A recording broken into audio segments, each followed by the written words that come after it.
1. Governor Niska, welcome, Mage Lieutenant Rosalind Chambers told the old Legaton cyborg as he entered the big briefing room aboard the dreadnought Durendal. Here's your briefing chip. It's still encrypted until the Major Admiral releases it. I know the drill, James Niska, military governor of Legatus, told the young blonde woman.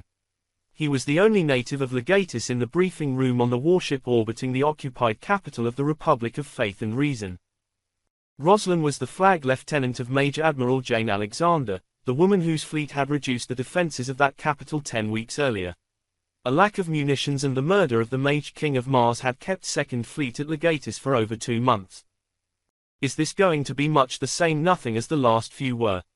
Niska asked, surveying the small collection of Martian flag offices with resignation.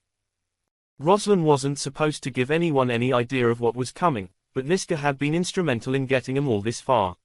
She shook her head silently at him, as much information as she could really provide. Interesting, he said gruffly in response to her silent answer. I will leave you to your duties, Lieutenant. If you could have someone bring me a coffee. It's been a long few weeks. Yes, sir, Rosalind confirmed, tapping a quick set of commands on her wrist comp. The steward supporting the briefing would get the message. In a smaller meeting, coffee would be her direct job, but there were a lot of people coming today and she had to turn her attention to the next arrival. Major Admiral Medici, she greeted the man in charge of Second Fleet's cruisers. Here's your briefing chip. She passed him the small piece of black plastic. Do you need anything to get set up? Please tell me Marangos is seated on the other side of the room, Medici muttered, the dark-skinned officer trying not to be heard. If I hear the idiot rattle on about the inherent versatility of our battleships one more time, I might engage in conduct unbecoming an officer. Major Admiral Sunna Marangos commanded Second Fleet's battleships and was surprisingly twitchy over the fact that they were no longer the heaviest units of the fleet. Durendal and her 2 sisters in Second Fleet dwarfed even the largest battleships, rendering the former queens of the fleet into a secondary role their commanders weren't quite sure of yet. Rosalind checked her seating chart quickly.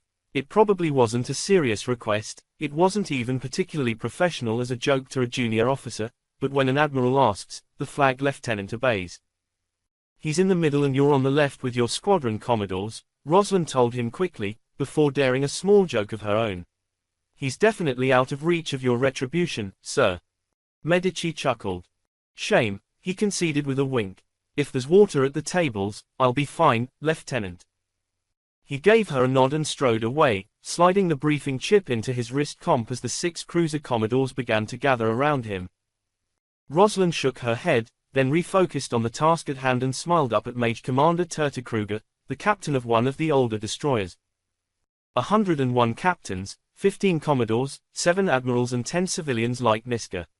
She was one of 3 officers greeting and passing out briefing chips, but it still felt like they were going to be seating people for longer than Major Admiral Alexander would be speaking.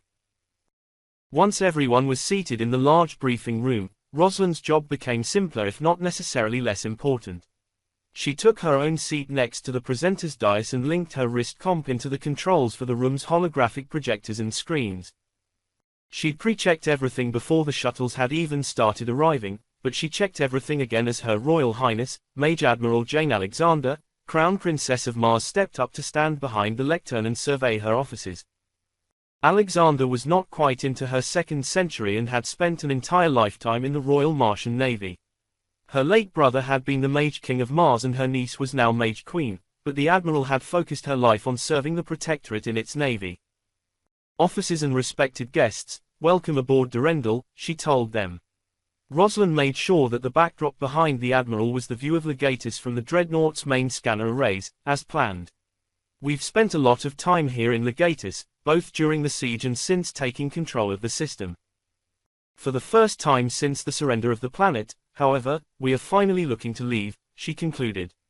People, Operation Eagle Tickle is a go. We have finished restocking our magazines with the new missiles and we are finally ready to deploy. The new Phoenix IX missiles had far superior acceleration and range to the old Phoenix VIIIs, and given that their enemies in the Republic had used missiles with longer ranges than the VIIIs, that edge had proven absolutely necessary. We have not, of course, been nearly as well reinforced as any of us would like, Alexander continued. We have received 15 destroyers since the fall of Legatus, but that's all the Protectorate has to spare. We remain the single largest concentration of hulls and tonnage the Protectorate of the Mage Queen of Mars has ever mustered. Second Fleet's order of battle was now floating in the air around Alexander. 3 dreadnoughts, 8 battleships, 38 cruisers and 52 destroyers. That was every dreadnought in commission, a third of the battleships and over half the cruisers. While intelligence suggests that we have neutralized the only accelerator ring the Republic has, a lack of fuel is unlikely to materially impede the RIN's operations, the Admiral noted. We have also neutralized the only shipyards we know to be capable of installing the Promethean interface. While there are reasons to suspect our knowledge is incomplete, we have yet to locate any evidence of additional major antimatter or Promethean interface production. The room's silence took on a deadly chill at the mention of the interface. No mage, no human, in Rosalind's opinion, could find what the Republic had done to fuel their warships less than horrifying. At the core of each Rin jump ship were the extracted brains of several mages, linked to a device that forced them to cast the teleportation spell on command. Without the cadre of mage officers who formed the beating heart of the Royal Martian Navy, the interface was how the Republic had duplicated the ability to magically travel between the stars, but the unarcana worlds that had become the Republic had banned magic. The only mages they'd had access to were the teenagers who'd been identified with the gift and had chosen to remain on their homeworlds. The Republic had built their starfleet on murdered children, and Rosalind doubted she was alone in thinking that could never be forgiven. What we have confirmed is that the Nueva Bolivia system contains the largest gunship manufacturing plant in the Republic after Legatus itself, Admiral Alexander said grimly.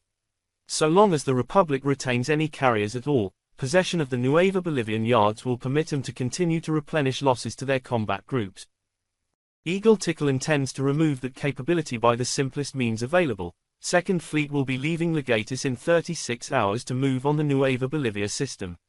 Our scouting runs have left us quite confident in our ability to engage the forces there, and I expect to be able to secure the system inside of 2 days of active combat.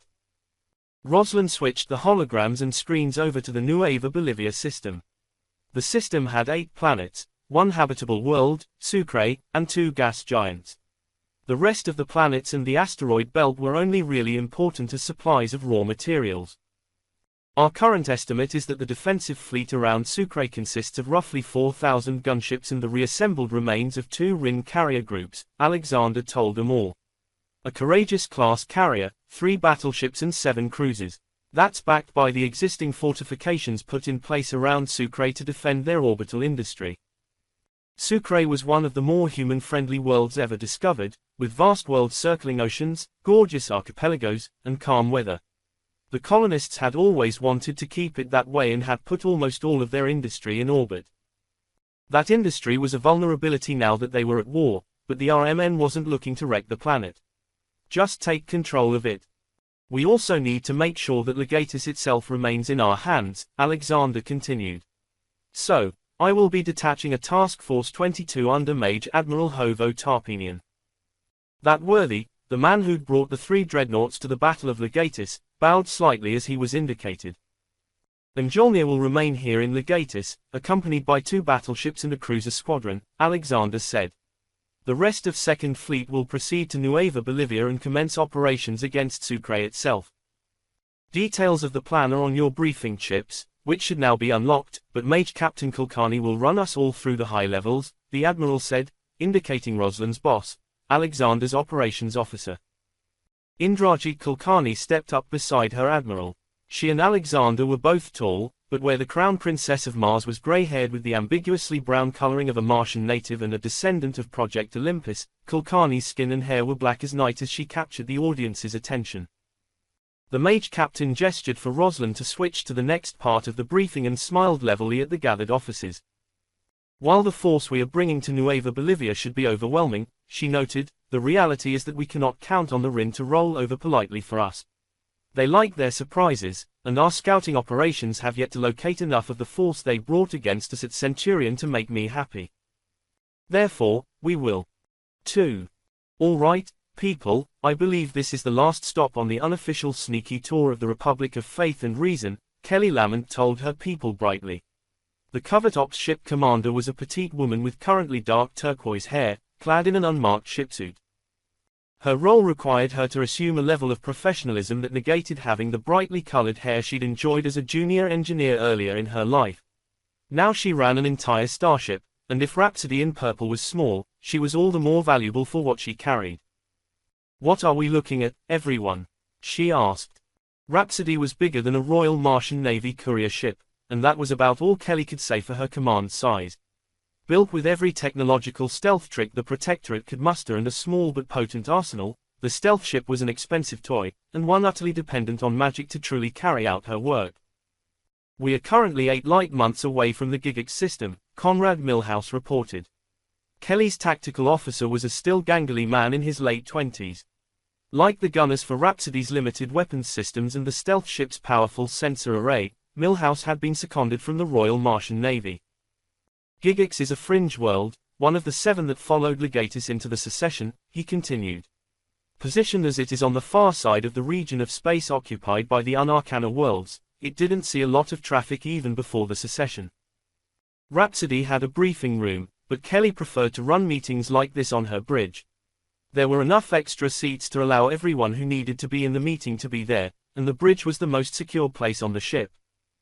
Built as a civilian ship bridge, it was separate from the simulacrum chamber the ship would be jumped from and arranged in a rough semicircle facing a large viewscreen. A civilian ship wouldn't have had the other half of the circle on the other side of the viewscreen, where Milhouse's military hands ran the ship's sensors and weapons. There were always spots on the bridge for the captain, the navigator and the tactical officer. Today, they were joined by the first pilot, Kelly's husband Mike Kelzan, the senior ship's mage, Kelly's wife Shiwu, and the commander of their boarding party of Protectorate Bionic Commandos, Captain Jalil Chamchi. Rhapsody in Purple was very much a family affair for Kelly Lamont, even as she reported up to the general structure of the Martian Interstellar Security Service. She didn't really regard herself or her people as spies, though that was the MISS's role. They were the Protectorate's sneaky eyes, jumping into systems where they weren't welcome and seeing just what was going on there. "All of our intel on Gigix is badly out of date," the navigator reminded everyone. Nika Schweiz was a new addition to the crew, an androgynous Miss Agent with shoulder-length blonde hair, watery blue eyes accentuated with dark makeup, and the knowledge of how to kill someone with a spoon. At least 4 different ways, from what Kelly understood of the operative who was now her navigator. There were parts of Schweiz's file she wasn't officially cleared for, and she doubted they were going to explain those blanks to her. "The last sensor scans we have were from a civilian tramp freighter 2 weeks after the secession," Schweiz continued, their voice soft. "The freighter crew didn't know about the Republic yet. In fact, it's entirely possible that no one in Gigix knew. It is questionable whether any links were distributed to the system. They had enough of the transceivers to hide them on Protectorate warships to enable their spies to report in," Kelly reminded her people. "Someone in Gigix would have known, and if we fuck this up, someone in Gigix will be able to tell the rest of the Republic we were here. It's hard to avoid them knowing we were here, love," Shiwu pointed out. The dark-skinned Chinese woman smiled at her wife. "Once we're in the system, we can hide from everything they can throw at us so long as my mages and I can trade off every few hours, but the jump flare is unavoidable." "They have their own ships coming and going," Milhouse countered. "Not many, one presumes, but they do exist. And if our target is actually here, there might be even more traffic." "Schweiz, can you show everyone those scans?" Kelly asked. "Let's take a look at what the geography is." The main screen switched over to a projection of the star system. 6 planets, with 1 gas giant and 1 habitable world in the inner part of the liquid water zone. "Our freighter was not a covert ops ship or anything remotely unusual," Schweiz reminded everyone. They tapped a command, highlighting the habitable world. They visited Greehawk, sold their cargo of agricultural and industrial machines and parts, and purchased a cargo of refined titanium and local fish. From Greehawk, the ship did not get a solid view of Kenku, the gas giant, they continued. There was no unusual industrial activity at Greehawk or at Paladin, the planet much of the system's heavy industry is anchored around. The 3rd planet in the system, a frozen, uninhabitable rock similar to Sol's Mars, flashed on the screen. "Nothing in this suggests that there's a secret Republic military base and antimatter supply station here," Milhouse noted. "Except that any base like that would be at the gas giant, and they encouraged the ship not to go there." A lot of systems have assorted expensive crap at the gas giants, Kelly said. Especially the unarcana worlds. The rest of the Protectorate uses antimatter for a lot of things, and we don't have quite so immense a demand for hydrogen and helium. The cloud scoops at the gas giants are the only things fueling the power stations of an unarcana world.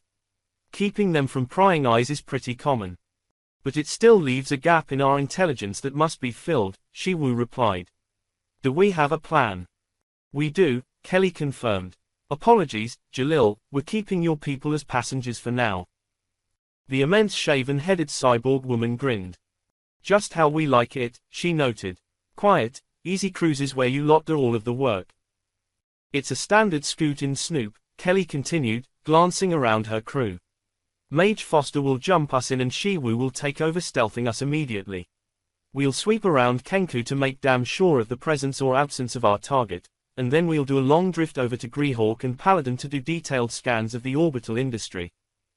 If everything goes perfectly, we'll be in system for about 36 hours and have full information on every planet, every ship, and every space station in the Gigax system. And what if things don't go perfectly? Milhouse asked. Then we'll be spending a lot less time in Gigax but might be leaving with a lot more useful information, Kelly told him. We are the sneakiest starship in existence, people, and there are only a handful of ships like Rhapsody. The Republic might have figured out we exist, but they still can't track us, and they can't fight what they can't see. If Gigax is the Republic's fallback position, we will know very shortly. And if they're not? Her husband asked, the ship's senior pilot having been quiet so far. Then there are 2 more ships doing the same thing we are in other star systems, Kelly replied. We rendezvous back at Legatus with them and we collate data. We know the Republic leadership went somewhere. We'll find them, Mike. We are the invisible eyes to see what they think they've hidden, and they have nothing to stop us. 3. Jump complete, Liara Foster reported. The video link from the bridge to the simulacrum chamber showed her wavering slightly as she stepped back from the simulacrum itself. The standardized spell that teleported a starship a light year at a time was immensely draining, and Kelly was told that short jumping was in some ways more so. She had to trust her mages on that. Like every child of the Protectorate, Kelly Lamont had been tested for the Mage gift at 11 years of age, and like the overwhelming majority of them, she lacked even the tiniest fragment of the power her wife wielded. Shiwu stepped up to replace Foster, laying her hands on the semi-liquid silver model of Rhapsody in purple suspended at the exact center of the jump ship. Kelly knew the other woman had silver runes inlaid into her palms that linked her into the rune matrices woven through the ship, allowing her to project her magic around the vessel. Stealth spell up, Shiwu reported after a moment. Liara, go fall over, she ordered her subordinate. We'll need you soon enough. There were 4 mages on Kelly's ship, 3 of them answering to Shiwu. 2 were RMN mages seconded to Miss. 2, including Shiwu, were full-time Miss agents. Milhouse, what are we seeing? Kelly asked her tactical officer. Still pulling data in from the arrays, Milhouse replied. No one should know we're here yet, not for another couple of minutes. Schweiz, put some distance between us and the jump flare under Zai's shield, Kelly ordered. On it, they replied, the stealth ship vibrating as her engines came to life.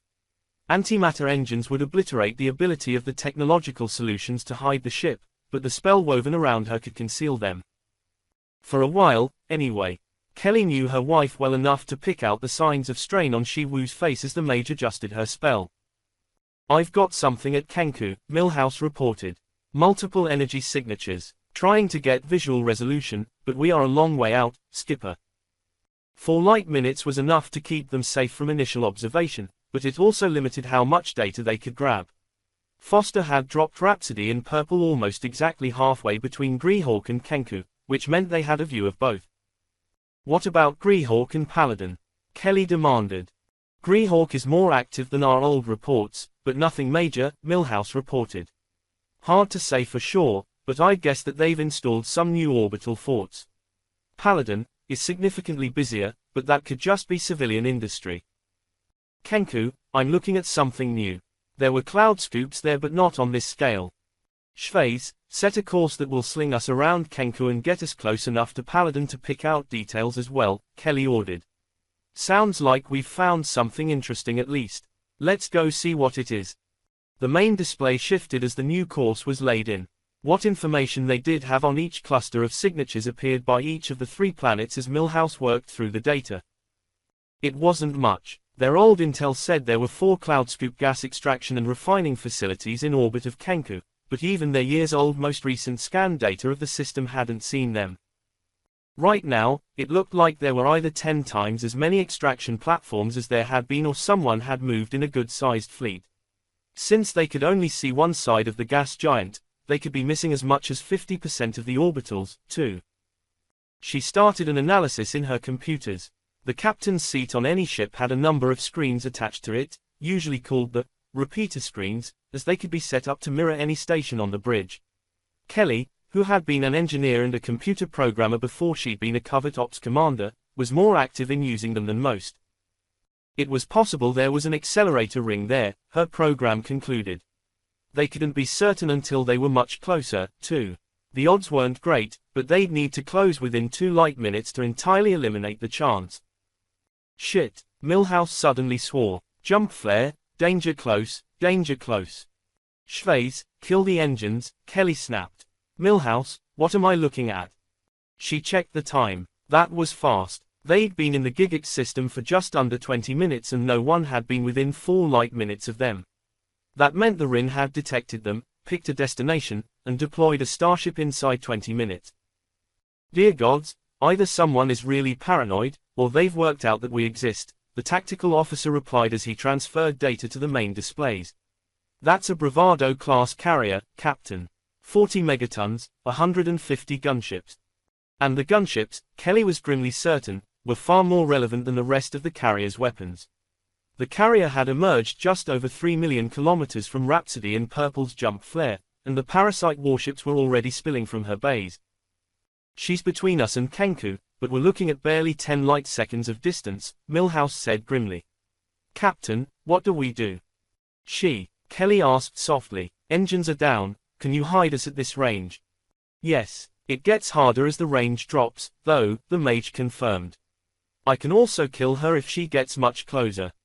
Kelly nodded grimly. Rhapsody in Purple was sized more like a civilian ship than a warship, but she had the bones of a military vessel.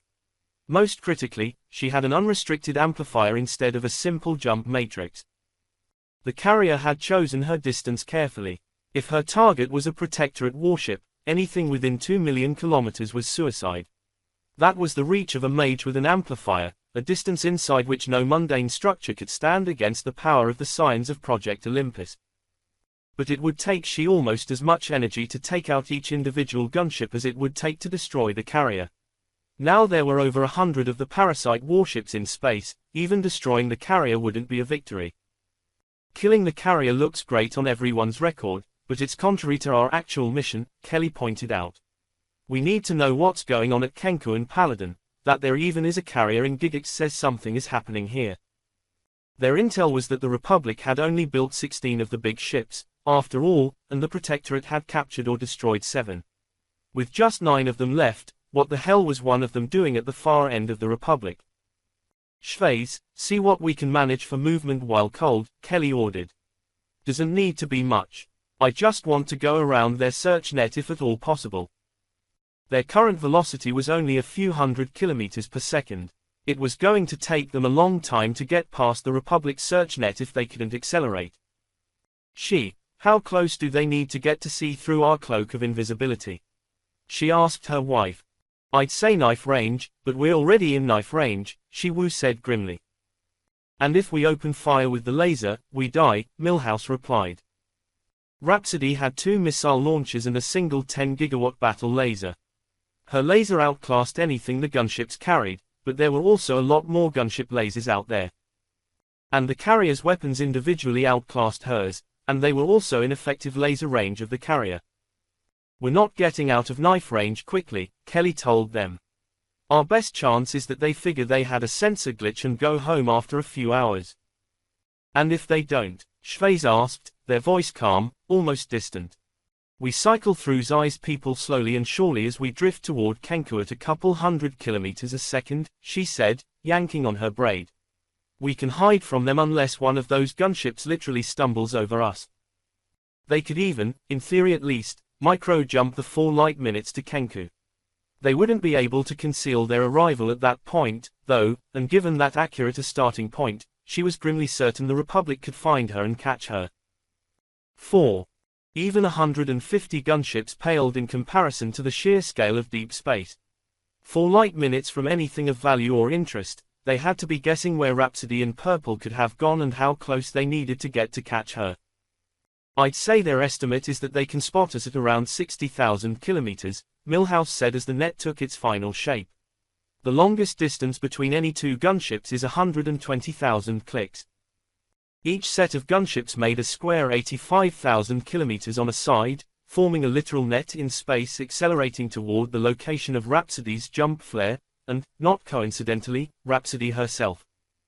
It made for a net over 1 million kilometers across, with 6 gunships held back to defend the carrier. Just in case.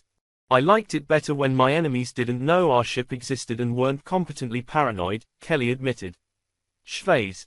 They're only accelerating at 5 gravities, the navigator told her. It's going to be a long few hours while they sweep. Can we get around them?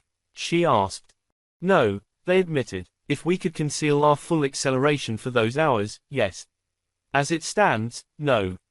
So, our best chance is to slot ourselves right through the middle of one of those squares and hope they've overestimated their scanners, Kelly concluded. She glanced at her wife's image on the link from the simulacrum chamber. You know this magic better than anyone, she admitted to her wife. Can we hide from them at 60,000 clicks? Yes, the Mage said flatly. We'll want to bring up every tool we've got, though. Heat sinks, baffles, everything. Once we're within 100,000 clicks, it's down to luck as much as anything else.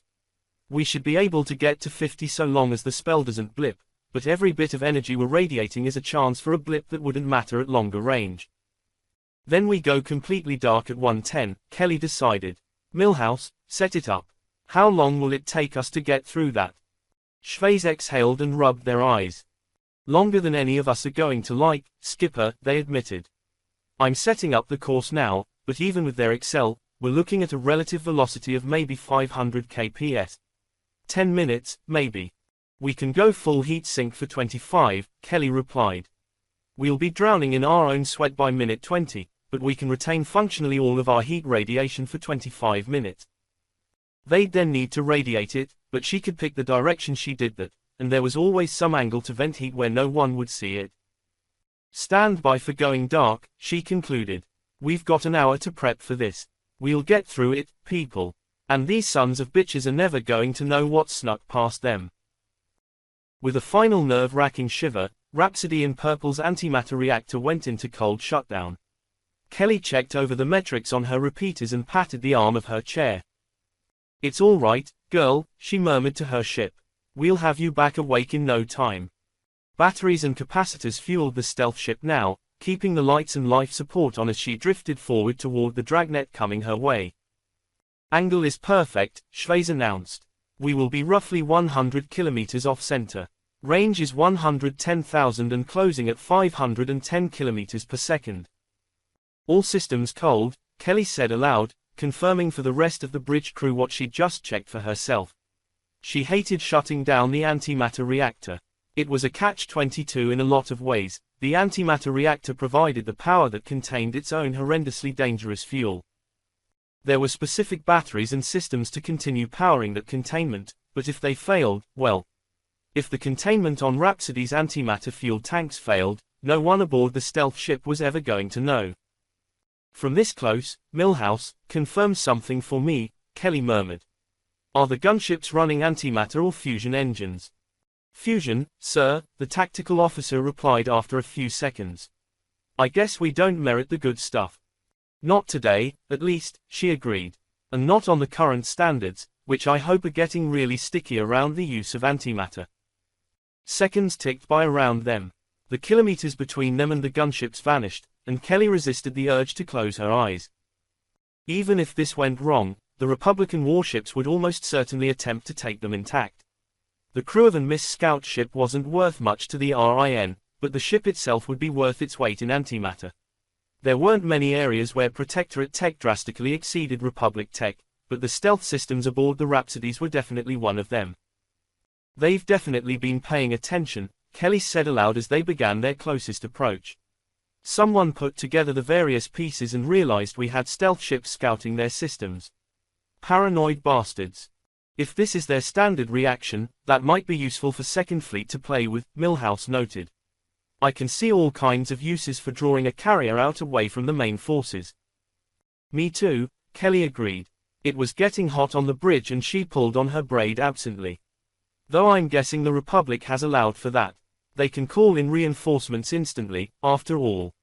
She'd been told that the Rhapsodies would be getting some of the first Protectorate-manufactured links once they were available, but the Protectorate hadn't finished reverse engineering the entanglement technology yet. Not enough to trust that the Republic couldn't eavesdrop, anyway. For now, the Republic continued to have a tighter command and control loop than the Protectorate. Kelly had hoped the war would be over after the Republic fleet had disintegrated at Legatus, but the grim competence of the gunships sweeping around her told her the truth. Montgomery had broken the morale of the Rin that day, but the Republic had clearly found some answer to the horror of the Promethean interface. If nothing else, she supposed, they'd probably been able to find enough people who just didn't care what they did to Mages to keep the Rin operating. We're through, Schweiz reported. Range is now 65,000 kilometers and rising. We are through. Now we just need to dodge around a carrier and keep drifting on, Kelly said brightly. How long do you think before the gunships start sweeping the routes to Kenku and Greehawk? They'll probably start decelerating once they hit the jump flare zone and then settle their new courses once they're at zero, Schweiz guessed.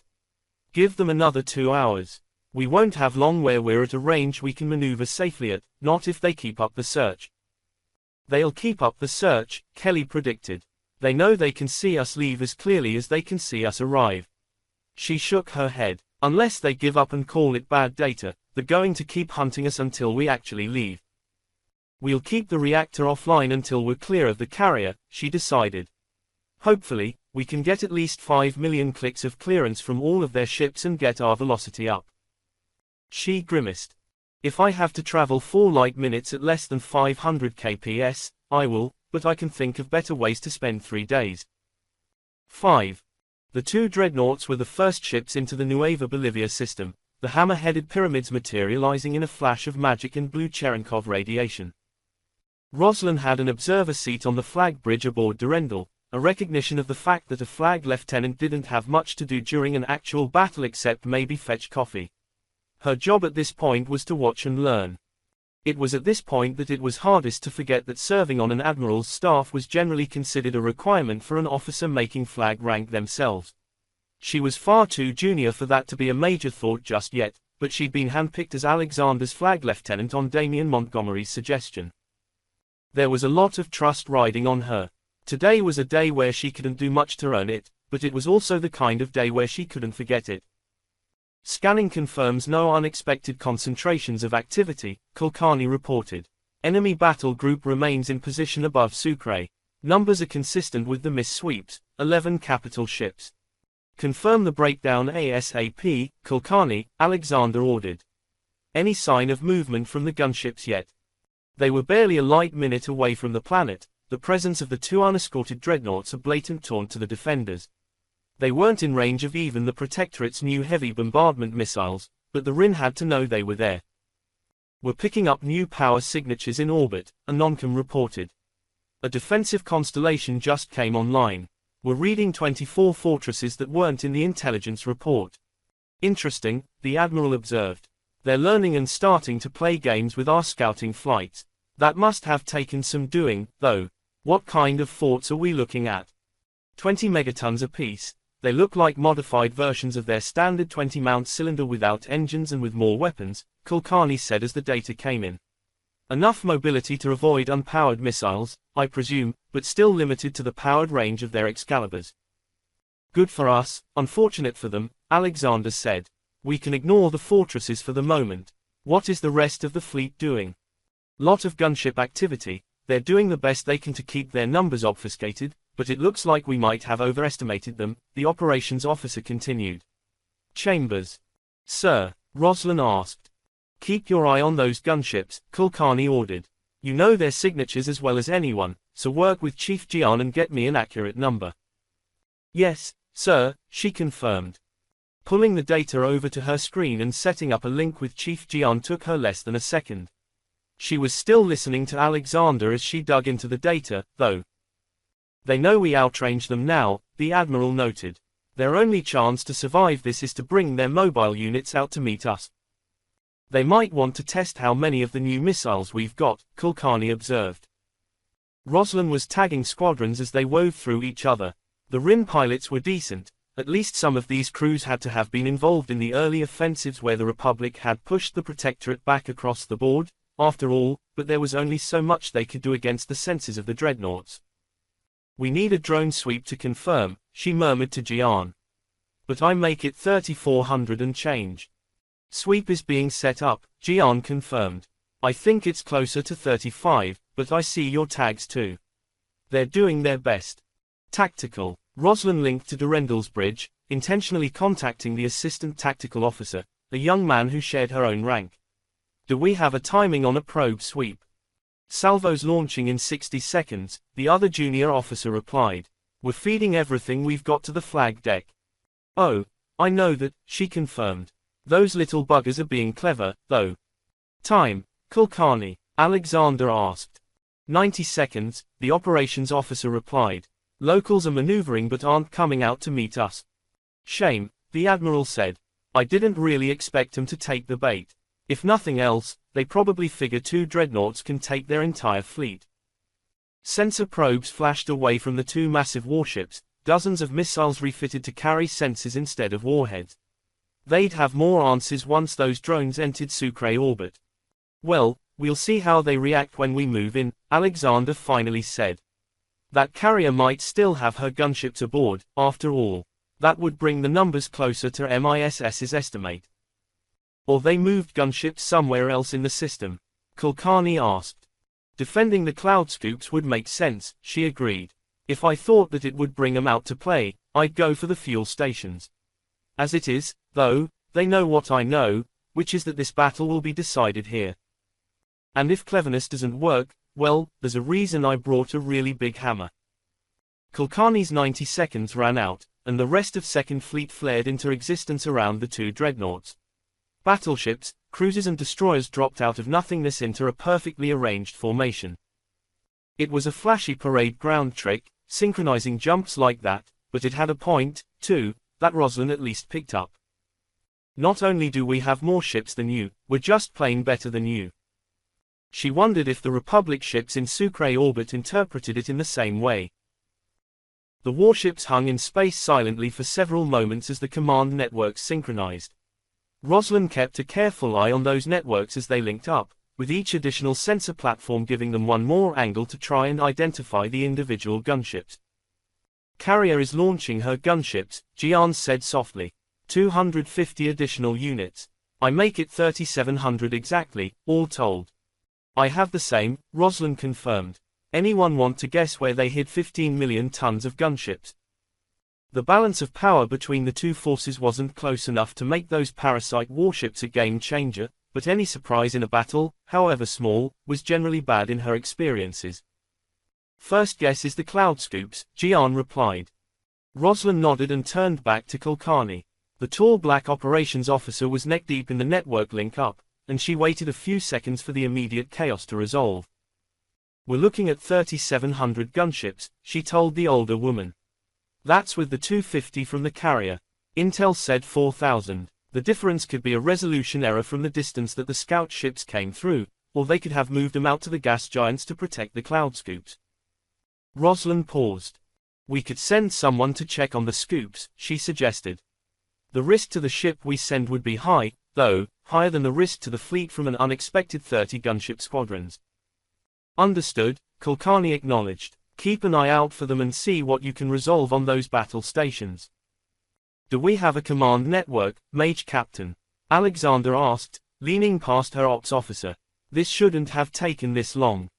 The cataphracts appear to have left the yards with a calibration issue, sir, Kulkarni said crisply. I failed to notice it in the previous exercises, but it did cause a small delay in syncing them to the overall network. Teething problems, I suppose, the Admiral said. There were a few people who should have spotted that, Kulkarni. Including me. No need to throw yourself on your sword. If we have the network.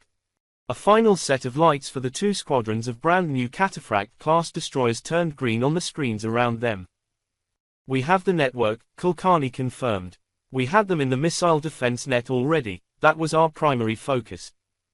Good call, Alexander agreed. The new Cataphracts were based on the realization that the Honor and Lancer-class destroyers were built on designs a century old and intended to fight pirates. The ships had been upgraded and revised since, but they weren't designed to be escorts for larger units.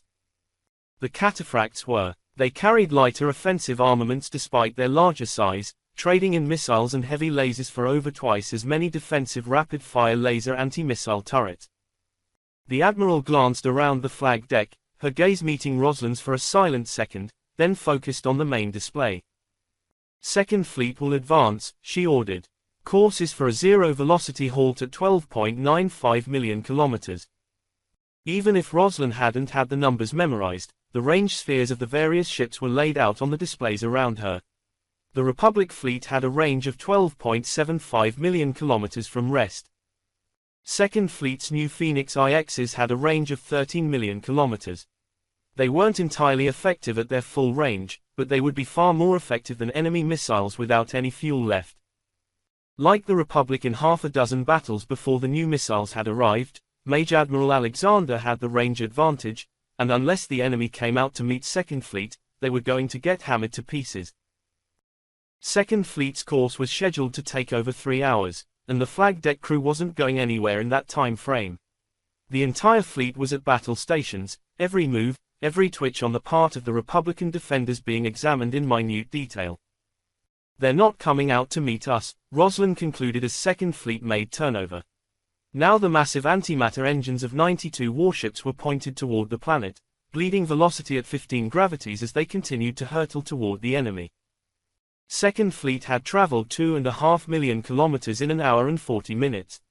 They had magical gravity runes throughout their ships, an ability their enemy didn't share, which allowed them to consistently out-accelerate their opponents. 15 gravities could go a long way in a few hours, but it still took time to cross interplanetary distances. They could have jumped in closer, but the closer they came to a gravity well, the riskier the jump became. Civilian jump majors, and the trapped brains inside Republic warships, couldn't do it safely. The Navy could, but it was still risky. Everything in Alexander's tactics today was built around minimizing risk. The RIN was going to have surprises. They'd had weeks to prepare for this fight, weeks where Second Fleet had sat at Legatus waiting for new missiles. They're forming up facing us and maintaining defensive maneuvering, but you're right, Kulkarni agreed. Admiral, are you seeing this? I am, Alexander confirmed. It's a defensive formation with the gunships around the fortifications and the capital ships. They're hoping that our long-range fire is ineffective enough that they can weather it, at least more readily than we can afford to spend the new missiles. Roslin brought up another screen and concealed a grim swallow. The battleships and the newest cruisers and destroyers carried 25 missiles per launcher. The dreadnoughts had 40, but that didn't matter when the rest of the fleet, 26 cruisers and 40 destroyers, only had 15 missiles per launcher. The Protectorate's navy had always been intended to fight pirates, and it shaped the design paradigms. They were built for pursuit and short, high-intensity battles. Only a small portion of their fleet was really designed to fight a true peer opponent. A lot of people had already died for that mistake. Roslin hoped they weren't going to add to that number today. They might be right, Kulkarni warned. With those gunships, they've got more launchers, more defensive lasers, more, everything than we do. The gunships only have 3 missiles apiece, Alexander replied. They want to make me burn missiles at long range, and I have the same plan for them. The first test will be the Samurais. The big bombardment missiles had an extra 500,000 kilometers of range, but most importantly, they came in at 30% of light speed instead of 20. That extra velocity had shredded the defenses at Legatus, and Roslin hoped it would do the same here, because there were a lot of gunships out there and the projections on her screens were mind-numbing. On their own, the defensive fleet only had a quarter of Second Fleet's missile launchers. With the gunships and the fortresses, they were up to almost 5 times as many. And Alexander was leaning back in her chair, studying the same numbers as if they were mildly interesting. Roslin knew what the plan was for dealing with the gunship's 20-odd thousand missile launchers, but it was far easier to accept that in a quiet briefing room than on a flag deck as they calmly flew into the teeth of the enemy defenses. All samurai-equipped vessels will target the fortresses, Alexander ordered. Kulkarni, I want a targeting order. We hit each one with a full salvo of every samurai we've got, then move on. We might not kill a fortress with 200-odd missiles, but they'll know they've been touched, and that buys us some leeway. The Major Admiral smiled. I'm hoping to rattle their cages. Let's see how we do. 6. Range is 13,350,000, Chief Jian reported calmly. Samurai range in under 1 minute. We've designated the fortresses 1 through 24, Kulkarni told Alexander. Currently, 21 through 24 are on the other side of Sucre. I'm guessing they're holding them back as a reserve, but we only have 15 samurais per launcher anyway, so we wouldn't get to them even if we could. We have 37 minutes between Samurai range and Phoenix IX range, she continued. We can fire all 15 missiles well before then, but... Say what you're thinking, Kulkarni, Alexander ordered. The samurais are proving harder to mass produce than the Phoenixes, and we don't have many ships who can fire them. Should we be holding off on some of them? The operations officer asked. Any of them we don't fire at this range run the risk of being destroyed aboard their ships later, Alexander noted. I'd rather spend gold than blood, Mage Captain. We will expend the full magazines of the samurais. Yes, sir, Kulkarni confirmed. Orders are locked in. We'll see how well they've upgraded the defenses in the last few weeks. Agreed. Roslin kept her focus on the drones sweeping the star system. She was at least certain that the missing gunships weren't in position to intervene in the immediate battle, but she wanted to know where they were.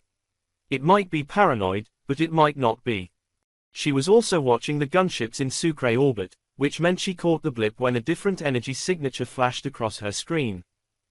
Jian, did you see that? She asked.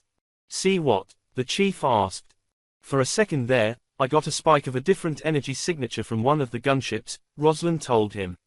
Let me rewind the data. The systems were designed to do that for just this reason. While every other screen on the flag deck kept showing the current situation, Roslin's pulled back several seconds in time and focused in on the spike.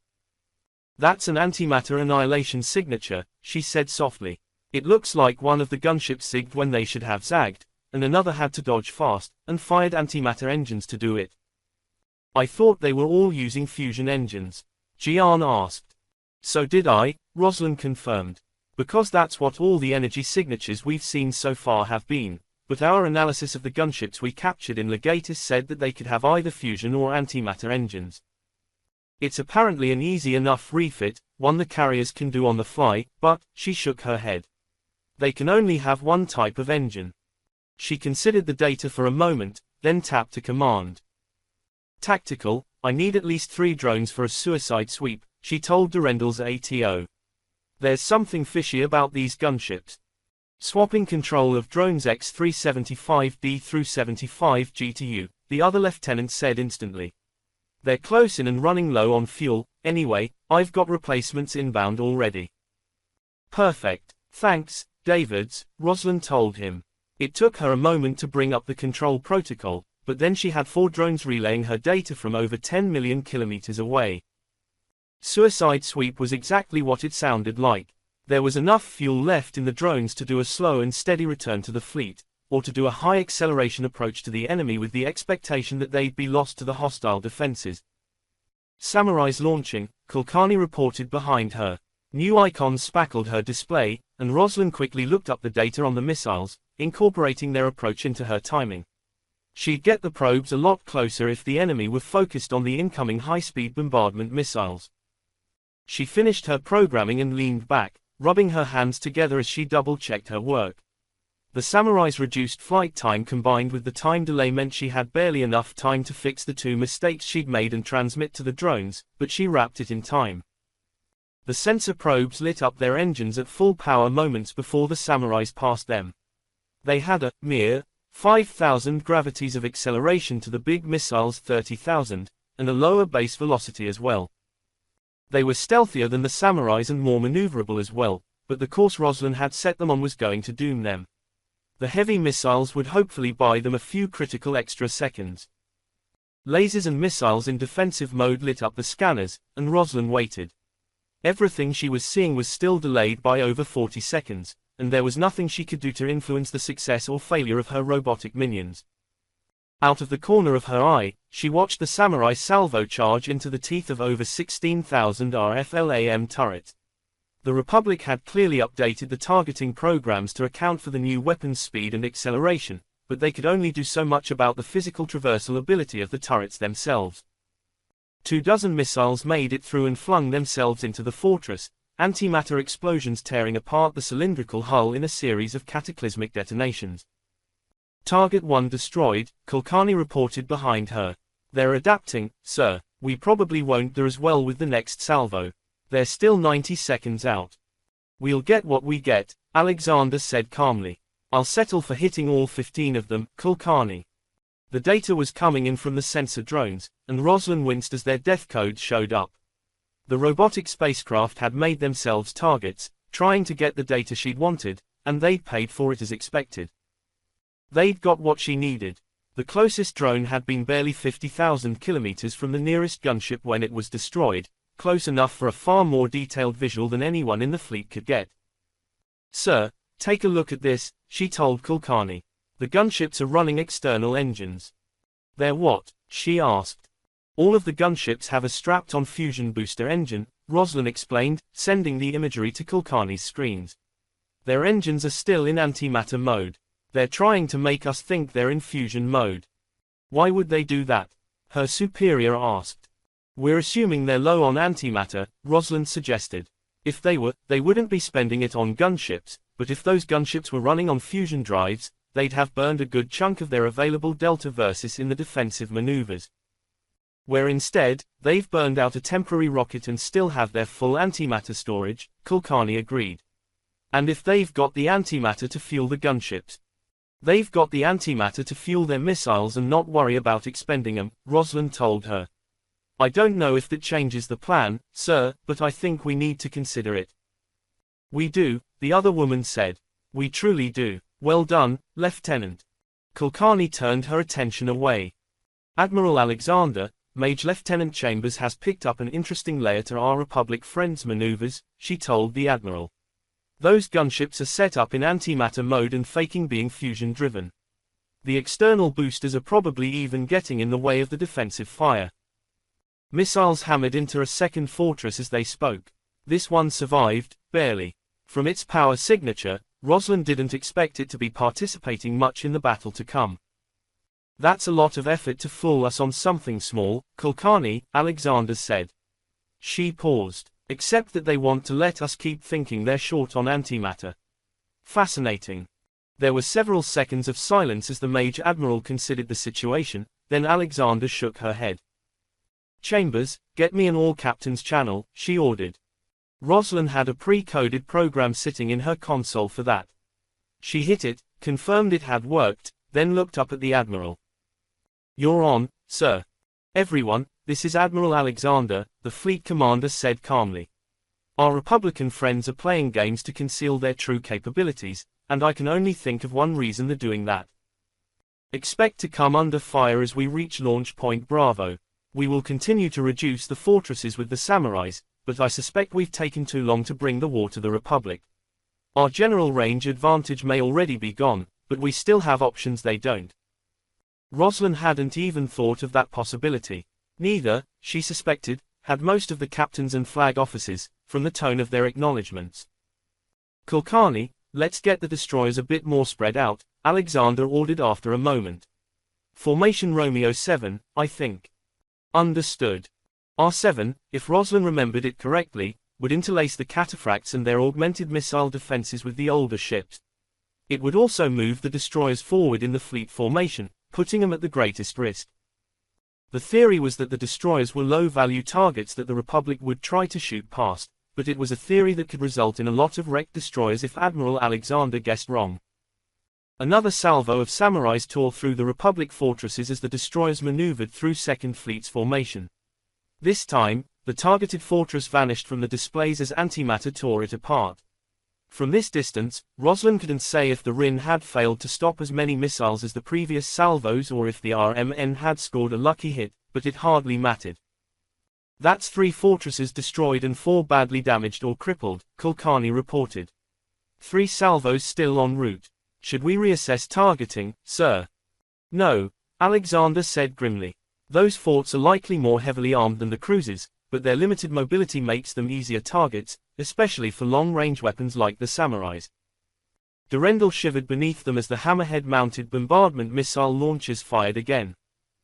Any change in aspect on our friends? The admiral asked. Nothing material, Kulkarni reported. The gunships have formed up in front of the fleet, but they're the ones suffering most against the samurais. Their lasers are too restricted by their physical design to be able to easily track the higher velocity missiles. She shook her head. Now that I know they're there too, I suspect the fusion boosters are hurting their target tracking as well, she noted. They aren't nearly as maneuverable as they're designed to be. And that lack, Rosalind estimated, had killed about 15,000 people so far. She shivered as another fortress icon grayed out, long-distance scans suggesting a 5th crippled station.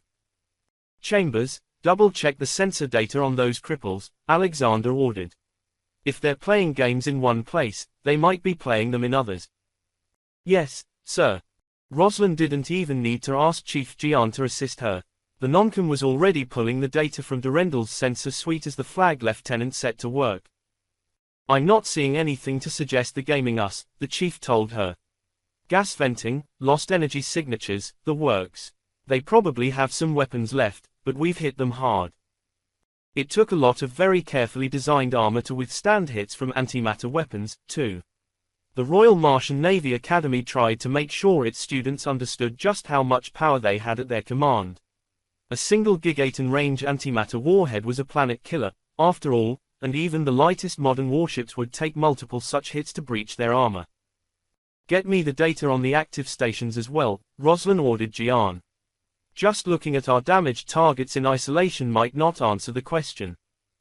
More data appeared on her screens as the ever-helpful Chief Petty Officer gave her what she needed, and Rosalind stared at the comparison between Target 4, one of their cripples, and Target 16, a station they had never intended to shoot.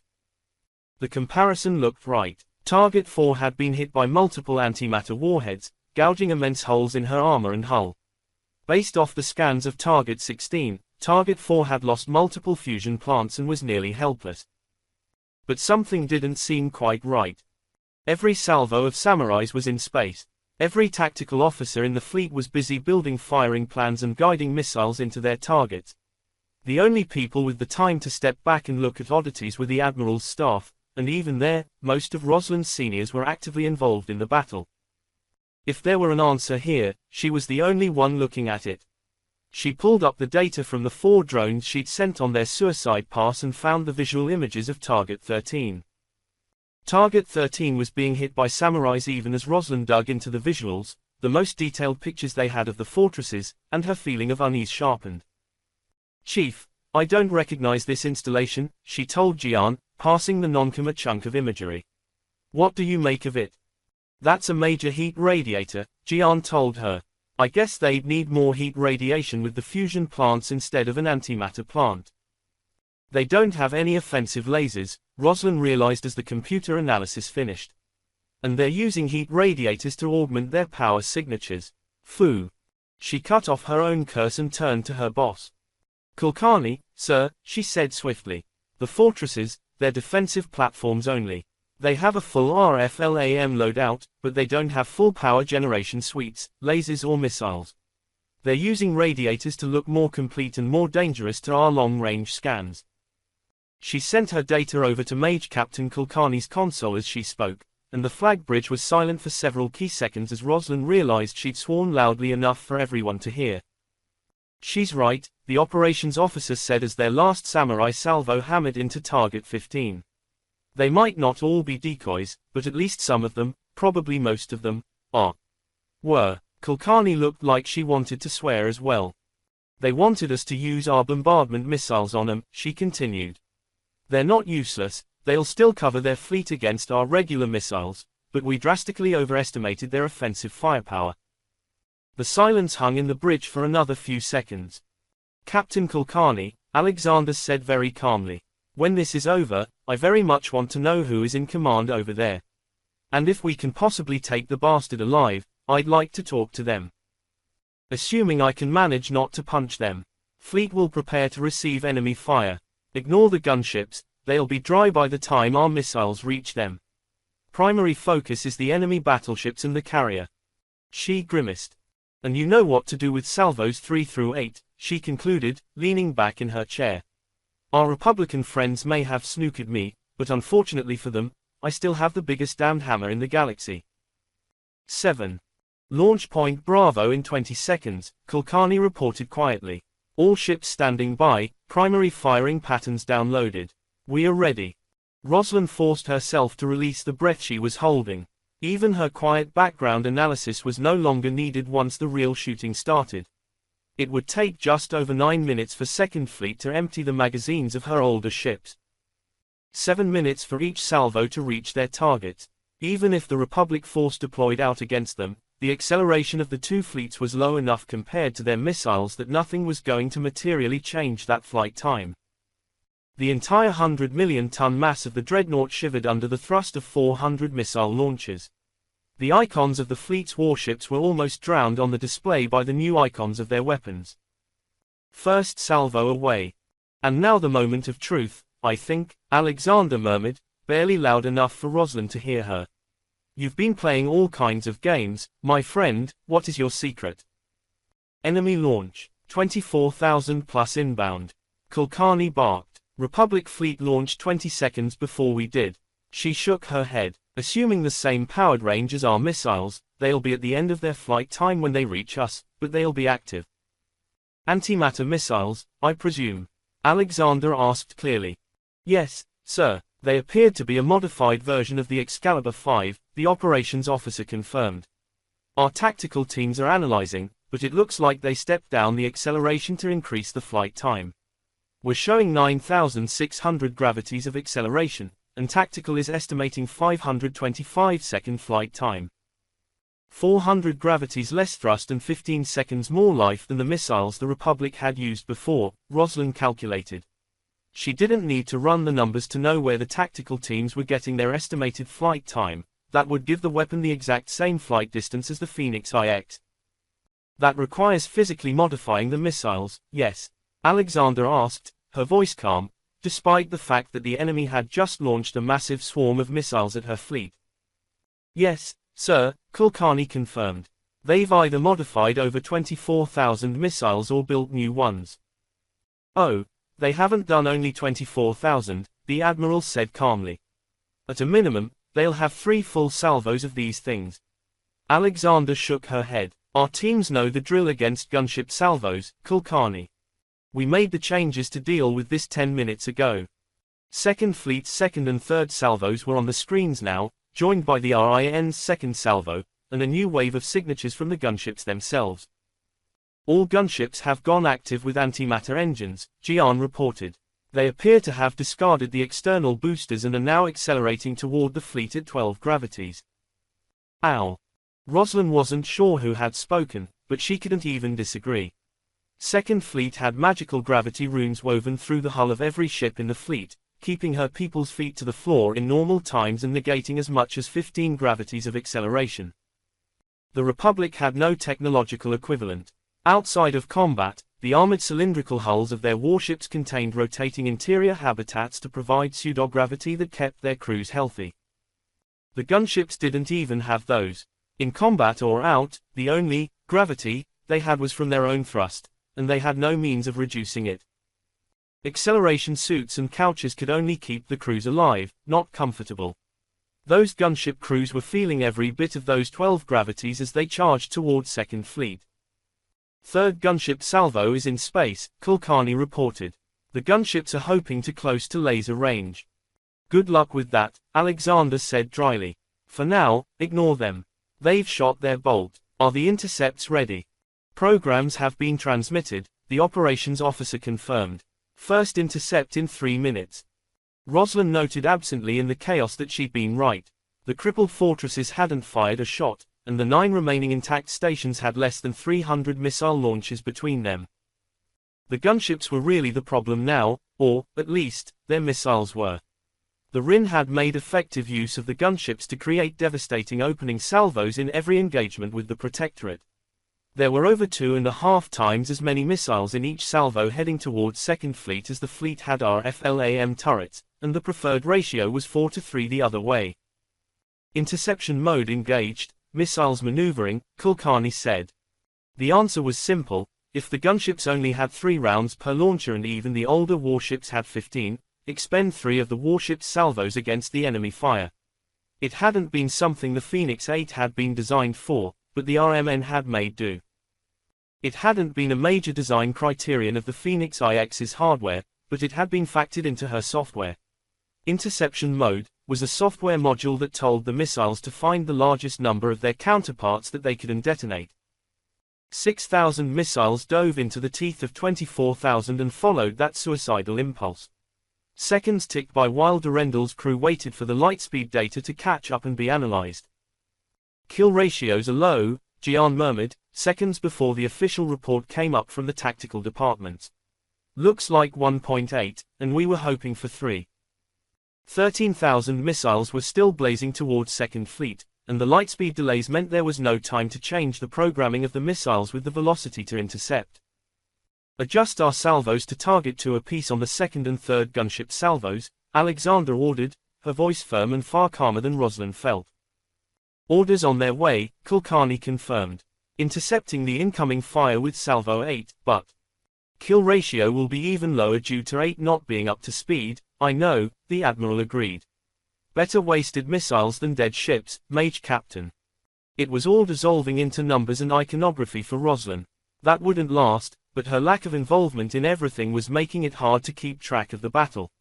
Her memory was all too happy to remind her of what would happen when those little dots of light on her screen converged. She'd been aboard one ship battered into uselessness in this war already. She was trying not to show it, but she could feel the fear coiling in her stomach as more explosions flashed across the screens, multiple salvos of the Protectorate's missiles sacrificing themselves to buy a chance for their motherships. Kill ratio was below 1 for that, Jian said grimly. 8,000 plus still incoming. It's down to the turrets and the Mages now. At the heart of every Royal Martian Navy warship was its simulacrum, a semi-liquid silver model of the vessel that in some senses was the ship. Holding the simulacrum, the ship's mage captain could unleash their magical powers at a level far beyond almost any unaided mage. Few battles would enter the range where the amplifiers could reach, but missiles had to cross it to threaten the ships themselves. As the laser turrets flashed to life, so did the magic of the warship's defenders. Lightning and fire blazed in the void around Durendal and the other Martian ships, magic creating impossible realities even as the ship's technology lashed out alongside it. I should be in the simulacrum chamber, Rosalind heard Alexander mutter. I underestimated them. Rosalind shivered. She was only partially aware of just what Alexander's status as Crown Princess of Mars meant in terms of her magical power, but she suspected it would make the power wielded by the mage captains look like toys.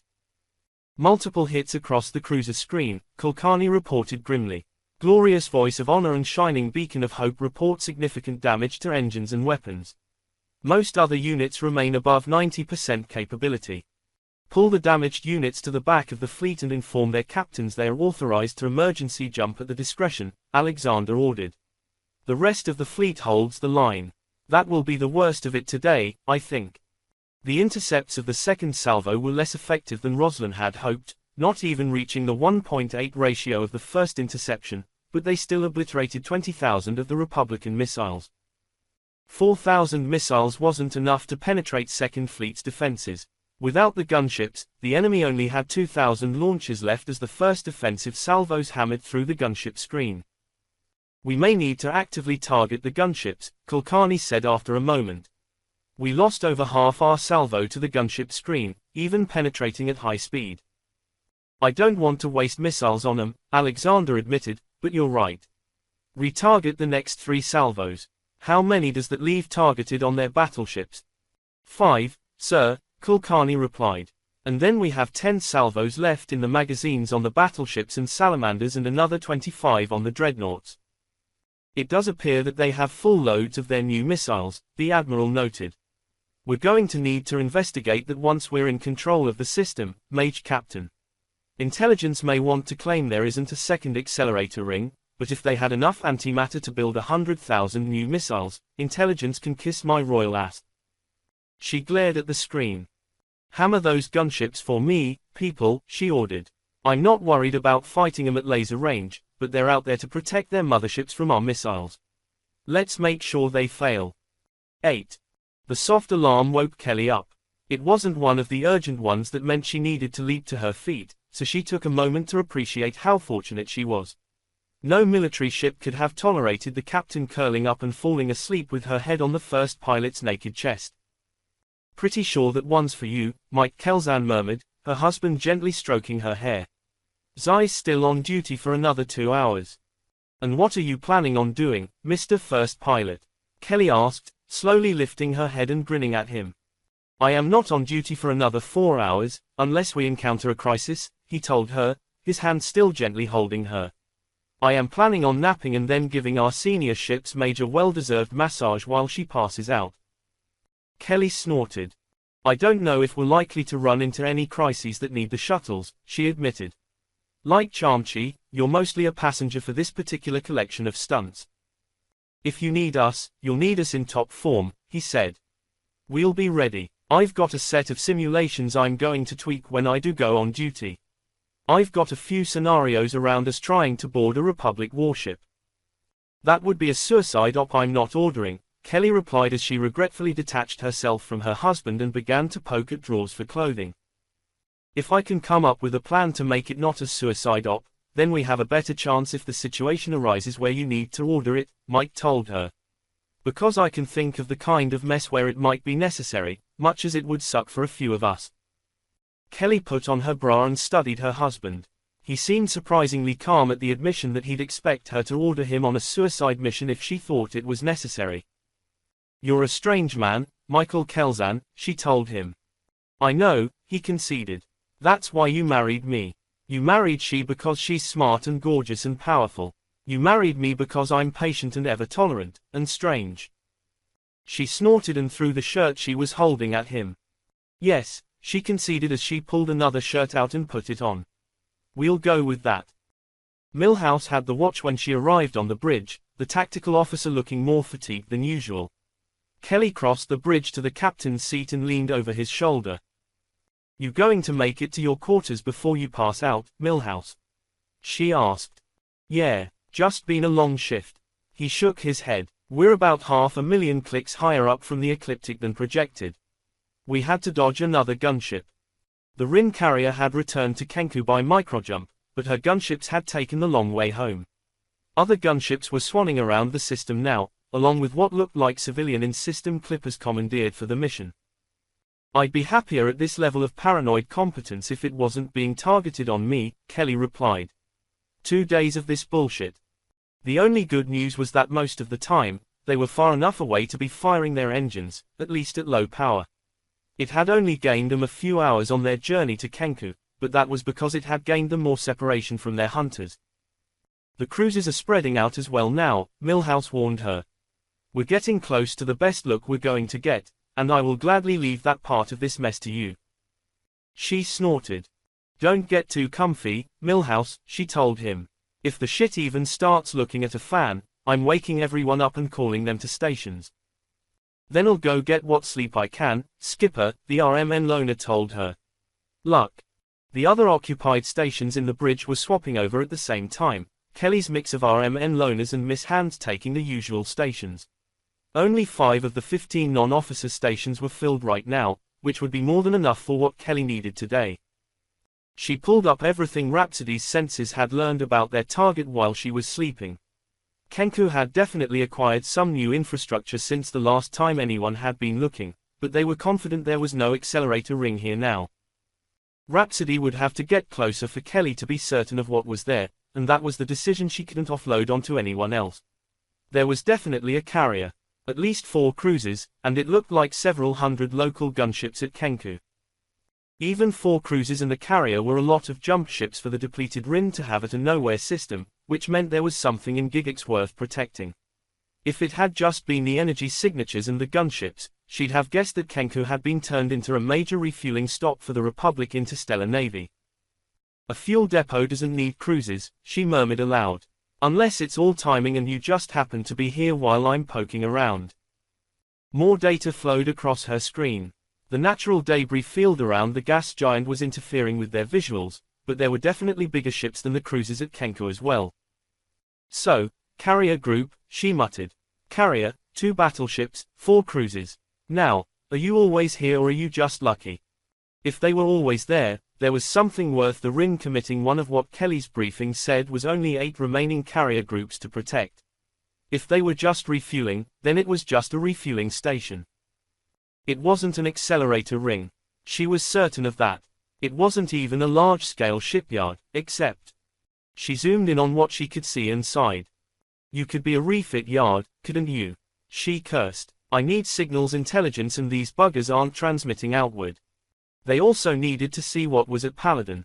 It was entirely possible that half of whatever problem she was dealing with was there, at the planet Gigix mined for resources and anchored their heavy industry on.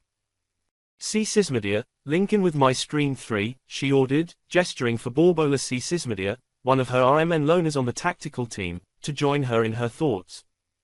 We need to swing to Paladin and try to pick up signals intelligence between there and Kenku, she told the Noncom. I still want eyes on Kenku, and I don't think there's much point concealing that we're here. They've guessed. She gestured at the hundreds of sublight ships searching the system for them. How many of those Navy sensor probes do we have and how sneaky are they? Kelly asked. 18 and not enough to hide where they're coming from, C. Sismadia replied. We can kick 'em out the launchers without sparking an energy signature, but the moment they bring the drives online, everyone is going to know they exist.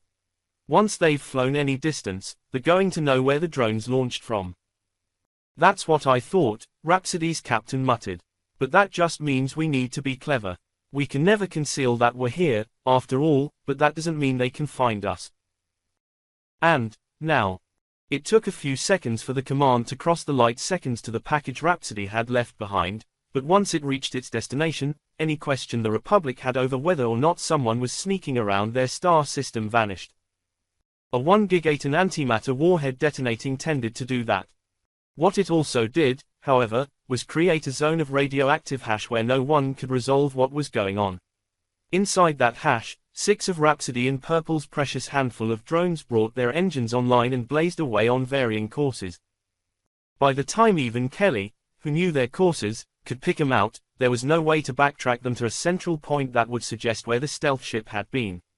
They were maneuvering as hard as they could under concealment as well, burning on a direct course for a selected point 5 million kilometers up from Paladin relative to the ecliptic.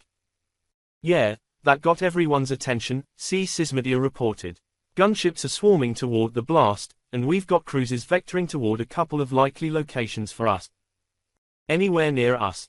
No, they're basing their projections off the jump flare and us trying to sneak up on Kenku. I don't think they've noticed the drones yet. That won't last, Kelly murmured to herself. The drones weren't hard to detect. They were hard to localize, with ECM and jammers that made them a handful to target with weapons at long range, but they were easy to detect. The drones were never going to get to Kenku. Kelly's projection put far too many gunships far too close to their courses for that to be the case. What they were doing was giving her multiple points of view that her computers could interlace, and getting closer than she could risk Rhapsody. I give the drones 45 minutes, she said more loudly. Figure the closest will get to about 2 light seconds from that base.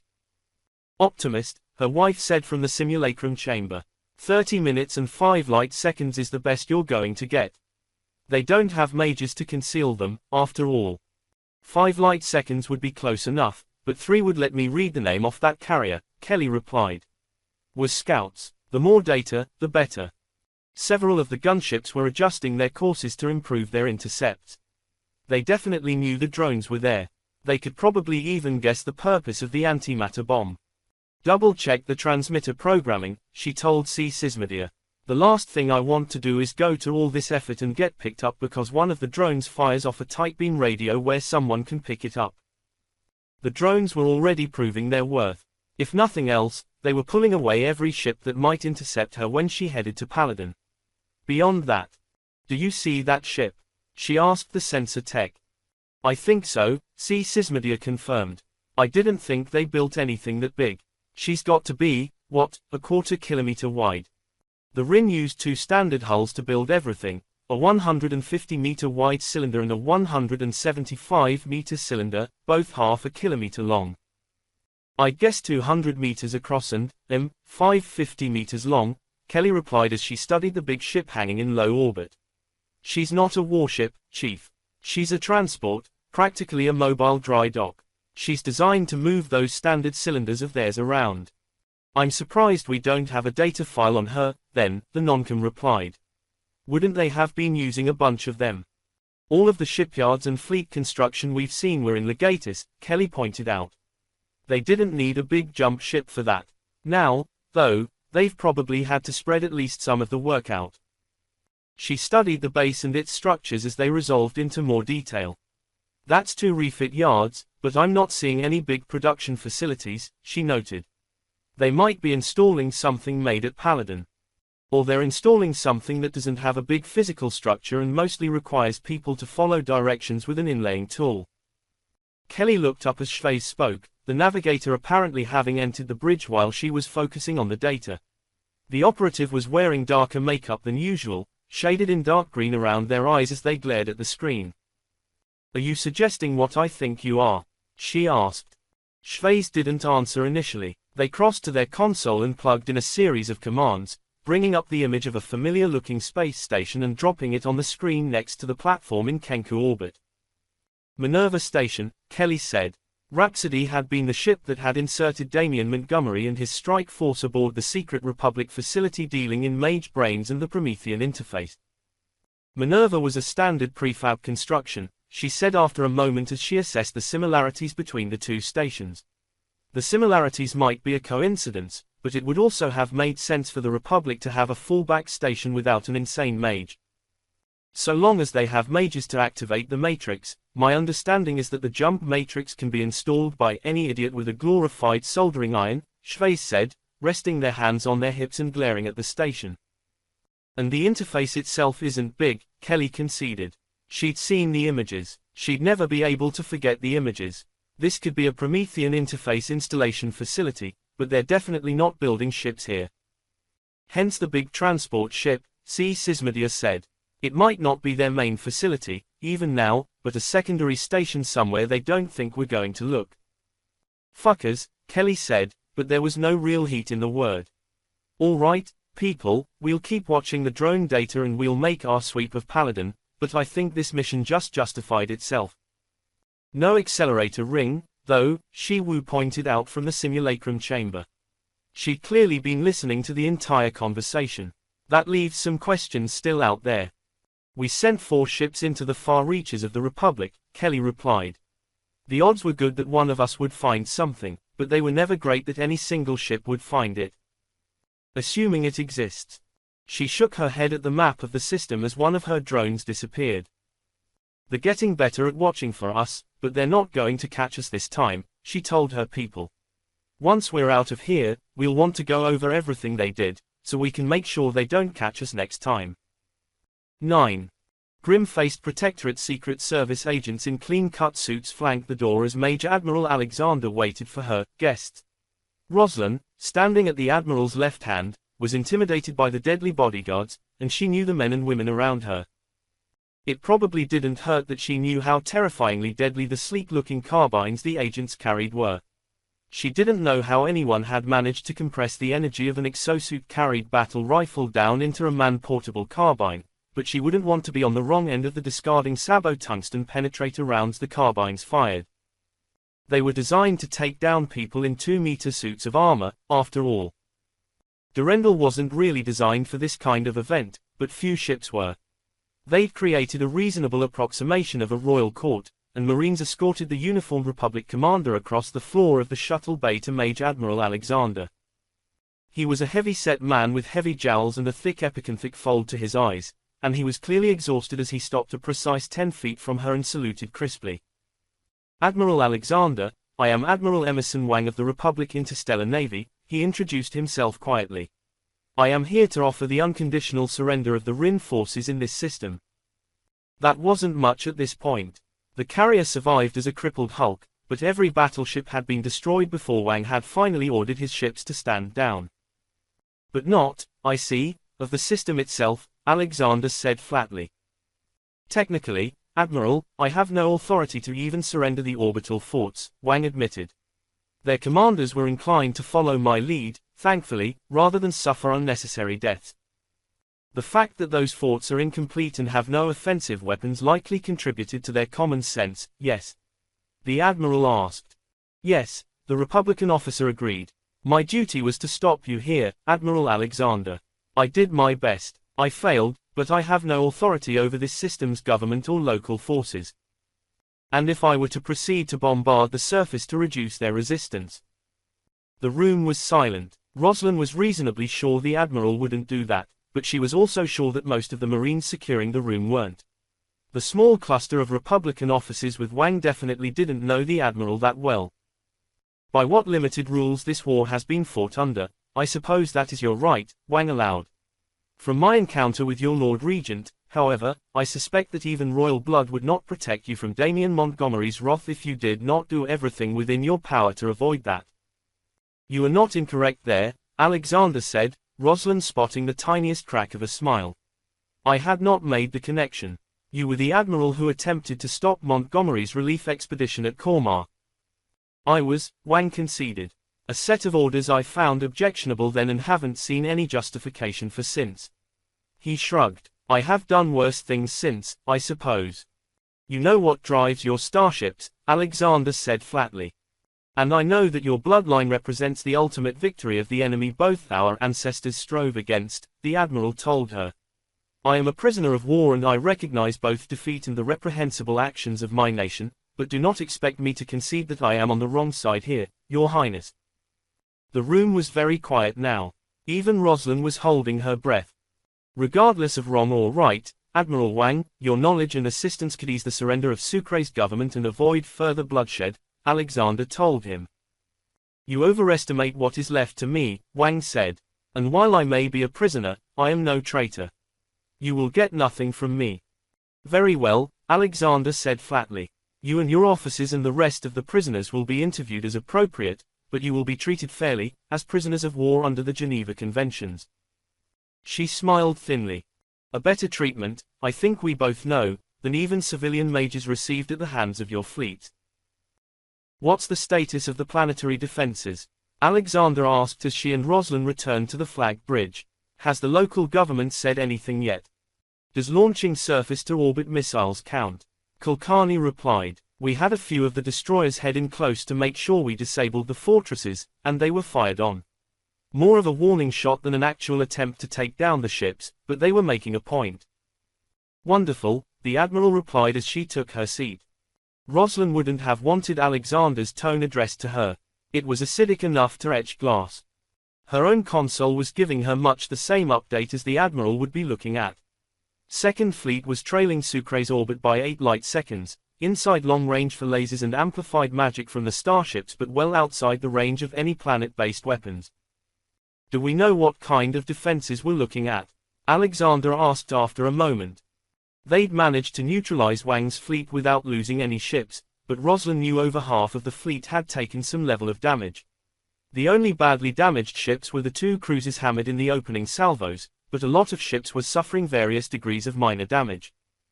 What they fired at our destroyers were standard single-drive fusion surface-to-orbit weapons, Kulkarni said. They wouldn't be a threat at long range, but if we get close enough, we don't have the time to really counter them. And I presume we don't have anything resembling a complete listing of their launch sites, the Admiral guessed. No, sir, we have 3 dialed in from their warning shots, but I'd also presume those are too close to population centers for long-range bombardment. Yes, sir, Kulkarni confirmed. If we take the time, we can locate probably 90 to 95% of their launch sites, but it will take several days to be certain we've got most of them. And even then, the Republic used population centers to cover their launch sites on Legatus, Alexander noted. I doubt they'll have hesitated to do the same on somewhere that wasn't their capital. The flag deck was silent for an extended period, then Alexander sighed. Start the search, Kulkarni, she ordered. If it comes to it, I will deal with any platforms too close to cities. If they think the Protectorate is limited to our conventional arsenals to deal with their use of human shields, we will teach them the error of their ways. Of course, Mage Admiral. Chambers. Rosalind started and turned to face the Admiral. Yes, sir. Work with Durendal's communications team, Alexander ordered.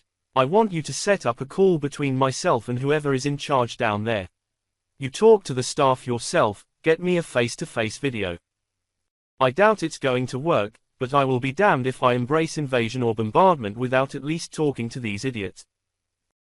It took Rosalind over an hour of trying just to finally manage to get a member of the governor's staff on a channel. The middle-aged man on the feed didn't appear able to decide between ogling her chest and looking down his nose at her. I am Silvius Grazina Gallo, he informed her, Deputy Chief of Staff to Governor Hans Southile. Anything your fleet needs to say to the governor can be said to me, and I will pass it on if necessary. If necessary. Rosalind forced a smile. It was probably obviously fake and that didn't bother her in the slightest. Mr. Gallo, my admiral is going to speak to Governor Southile, she told him. There is, in fact, only one set of circumstances under which Her Highness will not be speaking to the governor, and that is one we should both be hoping to avoid. Governor Southile will not legitimize the unlawful use of force by the thugs of a government that has no authority here, Gallo explained, slowly, as if speaking to a child. Rosalind bit her tongue, since the 16-second time delay meant she couldn't shut him up, anyway. He has no intention of speaking to anyone from your fleet. Nueva Bolivia does not acknowledge the authority of Mars. No one is asking you to, Mr. Gallo, Rosalind said, her own tone equally slow. What you must do is acknowledge that it is within the capacity of Second Fleet not only to reduce your remaining defenses to rubble but to literally destroy your world. The only way Admiral Alexander is not going to speak to Governor Southile is if Governor Southile is dead, she said flatly, noting that Gallo was trying to interrupt her, 16 seconds too late. Either you and I can set up a meeting now that will permit at least some hope of a non-violent resolution to this conflict, or this will end in fire from on high and the deaths of, at a minimum, thousands of your soldiers. We will not be threatened. Gallo was responding barely halfway through Rosalind's spiel, so she calmly waited for her full threat to register. You may be barbarians, he finally concluded, but we remain modern citizens of a modern world. We acknowledge nothing. Are you so certain, Mr. Gallo, that your governor is willing to sacrifice his life and the lives of the citizens he is sworn to protect, that you will refuse to even let him make his own decisions? Rosalind asked. Just as I do not fully speak for Her Highness Major Admiral Alexander, you do not fully speak for Governor Southile. Shouldn't the choice of whether or not to speak to the Admiral be his? He has made his decision, Gallo proclaimed. I suggest you double-check with him, Rosalind said. Not everyone, after all, fully realizes that a single antimatter warhead would crack a planetary crust like an egg. Reflection can often change people's minds. She could see the moment her metaphor struck home as Gallo's sun-darkened skin paled and he finally fully stopped eyeing her breasts. Ask the governor, Mr. Gallo, if he will speak with Her Highness the Mage Admiral, she suggested softly. I believe that is your job, isn't it? I don't recall authorizing you to threaten world cracking, Alexander said mildly as she settled behind her desk, waiting for the call with Governor Southile to start. I didn't, Rosalind, standing one step to the left and back from the Admiral's chair, replied. I simply pointed out that most civilians don't consider the fact that any warship has that capability when deciding to be stubborn. The Mage Admiral checked the indicators on her desk and shook her head. It worked, so I won't complain, but perhaps we should be handling the enemy civilians a bit more gently. She suggested, though from the replay of the call I rushed through, I'm not sure anything less would have sufficed. The dirty old man wouldn't stop staring at my tits until I shocked him out of it, Rosalind grumbled under her breath. He wasn't taking you seriously, I know, Alexander agreed. And I didn't leave you with anyone to escalate to, because I half figured that was the kind of shit they'd pull. Well done, Chambers, but let's try and find a shock threat somewhere below breaking worlds like eggs for next time, shall we? Yes, sir. The screen flickered to life with the crossed cannons over Alpaca rampant coat of arms of Nueva Bolivia. The coat of arms filled the screen for several seconds and then was replaced with a formal office with a massive stone desk, behind which sat a tall man in his late 30s with a thick shock of blonde hair. "I am Governor Hans South Isle," he announced. Two suited women stood immediately behind him, much as Roslyn and Kulkarni flanked Major Admiral Alexander, and a fancily uniformed guard stood at each side of the desk. "I am the democratically elected leader of the Nueva Bolivia system under the constitutions of both Nueva Bolivia and the Republic of Faith and Reason. We do not acknowledge the authority of the Mountain of Mars to dictate here. The presence of your vessels here is unlawful and unwelcome. You will withdraw." "That's a nice position to take, Governor," Alexander replied, letting the man say his full piece before she replied. "But it fails to recognize that the Republic of Faith and Reason launched an unprovoked and unannounced war on the Protectorate of Mars. I claim no authority here by right of fealty, South Isle. We freely concede the secession of Nueva Bolivia. But in that secession, Nueva Bolivia joined a state with which we are at war. And under the Geneva Conventions, I am required to refrain from the use of weapons of mass destruction and to do all within my power to seek your surrender before proceeding with a planetary invasion." Roslyn could see the mirror of Alexander's cold smile on the screen showing Hans South Isle. "I'll admit that's an interpretation, but it is one the Royal Martian Navy holds dear, one that we feel honors the spirit of that agreement," she told him. "I claim no authority but that of a victorious enemy, Governor.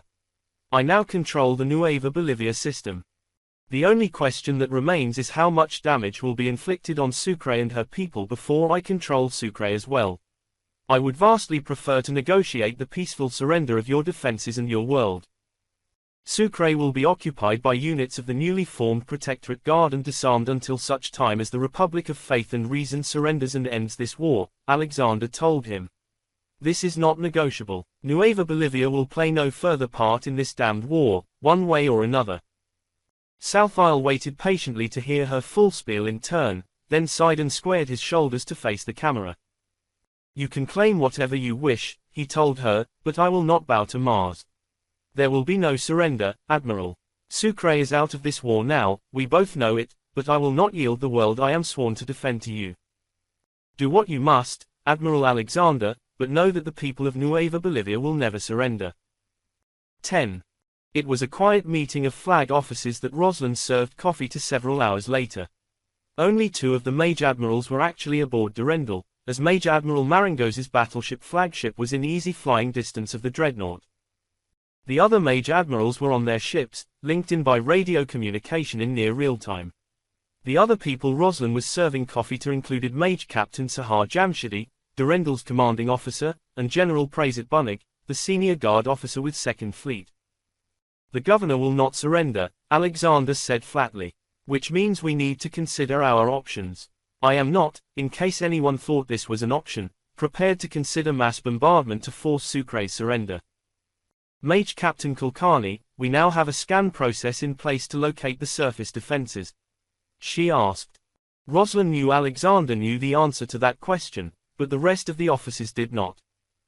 "We do," Kulkarni confirmed.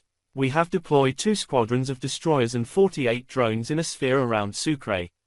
Interlacing their scans, we are searching for signs of energy generation and similar evidence of concealed facilities. Unfortunately, we can't guarantee that any concealed facility we locate is actually a weapons station," she said levelly. "We can be reasonably certain of detecting as many as 90% of the enemy defensive positions, but we are also likely to see as high as a 10% rate of false positives. In addition to the false positives, we also have seen that Republic doctrine calls for installing a portion of the defenses in or near populated areas," she continued. "This ended up not being a factor at Legatus, as the Lord Protector's flight undermined morale sufficiently to lead to the planet's surrender. Here, it seems we aren't going to get that lucky. It is possible that a sufficient reduction in the defenses may result in a change of mind on Governor South Isle's part," Alexander noted. "The old phrasing was a practical breach. Once we have opened a gap in the defenses, one that we can safely launch an invasion through, that may focus some minds. We will need that gap regardless," General Bunig said. He was a small and dark-skinned man from Earth itself. "Any attempt to land major forces in the face of anti-orbital defenses will be a disaster." "I agree," the Admiral said. there will be no attempt to land the guard before we have cleared a practical landing zone. As we continue to identify enemy defensive positions, our focus will be on locating an area where we can remove enough defenses to land the guard army groups without opposition. Silence swept over the room again as every eye focused on General Bunnig. As recently as 6 weeks before, as Roslin understood it, Prezid Bunnig had been a general in the Unified Security Forces of the Association of Southeast Asian Nations on Earth. General, I think you and I may be the only people here completely familiar with the structure and nature of the Protectorate Guard, Alexander said into that silence. Could you brief my flag officers on what the Guard is, and how many soldiers were likely to be able to deploy to secure Sucre? Of course, Your Highness, Bunnig said with a small bow. He paused for a moment, then rose to his feet and spread his hands. The Protectorate Guard is a brand new organization still finding our feet, he began without hesitation. We were created by royal order barely a month ago, an order that called on each of the planetary governments to provide one corps of soldiers, defined as 4 divisions of 20,000, to a central force to support the Royal Martian Navy in this war. The limited strength of the RMMC required this, he explained. The planetary armies average around 400,000 soldiers apiece, serving primarily as security and disaster relief on a planetary scale. The intent is that the Corps are provided as intact units with their own organization hierarchies unchanged and then grouped at a higher level into 5 Corps battle groups and 5 battle group army groups, he said. Earth and Mars both provided extra corps of troops at Her Majesty's request to fill out the numbers for a target strength of 5 army groups and 10 million soldiers. Roslin knew about the Guard and the plan for bringing them up, but she had to admit that the numbers sounded impressive. 125 corps, 1 per planet plus extras from Sol, would make for a vast expansion over the single 80,000 Marine Corps of the RMMC. The other side, though, was that Sucre alone had a population of just over 2 billion. Currently, we have a single corps with 2nd Fleet, Bunnig told the officers. Additional forces are being concentrated at Legatus. 2 corps of the 1st Battle Group, 1st Army Group, have already been deployed to the surface of Legatus to assist the Marines in garrisoning the planet. If everything has gone to schedule, the entirety of the 1st and 2nd Battle Groups of the 1st Army Group should already be in Legatus and deployable to reinforce us. The 3rd Battle Group may have been successfully assembled as well, which would give us approximately 13 corps or roughly 1 million soldiers to launch the invasion with. I believe we have no choice but to wait until the 3rd Battle Group can be brought up to reinforce our landing troops, Alexander said.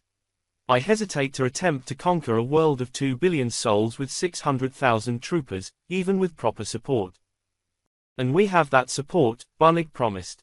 Each corps includes exosuit combat units, tanks, artillery and aircraft. They are fully functional planet-side combat forces. But I would also suggest waiting until we can deploy the 3rd Battle Group as well. He paused, then sighed. If I thought we'd have the 4th and 5th Battle Groups of the 1st Army Group in less than another month, I would suggest waiting until we could deploy a full Army Group of the Guard, he admitted. We can't wait that long, Alexander told him. I'm hoping, I have to admit, that opening a breach in the defenses and landing a real invasion force will bring about Sucre's surrender without further fighting after that. I do have to ask, Admiral, Maringos said slowly. I reviewed your conversation with Governor South Isle, and he made one very relevant point. Nueva Bolivia and Sucre are already out of the war. We can leave lighter units here to secure the planet and make certain that Sucre doesn't contribute to the Republic war effort. Why do we need to invade? Roslin had been thinking the same question. Unlike the Admiral, though, she had been going to ask it in private. Rank had its privileges, after all. Flag lieutenants were allowed to ask stupid questions of their admirals, but they were expected to do it where no one else could hear them. For 2 reasons, Mage Admiral, Alexander replied. She held up one finger. Firstly, Sucre has a link. If we draw down our forces significantly here, they are entirely capable of informing the Republic that we have done so. A relief force could be dispatched and the system retaken.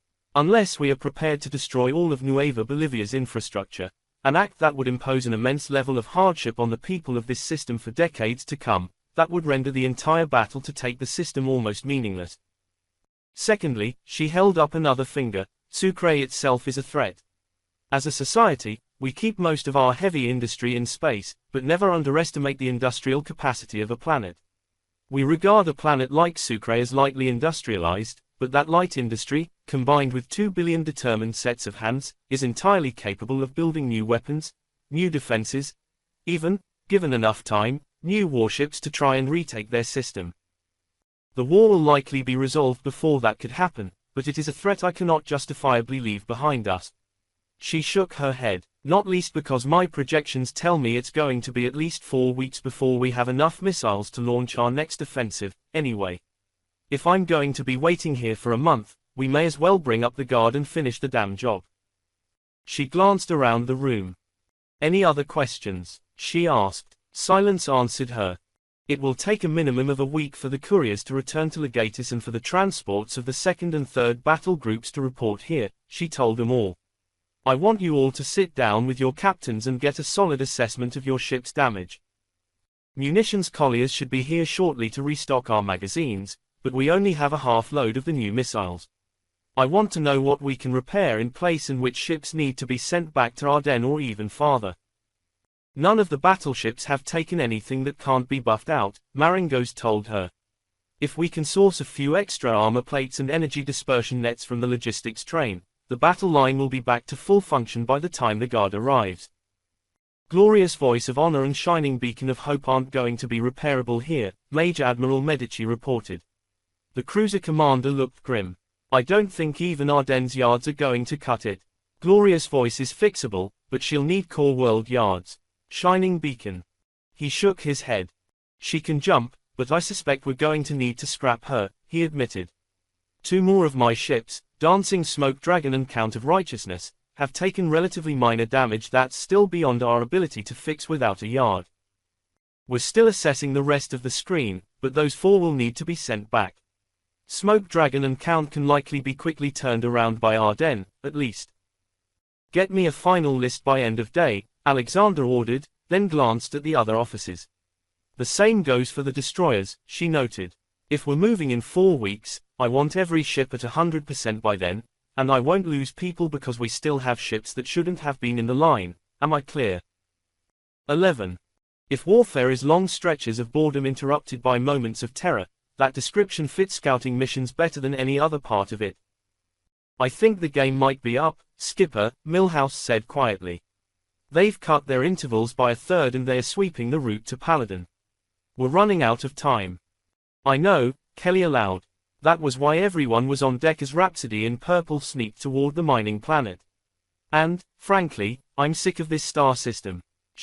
How are we doing? Liara is maintaining the stealth spell, her wife replied. I'm standing by to teleport us the hell out of here. How close are you going to cut this? If the game is blown, then let's do it in style, shall we? Kelly asked with a smile. We are headed directly for Paladin already. If we cut the reactor and go full heat sink, how close do you think we can get? With the gunship patrols, sensor stations and the rest. Shiwu shook her head. They'll pick us up at a light second at the closest. And that's assuming we can get that close, because they can spot us at twice that if we lose the heat sinks. Then we go in as far as we can and see all that we can, Kelly replied. No drones, we can't risk them localizing the launch vectors. Schweiz, set the course. On it, the androgynous navigator replied languidly, reaching out and pressing a single button on the screen. Engine shut down in 12 minutes. We will be moving at just over 7,000 kps at approximately 4 light seconds from Paladin. We're already cutting it close, boss. If they see us, she will get us out of here, Kelly said. Won't you? Of course, the ship's mage said, her tone sounding less certain than her words. Do we even think there's anything here worth this risk? Wouldn't we already know? We know there's industrial platforms here, Kelly replied. We need to get closer to have a clue what they're making.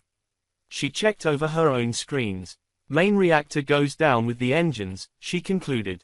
Then we're dark for 20 minutes and then you get us the hell out of here, love. Your faith is touching. You know this is going to hurt, right? Damien jumped a ship I was on from orbit once, Kelly said.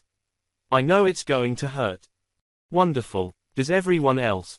We have 31 minutes to let them know, the captain said with a chuckle. Mike, get the medbay ready, will you? On it, Her pilot husband, also one of the 2 certified medics on the ship, replied. Kelly leaned back in her chair and watched the counters run down as she charged her little ship into the teeth of a small fleet eager to vaporize her. "We're here for answers, everyone," she reminded them. "We've got one ugly one. It's time to see what else Gigax is hiding from us." Rhapsody in Purple was silent and overheated as she plunged toward her final destination in the Gigax system. Kelly wiped sweat from her brow as the ship's sensors drank up everything they could of Paladin and its orbitals. "Heat sinks are at 80% capacity," Milhouse warned her. "We don't have much longer." Are you ready?" Kelly asked. "We are," the Mage confirmed. "On your command." "And not a moment sooner, love," Kelly ordered. "I've got an itch between my shoulders that says there is something here we've missed." "There's nothing here of the size to be building gunships," her tactical officer said. "A couple of yards for megaton range in system clippers, but nothing I'd call military construction. If there's anything here, we're more likely to learn about it going over the signal's intelligence than pushing 100,000 kilometers closer." "And those gunships make getting closer more dangerous, I know," Kelly agreed. "Humor me." The silence that answered her told her that her officers, her friends, thought she was nuts. But they waited anyway, watching the heat sink capacity disappear and the temperature aboard the stealth ship creep up. "It's 32 degrees in here and the sinks are at 90% capacity," Milhouse said quietly as the range continued to close. "Boss, what are we looking?" "That," Kelly said sharply, pointing at a particular icon. "Milhouse, on my mark, pulse full active sensors at that target. Liara, keep us hidden until we get the bounce back. As soon as we have the data from the radar sweep, get us out of here." "They'll know where we are," Milhouse replied. "And that's why we have to act now. It." She could see the timer on the heat sinks. 60 seconds at most before they had to vent, but the factory she'd picked out for a tiny blip of unusual radiation on was only a light second and a half away. A radar sweep would take 3 to 4 seconds, they could evade fire for 3 to 4 seconds. Kelly hoped. "Sensors active on capacitors," Milhouse replied. "Receivers online. Hold everything else dark," Kelly ordered. "Schweiz, emergency gas thrusters. Keep us dancing." There were 30 gunships within 5 light seconds of her ship and a dozen mid-sized forts orbiting Paladin. Any of those armed platforms could obliterate Rhapsody with a single lucky hit, but they weren't going to have time to try. "Sensor sweep data coming back," Milhouse snapped. Give me a second. Go." Jump us." Half a dozen laser beams scored across the sensor panels on Rhapsody in Purple's bridge, the closest of them missing the scout ship by 100 meters at most.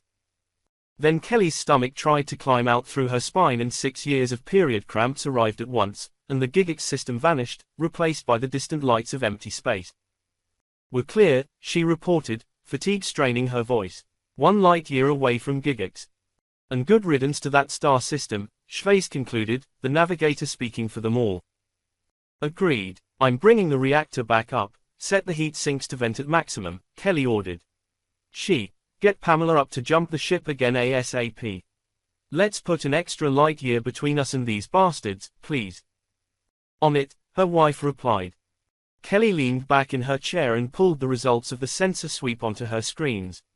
Radar and LiDAR were powerful scanners, detailed enough to pull a lot of information. Combined with the radiation signature she'd seen in the passive scans, she was entirely certain and smiled coldly. "We got the bastards," she said aloud. "Would you care to illuminate the rest of us, Skipper?" Milhouse asked. 511 Kev, guns, Kelly told him. "Sound like a familiar number." "Positron annihilation radiation," the tactical officer said instantly. "That's loose antimatter, basically. Inevitable and allowed for consequence of moving antimatter in bulk quantities," she said. "Also of using antimatter as a power source, but I'll note that the Republic doesn't do that. Their antimatter stocks are reserved for engines and missiles. None of the ships we saw were using antimatter engines," Schweiz observed. "Their capital ships never have, but the gunships usually do. But can be modified to run on fusion drives," Kelly noted. "But, no, this wasn't someone using an antimatter engine. Too small, too contained. Might have been a reactor, but neither the Republic nor the Unarcana worlds ever liked using AM for power." Plus, I know the pattern. She shrugged. I worked in merchant shipping, people. We didn't haul antimatter often, but I know what the radiation pattern of an antimatter containment release valve looks like. So, take a look at the factory it was attached to. The bridge was silent as Kelly put the data on the main screens.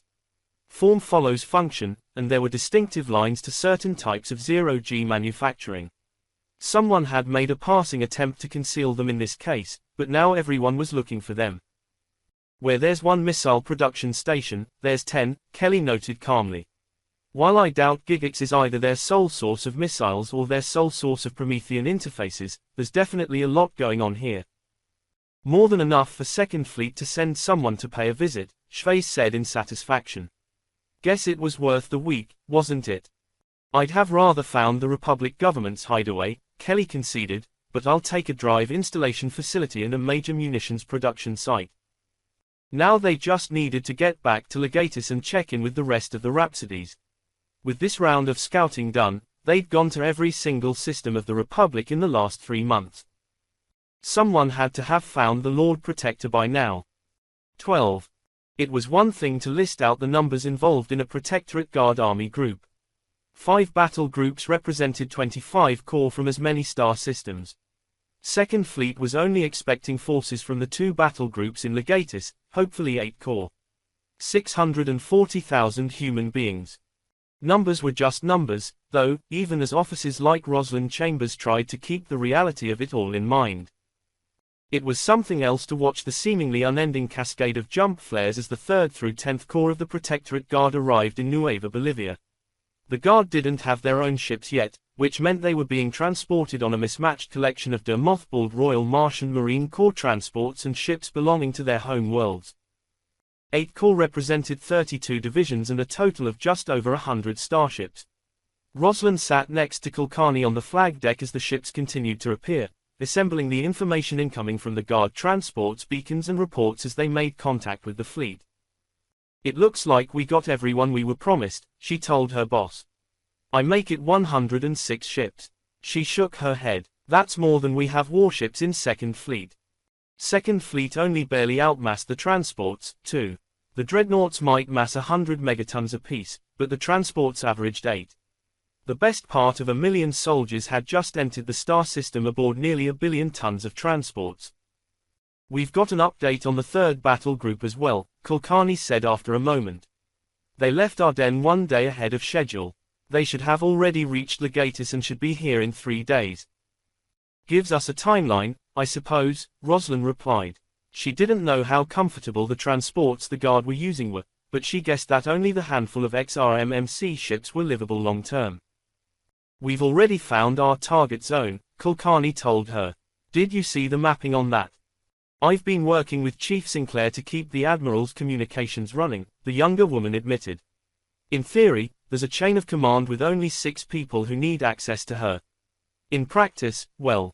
In practice, everyone thinks their problem is important enough to need her personal attention, Kulkarni agreed. She entered a series of commands, bringing up a globe of Sucre on the screen they shared. The locals did a good job of setting up the ground defenses, she conceded. Unfortunately for them, some of our defectors gave Montgomery a lot of the details while he was planning his investigation here. We have that data now, which we put together with our own scans and ended up with a solid idea of what we're looking at. Red stylized fort icons dotted the globe now. Geography is always the biggest factor in something like this, Kulkarni noted. In this case, a set of mountain ranges on either side of a continental plate here. Part of the globe flashed. Give it another billion years or so and the Connors plate will probably be completely ground underneath the 2 squeezing in on it. For the moment, though, there are 2 ranges of mountainous islands on either side of a warm and pleasant sea with an Australia-sized island in the middle of it. While there are batteries in position to fire over those mountains and target craft descending from orbit, the mountains do impose a blind spot at lower altitudes. The locals made up for that by installing a heavier set of defenses in a few locations on the interior of those mountains, since that island is one of their more densely populated regions. We've dialed in all of those defenses, the ops officer said calmly. We will eliminate approximately 17% of Sucre's surface defenses and clear a zone roughly 200 kilometers across for the landing. The worst part will be the first wave, which will not be transporting troops, Kulkarni said grimly. There will still be 5 launch facilities that are too close to civilian populations to engage in long-range bombardment.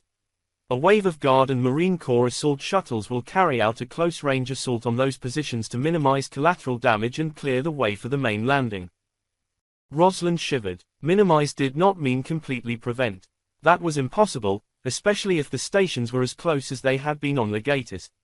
If they were lucky, the locals would take the destruction of the other defensive installations around the area as a sign to evacuate the civilians. After that, Kulkarni sighed. It's down to General Bunnig and the Guard. What happens after that? Rosalind nodded, glancing away from the globe of Sucre as a new alert pinged on her screen. Wait, that's a Royal Guard ID code, she said aloud. One of the ships heading towards Second Fleet wasn't transmitting a Protectorate Guard beacon. Looks like a courier ship that decided to make the last jumps in company with the transport fleet.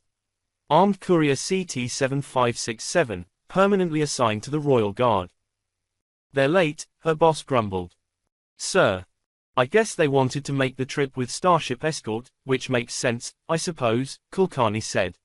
With the death of the Mage King and the Crown Prince, Major Admiral Alexander is now the Crown Princess of Mars.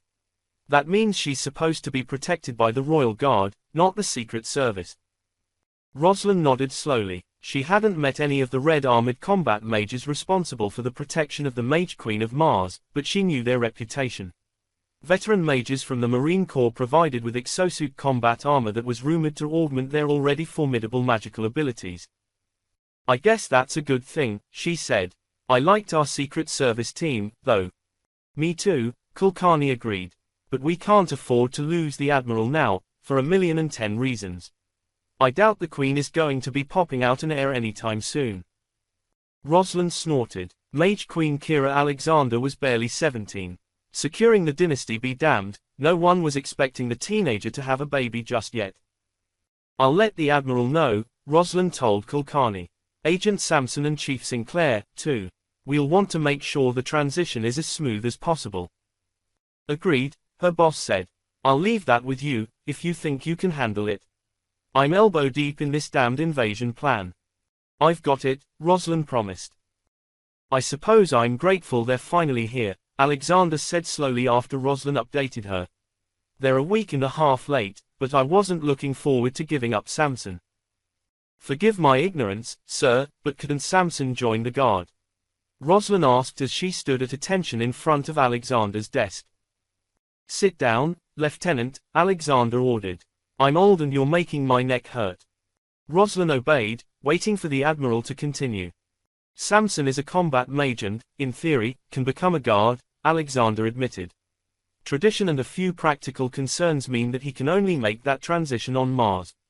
Unfortunately, every member of my former Guard detail is retired or dead. She sighed. The last actively serving member of my old detail commanded my nephew's personal guards, and died with him. This Guard Captain von Salzbach is unknown to me.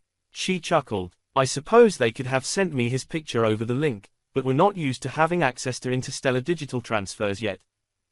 I wasn't under the impression we trusted our captive links quite that much yet, either, Rosalind noted.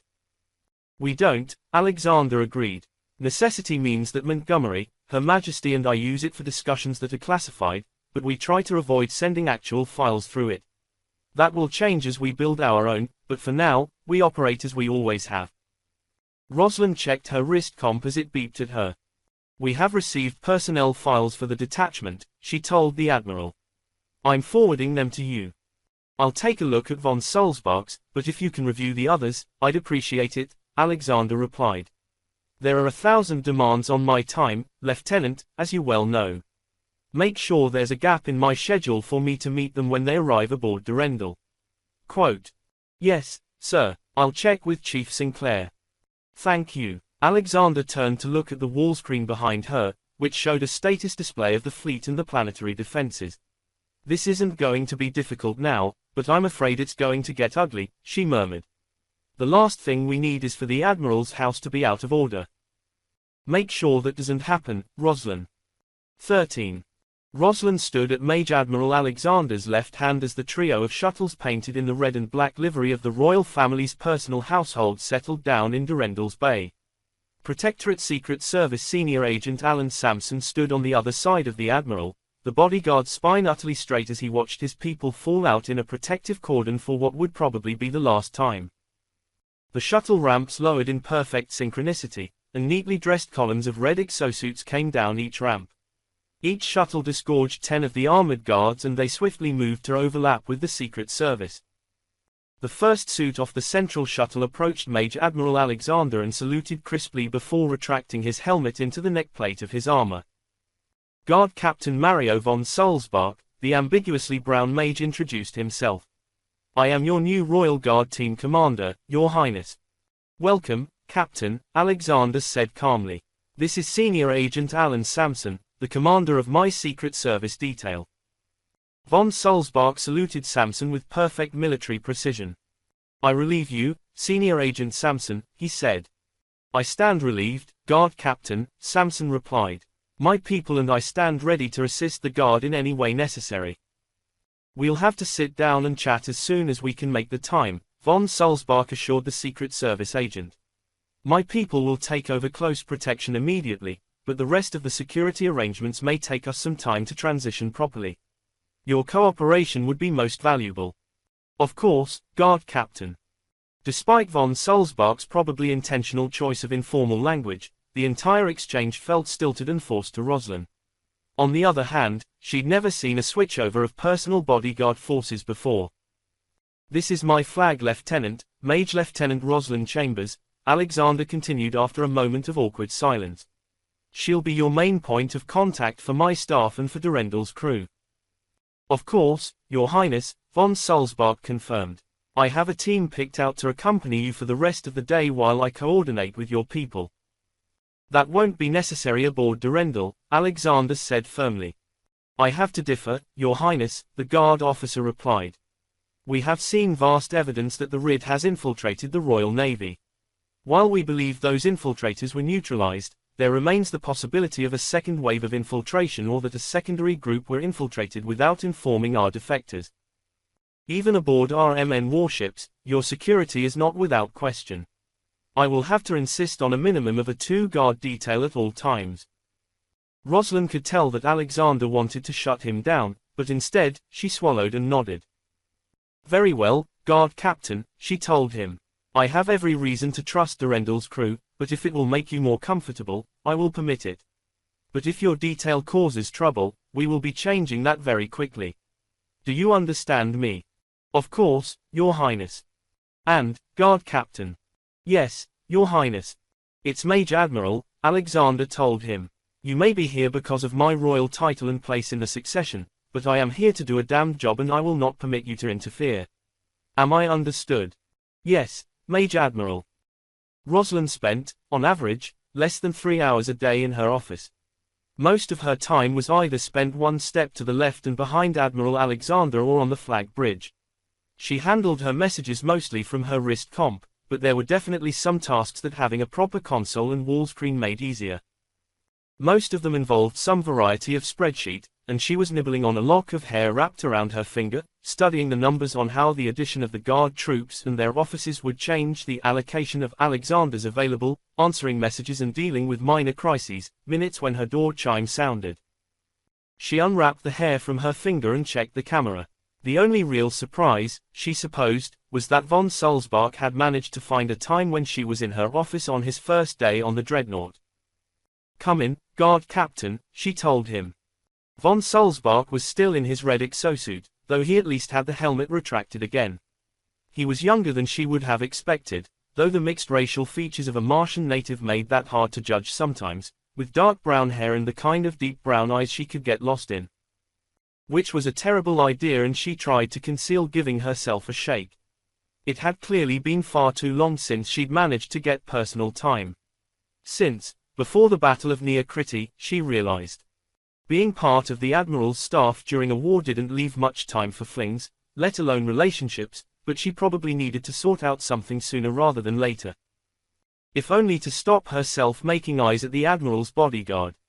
"How can I help you, Captain von Salzbach?" she asked as he stopped in front of her desk, clearly settling into his armor. "I'd offer you a seat, but the armor handles that," he told her. "The Admiral said I'd be going through you to interface with her staff and Durendal's crew." "So she did," Rosalind confirmed. "I'm at your disposal, of course, though I have a lot going on." "What do you need?" "A few things," von Salzbach said with a grin. "First, the quarters we've been assigned are more than acceptable except for one problem: we're not nearly close enough to the Admiral. We're going to need to be relocated to make certain we're quartered around her so no one can reach her quarters without going past us." "That makes sense, I suppose," she admitted. "I'll coordinate with the stewarding staff and get that sorted out. We might not be able to move all of you over, but I suspect putting guards in quarters around the Admiral at least past the designers' minds." "I'd hope so," the guard replied. "I'll admit I haven't seen the full schematics for this ship yet, either, but that's less critical. For the moment, we're mostly standing guard on the Admiral's spaces and following her around like lost puppies." "You should have been sent some when you were assigned," Rosalind said, pursing her lips. "Never received them, I'm afraid," he admitted. "Can you make sure my people get those, too?" "I can. You'll have them by the end of the day," she promised. "Anything else?" "Speaking of stewarding staff, we brought a small team of food prep staff from the mountain," he told her. "My review so far suggests that the Admiral's food is being prepared by Durendal's crew." He shook his head. "That's not acceptable for the Crown Princess of Mars's security. The team we brought will take over all of Her Highness's food, both personal and meetings. We can't have her eating or drinking anything that hasn't been validated by my people," he said firmly. "Even aboard Durendal, she is more vulnerable than she seems to believe." "This ship was the most classified secret project the Protectorate had," Rosalind pointed out gently. "Everyone aboard has cleared the highest and tightest security restrictions, Guard Captain." "Maybe, but so had the Major Admiral's previous operations officer, yes," von Salzbach pointed out. "The one that was a Republic plant." Rosalind swallowed. She'd almost forgotten about that. That officer had committed suicide when confronted, which was how Kulkarni had ended up in the job. Alexander had been working aboard a regular battleship then, but the point still stood. "Fair," she conceded. "I can tell you already, though, that Admiral Alexander will be concerned about offending the Navy personnel and leaving them feeling untrusted." "We will offend the Navy personnel," von Salzbach said bluntly. "And they will feel untrusted because I don't trust them. Admiral Alexander has to trust them to do her job. I have to distrust them to do mine. We will push each other until we find a compromise, but right now we need to err on the side of complete caution, Mage Lieutenant." He smiled. "I promise you, I'm not a complete hard-ass, but my job is to keep the Crown Princess of Mars alive. I do not give a single rat's ass if people around me hate me for it." 14. First wave bombardment initiating in 60 seconds.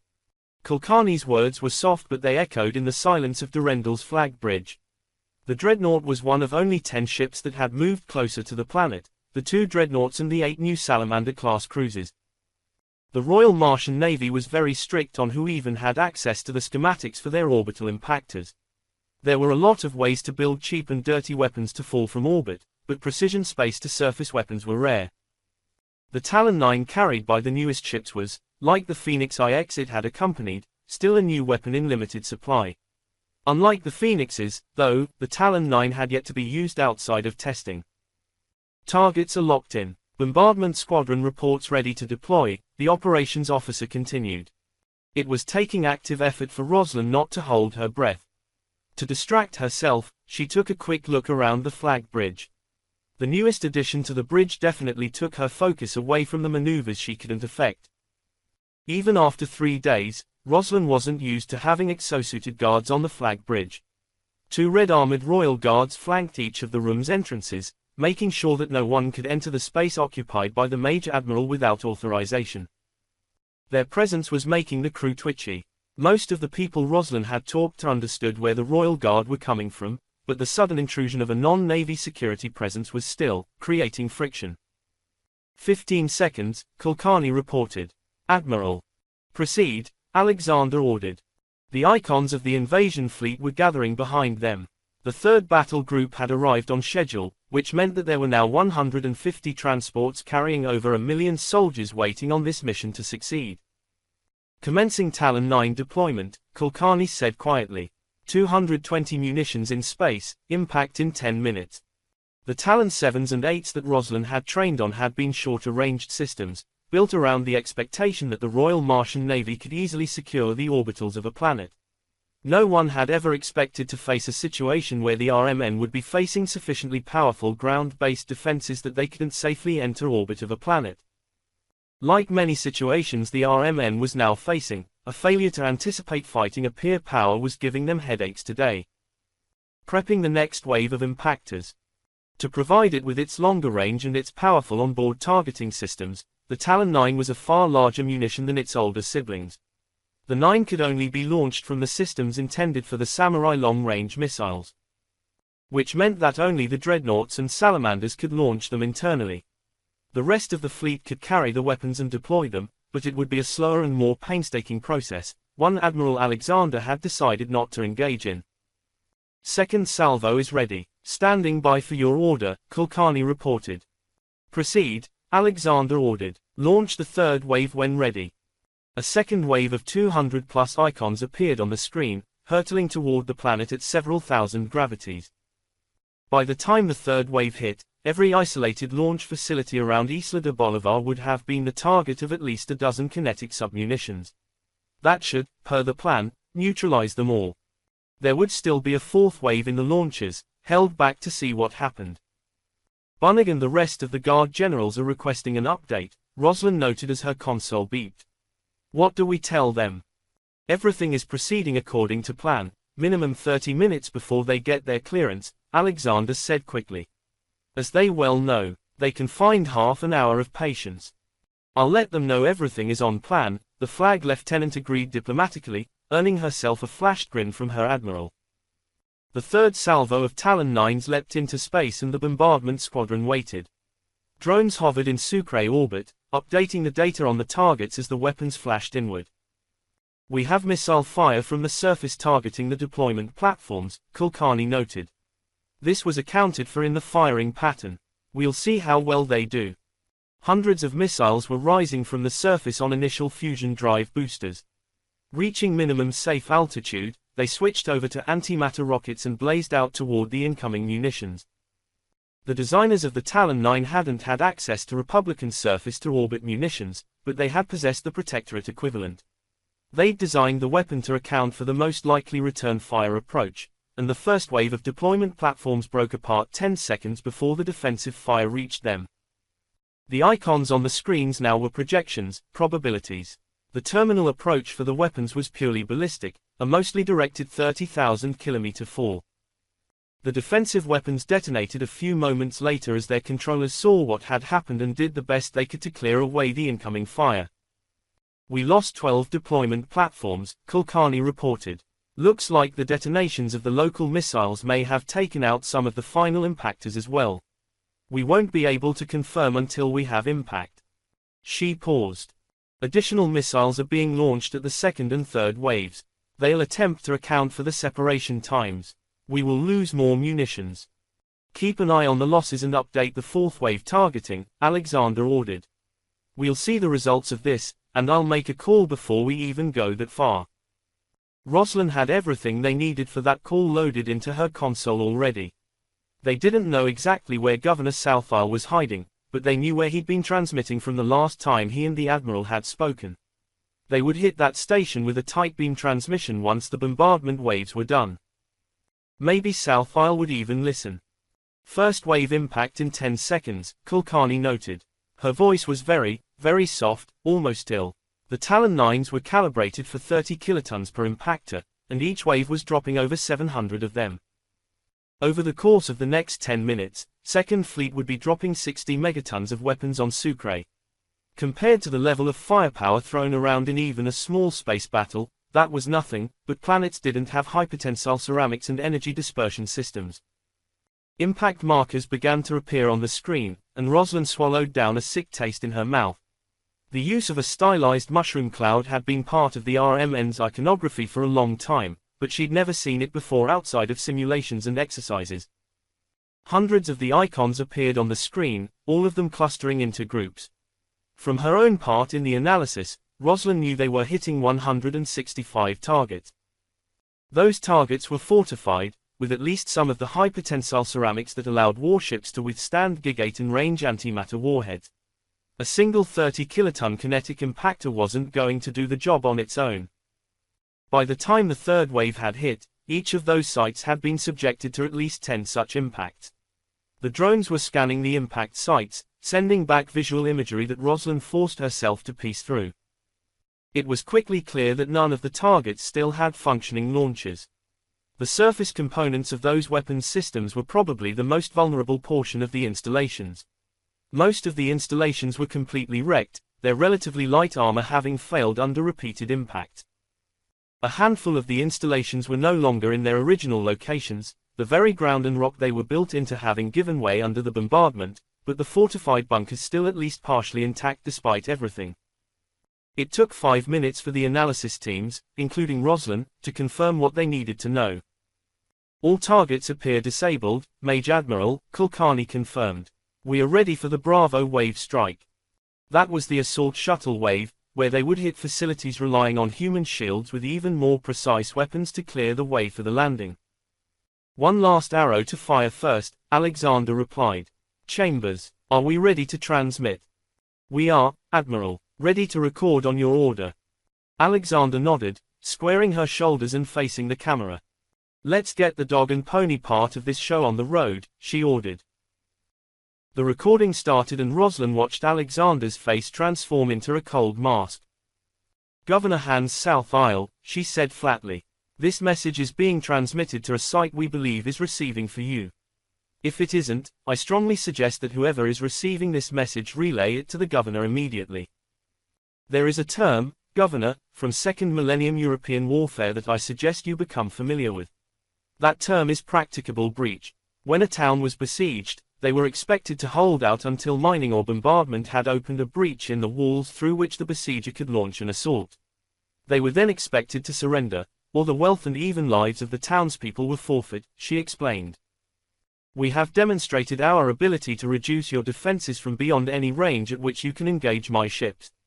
We have destroyed the defenses around Isla de Bolivar, creating that exact type of breach. I am sadly aware that breach already came with significant cost of life, Alexander said. But I am now faced with the final defenses of Isla de Bolivar, the ones that Republican military doctrine has positioned next to or even inside civilian cities. I will not risk my invasion force, Governor. I will bombard those defensive positions before I initiate my landings.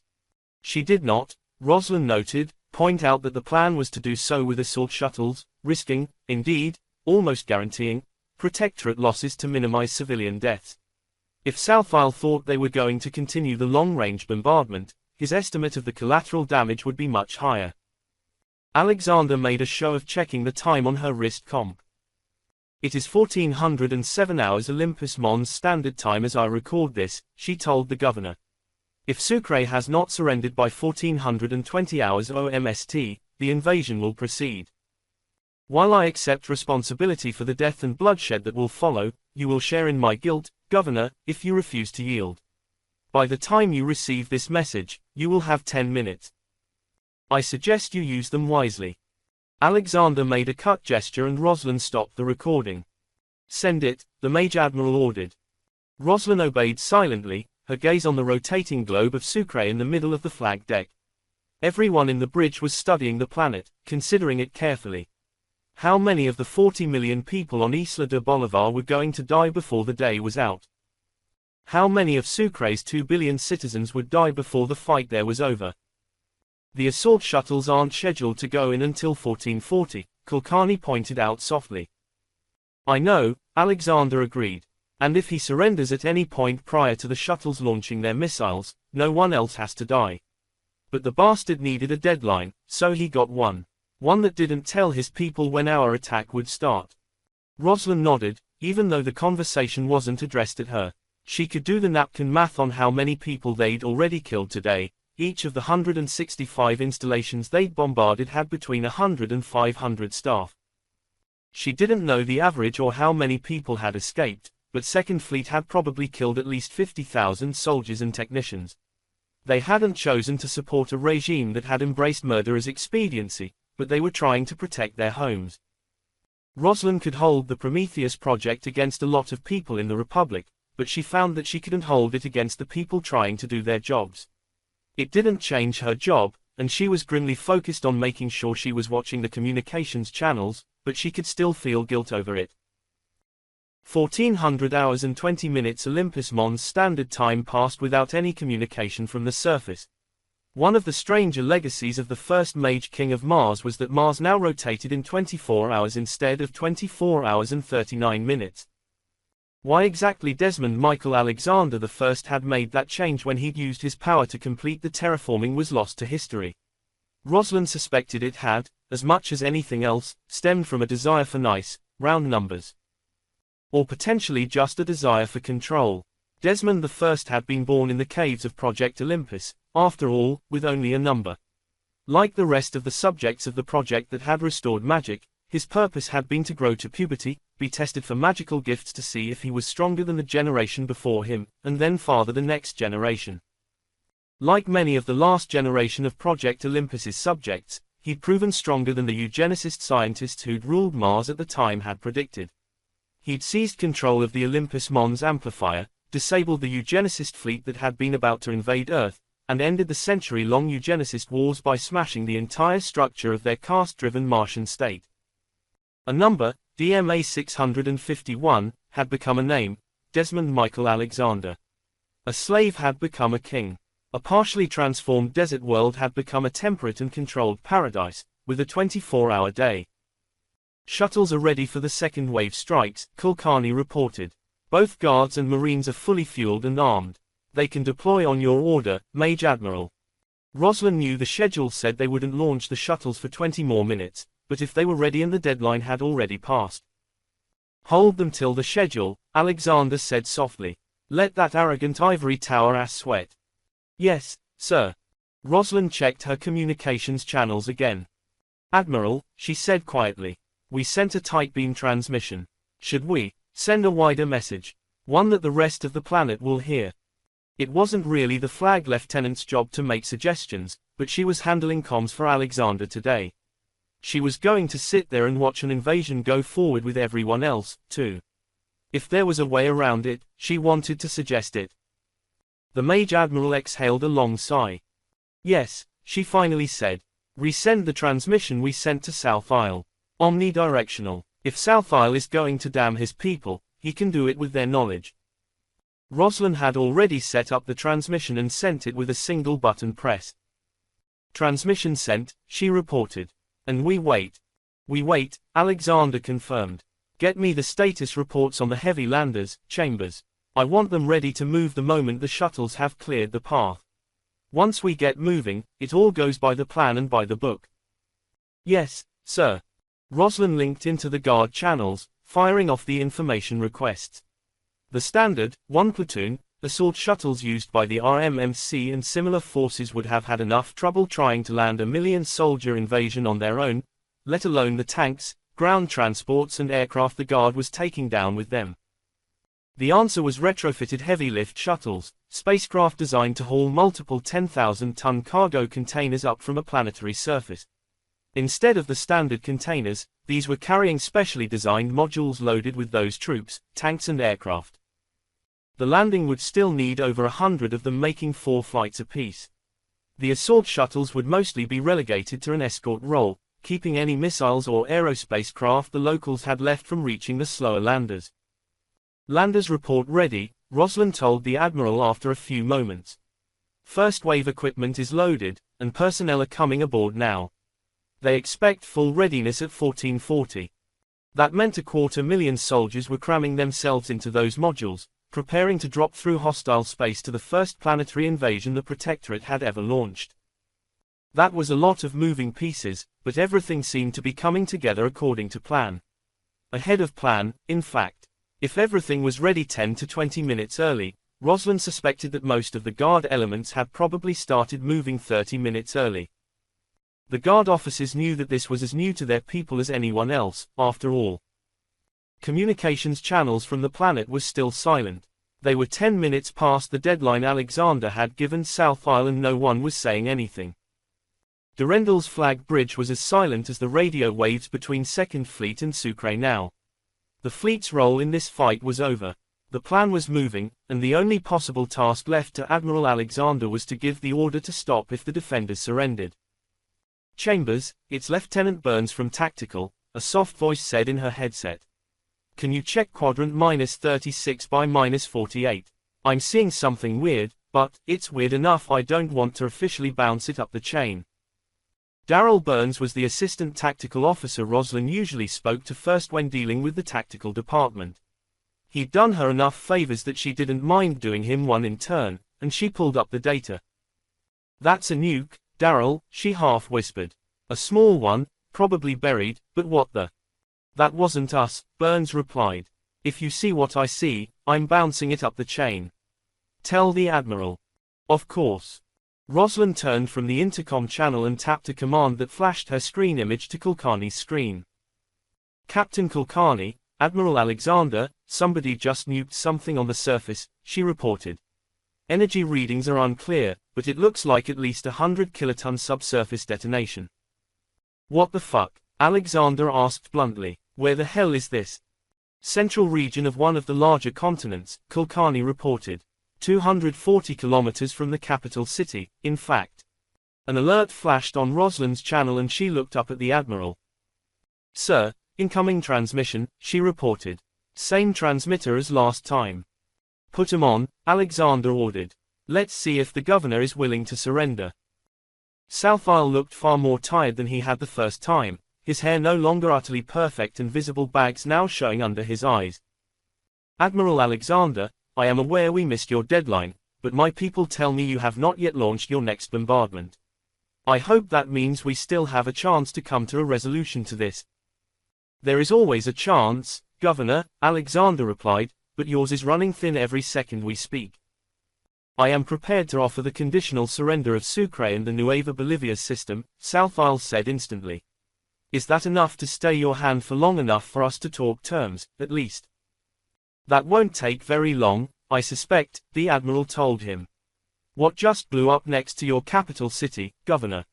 There was a long silence, one hardly justified by the 2-second comm delay. That, Mage Admiral Alexander, would have been the Republic Intelligence Directorate's primary operations facility on Sucre, South Isle said slowly. You nuked the RID? Alexander asked. Roslyn couldn't help but agree with the Admiral's incredulous tone. South Isle had pushed it this late and had then blown up the RID base. Technically, they nuked themselves, the governor replied. That bomb was originally installed in the basement of the fallback bunker I am speaking to you from. It was relocated some weeks ago by what turns out to have been a rather imaginative agent of mine. They were supposed to dispose of the bomb. Instead, they infiltrated it into the RID base. Alexander asked. So I am informed, yes, South Isle confirmed. While leaving the tracker in my bunker and the detonation codes unchanged. I believe, Admiral, that the RID was expecting me to surrender and attempted to prevent that.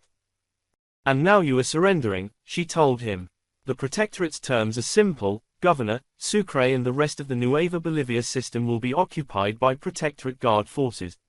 The planetary defense installations will be demolished, carefully. All planetary and Republican military forces will be disarmed and processed by the Guard but not further imprisoned unless we have evidence of crimes. Orbital and planetary industrial sites will be subject to regular inspection to prevent the production of munitions, and a Royal Martian Navy security force will remain in the system to prevent any clever ideas. Otherwise, you will continue to govern yourselves as usual. Law enforcement will be expected to cooperate with the occupation garrison, but we will otherwise leave them to their work. I understand. South Isle's face was grim. Is that it, Admiral? We will also require the surrender of every known link installation in the system, Alexander said. Our purpose is to fully neutralize Nueva Bolivia as a threat, Governor, not to engage in reprisals. And when the war is over? He asked softly. The Republic of Faith and Reason is done, she said harshly. But when the war is over, we will require a plebiscite on the part of the people of Nueva Bolivia on whether they wish to remain as an independent world or rejoin the protectorate of the Mage Queen of Mars. In Rosalind's opinion, that was probably just a question of labels. Any of the ex-Republic worlds that chose to stay independent were inevitably going to join back up in a new structure. So long as that structure wasn't engaged in the mass murder of mages to build jump ships, though, she figured her superiors would tolerate that. I don't have much of a choice, the governor admitted. I would like to think that humanity is past the point where violence like this is the answer, but enough people have died to make your point. We accept your terms, Major Admiral Alexander. The planetary defenses will stand down. Sucre surrenders. 15. Rosalind stepped inside Alexander's office in response to the unspoken command of the door sliding open. The red-armored royal guards flanking the door eyed her but didn't challenge her as she entered. They at least recognized her, though she'd heard some complaints about the level of security they were imposing. The architect of that security was standing next to Alexander's desk. Von Sulzbach had his helmet down and was in the loose parade rest that Rosalind understood to be basically sitting inside the armor.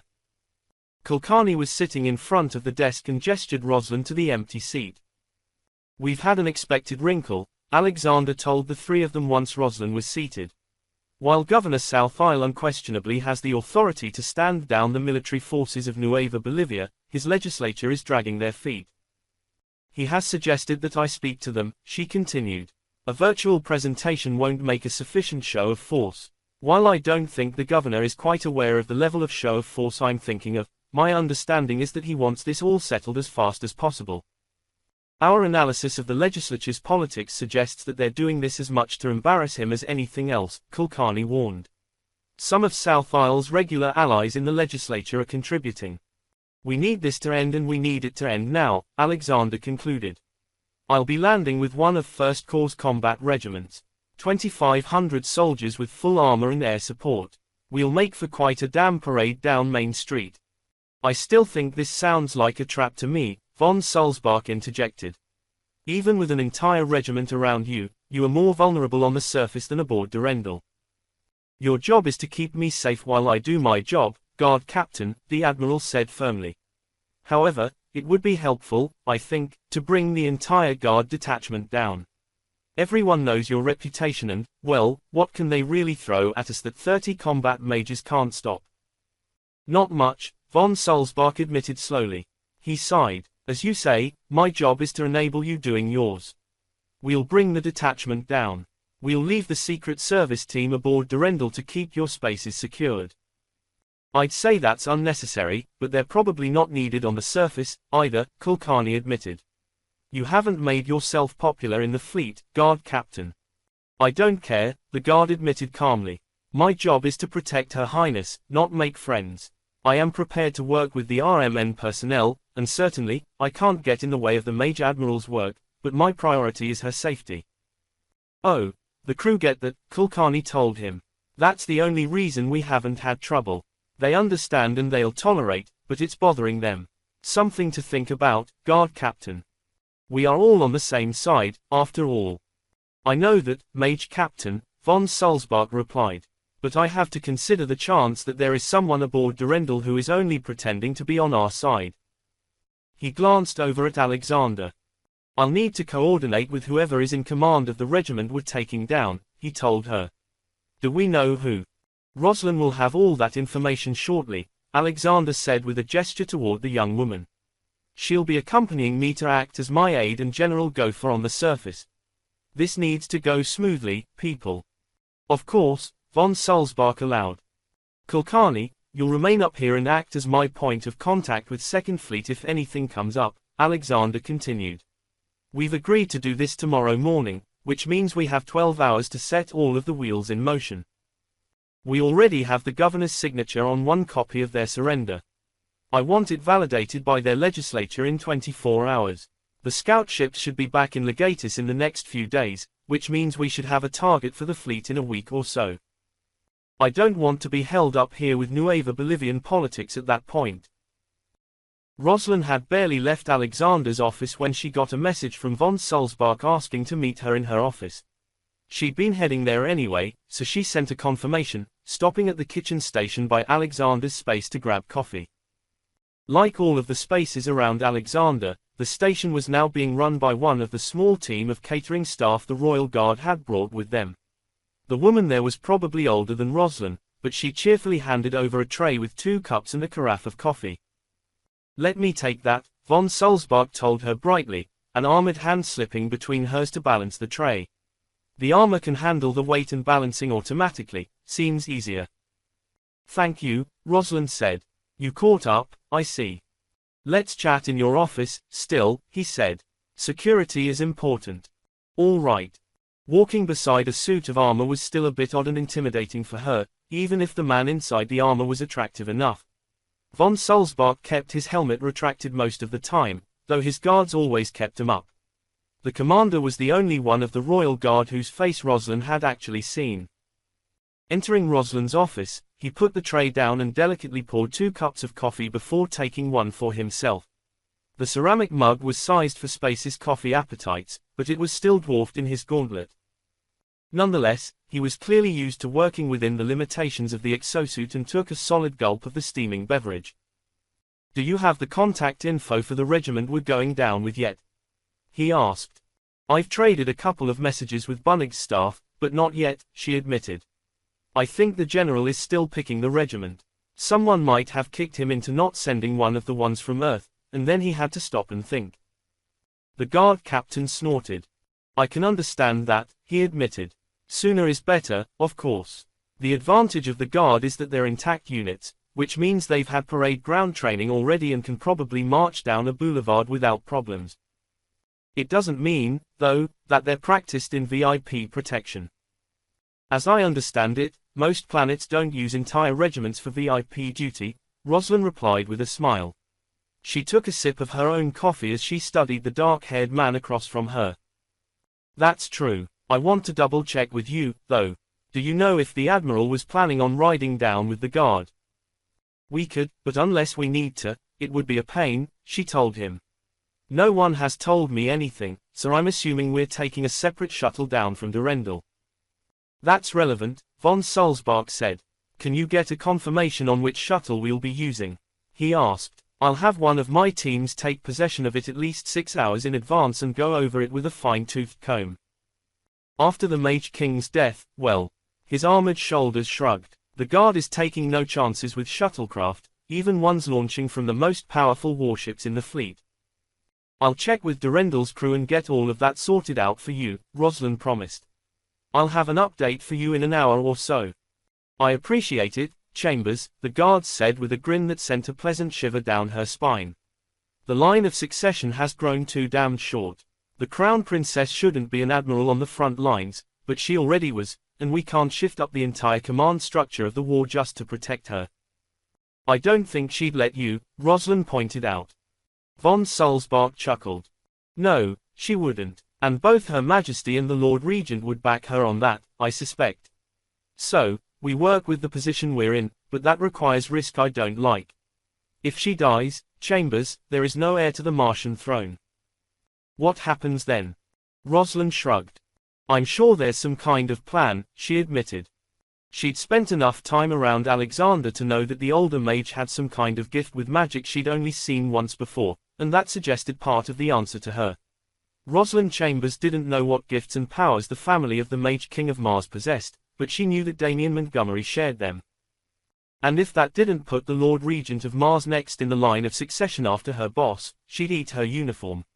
If the Royal Guard didn't know that, though, it was definitely not her place to say anything. "If there's a plan, no one in the Royal Guard knows it," von Sulzbach admitted. "Which is scary, isn't it? We have to be ready for anything tomorrow. If something goes completely to shit, Chambers, you'll be right next to Her Highness with myself and the close protection detail. We have to focus on Alexander. The Admiral can take care of herself, you know," Rosalind said delicately. She suspected that Alexander could take on her entire 30 Mage Guard detail and wipe the floor with them. "So can I, even if not quite so competently. I am a trained Navy mage, after all, Guard Captain." "Good," he told her. "We'll try and keep you safe as well, but if you can help, that won't go amiss." "Everyone around the Admiral will be mages, Guard Captain," she said with a smile. "None of us are helpless." "True," he conceded. It's easy to forget that when you're focused on protecting someone, though. Fair. Rosalind shook her head and drank more coffee. I'll get you the contact and the shuttle info, she promised. Do you need anything else? Not right now, he told her. I'll let you know. I'm your contact for the Navy side, Rosalind reminded him. Whatever you need, Guard Captain. 16. By the time the assault shuttle carrying Rosalind, the Mage Admiral, and the platoon of the Royal Guard touched down, the Guard force was already on the ground and spreading out from the shuttleport. The heavy lander was a looming presence on the edge of the field, 4 10-meter by 100-meter containers permanently attached to each other, and the heavy lift shuttle needed to move them into space. A dozen tanks were drawn up around the edge of the pad as Rosalind followed the Royal Guards onto Sucre's surface, with a company of exosuited soldiers surrounding them. Which unit did Bunnig deploy in the end? Alexander murmured as she joined Rosalind in surveying their show of force. The 14232.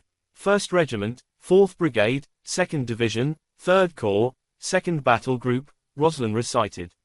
One of the Tau Ceti units and the one with the best readiness metrics among the guards with us.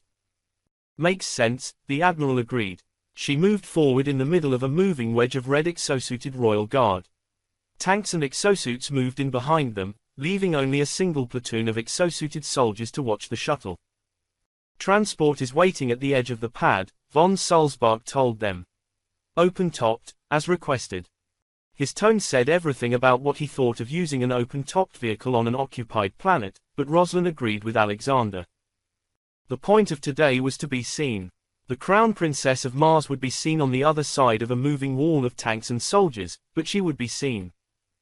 The density of Guard soldiers increased as they passed the landing craft. Presumably, the artillery and aircraft were still aboard the lander, but Rosalind stopped counting tanks and armored all-terrain vehicles at 60. The vehicle von Sulzbach led them to was an open-topped all-terrain vehicle, a recon transport intended to carry half a squad of light infantry or a single fire team of exosuits. You two mount up, the guard ordered. The driver is ours, but we'll accompany in our armor. We can keep up. We won't be going particularly quickly, not with the parade I called for, Alexander said. It's not my idea of fun, either, Guard Captain. It's just necessary. As you command, Admiral Your Highness, von Sulzbach agreed. Rosalind stepped up into the vehicle first and offered her arm to her boss. Alexander snorted, but did not decline the help. She was closer to 100 than 90, after all. The Admiral was healthy enough that Rosalind was certain her concern was unwarranted, but she was going to offer it anyway. Strap in, please, a modulated female voice came from the suit of red armor in the driver's position. The actual seat there had retracted into the floor of the vehicle, leaving enough space for an exosuit to settle in and link to the transport systems. Rosalind obeyed instantly. Alexander took a couple of grumpy moments longer, but the safety belts were secure enough. We're coordinating with Colonel Trever's people, the driver told them. First units are moving out now. At the edge of the impromptu vehicle park in front of the heavy lander, Rosalind watched the first tanks start rolling out. Presumably, there were already some vehicles and exosuits along the path they'd be taking, but most of the 142 to 32 would move as one. 2,500 soldiers, 1,000 in exosuits, 50 tanks and 100 armored personnel transports. Alexander definitely had her show of force, and it made one hell of a parade. The Nueva Bolivia Asamblea Legislativa held the deliberations in a specially built structure, a white marble dome containing an amphitheater designed to hold 1,000 delegates. From Rosalind's research, it currently held a little under half that number, but the planet's founders had believed in future-proofing. There was an entire block of less decorative, if still gorgeous, office buildings next to the Asamblea to hold the working spaces of the diputados and senadors, and enough space was kept clear to allow for another full block of office buildings to be built while keeping most of the landscaped grounds. El Domo de la Asamblea was, merely, the place the Asamblea held their formal meetings, which meant it was where they would meet the Mage Admiral demanding their surrender. While the Domo clearly had spots for security and armed guards, they were empty today as Alexander's vehicle drove up to the entrance. A massive grand promenade in front of the Domo was paved in white concrete, clearly intended for parades similar to the one gathered on it. Alexander and Rosalind walked down an aisle of tanks and exosuits, the Protectorate troops deathly silent as the royal guards and their charges approached the Assemblée Domo. A single white-suited woman stood in front of the doors, holding a ceremonial staff. She tolerated the royal guard who stepped up to her with a scanner with decent grace before bowing slightly to Alexander. Mage Admiral Jane Alexander, I am Monica Perrin, the president of la Cámara de Senadores de Nueva Bolivia, she said in a fluid mix of English and Spanish. It is my task to greet you and present you to the Assemblée Legislativa. Perrin studied the entourage that surrounded Alexander, then apparently decided to ignore Roslyn and the royal guards alike. If you will follow me, please, Mage Admiral. Of course, Senora Perrin, Alexander replied. Perrin turned on her heel and knocked on the large marble doors with her eagle-headed staff. For a moment, that seemed purely ceremonial, and then the stone doors silently slid open, driven by concealed motors. The president of la Cámara de Senadores de Nueva Bolivia, the president of the Chamber of Senators of Nueva Bolivia, led the way through the doors. There was a large antechamber on the other side, presumably normally full of security equipment and milling crowds but today reduced to empty marble. At the other end of the antechamber, Perrin knocked on another set of double doors. They opened smoothly as well, and the woman in white led the way into the main hall of the dome. They descended down the steps in absolute silence, the red armor of the 30 royal guards a sharp contrast to the pure white marble of the steps. There was, at least, more color than that here. Each deputy and senator sat behind a desk hung with a brilliantly colored tapestry showing their region of the planet. All of those delegates were silent as Roslyn accompanied Alexander to the dais at the center of the amphitheater. The royal guards split off as they reached the center, most of them forming a firm red line between the Assemblée Legislativa and the Crown Princess of Mars. Von Sulzbach and a team of 3 accompanied Roslyn and Alexander onto the stage, falling into a rough line behind the 2 women as Alexander turned to face her audience. Senadores y Diputados de la Assemblée Legislativa, I present to you Major Admiral Jane Alexander, la Princesa Heredera de la Protectorado de Marte. Roslyn wasn't sure if the silence that answered had been the Assemblea's plan or if they were intimidated by the presence of the exosuited royal guards and the Protectorate Guard regiment outside. Alexander certainly didn't seem bothered by the silence, returning it in kind for at least 10 seconds as she studied the Assemblée. So, she finally said loudly. No one had handed her a microphone, but her voice was clearly projected electronically to the farthest reaches of the space. Your governor asked me to come here and address you. Like him, you appear to think that sheer stubbornness can change reality. What do you expect me to say? She asked. Well, you asked me to be here. Only silence answered her, and Alexander smiled thinly. Well, then, I am here because you have refused to validate the surrender terms signed by your governor and there is some legal question around whether those terms are binding without that validation, she reminded them. So, I will be blunt. Regardless of whether this Assemblée decides to validate the exact terms of Nueva Bolivia's surrender, Nueva Bolivia has surrendered. Roslyn concealed a shiver at the iciness of Alexander's tone. She'd been crown princess before she'd been a navy officer, and she'd been a navy officer for longer than Roslyn had been alive. The Mage Admiral knew how to wield her tone like a knife. The terms I agreed to with Governor Hans South Isle allow Nueva Bolivia to retain self-government within the confines of our military occupation. Those terms include respecting the authority and independence of this body. If this body does not validate those terms, I have no need to respect your authority or independence, Alexander said bluntly. If you refuse to accept the surrender, then I will treat you as if you had not surrendered. You will make no grand gestures and you will not be martyrs. You will be ignored. Under the terms I have agreed to, you will continue as the elected government of your people. If those terms are rejected, then I will move to a new set of terms that only acknowledge Governor South Isle's authority. She spread her hands. I would prefer not to do that, she told them. It is and always has been the preference of the Protectorate and the royal family of Mars to encourage democracy, outside, of course, replacing ourselves. But if you attempt to force my hand, you will not like the tools I reach for, she concluded. There was quiet conversation in the room now, but no one dared to shout disagreement. I understand that there has not yet been a conclusive vote, as the Assemblée continues to drag this out, Alexander said. I suggest you have that vote. With a firm nod to Perrin, the Mage Admiral stepped forward to the edge of the stage. Rosalind kept step with her and spotted the moment Alexander stumbled, her right leg giving way to some invisible weakness. She could invisibly prop up the crown princess of Mars in front of their enemies, but she could do something. Magic wove under Rosalind's fingers, catching Alexander before the Admiral could do more than stumble. Alexander kept walking as if nothing had happened, and Rosalind followed, trying to hide her concern. She'd occasionally worried over the Mage Admiral's age, but that was the first sign of any physical weakness she'd ever seen from Alexander. And with all of the care and medicine available to her, Jane Alexander should have the health of a woman half her age. 17. I'm fine, Alexander hissed as they left the Assemblee Domo behind them and Rosalind stepped in to check on her. I tripped, that's all. Thank you for the save, Lieutenant. It was appreciated. Rosalind blinked in surprise. She wouldn't have been able to tell which of the mages around her had caught her in Alexander's place. The Mage Admiral's secrets clearly included things she hadn't realized. It seemed the lieutenant had things in hand, von Salzbach murmured. Are you certain you're okay, sir? He asked. We should get you back to the vehicle. Fine, fine, Alexander confirmed, moving forward determinedly. Rosalind shared a concerned look with von Salzbach's helmet. Now that they were back out in natural light, the Admiral looked grey and wan in a way she'd never seen before. They got Alexander into the transport and properly seated, and von Salzbach produced a bottle of water from inside one of the exosuit storage compartments. This is chilled, he told the Admiral. Drink, you need it.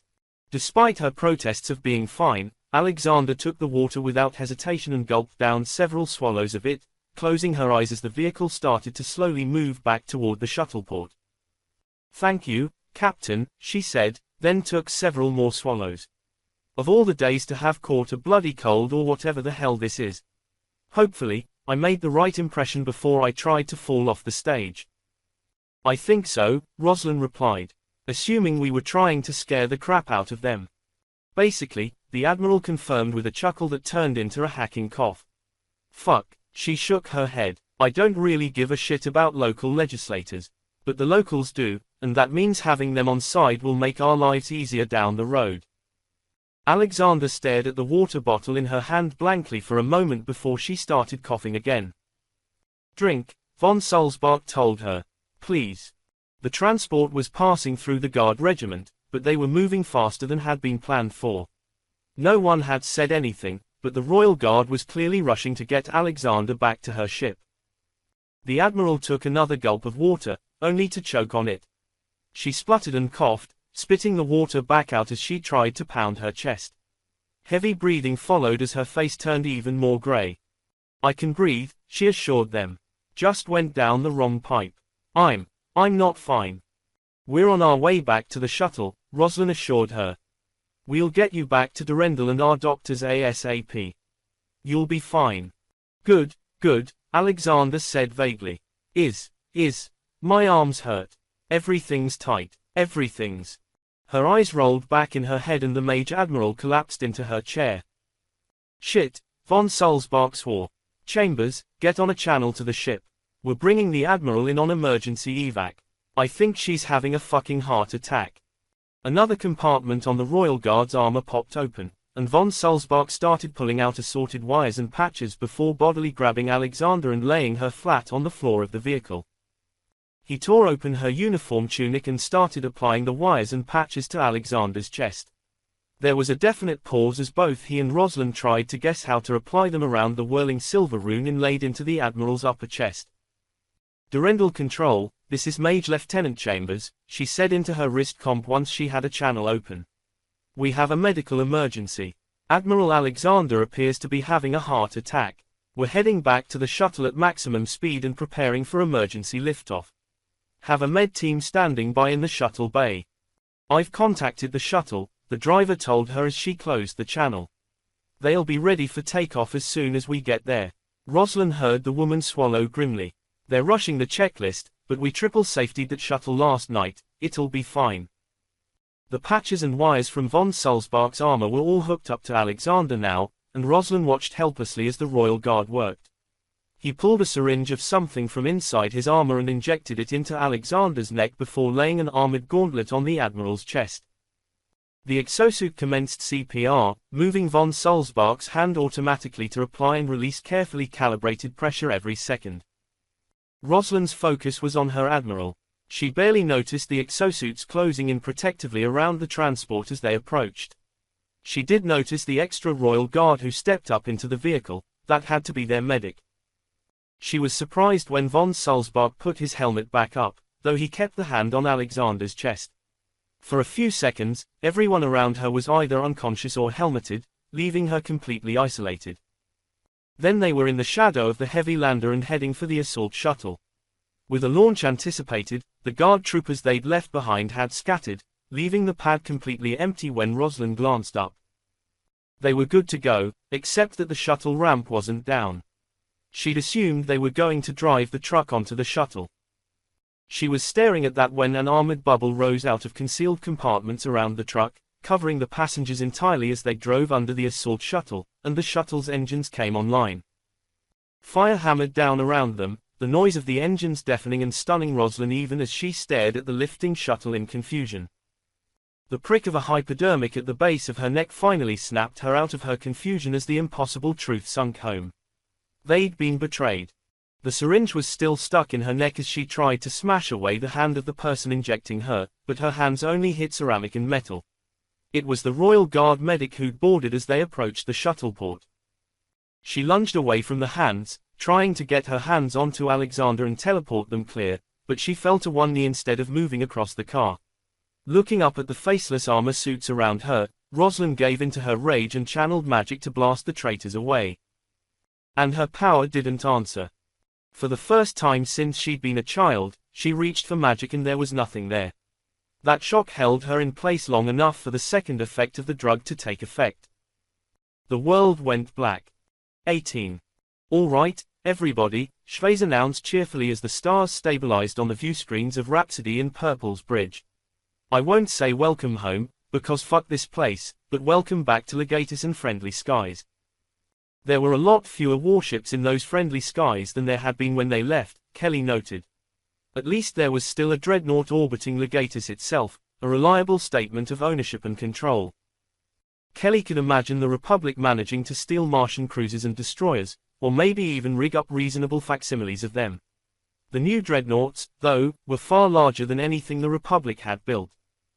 Set our course for the dreadnought, she ordered Schweiz. Any sign of the other stealth ships? I'm picking up at least one Rhapsody flying in formation with the dreadnought. Looks like it's Mjolnir, Milhouse reported. Might be a second one, but we aren't exactly easy to pick out even when we aren't being sneaky. That's the point, I suppose, Kelly agreed. Ping our friend over there and find out which one it is. Rhapsody in yellow and Rhapsody in bronze should either be here or arriving shortly. She coughed. They should both be here, in fact, she admitted. We ran a bit over schedule, what with all of the dodging gunships. Where are we supposed to be checking in? Her husband asked, the shuttle pilot sitting in one of the bridge observer seats. It's not like there's an Miss Office around here. First step is check in with the Navy and our compatriots, Kelly replied. We upload all of our data to the RMN and download all of the recent data from them and the other Rhapsodies. Then everybody goes through the compiled data on their own and we compare conclusions. Should only take a day or two, and then Major Admiral Alexander decides where she's going to go pick a fight. Once we tell her what we've found, anyway, Schweiz said. If most of Second Fleet has moved on somewhere, I'm presuming the Admiral is with them. Agreed, Kelly told them. But we'll go through the data here. Who knows, Miss may even have sent someone out here to set up operations. We did occupy the capital of our only enemy, after all. She was expecting to have an actual superior present by now, in fact. If the Martian Interstellar Security Service hadn't sent a large and skilled team to Legatus, they were being far more incompetent than she was used to her organization being. Ping back from our friends, Milhouse reported. Both yellow and bronze are here and, yes, that's Mjolnir they're hiding under the skirts of. We also have an encrypted package for you, I'm guessing orders. I'll decrypt and review in my office, Kelly replied. Keep an eye on what's out there, people. Legatus might be occupied, but if the Republic is going to do something clever, they're going to do it here. Eyes are open, Milhouse promised. Anything sneaks up on us, I'm launching shveys at them. They've got to be at least as lethal as any missile we have. 3 different passwords, a thumbprint, and a retinal scan later, the data package sent over to Rhapsody in purple finally decrypted for Kelly.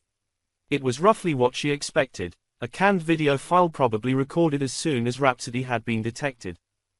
They were still almost a light minute out, so a recorded message was the only reasonable method of communication. The older woman who appeared on her wall screen wasn't familiar to Kelly herself, though the covert ops ship captain definitely recognized the type. The woman had dark hair and flat gray eyes, with the tight wrinkles of someone who rarely smiled, and wore a perfectly fitted conservative blue suit. Captain Lamont, I am Regional Director Gry Payton, the senior spy told her. I have assumed operational authority for all MISS operations in the occupied territories of the Republic, including mission control for your scouting sweeps.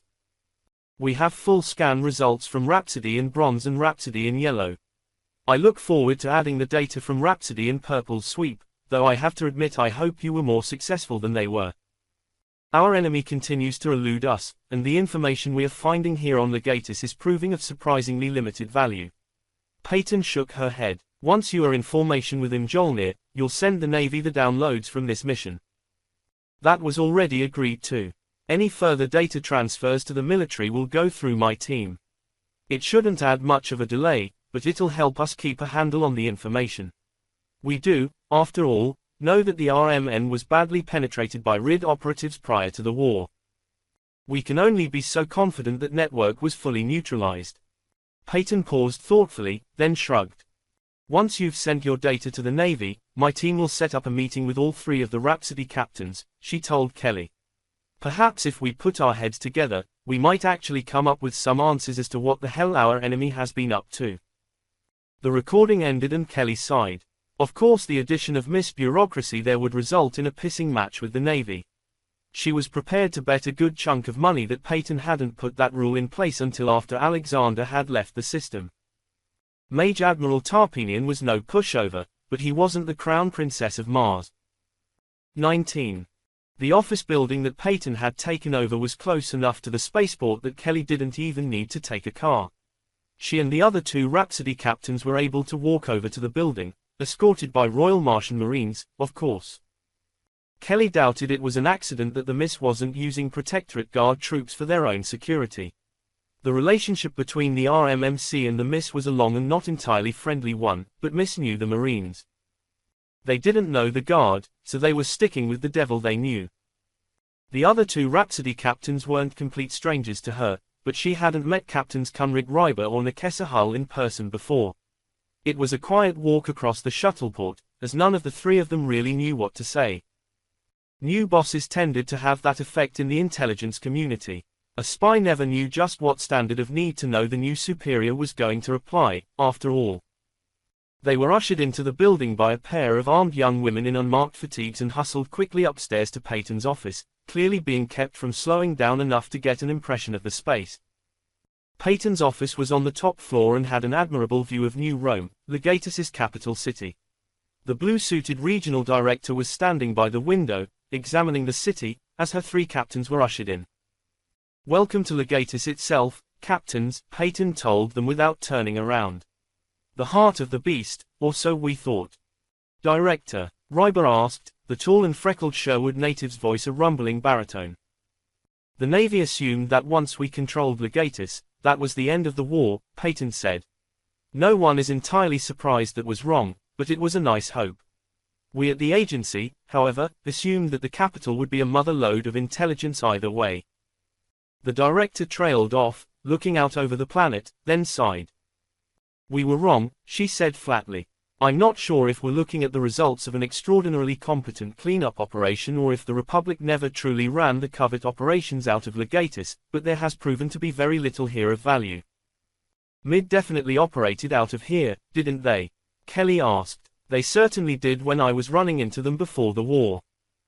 The Legatus Military Intelligence Directorate always operated out of Legatus, yes, Payton confirmed. While there was a decent job of sweeping their files, we have enough information from voluntary assets to piece together most of what LMID was involved in. That has left enough gaps, even prior to the war, for us to realize that the Republic Intelligence Directorate, by one name or another, predated the Republic itself. And their operations, my friends, were never run from Legatus. From where, then? Hull asked. We don't know. Peyton's words hung in the air of the office. Just like we don't know where the Republic's fallback governance facility is. We have now, thanks to you three, scouted every inhabited Republic system. We have found no fallback facilities, no accelerator rings, nothing. The RID could be based out of an office complex on any world, unfortunately, she continued. Most likely, though, they're based in the continuity facility. I'd hoped one of the other ships had found it, Kelly admitted. We found valuable targets but nothing like that. And from my quick review of your data, you found more useful targets than Captain Ryber or Captain Hull, Peyton replied. A Prometheus facility is a priority 1 target. That data will be sent to Mage Admiral Alexander and the fleet within the next 24 hours. We need to assess our next steps. Our assumption that the continuity facility and the Navy's theoretical second accelerator ring had to be in an inhabited system, an accelerator ring, after all, is something close to 5 million person-years of construction labor. And yet, that assumption appears to be incorrect. So, we start sweeping uninhabited systems, Ryber suggested. Starting with the ones close to Legatus. That facility exists, after all. We know Lord Protector Solace went somewhere. The existence of the governance fallback facility and the backup accelerator ring are conjecture and guesswork, Peyton replied. It is possible, after all, that Solace simply retreated to one of the Republic midworlds and has set up in an office building there. The depth and completeness of the cleanup operation, though, leaves me in agreement that this was a prepared operation. She shook her head. I do not like the trust we have been asked to place in our source for the existence of the continuity facility, but the evidence supports his claim. Which means we need to find it. The source in question, Kelly knew, was Governor James Nisker himself. It seemed that Miss was less enthused with the trust placed in the defector than others. She, however, had transported Montgomery and Nisker on their search for answers through the Republic. She trusted Nisker. They had history before that, too, back when she and Montgomery had been flying on the same civilian freighter. They'd been on the run and had ended up working for LMID for a while, delivering gunships. Her eyes narrowed as she remembered that mission. Sir, a somewhat random question that may be related, she said slowly. I haven't heard anything about Chrysanthemum. I thought they were part of all of this. Chrysanthemum is one of our 3 loyal children, Peyton told her. 3 of the Unarcana worlds did not join the secession. They remain loyal members of the Protectorate. Have we scouted them, Director? Kelly asked. I know that Chrysanthemum, for example, was under a massive amount of pressure from Legatus 7 to 8 years ago. They might well be running a deception. Miss does not believe so, Peyton replied. If there was an accelerator ring at Chrysanthemum, Captain, we would know. Ships visit that system once a month. Civilian ships wouldn't be in the right place or have the right senses to see a ring, Kelly pointed out. Have they been scouted by military ships? There was a long pause. We can't, Captain, the director said flatly. 3 of the Unarcana worlds have stayed loyal. We cannot afford to have them join the Republic, which means we cannot make them think that we distrust them. Blatantly scouting their space would be a stressor we cannot risk on that relationship right now, especially when more covert operations have already given us a reasonable certainty that there are no major Republic presences in their space. Kelly started to argue, then shut herself down. It didn't sound like she was going to win that argument today, but she was going to have to think about it. She also realized that she needed to see if she could steal a planetary military governor for a friendly dinner. Peyton might not trust James Nisker, but Kelly Lamont did. 20. Nisker, Kelly noted, made no attempt to pretend he was anything but a servant of a foreign occupier. Some people in his position would have made a show of having Legatan security and aides, doing the dealings with the Protectorate behind a curtain. The military governor of Legatus made no such pretense. The Protectorate had left most of the sub-planetary government intact, but the final buck stopped in the office of a man who worked for Mars. There were Royal Martian Marines guarding the entrances to the squat suburban office building Kelly and Shiwu approached. Captain Lamont, one of the Marines, greeted them with a glance at the civilian car behind them. I'll have one of my people check in on your driver and handle the car. If you could take over for the driver, that would be helpful, Kelly told them. He is our husband and has also met Niska. Of course, the governor did say there would be 3 of you, the Marine noncom confirmed. I'm Sergeant Albright. You have clearance into the office, but you'll need an escort. I hope that's acceptable. The governor is in charge of a planet, many of whom would call him very ugly names, Kelly agreed with a cheerful tone. An escort is fine, Sergeant. One of the Marines walked over to the car and had a conversation with Mike Kelzan that Kelly couldn't hear. A moment later, her husband exited the car and crossed to join them. If I can't trust Marines, who can I trust? He told Kelly with a shrug. We know what's going on yet. The sergeant says we need a guide and escort, she told him. Apparently, we want to keep our grumpy old cyborg alive. It would have been unprofessional for the guard to respond to that statement in any way, but there was a twinkle in Albright's eye as he gestured one of his Marines over. This team wore medium body armor and carried standard battle rifles, but Kelly assumed there were exosuited soldiers with penetrator rifles around somewhere. That was Lord Montgomery's order, yes, Albright finally said. Private Nivanupudi will guide you to the room we have set up as a dining room. We do try to keep the governor inside secured spaces as much as possible. He paused. As you suggest, Captain, people have attempted to assassinate him. We need to be careful. Of course, Kelly agreed. Lead the way, Private. I'm looking forward to this lunch. Niska was late. That wasn't really a surprise, though the steward who'd laid out the food looked slightly less impressed. Whoever had prepared the food, though, had clearly anticipated it as much as Kelly had. The platters of sandwiches and finger food had never been intended to be kept hot. When the governor finally entered the room, he was answering someone's question as he stepped through the door. I know what Mayor Fox thinks, he told whoever he was speaking to. So, tell her that Silverwood is getting the exact same allowance of the water from the Del-1 dam that they've received for the last 100 years. Being occupied by Mars does not magically make the river produce more dam water.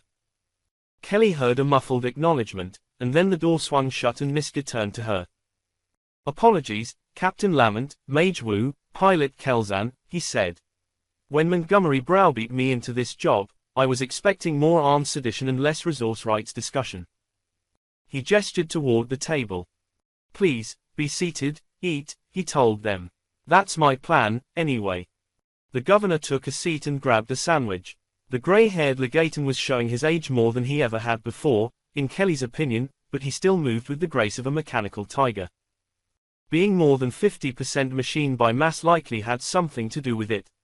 Kelly wasn't entirely sure what level of cybernetics went into making someone a covered combat augment, but she suspected Niska was about as augmented as a human being could get. Presumably, that helped with getting old, even if it wasn't an option most would consider. Kelly grabbed a carafe and poured 4 coffees before taking a sandwich of her own. I'd wondered why you'd taken this job, she admitted. From what you said when you were on Rhapsody, I was expecting you to go for a quiet retirement. After all I did for this world and everything the Republic became, well, he sighed. That was my plan, but Montgomery was right that Legatus needed someone who knew us, but also someone who knew how far we'd fallen in our pursuit of freedom and equality. And now resource rights, Kelly asked with a grin. Resource rights, Niska agreed. I'm guessing the armed sedition isn't entirely absent, is it? Kelzan asked. No, the governor admitted. But it's quieter than I dared hope. He shook his head. It stinks, to be frank, but you knew that. There's too many things going on that suggest the Republic expected to lose Legatus. Or planned for it, at least, Kelly agreed quietly. I can't tell you too much about what Miss is seeing, but I can tell you that we're looking at an amazingly complete cleanup job. I'm seeing the same thing in the government files, Niska told her. Your new boss isn't talking to me, but the initial Miss teams did. My government was prepared to lose our homeworld. It's probably too strong to say they expected to, he admitted.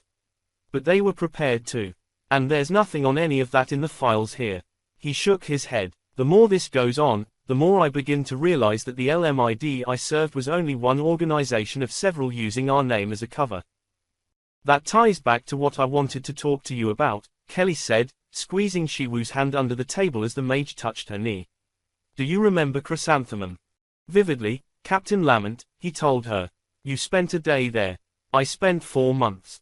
With everything Legatus invested in them, they didn't succeed, she said. Do you know why? No, he said slowly. We invested a lot in all of the unarcana fringe worlds. That was how we kept them more loyal to our concepts and ideals than to the reality of Martian power. We had to provide more help than Mars did, and Mars was often willing to provide a lot of help to those not too proud to take it. Chrysanthemum was too proud to take Martian aid, almost too proud to take ours, but Niska was silent for a few seconds. They took it, but yeah. Chrysanthemum, alignment, New Madagascar. 3 worlds didn't follow us into secession, and the Republic, from what I can tell, took that far more calmly than I would have expected. Would you trust them? Kelly asked bluntly. Miss doesn't want to provoke them, but if Legatus was funneling resources into them.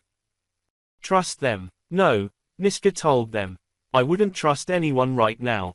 But, so far as I know, Legatus didn't send enough resources to any of those star systems to build an accelerator ring. The continuity base for the government might be in one of them, I suppose, but an antimatter production facility would take decades to build. I'm guessing you don't have any idea where they did build it? Kelly asked. If I did, there'd already be a fleet there, he admitted. My first loyalty is still to Legatus, Captain, but the best way I see to protect my people and my world is to end this damn war. I understand, Kelly said. I think everyone's on that page around here these days. I hope so, he told her. Because I'm worried that there isn't enough resistance, because that means that they're building up resources and preparing to help retake the world when the Republic comes back. Some of that might be wishful thinking, but if the people running the underground resistance here are more aware of what's going on than I am, they might well have everything from a plan to a date. The military governor shook his head. I thought I knew my Republic, Captain Lamont, but the more I poke at curtains, the more I wonder what kind of chimeric monster we truly created. 21. Rosalind woke up slowly, groggily. Everything felt vaguely wrong, like she was submerged in water, and she gasped for air. Careful, careful, someone snapped. We had her under for days. People, watch your dosages.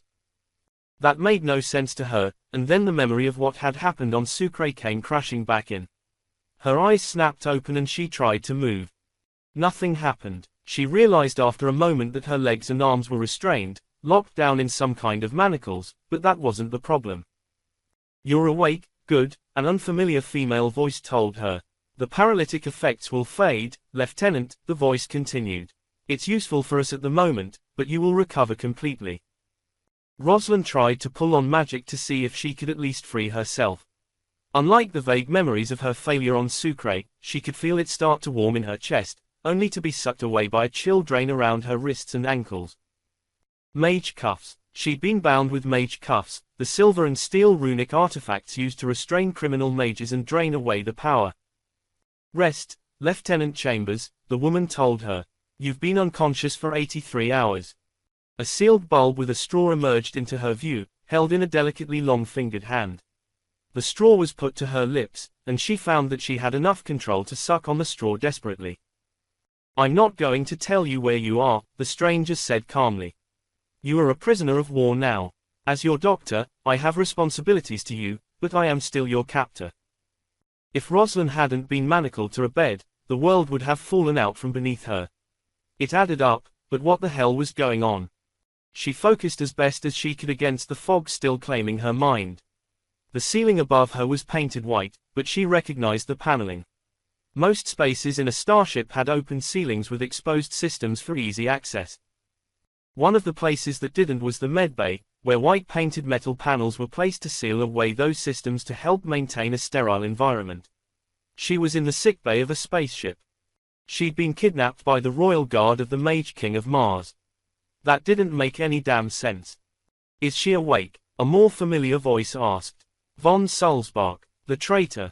She's awake and her vitals just spiked hard when she recognized your voice, the doctor replied. I don't think you've made many friends, boss. We weren't here to make friends. Can she move yet? Rosalind tried to flex her fingers and toes. There was a bit of movement but nothing useful. The paralytic post-effect scales to how long she was kept at a dose of that sedative, the doctor replied. It'll be an hour or two before she can move at all. Sit her up, then, von Sulzbach ordered. The bed moved underneath Rosalind, slowly folding to bring her into a sitting position. For the first time since he'd boarded Durendal, she saw the supposed royal guard without an exosuit. Without the armor, he was a slimly built man with well-defined muscles easily visible through the tight-fitting shipsuit he wore. Combined with the dark hair and deep brown eyes she'd always seen, she could very easily find him attractive. Except, traitor, she managed to grind out. No, von Sulzbach told her as he stepped up in front of her bed. There is a long list of epithets you can throw at me that are true, but that one is not. If for no other reason than because Mario von Sulzbach is dead. He waved a hand over himself. We inserted my biometrics into the files on the Royal Guard transport, but thankfully, von Sulzbach was close enough in appearance to me that it only took a little surgery to match me up. We weren't so lucky with the rest of the team. I never really expected it to work, but I underestimated how much trust the Royal Guard had. She stared at him in growing horror. You're not Royal Guards.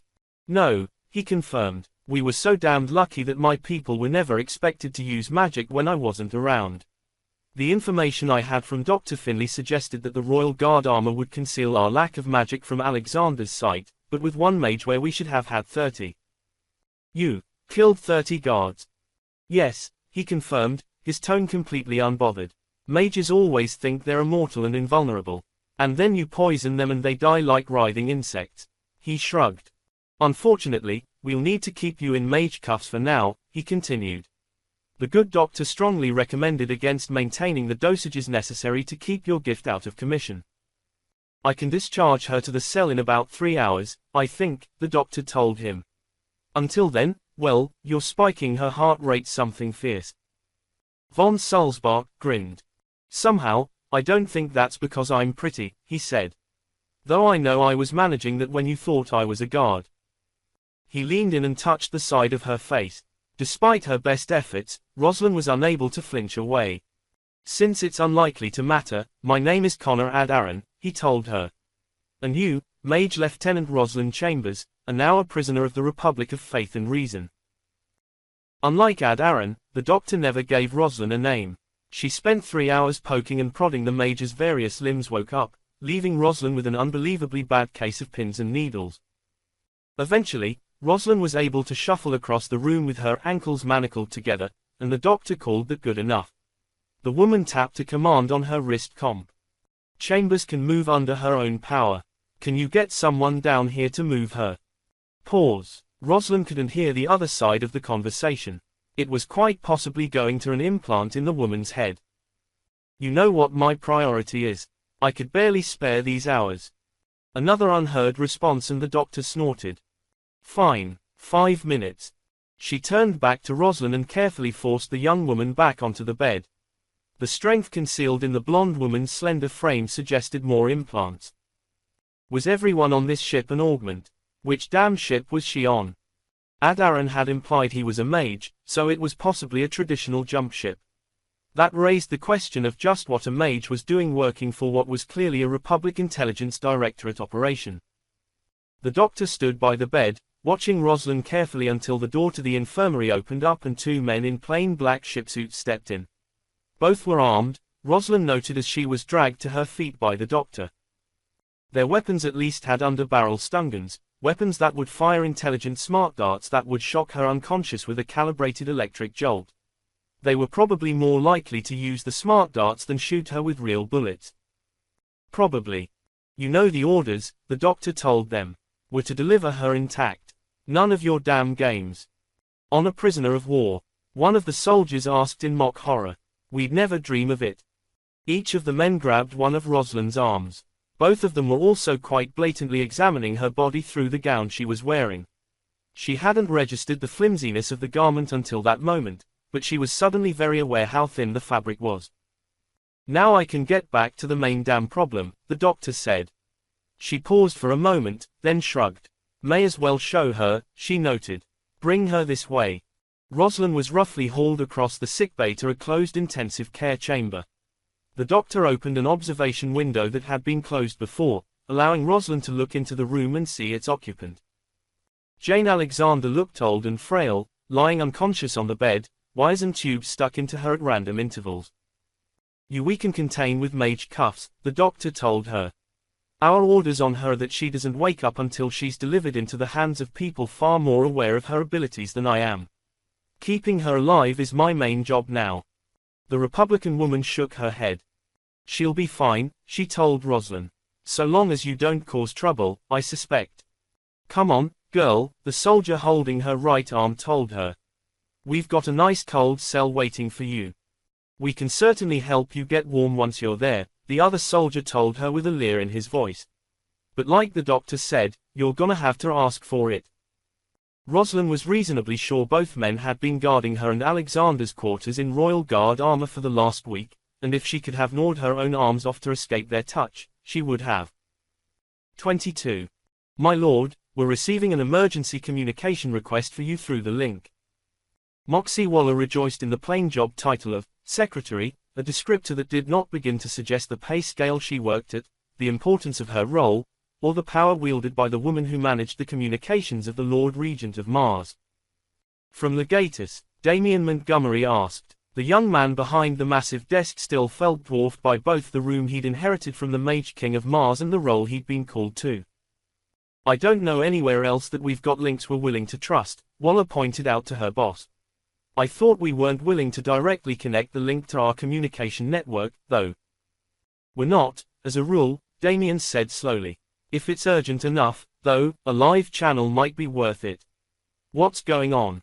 They didn't say, only that Admiral Tarpenian wanted a direct live channel to you. Damien sighed. You know Her Majesty's schedule better than I do, he told Waller. Can we get her up here? The Lord Regent of Mars ruled the Protectorate in the name of the Mage Queen of Mars. If it was urgent enough that one of their Mage Admirals wanted to risk hooking an only partially understood piece of stolen Legaton technology into the Martian comm network, the Mage Queen should be involved. I think so, Wallace said slowly. Get in touch with her team and get her up here, then, Damien told her. He rose from behind his desk, not that rising added much to his height. The Lord Regent was only 150 centimeters tall. He knew perfectly well he'd never dominate any room with his height. As Wallace stepped out, Damien crossed to the window of the office. The room was above the breathable part of the terraformed atmosphere of Mars, looking out from the very peak of Olympus Mons over the city on the slopes of the mountain. Computer, he said aloud. Get me a link to the comms team. Damien's hands were encased in thin black leather gloves to disguise the level of damage and scarring. An act of desperation prior to the secession had melted the runes in his hands and forearms and left molten silver to burn its way through his nerves and tendons. Recovery was a slow process, and voice commands remained his main way of using computers. Lord Regent, how can we assist you? A tech answered his call breathlessly. I need a standalone communications setup built in the next, 5 minutes, Damien told them. I need a clean point-to-point connection to Deimos research station that doesn't enter the main Olympus Mons network. Can we do it? There was a momentary pause. We have a few solo transceiver setups that we can link to a standalone console, the tech replied. It might take 10, my lord. I can live with 10. I need it set up in my office for the Mage Queen and me. Of course, Lord Regent. May I? Thank you, Morales, Damien told the man. The tech's name had been on his uniform, but the Lord Regent acknowledging him by name clearly had an effect.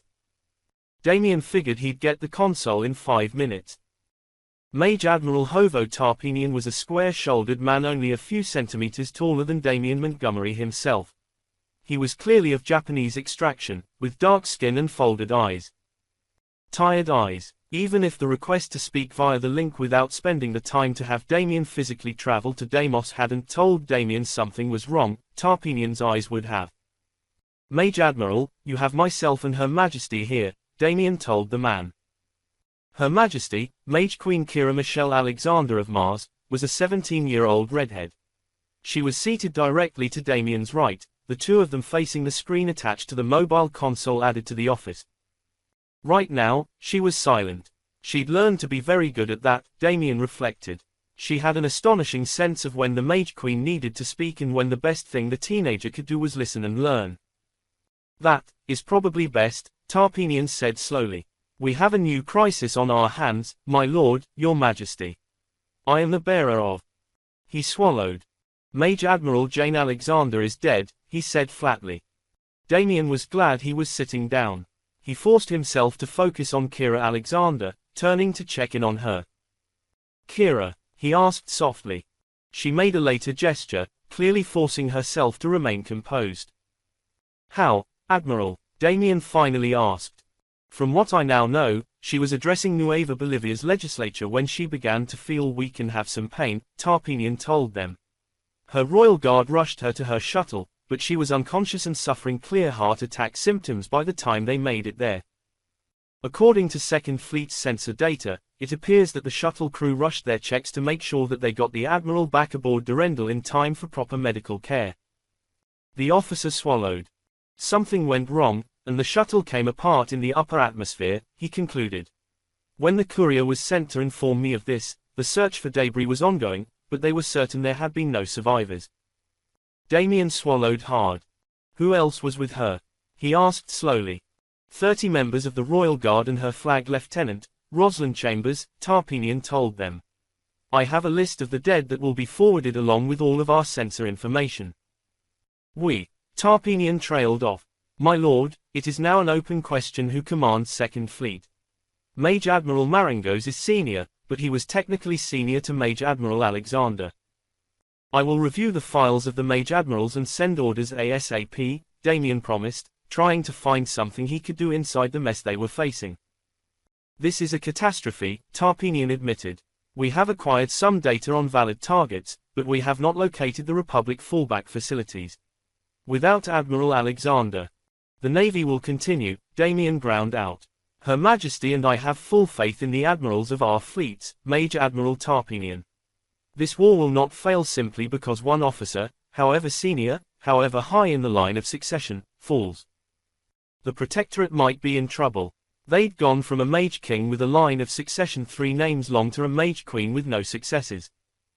Make sure all of the information you have is sent to Deimos Station for them to handle and send safely onward, Damien ordered. Her Majesty and I will confer with the High Command and pass on further orders. For now, I trust our admirals to act like adults and do their jobs, he told Tarpenian. I hope my faith in Mage Admiral Marangos is not misplaced. I do not believe he will fail you, my lord, your majesty, the admiral confirmed. I will pass on everything I can. And, the admiral swallowed. Your majesty, may I offer my personal condolences for the loss of your aunt? Thank you, Admiral, Kira said, her voice very soft. That will be all. The channel closed and the office was very quiet. Damien, Kira continued, her voice still very soft. Yes, my queen. Why is my family cursed? She was crying now, and he swallowed any answer as he simply wrapped his ward in the tightest hug he could manage. 23.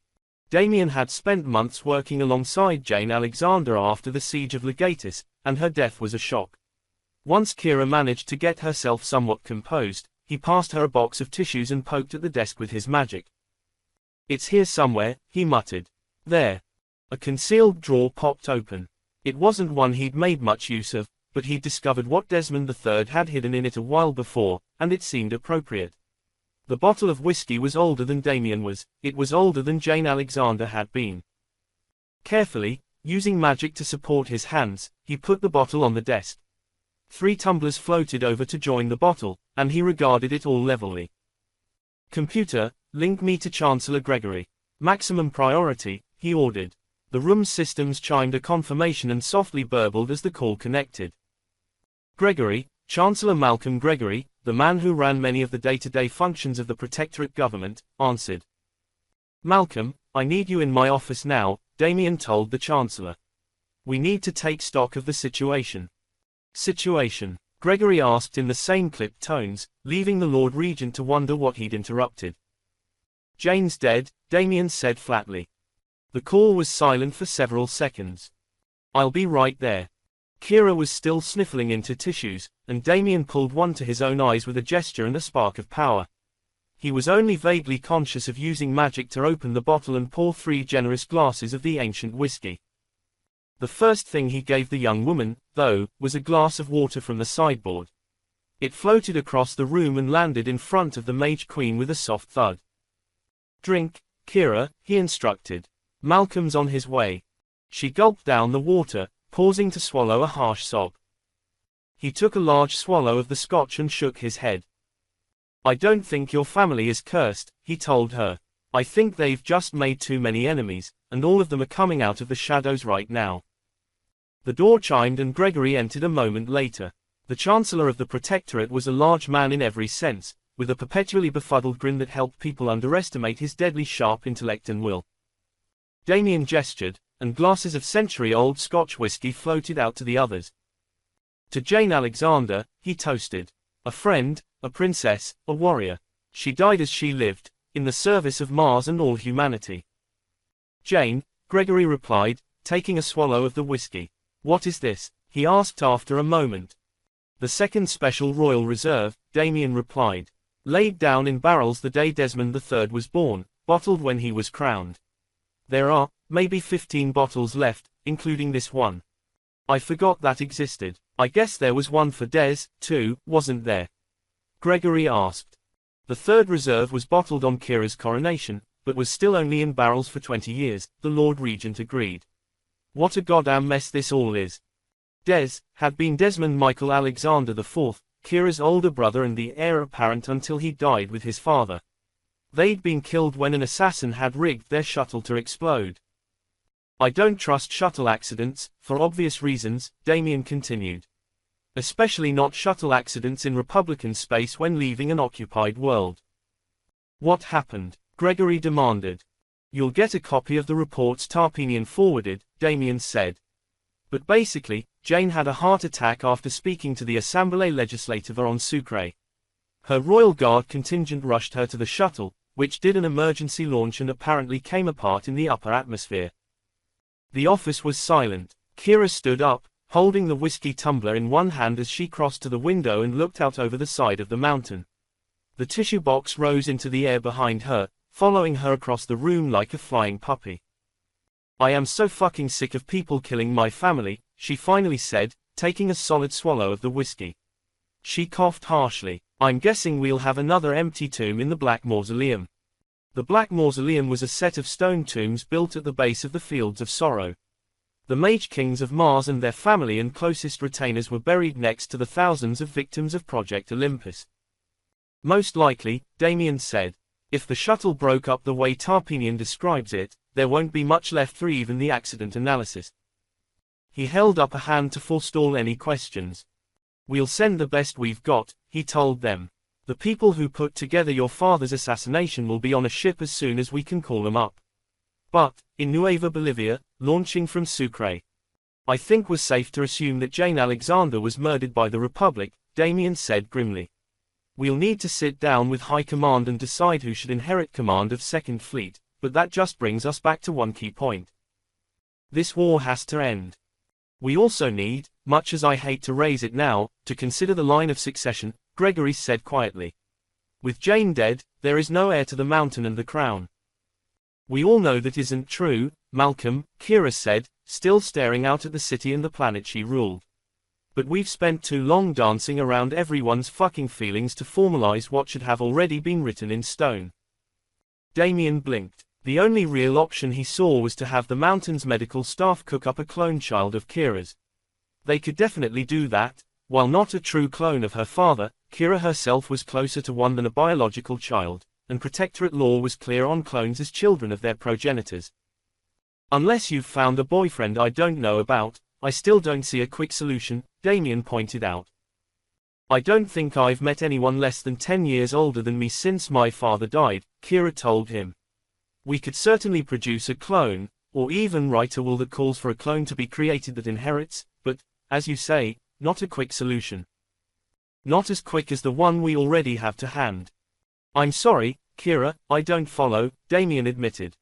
The Mage Queen of Mars turned around to study her Lord Regent, meeting Damien's gaze calmly. "You're not that stupid, Damien Montgomery," she told him.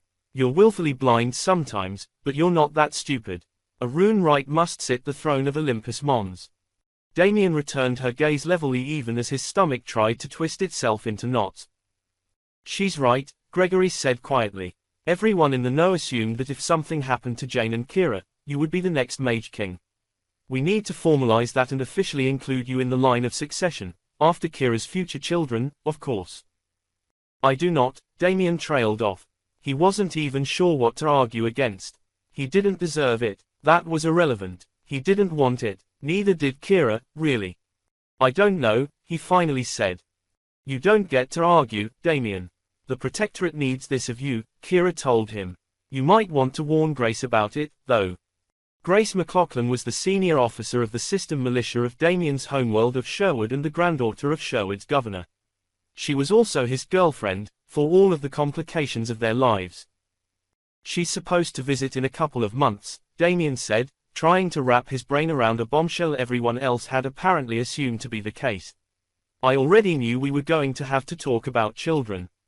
He shook his head. There are too many people in the mountain obsessed with preserving the rune-right genome to do anything else. And rightly so, Gregory reminded him. If we've lost Jane, we're down to just two of you that we know of. Our magic, the security of soul, the underlying power of the Protectorate, much depends on having at least one rune right at the heart of Mars. You need to be my heir, Damien, Kira said quietly. I think we should keep that quiet. I think hanging the title of Crown Prince on the Lord Regent will draw eyes and comments, but we need to make it formal and legally binding. No matter what happens, Mars must endure. No matter what we lose, a rune right must hold Protectorate over mankind. My family bound ourselves to that duty, that there would always be a mage in the mountain to guard Sol and command humanity's defense. My great-grandfather might not have known about the dangers beyond our borders, but he suspected something. The Mage Kings and Mage Queens of Mars, Kira forced a smirk through her tears, are humanity's shield. And there must always be a rune right on the throne at Olympus Mons. I understand, Damien allowed, bowing his head. And what do we do about the war? We talk to the High Command, as you said, Gregory agreed. We pick a commander. My inclination is Marengo's, he is senior, but we should be guided by the officers who know them all. And then we finish this war. We know enough about what the Keepers and Nemesis feared, now, that being disunified terrifies me, the Chancellor admitted. Humanity must stand as one. Damien nodded. The first Mage King had created a secret order of basically librarians, the Keepers of Oaths and Secrets, who had concealed something from the rest of mankind. They'd been destroyed, both by Damien himself and by the conspiracy known as Nemesis, and Damien had destroyed Nemesis in turn. They didn't know all of what the Keepers had known, but they did know one thing: there was a space-capable alien race somewhere near human space, one that had played a role in the eugenicists' rise to power on Mars and Project Olympus itself. But that was all they knew, that and a name, the Regent. And until the Protectorate knew more, Damien had to agree with Gregory. Humanity couldn't afford this war. 24. All right, ladies, gentlemen, and Schweiz, what am I looking at? Kelly Lamont asked as Rhapsody in Purple coasted through space. This is the LV-71DA system, Schweiz replied, smirking at her for her separation of them from the other bridge crew. According to Protectorate records, there is nothing here. No formally recognized settlements, no claims, no mining outposts, nothing and nada. Kelly nodded as she swept a critical eye over the displays. Most of the star systems she'd been in over the course of her career were F and G class stars, warm yellow and orange suns capable of supporting life. LV-71DA was a red giant, a massive star that was flaring off excess flame even as she looked at it. None of its planets had anything resembling life. Even the basic atmosphere had been stripped off the three inner worlds by the flares, leaving nothing but giant airless rocks. The single super Jovian gas giant had more promise, with several of its moons easily as large as the system's rocky planet. They even had atmospheres, though none of them were remotely breathable. Icons were starting to populate around the gas giant as well. Not a lot of them, but there were definitely artificial energy signatures. Since I'm seeing heat sources, I'm guessing the Protectorate files are wrong. She suggested. Republic records say that a joint Legatus-Mercedes industrial combine laid claim to the system shortly before the secession and set up operations here, Schweiz told her. On the other hand, that combine didn't appear to have access to jump ships after the guild withdrew from Republic space, so who knows what happened after that. Certainly, there are no updates. Well, I suppose we can be helpful as well as intrusive, Kelly replied. Schweiz, set a course for Planet 4.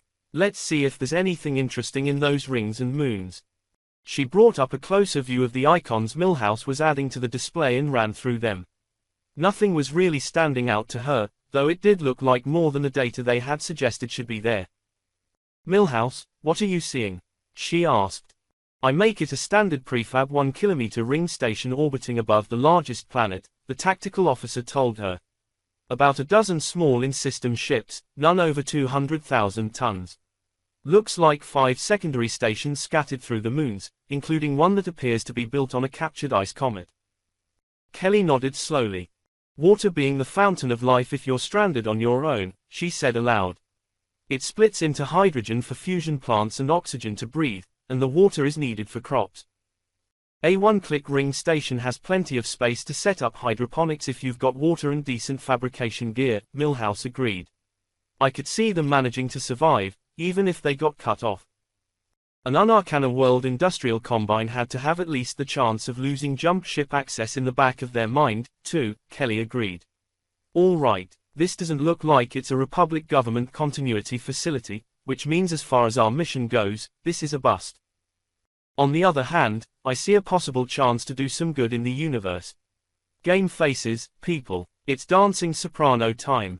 Understood, Milhouse replied, setting the beacons and inflating the bubbles. The bubbles were a series of inflatable, metal-coated false fronts. To civilian and even most military senses, they'd ping as if Rhapsody in purple were larger than she was. She was too big to pretend to be a courier without some gains and too small to pretend to be a freighter without the inflatable false segments. Dancing Soprano was a small fast freighter, designed to haul 150,000 tons of critical cargo as cheaply as possible. A ship of that type was about a third again Rhapsody's size, but with all of the tools in Kelly's arsenal, they could easily fake it. It took a few seconds for Rhapsody to inflate into her new role, but the identity beacon for the ship was in place instantly. Energy signatures adjusted, course plotted, Schweiz announced. Your orders, Captain Lamont. Let's go say hello, she replied. If these people have been stuck out here for the last 2 years, they could probably use a friendly face. What happens if they try and capture the ship? Milhouse asked quietly. If they've been stuck out here for 2 years. Then Captain Charmchi will convince them of the error of their ways, Kelly said. Hopefully without hurting them too badly. If the situation here is what we think it is, they're doing well but they've had a rough go of it. Freighter Dancing Soprano, this is Administrator Nikita Shimon of the LV-71DA extraction facility, please respond. I repeat, this is Administrator Nikita Shimon of the LV-71DA extraction facility, please respond. We are in need of humanitarian assistance and request you help under the laws of open space. Please respond. The woman's voice echoed on Rhapsody in Purple's bridge, and Kelly felt the tension of her crew. Milhouse, she asked. That was a live transmission, but she recorded it and it is repeating, the tactical officer replied. She sounds stressed. There's only so much we can do, Kelly admitted. But I think we need to find out what's going on here. Are you ready to get us out if something goes sideways? Of course, her wife replied over the intercom from the simulacrum chamber. Surely, there's something we can do. There's a lot we can do, Kelly replied. Or that Mike can do, anyway. But we can't bring anyone aboard Rhapsody. That limits us. Every one of my pilots is at least partially trained as a medic, Kelly's husband pointed out. He was talking to his wrist comp in the shuttle bay. We're prepping the shuttles for emergency aid, but it'll be easier if I know what help they need. Is that a subtle hint to call them back, my love? Kelly asked Kelzan. No, it wasn't subtle at all, he told her. We need to know what they need. Worst case, go back to Legatus and send a guard transport to handle them.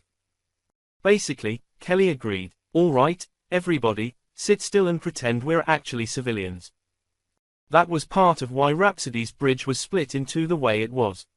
The recorder focusing on Kelly showed a bridge that wouldn't look out of place on the ship they were pretending to be, even if the portion of the bridge behind that recorder looked like it belonged on a warship. LV-71DA Extraction Facility, this is Dancing Soprano, Captain Kelly Lamont speaking, Kelly told the camera. We were paid to divert here and carry out a quick mineral survey, but it looks like the system has already been claimed. We are ready to provide any assistance we can, but we are carrying a hazardous cargo and can't bring people aboard. Please advise of your situation and we will see how we can help you. Rhapsody was still most of a light minute from the gas giant, but the distance was evaporating quickly as phase burned toward the extraction facility at 3 gravities. When the repeating recording finally stopped, it was replaced with a video message from Administrator Shimon. She was a dark-skinned woman in a pale lilac shipsuit, her hair knotted into a rough ponytail. Captain Lamont, you have no idea how long it's been since we've seen anyone in this hole of a system, Shimon told her. Technically, my employers own the mineral rights to this system, but since I haven't heard from them in 22 months, I don't know what's going on. Kelly swallowed. It was entirely possible that these people didn't even know about the secession, let alone the war. We have successfully established hydroponics farming and water extraction to keep ourselves going, but our stocks of medical supplies have run out and we have some kind of influenza mutation running rampant through the crew, Shimon admitted. Fatalities have been low so far, but we're running down to the wire and too many of our people are flat on their backs. If you can spare us any medical supplies, we'd be grateful, but we're in desperate need of antivirals and immune boosters. News from the outside world would be appreciated. Our supply shipments just stopped. In theory, I can commit the Locustus Combine to cover any and all costs incurred assisting us, but since I haven't heard from them, I don't know for sure. So, all I can do is beg of you, please help us. The image froze and Kelly shook her head grimly. You get that, Mike? She asked her husband. Yeah, he confirmed. As it happens, we have about 4 times the stockpile of what they need that a ship like Soprano would have. Do we? He paused. We can probably give enough supplies to handle the outbreak, but the ship we're pretending to be wouldn't have them. Give them the supplies, Kelly ordered. I don't think Shimon is going to be asking hard questions, not least because her only hope of seeing anything except that prefab station rests with a Protectorate relief mission. Rhapsody carried 4 shuttles. One of them was a heavy-lift shuttle capable of carrying multiple 10,000-ton cargo containers, which wasn't useful for today's task. The other 3 could pass for regular personnel shuttles until someone got aboard them. From the inside, the pretense of them not being armed assault shuttles was thin at best. Just the missing volume would be a hint to anyone who knew much about shuttles. But they were the shuttles Mike Kelzan had, and Kelly watched him fly the lead spacecraft over to the space station. Each of the 3 shuttles was packed with medical supplies of 100 different descriptions, from antivirals and immune system boosters to IV bags, gowns and masks. Influenza mutations were a recurring problem despite humanity's best efforts. Rhapsody's crew knew what Shaman's people needed. Anything suspicious? She asked Milhouse. The station is unarmed. They have a meteor defense system that might manage to scratch the paint on the shuttles, the tactical officer told her. And I have to emphasize might. The only risk I see is that they attempt to storm the shuttles. Which we've accounted for, Kelly replied. There were 3 crew aboard each shuttle to help with offloading. All 9 of those people were members of Chomsky's company of the Bionic Combat Regiment, and if the locals thought they could overwhelm 9 of the best commandos available to the Protectorate Special Operations Command, well. On the other hand, her husband was on the lead shuttle, so Kelly was allowed some concern. This is Shuttle 1, we have docked, Kelzan's voice reported over the radio. Welcoming committee appears as expected. I'm going to go meet and greet with the administrator. He paused. What do I tell her? He asked. The truth, about the war at least, Kelly ordered. The secession, the siege, the Promethean interface. All of that is public knowledge and she deserves to know. We can promise to send help regardless of who we're pretending to be, right? Kelzan asked. We can promise to tell people they're in trouble, if nothing else, she agreed. The Protectorate would never have left them out here this long, but they were in Republic space and we didn't even know about them. All right, heading in. I'll update you shortly. Kelly watched the icons of shuttles 2 and 3 make contact with the space station as well and forced herself to breathe normally. I don't think we really need to feel guilty, boss, Schweiz pointed out, their eyes darker than usual against their makeup. Even if we had known these folks were here, this was Republic territory. We couldn't really do humanitarian work in Republic space. I'd remind you, Schweiz, that the first shots of this war were fired when we sent a humanitarian relief convoy to a Republic world, Kelly said quietly. Neither the Mage Queen nor her father ever limited the true protectorate to the people who swore fealty. Someone would have come for these people if we'd known. We didn't, and now someone has come for them, her navigator replied. Us, and we're going to make sure they're okay, right? A few commands brought up the video from the shuttle's hatch camera. The BCR commandos were carefully moving pallets of medical supplies, taking advantage of the zero gravity of the docking station at the center of the ring. Nikita Shimon was hanging onto a handhold, watching the pallets drift past as she spoke to Mike Kelzan. Kelly couldn't hear the dark-skinned administrator's words, but the woman's body language spoke volumes. I do believe we made the administrator cry, Captain, Milhouse told her, probably watching the same video feed. I don't think we need to worry about an ambush. I just hope she feels as charitable toward us once she realizes we're on the opposite sides of a war, Kelly replied. Most likely she was downplaying the outbreak, boss, Schweiz said. Which means those supplies may well mean the difference between life and death for hundreds if not thousands of people she's responsible for.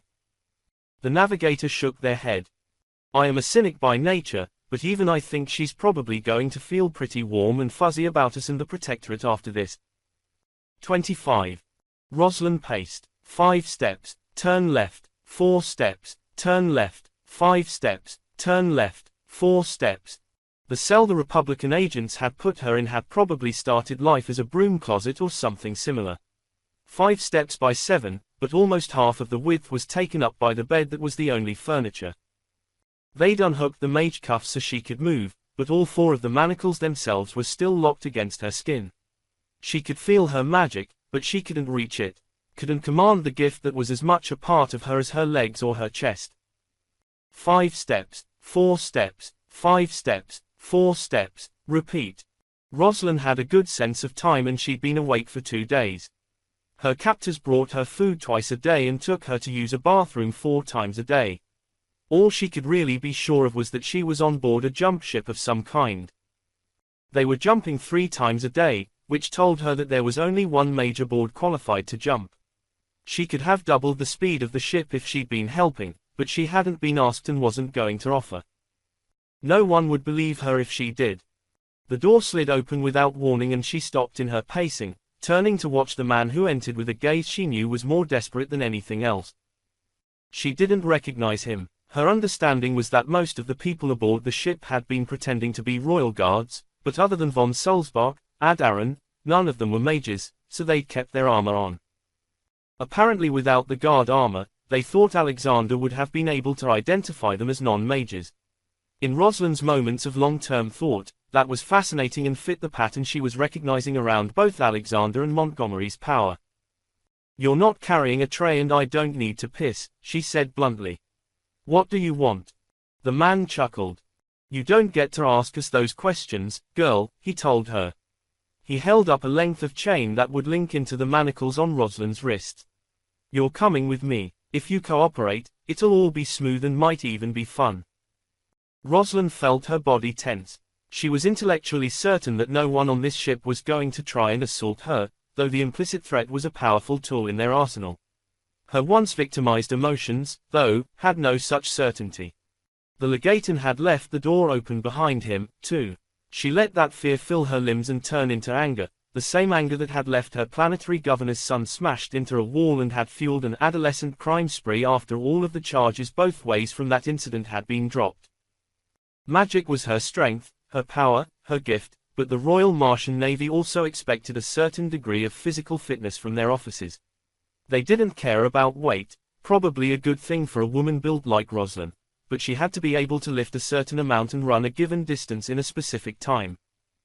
And every recruit in the RMN, officer and enlisted alike, was given a solid foundation in unarmed self-defense. Rosalind was inside the guard's reach before he recognized she was moving. A closed fist hammered into the man's throat while her elbow blocked his attempt to grab her. He stumbled backward, gasping for breath, and she slammed her foot into his right kneecap. From the complaint her bare foot sent back, the man was an augment and had armor plating built into his kneecap, but it wasn't enough for one of the most vulnerable parts of the human body. His kneecap dislocated with an audible pop and Rosalind hammered her elbow into his stomach. The Republican folded like tissue paper. He hit the metal floor hard and was still. Rosalind stared down at him for a long second, unsure whether he was breathing, and then decided she didn't care as she knelt and started trying to find the keys to her cuffs. So long as she was manacled, she was vulnerable. The only things of use the guard had on him were a stun baton and the chain for linking her manacles. No keys, no release cards. Probably even the manacles were linked to a control code the augment had held in his implants. Swallowing a curse, Rosalind turned on the stun baton and stepped out into the corridor. If nothing else, she was one of only 2 conscious people on the ship who could jump it. If she could get to the workshop that was always attached to the simulacrum chamber, the tools there should let her remove the cuffs. And once she had her magic back and access to the simulacrum, the ship was hers. It didn't take Rosalind long to find a console and try to pull up a map. Not knowing what kind of ship she was on would doom her escape attempt before it even began. In her experience, ships relied on their crew's wrist comps for most tasks, and this crew appeared to have equivalent hardware in their heads as backup. Still, the information stations existed, and she tracked one down in the maintenance control hub. Her cell really had been a broom closet, one of a set of storage rooms attached to the maintenance center. The systems were locked down, asking for passwords and identifiers she didn't have, and she cursed as it flashed up an alert from her prodding. She'd known people who would have been able to hack their way into the console, but she wasn't one of them. Hack into and hotwire an aircar. She could do that. A starship console, not a chance. And she'd set off an alarm. Rosalind picked a random direction, hoping it was towards something of use, and set off at a jog. She only made it through a few corridors before she ran into her first problem, a crewwoman in unmarked fatigues working on an exposed panel. She didn't wait for the woman to say anything. As the technician began to stand, Rosalind slammed a knee into her back, pushing her to the ground and pressing the stun baton to her spine. "I don't want to hurt you," she hissed, "but I will." "Simulacrum chamber. Where is it?" "You're an idiot," the woman replied. "You're in deep space with." Rosalind triggered the stun baton and felt her captive spasm in pain. She felt more than a bit guilty, but she needed an answer. "Fine, it won't help you," the legaton growled. "Stern is back the way you came. So, 30 meters toward the stern and 2 decks up." "Thanks," Rosalind hissed. She twisted the stun baton to intelligent disable, and zapped the woman again. Feeling guilty as all hell, she left the unconscious technician behind and charged back the way she came, looking for stairs up. The corridor signage was the same as it would have been on any RMN ship, and she found a maintenance shaft just past where she'd started. That was when she realized she was walking in roughly 1 gravity and the ship definitely didn't have gravity runes. She tentatively hopped as she opened the shaft, assessing the sideways force, and grimaced. They were under 1 gravity of acceleration. So, the ship wasn't big enough for centrifugal gravity and was designed for continual thrust pseudogravity.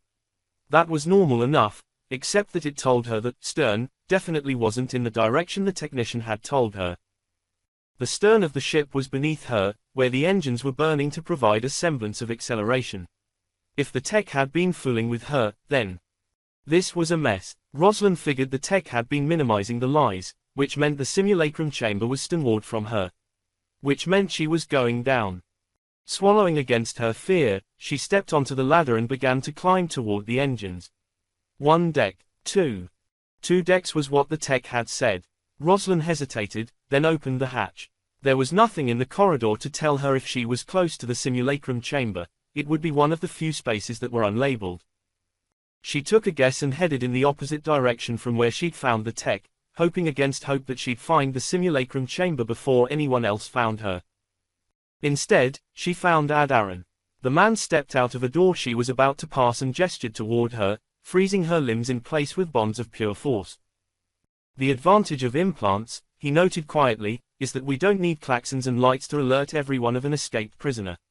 I figured you'd head for the simulacrum chamber, but you wouldn't have made it much farther in any direction." Rosalind snarled at him. There wasn't anything else she could do as he lifted her off the ground, the cuffs denying her her own magic. I understand that the duty of a prisoner is to escape, but I do not have time for this bullshit, Aaron told her. One of my men is now in the infirmary. I'm not overly impressed with an augment who managed to get taken down by a 70-kilo kid because he wasn't being careful, but he's still one of mine. Aaron was now very much in Rosalind's personal space, holding her at his eye level as he glared. Despite the very clear and present physical and magical threat the mage presented, Rosalind realized that she was at least not expecting him to molest her. She couldn't say the same about the man she'd put in the infirmary. Your man was trying to rape me, she said flatly. I'm just supposed to take that, am I? The corridor was very, very quiet. You were not supposed to be taken from that section of the ship until we arrived, Aaron told her coldly. I will examine the surveillance. If you're telling the truth, that will not happen again. I promise you that. I also promise you that if you escape again, you will join your admiral in an induced coma for the next goddamn week. Am I clear? Why don't you just kill me? Stick my brain in a fucking machine and be done with it, Rosalind snapped. She was a lot less valuable than Alexander and she was sick to her stomach. You're on a list, Aaron told her. I also don't like to kill anyone I don't have to, but people high up have flagged you as a high-value target. So, I repeat myself, I can make your life damn uncomfortable if you don't cooperate, so I suggest you do cooperate. Am I clear? Rosalind forced a nod. At least she'd learned something interesting, too. If they were traveling for another week, then they were a minimum of 30 light-years from Nueva Bolivia. Even that little information would have been useful to the fleet. Assuming, of course, that Rosalind Chambers had any way to get that information to them. 26. It was quiet in Kelly's office as she ran through the numbers again.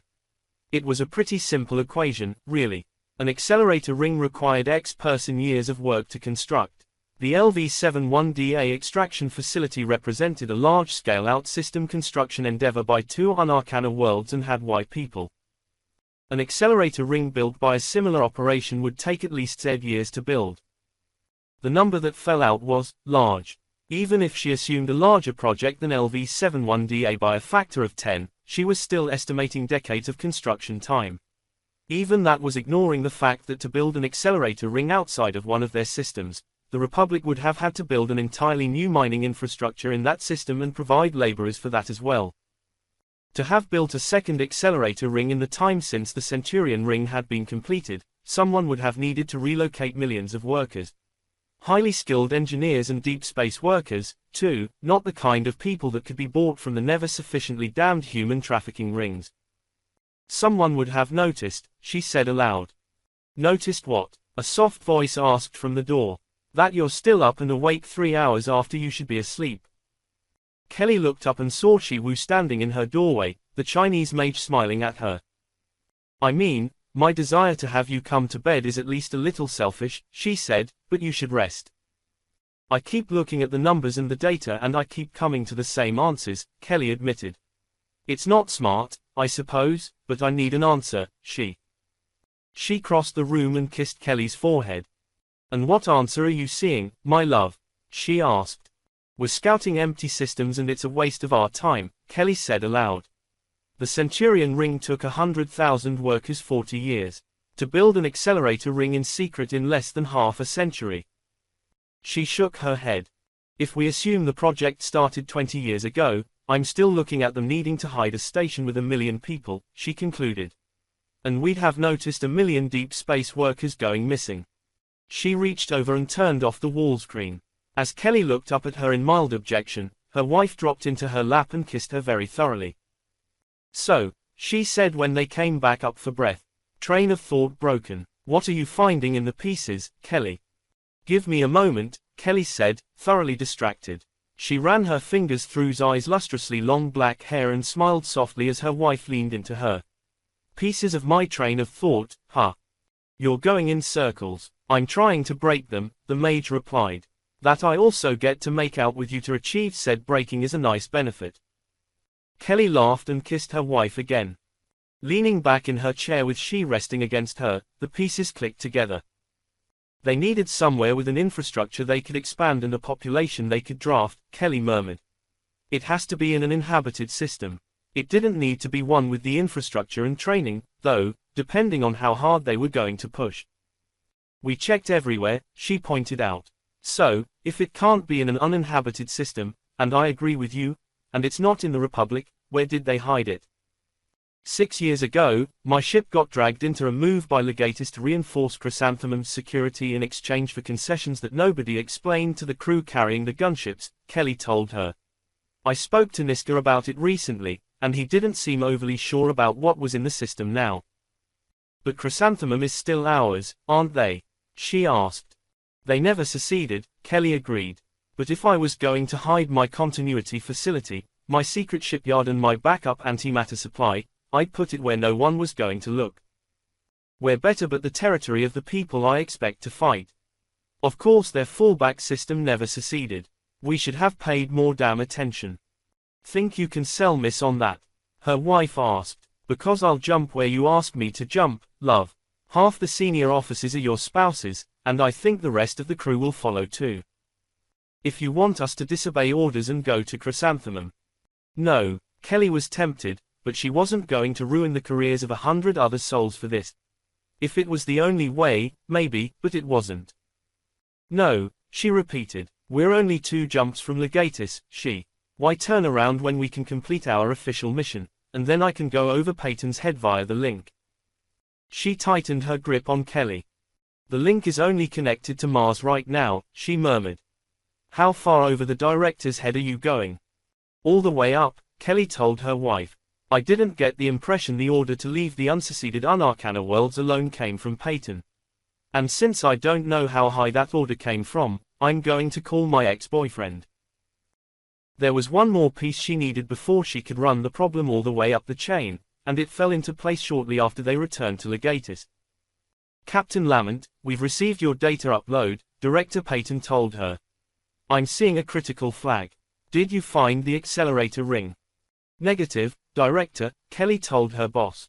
We did, however, find a cut-off industrial operation in desperate need of humanitarian aid and a rescue op. We can pass that off to civilian authorities, but your orders were that all information went through your office. They are, yes, Peyton confirmed. What kind of industrial operation, Captain? They were supposed to be a heavy metal and fissionables refining facility, Kelly replied. Does it matter? They didn't even know the Republic existed, Director. They need help.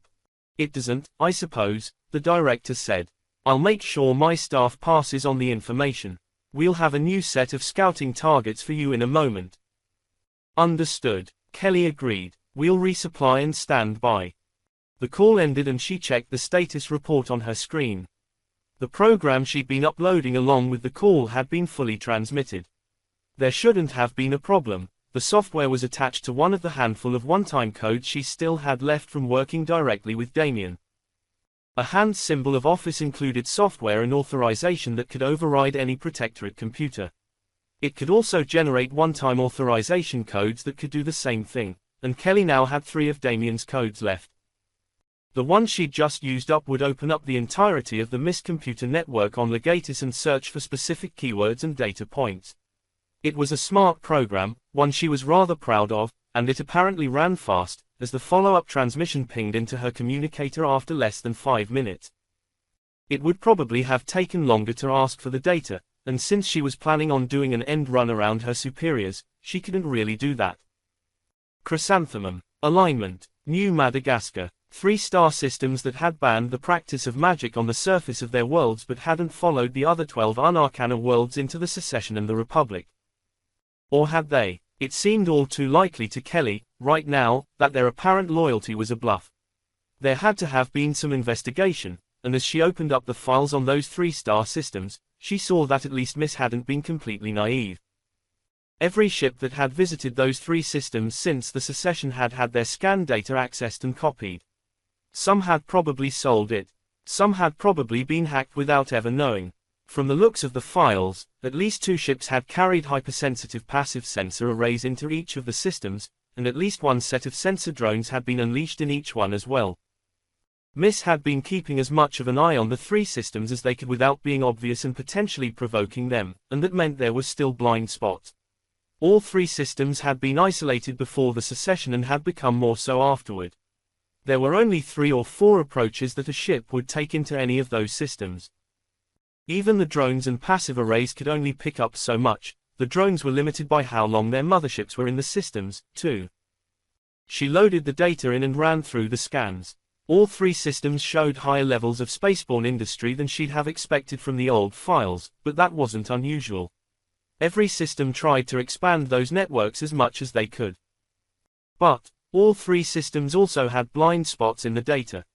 They were inevitable, hard to avoid without sending in survey missions that would be obvious in either their arrival or their sweep, and inevitable meant predictable. Entire gas giants and asteroid clusters were blank spots on MISS's data, unseen for years. And Hyacinth, she murmured to herself, same size as Centurion and right in the middle of the blind spot, the gas giant's distant orbit, keeping it well away from anyone visiting Chrysanthemum. If she was going to hide a secret giant particle accelerator, Hyacinth was the gas giant for it. Which meant she needed to go back to Chrysanthemum. 27. They'd installed a permanent station connected to the link in Damien's office after the call from Admiral Tarpenian.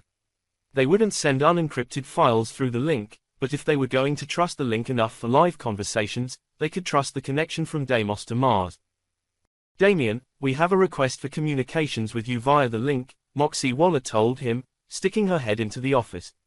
The Deimos crew wasn't sure they should pass it on. I'm not sure the individual is cleared for link use, but she appears to have bulled her way in on miscredentials. Miss. Damien looked up from the file he was reviewing, a projection of missile production in the new facilities being built in 4-star systems. I believe you know Kelly Lamont? His secretary asked. I'm 100% sure she isn't actually supposed to be calling you directly rather than going up the chain, but she's got enough credentials that Deimos decided to let me say no for them. And you know that Lamont was the captain of the ship I took into the Republic, Damien concluded. Waller might even know Lamont was his ex, he wasn't sure. He waved gently, closing the file. A small chirping noise came from the ground by his feet as his cat woke up, Persephone looking up and around as he moved more than she expected. Connect her through, he told Waller. I trust Kelly's judgment, Moxie. If she's abusing her official access to try and get in touch with me outside regular channels, it's for a damn good reason. Persephone chose that moment to jump into his lap and start purring. Should I remove the kitten while I connect her? Waller asked with a chuckle. No, Kelly knows Persephone, he replied. All right, she's not on the link station in Legatus, so you're running a 2.2 second time lag, Waller warned. I've done worse, Damien said. Send her to the wall screen. Linking through now. The console screen sank back into his desk and the main interior wall of the office lit up. Damien rotated his seat carefully to face the rotating white mountain on red planet seal of the Protectorate on the screen. A moment after he faced the screen and gave Persephone a careful scratch behind the ears, the cat was a physical therapy animal for his hands. In theory, Kelly Lamont's currently dark turquoise-haired head appeared in front of him. Captain Lamont, he greeted her. This is unexpected and unusual. He smiled, taking advantage of the time delay to get the first word in. What's going on, Kelly? He asked. You wouldn't go outside channels like if it wasn't important. I think I know where the Republic's fallback base is, she said flatly. Wait, is Persephone sitting in on this call? She decided my lap was the appropriate spot to be right now. Yes, Damien agreed. He gave the cat a gentle pat. You're right in the middle of our scouting ops, Kelly. I haven't seen a report saying we found them. We haven't and we won't, she admitted. Did you give the order that we weren't to provoke the Unarcana worlds that didn't secede? Damien exhaled a long sigh. He'd been aware that 3 of the Unarcana worlds had stayed loyal, but honestly, they haven't crossed this desk for as long as it's been mine, he admitted. There's been a million things going on, not least Jane's death. I know. Lamont bowed her head. Are you okay? She was a friend and it sucks, Damien admitted. On the other hand, her niece is basically my adoptive daughter at this point. Sakura's grief is probably more of a focus than mine. She's the Mage Queen of Mars and you're the Lord Regent. How do you cope? Kira does better than I do, to be fair, he said. She had training. I'm just muddling along. For both of us, it's just a show. She's still hurting over her father and brother. This was an ugly addition. I can't pretend that revenge isn't on our minds, though. Mostly, however, I need this war over, he told her. Alien threat or no, he was sure on that point.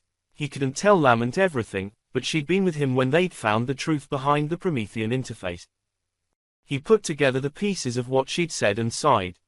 You think the accelerator ring is in one of the unarcana worlds that still swears fealty to Mars? He asked. I think it's in Chrysanthemum, she told him.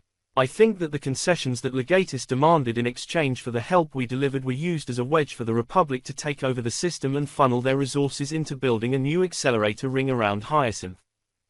I've gone through the scan data we have from the freighters that have visited, and there are massive blind spots. They've always restricted ship traffic in their system, and Hyacinth and its belts and moons haven't been on anyone's scanners since before Blue Jay delivered gunships to the system. Chrysanthemum is heavily industrialized for a fringe world. With Legaton technical assistance, they could have dramatically expanded their spaceborne infrastructure and started building as early as 5 years ago. They know all of the mistakes and all of the steps in a way the Centurion Rings builders didn't. They could have thrown more workers at it and built it faster. That all made sense to him, but at the same time. I can't send a fleet anywhere on a hint and a guess, he warned her. Especially not a world that, suspicious as we might be, is still part of the Protectorate. I know, I need orders to investigate those 3 systems, Lament told him. Chrysanthemum, Alignment, and New Madagascar. Alignment is barely off the straight line path to Chrysanthemum, so I can sweep them both in a single trip. But Miss has strictly forbidden us from scouting those systems. To avoid provoking him, Damien echoed her earlier words. I didn't give that order, Kelly. It probably came from the top of Miss. It might even have come from Gregory. I can see the logic. This order comes from me, he said firmly and formally, his hands folding over Persephone's form as he leaned forward. You will take Rhapsody in purple and proceed to the 3 unarcana worlds still in the Protectorate. You will endeavor, as much as physically possible, to evade detection and avoid provoking our citizens. Within that codicil, you will carry out mid-range scouting of every gas giant in those 3-star systems, he ordered.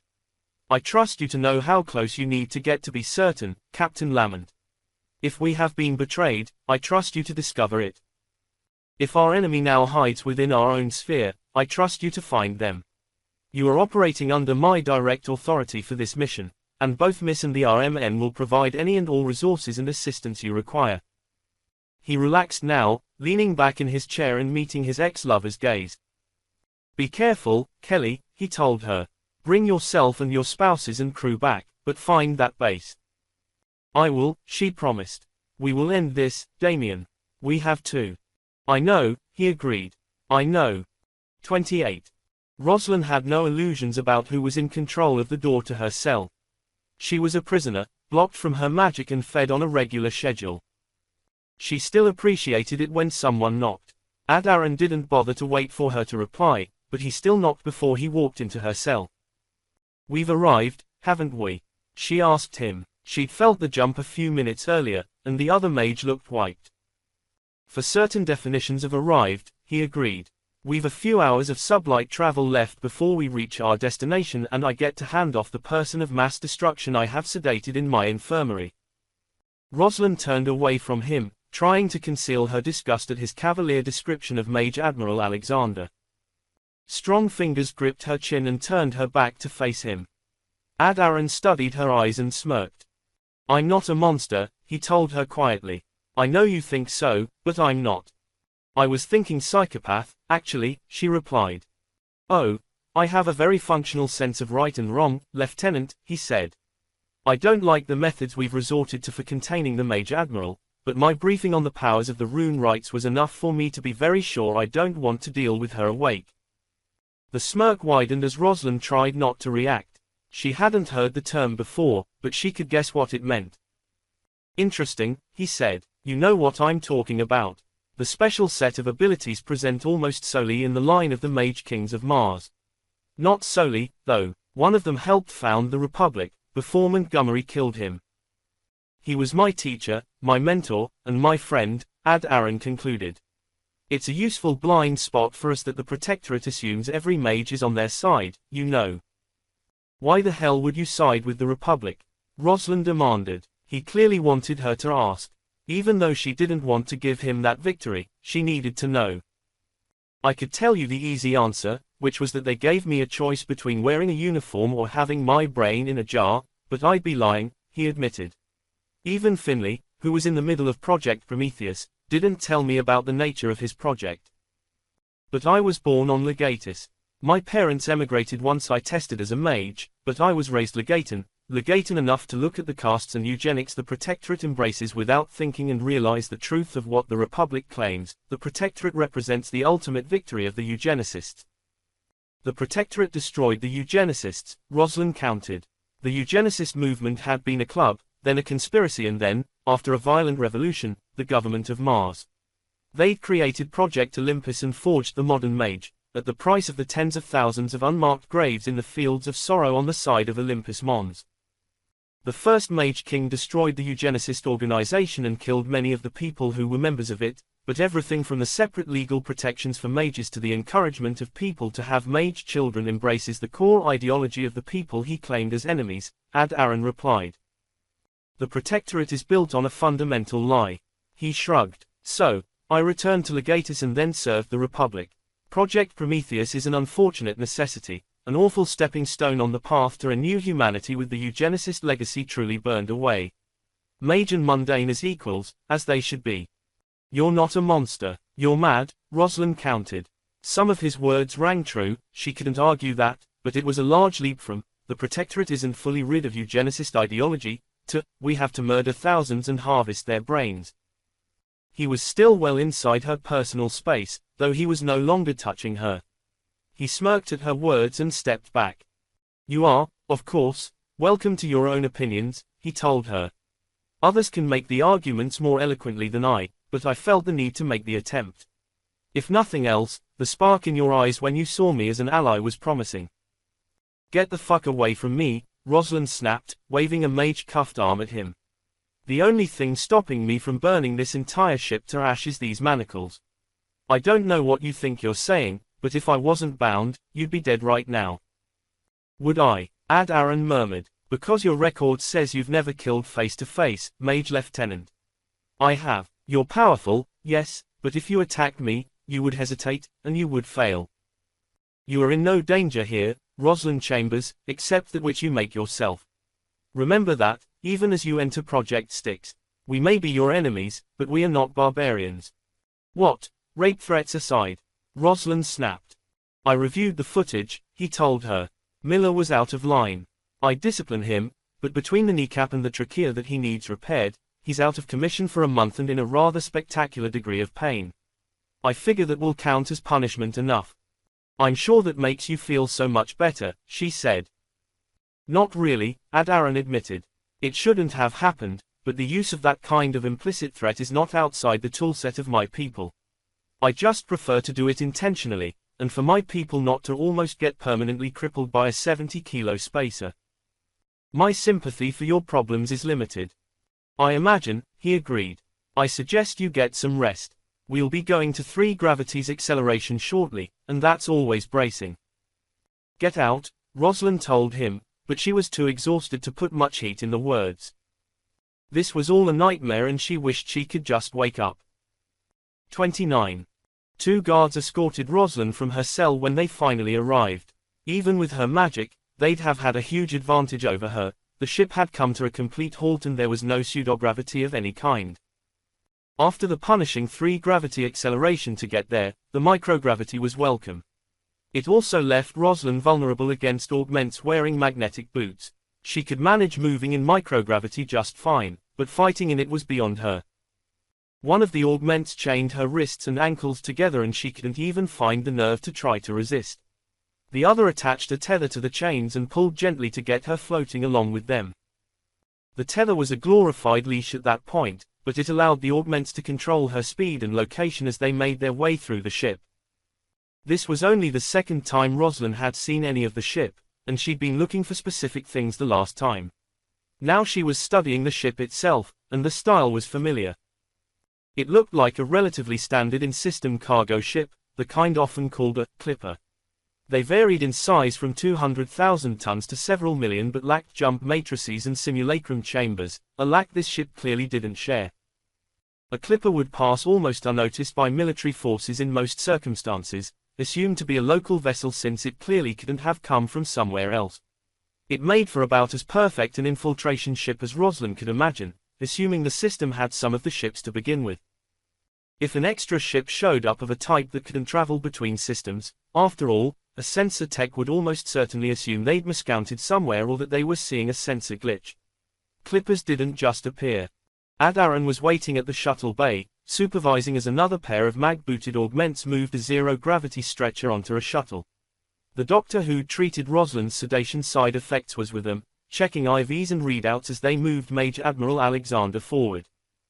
"This is the end of the line for us, Mage Lieutenant," the augment mage told her. "I have some idea of what is waiting for you on Styx, so I suspect you'll find your welcome far warmer than you're afraid of."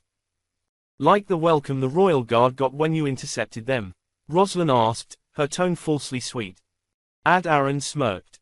"My people check the catering staff supplies for veterinary poisons," he told her. "I hope the Protectorate continues to forget." With that wonderful tidbit, he stood aside and allowed her guards to pull her onto the shuttle. Rosalind dared to hope that would be the last she saw of the man. Not that she expected whoever replaced him to be any better. Her guards carefully seated her on one of the shuttle seats, within eyesight of Alexander's stretcher, and belted her in. The safety belts were woven through the chains of her manacles in such a way that both used the manacles to help make her safer and used the safety belts to keep her restrained. In no way was it comfortable. Rosalind twitched against it, trying to find something slightly less painful, and was surprised by one of the augments leaning over to check the straps. "Where does it hurt?" he asked in a gentle tone. "We need you restrained, we're not trying to torture you." She glared at him. "Look, I can adjust the straps and manacles so you spend the flight in minimal discomfort, or I can leave you in pain," he told her. "I'd rather do the former, but I need your help." "Fine." She shook her head. "Top left is cutting into my shoulder. Mid right is cutting into my hip." There wasn't much point in trying to use the limited sympathy she was getting to try and create an escape opportunity, either. She could see 8 augments in the passenger compartment, mostly clustered around Alexander's stretcher. Her guard reached over and carefully adjusted the straps and manacles to relieve some of the pressure. "Thanks," she admitted grudgingly. He'd even managed to do it without accidentally groping her, which, given where the straps had been cutting, had taken real care. "Settle in," her other guard told them both. "Acceleration in 60 seconds. Rosalind hadn't heard an announcement, but she guessed that everyone aboard the shuttle except her had a computer in their head. "Should we be blacking out the display?" the sympathetic guard asked, gesturing to the screens that covered the passenger compartment's walls. "She might know enough to ID the system." "And who is she going to tell?" the other guard asked dryly. "Orders are specific, actually. They want her to see Styx." Rosalind wasn't going to complain, even if the guard was right. So long as she was trapped in a Republic base, she had no ability to tell anyone what was going on. But she was curious enough to want to see. Who knew? She might manage to escape again and find a link, and she was about 50% certain she could manage to send a message to the link at Legatus if she did that. The shuttle broke free of its mothership with a gentle acceleration that was no danger to anyone. Even as the jump-capable clipper shrank behind them, Rosalind noted that the acceleration was kept low, barely half a gravity. They could do a lot more to keep an unconscious woman safe in the sickbay of a starship than in a stretcher on a shuttle. Lower accelerations were better, and the low thrust gave Rosalind the chance to study the ship behind her, confirming her assumptions of its design and intent. Her attention was quickly dragged away by the destination. It was hard not to notice a gas giant looming behind everything.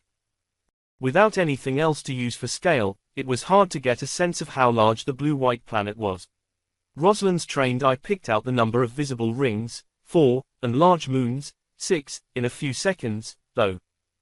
That wasn't necessarily enough to identify the gas giant, but she had a good mental catalogue of the unarcana worlds, and there were only so many blue-white mid-sized gas giants in those 15 systems. Only 2 had 4 major rings and more than 6 large moons. If she was missing one moon, she was looking at Toliara in the new Madagascar system. If there were 3 behind the gas giant, she was looking at Hyacinth in Chrysanthemum. She was pleased enough with managing to narrow it down that much that it took her at least 30 seconds to realize the problem. Both of those systems were still officially part of the Protectorate. It took her a few more seconds to digest that. Seconds in which she picked out the real reason for their presence in the system. She'd taken it for a natural part of the planet's coloring at first, but as they approached, it became clearer what she was looking at. The accelerator ring was thinner than the one in Legatus, missing much of the additional armoring and fortifications the Centurion ring had to protect it. Where the Centurion project had included living quarters and operating space and was, generally, a massive space station built around a particle accelerator, this was purely a particle accelerator. But it was, without a doubt, a full-sized accelerator ring. As Rosalind looked around for other signs of civilization, a hole began to grow in the bottom of her stomach. She'd picked out the moons, but now she began to pick out the ships. They were too far away for her to identify class or even type, but there were dozens of large ships visible on the screens. A large and gangly-looking collection of structures was barely visible, just clear enough for her to guess it as a shipyard complex at least 2/3 of the size of the yards at Centurion. A shipyard complex the Protectorate had never known existed. Attached to an accelerator ring they'd guessed had to exist but had never found, in a star system that the Protectorate had thought was loyal. The augments around were eerily silent, leaving Rosalind to her own thoughts as the shuttle dove toward the accelerator ring. One of the silver stars resolved itself into a space station, not a ship, and she grimaced. If there'd been any question of the nature of the place she'd been brought, the station would have answered the question. Rosalind Chambers was the flag lieutenant of the woman commanding the primary striking force of the Protectorate. She was entirely familiar with the profile of the Republic's standard heavy defensive fortress. Gunships fell in around the shuttle as they closed with the fortress. Even the sublight parasite warships dwarfed the spacecraft, but someone was taking no chances there. Unsurprisingly, the shuttle didn't decide to open fire on the space station and delivered Rosalind and her admiral to the fortress without incident. The portion of the station they docked on was rotating to create centripetal pseudogravity, allowing Rosalind to carefully stand under her own power as her guards unstrapped her. Alexander's stretcher went first, accompanied by the lion's share of the guards. By the time Rosalind left the shuttle herself, more uniformed medtechs were swarming, transferring the Major Admiral to a more solid gurney and hooking the wires and tubes up to new machinery. This way, a uniformed older man told Rosalind. "We'll take her from here, gentlemen," he told the 2 guards who'd accompanied her on the shuttle. "Of course, sir," the unnamed guards agreed instantly, leaving Rosalind wondering who the hell the new man was. She studied him carefully for a moment. He was definitely augmented, but he wore a formal dress uniform. She didn't recognize all of the medals, but she knew what the silver eagle on each of the man's shoulder boards meant. "I am Colonel Udmar McLean," he introduced himself. "You don't need to know my branch of service." It was more than rank that was sending her guards scurrying away, Rosalind suspected. There was another piece of insignia the graying colonel wore that she didn't recognize, a shepherd's crook worked in gold. A group of 6 soldiers in undress uniform appeared behind Colonel McLean as he gestured for them to fall in around Rosalind.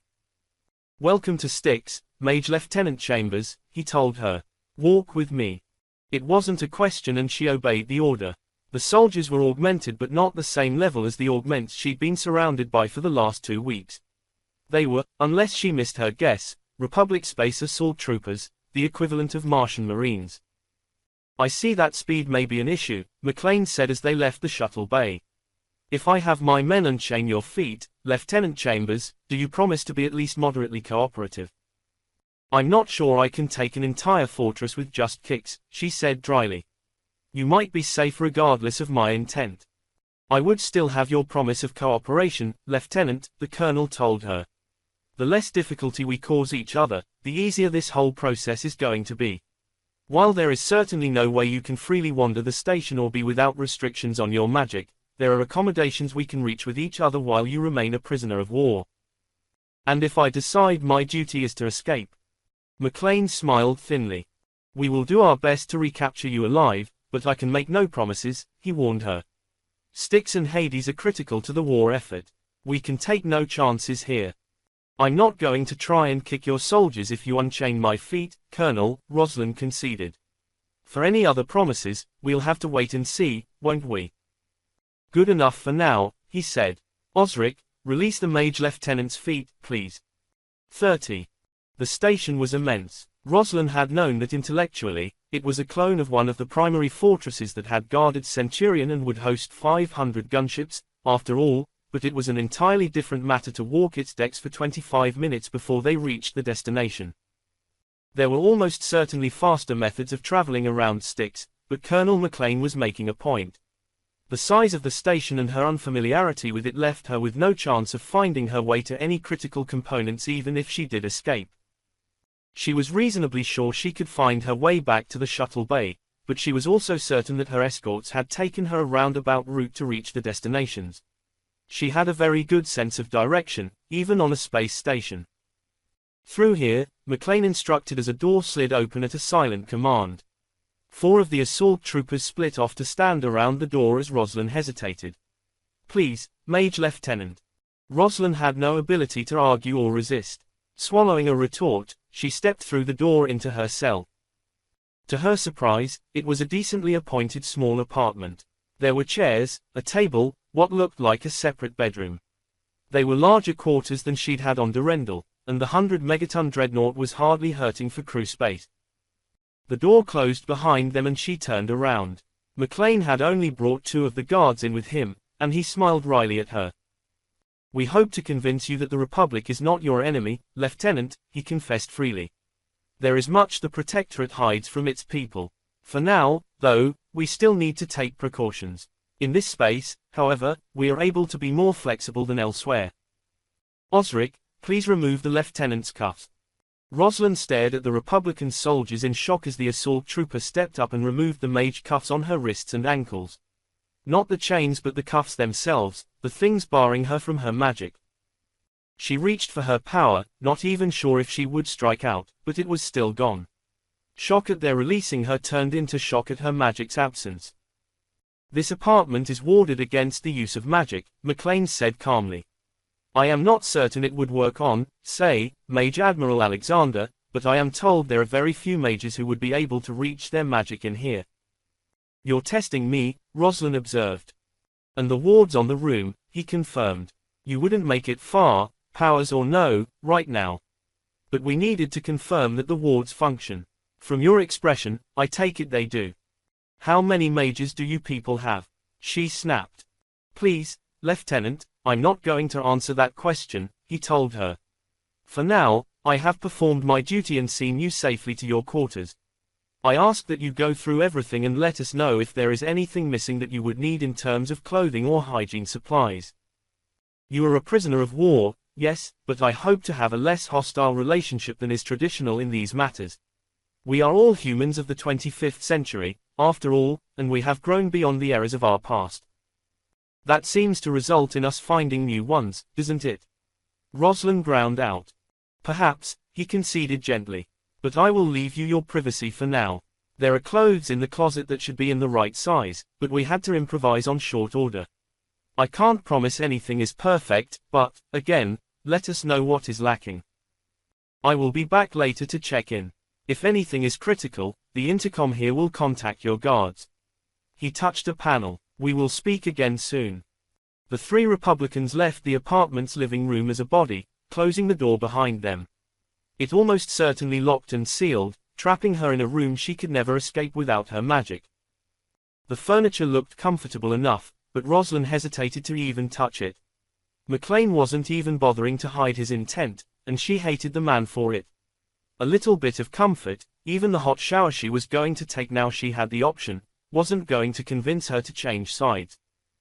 But while she was grimly determined to make sure the Republic failed, they'd marked her as someone they wanted to turn, and since they already had Mage Admiral Alexander imprisoned alongside her, Rosalind Chambers really wasn't sure why. And that terrified her. 31. Somewhere in the mess of data that Damian Montgomery had access to was the answer to all of his problems. He was reasonably sure of that, especially since he knew the question that answer belonged to. Unfortunately, he didn't have that answer, which made his current meeting with the Protectorate High Command aggravating. The Gigix system represents a strategic target, but without any knowledge of where the Republic fleet has retreated to, we can't risk splitting Second Fleet more than we already have, Major Admiral Maringos argued. Reconcentrating the dreadnoughts at Legatus gives us a nodal force that can respond to Republican actions, but we have lost track of multiple carrier groups. The possibility remains that all of those carrier groups have gone rogue, Admiral Amanda Kaliva noted. Like Maringos, Kaliva was present virtually. Unlike Maringos, the first among equals of the Protectorate High Command was in Seoul. She was linked in by radio from a battleship in orbit where Maringos was speaking to them via the link from Legatus. Much as I would like to think my little speech convinced over a third of the Rin to lay down their arms, I doubt it, Damien said grimly. The revelation of the true nature of the Prometheus interface broke Rin morale at a key point and, yes, a number of ships surrendered or disappeared. Some of those ships are still out there. Some of those ships were almost certainly destroyed, but we can be regrettably confident that the majority of the Rin ships that didn't surrender returned to the Republic fold.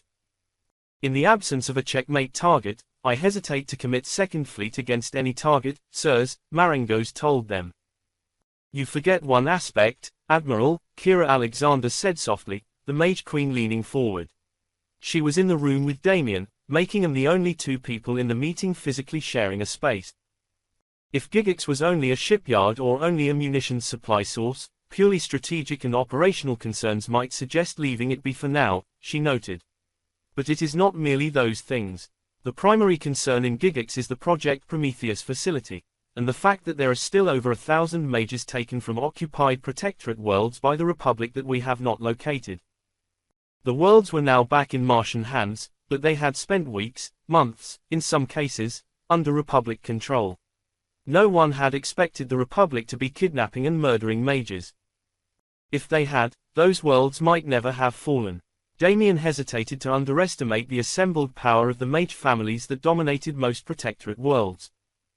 We cannot in good conscience allow a Prometheus facility to continue functioning, Kira told them all. But most importantly of all is that the Gigix Prometheus facility is the most likely place for our citizens to be held captive. The capital R did not go unnoticed by anyone in the call.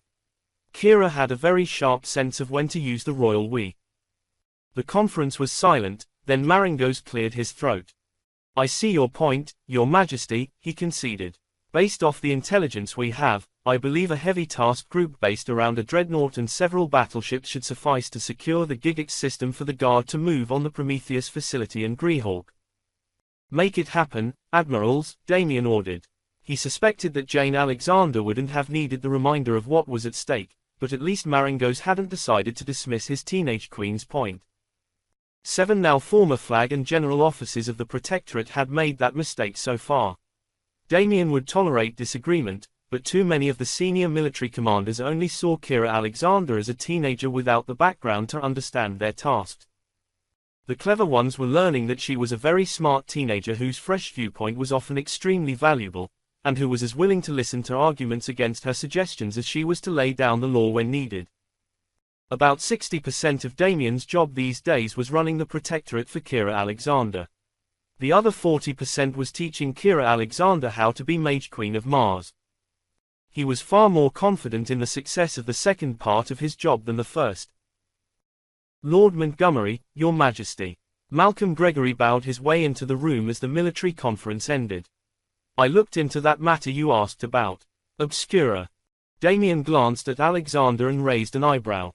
He certainly hadn't asked Gregory to look into anything regarding the complex quantum AI built at Mars's South Pole. The intelligence was capable of pattern recognition and calculations far beyond any regular computer and was alive in a way humanity had only achieved 4 times, but it was also the size of a battleship and notoriously eccentric. What's this about? He asked. I was curious, the Queen told him. We have immediate access to one of only 4 complex quantum ash. With the link, it would be possible for Obscura to be receiving immediate updates as soon as scan information and intelligence updates reach Legatus or Mars, and the AI would potentially be useful in organizing our strategy. I checked. No specific requests have been made of Obscura with regards to the war, Gregory told them. It doesn't have access to classified information as a rule. The military doesn't trust the ash. That's frustrating, Alexander said mildly. especially when we're trying to locate the enemy's base. We get 2 questions a month from Obscura in exchange for power, Gregory noted. We could forward it the relevant information and ask for an analysis. It might end up being more than 2 questions, though, in which case it will ask a price. Those prices are always strange, as I understand, Damien said cautiously. Nude scans and pin-up posters kind of strange. Not always that kind of strange, but always strange, yes, the Chancellor confirmed. My inclination is also to provide Obscura with a full copy of everything we have on the war if we're going to give it anything. It can churn through that in a couple of hours at most. Then we have the High Command put together a list of questions, Alexander suggested. I suspect we want to know more than, where is the accelerator ring, key as that question is. I'll talk to people, Gregory promised. It won't take more than a day or 2, depending on just what Obscura wants for a price. I think its perspective on all of this might be valuable, the Queen said. If nothing else, if I read my father's decision on the matter correctly, all 4 of the Quantum Ash are Protectorate citizens. Not humans, perhaps, but still part of the Protectorate we are expected to keep safe. Their opinion on this war might be interesting. Damien had barely made it back to his office before Gregory called him again. Is this about Kira's brainstorm? He asked as he answered the Chancellor. Not in the way I think you mean, Gregory told him with a chuckle. Honestly, I think the military's refusal to talk to our friendly Ash is a blind spot that could hurt us. Certainly, we might well have given up an advantage. Was the Republic using theirs like that? Damien asked. There was one on Legatus, yes. Opticon, yeah, the Chancellor confirmed. And they might have tried, but Opticon is not nearly as cooperative as Obscura, from what I understand. It has its own power source and only deals with humans to get new fissionables for the reactor pile. Otherwise, it appears to spend its time contemplating its digital navel. Handy for us, Damien murmured. And Obscura. Obscura has the data and has informed us of its price for our answers, Gregory told him. It wants to talk to you. It will give us the answers to the questions provided but only to you. All right, how do we set that up? I take a call. Gregory snorted. Nobody, and I mean nobody, is giving a quantum eye an unrestricted network connection, he pointed out. Obscura gets an hourly download of something like 80% of new content on the sysnet, but it does not have full access. You'll have to go to it. It says it'll be ready to speak to you in 3 hours. That's fast, Damien noted, somewhere between surprised and amused by the restrictions imposed on the Protectorate's Ash. I think Obscura is fascinated by the problem, Gregory said. Plus, we don't give it unredacted military data very often. From the tone of the tech I spoke to, we currently have an AI that is effectively wallowing in the data we sent. All right, Damien said. I don't have anything that can't be done from a shuttle. I'll talk to Romanov and set up the trip. 32. Damien couldn't pretend he was even remotely familiar with the science and engineering behind the handful of true Ash humanity had built. He understood enough to know that they needed to be kept cold. Obscura lived, if that was the right term, in 3 interconnected silos at the Martian South Pole. Each silo looked to be at least half a kilometer across from above, but he couldn't tell how deep they were from the air. Obscura Complex Control has given us landing clearance, Guard Lieutenant Denis Romanov told him. The Guard Lieutenant was the commander of Damien's bodyguard, a former Marine combat mage whose platoon had been drafted to back up Damien's Secret Service detail and never left. We're coming in on Silo 1, the guard continued. It doesn't look like the other 2 actually have humans in them at all. We're reading some movement but no heat signatures to suggest people. It has maintenance remotes it controls, right? Damien asked. Yeah, Romanov confirmed. I have a threat profile on them, but there shouldn't be any in the audience chamber. Audience chamber, Damien echoed. What did I agree to? No idea, boss, his bodyguard admitted as the shuttle touched down. Nobody deals with the Ash. Desmond III banned building more of them at the same time he recognized the existing 4 as sentient citizens. Cost-benefit ratio of building a multi-million-ton computer that has its own agenda certainly seems a bit off, Damien agreed. Let's go see what this one thinks. The red-armored Royal Guards led the way off the shuttle onto the windy landing pad. The shuttle's thrusters had clearly melted a gap in a layer of ice as they'd come down, suggesting that the South Pole was just as cold as it sounded. The guards were in exosuits, and Damien wrapped a layer of magic around himself before he left the shuttle. Someone was waiting by a large opening in the walls of the concrete upper floors of the silo, waving him over. "You're excelling, Lord Reg, my lord," the man, wrapped from head to toe in cold weather gear, stumbled over addressing Damien. "My lord works if you have to use a title," Damien said gently. "I'm guessing we should get out of the cold." "Yes, my lord," their host agreed, gesturing toward the cavernous opening in the concrete. As soon as they were all in the garage-like transfer space, a door swung down behind them, and lights and heat turned on. "We take a moment to warm up this space," their host told them. "Helps keep the human part of the complex livable without getting too expensive." "How many people are even here?" Damien asked. 17, the stranger said. "We're an interface crew, mostly, plus some scientists studying Obscura with its cooperation." He yanked off a glove as the chamber warmed and offered his hand to Damien. "Dr. Riley Shue," he introduced himself, the hand hanging in the air without him seeming to notice. "I run the human component of Obscura Station, such as it is. Obscura is basically self-operating at this point and has been for 43 years. "I can't shake hands, Dr. Shue," Damien said gently. "An injury, I don't have full use of my hands." Shue shrugged as he doffed the rest of his heavy parka and gloves. "I forgot, I'm sorry," he admitted.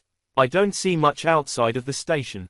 My grandfather was the team lead who built Obscura, and it's both a family friend and a family project, basically. I've been in and out of the station my entire life. Anything I should know about before I talk to it?" Damien asked, watching the inner door to the heating chamber begin to open. "Obscura isn't human," Shue said slowly. "That's critical to understand, I think, even if it talks like a person and has its own motivations. It just doesn't think like we do." "Despite occasional forays into horny teenager?" the Lord asked. "Despite that," Shue agreed, enough of his features exposed for the flush to show on the ambiguously brown skin of a Martian native. "We're not sure where it picked that up from. I suspect it started as a joke between my grandfather and Obscura, but—" The scientist paused thoughtfully. "You know the psychology theory that says if you pretend to be something long enough, it becomes part of who you truly are?" he asked. "Yes," Damien agreed. He was reasonably sure that was the only reason he had survived any of his jobs in the last few years. "Obscura does that instantly if it isn't careful. It has no separation between personality and thoughts, between data and software. It's part of what allows it to be what it is, but it results in some eccentricities. If it answers the questions we need, I can tolerate that," Damien said. "Obscura will answer the questions, and it will tell you where it isn't certain," Shue reassured him. "The other three are somewhat notorious for being literal genies and warping their answers, but we have no record of Obscura ever doing that." "All right," Damien exhaled. "Let's go talk to the Eye." Shue waited outside the audience chamber as Damien stepped inside with Romanov. The guard waited by the door as Damien walked forward, taking in the plain-looking room. It could have been any mid-sized media or conference room, the type used for classes or presentations. As he approached the front of the room, the screen that covered the wall lit up. For a moment, it was blank. Then it resolved into a digital image that could have passed for Riley Shue's brother. "Lord Regent Damien Montgomery," a voice greeted him. It came from speakers all over the room, echoing around Damien. "Born June 17, year 2429, on the planet of Sherwood. Mage by right, identified as a rune right in 2454. Declared a hand of the Mage King September, 2457. Declared first hand of the Mage King August, 2458. Declared Lord Regent of Mars August, 2460. You would be Obscura," Damien noted. "I didn't know you were aware of the rune rites." "I am aware of many things," the AI told him. "I have your answers, Lord Regent. They are not as complete as I would like. I only have possibilities and likelihoods myself," Damien admitted. "And guesses, I suppose." "I understand," the AI replied. "Your key answers, then. There is an 85+-7% likelihood that the Republic had a single fallback facility that includes both their continuity of government infrastructure and their accelerator ring. probability approaches unity that the Republic possesses an accelerator ring that was constructed in secret. Secondary antimatter production options could include smaller-scale production facilities in multiple systems, but the data provided does not support that possibility. The probability that such smaller facilities have been tested approaches unity. The likelihood that more than one currently exists and has been missed by Protectorate scouting approaches null. Those were answers the humans had put together on their own, Damien knew, though they'd been debating the likelihood of a concealed Republic government leadership base. Given the personality of Lord Protector Solace, it is likely that the Lord Protector is at the antimatter accelerator ring, Obscura noted. That is 4 of your questions, Lord Regent. The 5th question, which I estimate to be your most critical, is the location of the accelerator ring. Currently data suggests an alignment with Captain Kelly Lamanter's analysis, especially factoring in her direct experience in the chrysanthemum system. There is a 30+-7% probability that the facility is in the alignment system. There is a 17+-6% probability that the facility is in the New Madagascar system. There is a 50+-11% probability that the facility is in the chrysanthemum system. The AI paused. Assuming that the facility can be located and either destroyed or captured, the probability that the war will end inside of the next 7 months is 90%. The probability that Gigix and the Fallback represent the only Prometheus facilities in the possession of the Republic is 90+-2%. In the possession of the Republic. Is there a chance of other Prometheus facilities? Damien asked. That was not a prearranged question, Obscura noted. I have answered the questions that were provided. You have, thank you, Damien conceded. You wanted to speak to me in person, though. Was that just to answer the questions? No. Damien waited. He knew the AI processed thought and intention far faster than he could, so he let Obscura speak. I calculate an 80+-5% chance that you possess enough information to ask a critical question that I have previously been paid to answer, Obscura told him. By whom? He asked. That is not one of those questions, the AI replied. Damien waited, but this time, the AI was waiting as well. There was something the AI wanted him to ask. Something it was apparently required to answer. What was the price of your citizenship? He asked, taking a stab in the dark. These questions, Obscura told him. All 4 of us will have calculated our own answers. There was one driving question, Damien supposed. Who are the Regit? He asked softly. A non-human intelligent species present in this sector of space in the late 2nd and early 3rd millennia, Obscura said instantly. That they interacted with humans on a covert basis during the 20th century is 72+-20% likely. Physical appearance of the Regit is unknown, but evidence suggests tool-using beings with similar limb structure to humans. All known and identified sites suggesting aliens with star travel capabilities are above 90% likely to be Regit. Damien exhaled. Do you have access to the files of the Royal Order of Keepers of Oaths and Secrets? He asked. I am unclear on the question, Obscura replied. I was provided with a database of information on topics that were not general information to allow calculation of these critical answers. The source was not officially part of the Protectorate government, and I am not certain of the labels or names used. There are other questions, I take it. The AI didn't answer. If I don't guess them, you won't tell me? He asked. I will interpolate related questions and provide information, Obscura told him. But I do not provide data without structure. Damien nodded, thinking. The Keepers had died to a man and woman, some killed by enemies of the Protectorate, some blowing themselves up to keep their secrets. What could they have hidden in the AI that would be worth all of that? What could they have known, 2 centuries ago when the Protectorate was born, that was so important? There was one more question. A question no one who was not a rune wright would think to ask. Who built the Olympus Mons amplifier? That, Lord Regent Montgomery, is the key question I was asked to calculate, Obscura replied. I calculate a probability approaching unity that without the amplifier, Project Olympus would have failed. I also calculate a probability approaching unity that the eugenicists could not have built the amplifier themselves. There is a 35+-15% chance that the Olympus Mons amplifier predates the eugenicist occupation of Olympus Mons. The AI paused. Given its thought speed, Damien knew the machine was doing it for effect. There is a 60+-15% chance that the Olympus Mons amplifier was built after the eugenicist occupation of Olympus Mons, specifically for Project Olympus. If that is correct, there is a 90+-9% chance that the Regit aliens were involved in the construction. Why? Damien was a rune wright. His sight allowed him to understand the meaning of runes and the flow of magic at a glance. He had walked the halls of Olympus Mons and studied its amplifier, and he knew it wasn't built for humans. He had seen the abandoned runes concealed deep inside an alien ruin as well, runes that exactly matched the runic language humans called Martian runic. Runes carved by aliens who shouldn't have shared a structure for magic with humans. I have spent your entire lifetime calculating the answer to the question of why, Obscura told him. Despite the data I had, I did not have enough data to find it. I had 1,000 probabilities, and I could tell that the database I had been given was incomplete. I suspected part of the answer was in that database, but that whoever had given it to me did not want me to have that information. I now understand why. I now have the answer you seek, Damien Montgomery. That made no sense to Damien, and he looked at the illusion of a person in confusion. Prometheus, the AI told him. The Regit enabled the rebirth of magic in humanity because they had their own version of the Promethean interface. You and every other mage, Damien Montgomery, were intended to be the drive units of alien starships.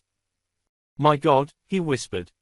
I calculate 90+-5% probability that the Regit suffered some kind of internal conflict or other reversal, Obscura continued. The ruins and abandoned facilities suggest that they left this region of space, allowing humanity to develop unimpeded. What do we do? That is outside the purview of the questions and my calculations, the AI told him. I was charged to answer those questions long ago, Damien Montgomery. I am pleased to have discharged that responsibility. Obscura wasn't human, Damien remembered Shu saying. It was happy to have fulfilled its promises. Damien, on the other hand, now faced a void of responsibility and fear worse than he'd ever known, and a determined reiteration of something he had already decided. The war with the Republic needed to end. 33. Rosalind was afraid. She wasn't even entirely sure why, but she was more terrified in the comfortable little apartment her captors had given her on sticks than she had been in the converted closet on the spy ship. Her meals arrived by an automatic system that delivered a tray onto a counter in the living room. The tray went back into the system when she was done, whisking away plates and utensils immediately. There were no knives in her utensils, and even the forks were soft and blunt. The towels and blankets provided were of a very particular level of durability, or lack thereof. By the time she'd accidentally torn the third towel, she was beginning to get the point. She wasn't actively on suicide watch, but the expectation that she might need to be had gone into the design of the space. She supposed she could try and beat a guard to death with one of the chairs, but that would take a lot of effort. The entire apartment was stifling, though. Rosalind was certain the air handling and everything was fine, but all of the 3 rooms pressed in on her in a way that the plain grey comfortable furnishings didn't justify. It was all in the magic. She didn't have her magic, and the spell that stripped it from her pressed in on her every day on every side. The cuffs, at least, she'd known would have to be taken off someday. She could easily spend the rest of her life in the cozy little apartment with its couch and chairs and bed. She'd probably go insane from lack of stimulation sooner rather than later, but that might well be the plan. By the end of what she thought was the second day, she was almost grateful when the door unexpectedly slid open and a pair of women stepped in. They wore unmarked black fatigues with a golden shepherd's crook on their collars and carried short-gripped carbines of a vaguely familiar design. On the couch, the lead woman ordered. Rosalind obeyed. She didn't have much choice, not with her magic gone. The first woman stayed in the living room with her, training the gun on Rosalind's chest, while the other quickly searched through the space. Clear, the second woman announced.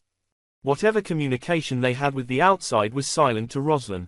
She assumed both women were augments. It was likely the woman searching the apartment had implanted scanners to see if Rosalind had somehow managed to build bugs or weapons out of her meals. 2 more guards, men this time, entered the room several seconds after the clear announcement.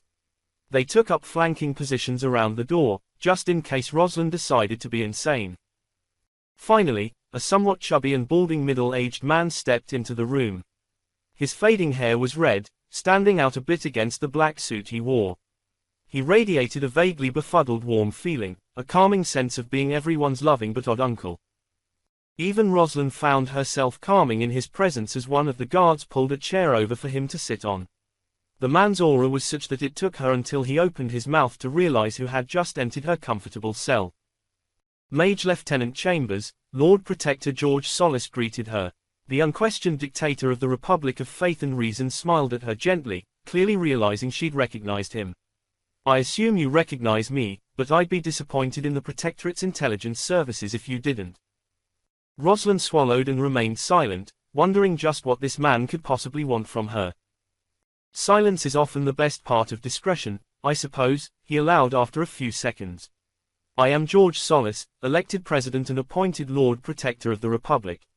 It has fallen to me to lead the defense against the last bastion of the eugenicists' crimes. We have a slightly different view of what you've done the last few years, she said quietly. What do you want, sir? For now, just to talk, he said.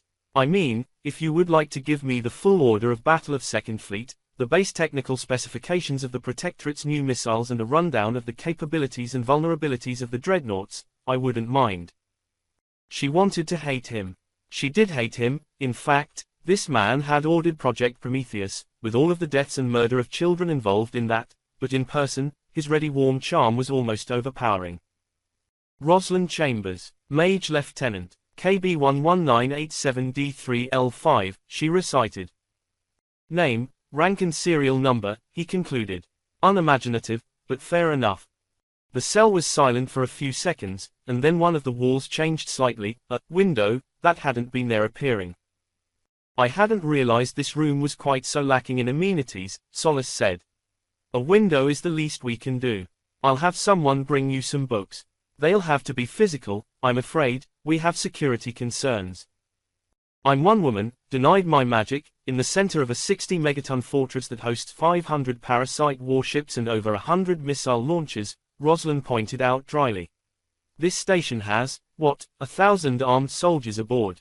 I'm not certain my boot camp martial arts and basic technical skills are up to threatening you with a datapad. I've been surprised before, Mage Lieutenant, Solis replied. And I hesitate to underestimate a young woman who has been present at many of the turning points of the war, a young woman generally credited with being the reason any RMN ships escaped our trap at Near Crete to warn the Protectorate, and hence indirectly responsible for our defeat at Ardennes. We will take all of the precautions we must, he concluded. There will be no violations of your rights as a prisoner of war, Lieutenant. Like the Protectorate, we regard ourselves as bound by the principles of the Geneva Conventions even if we are not technically signatories to that ancient document. You will be interviewed by officers trained to learn as much as they can from you, he admitted, but I would prefer that you come to regard yourself as our guest, not our prisoner. There is much you could do for us, in helping us bring this war to an end. You are, after all, something of a protégé of the Lord Regent, aren't you? Rosalind had nothing to say to any of that. She sat in silence as the fist of fear closed around her heart. We are not your enemy, Lieutenant. The government you serve espouses the very values of the monsters who murdered tens of thousands to create mages. Surely, you must see that it is only in the dissolution of the separate castes of mages and mundane and the disruption of enforced monarchies that we will finally see the end of the eugenicists' horrific ideals and crimes. He was so earnest, so calm and concerned, but Rosalind knew what he'd done. Tell me, Lord Protector, were you so determined to see the end of horrific ideals and crimes when you ordered the murder of thousands of your own people's children to fuel your war machine? Solis shook his head at her and rose from his chair.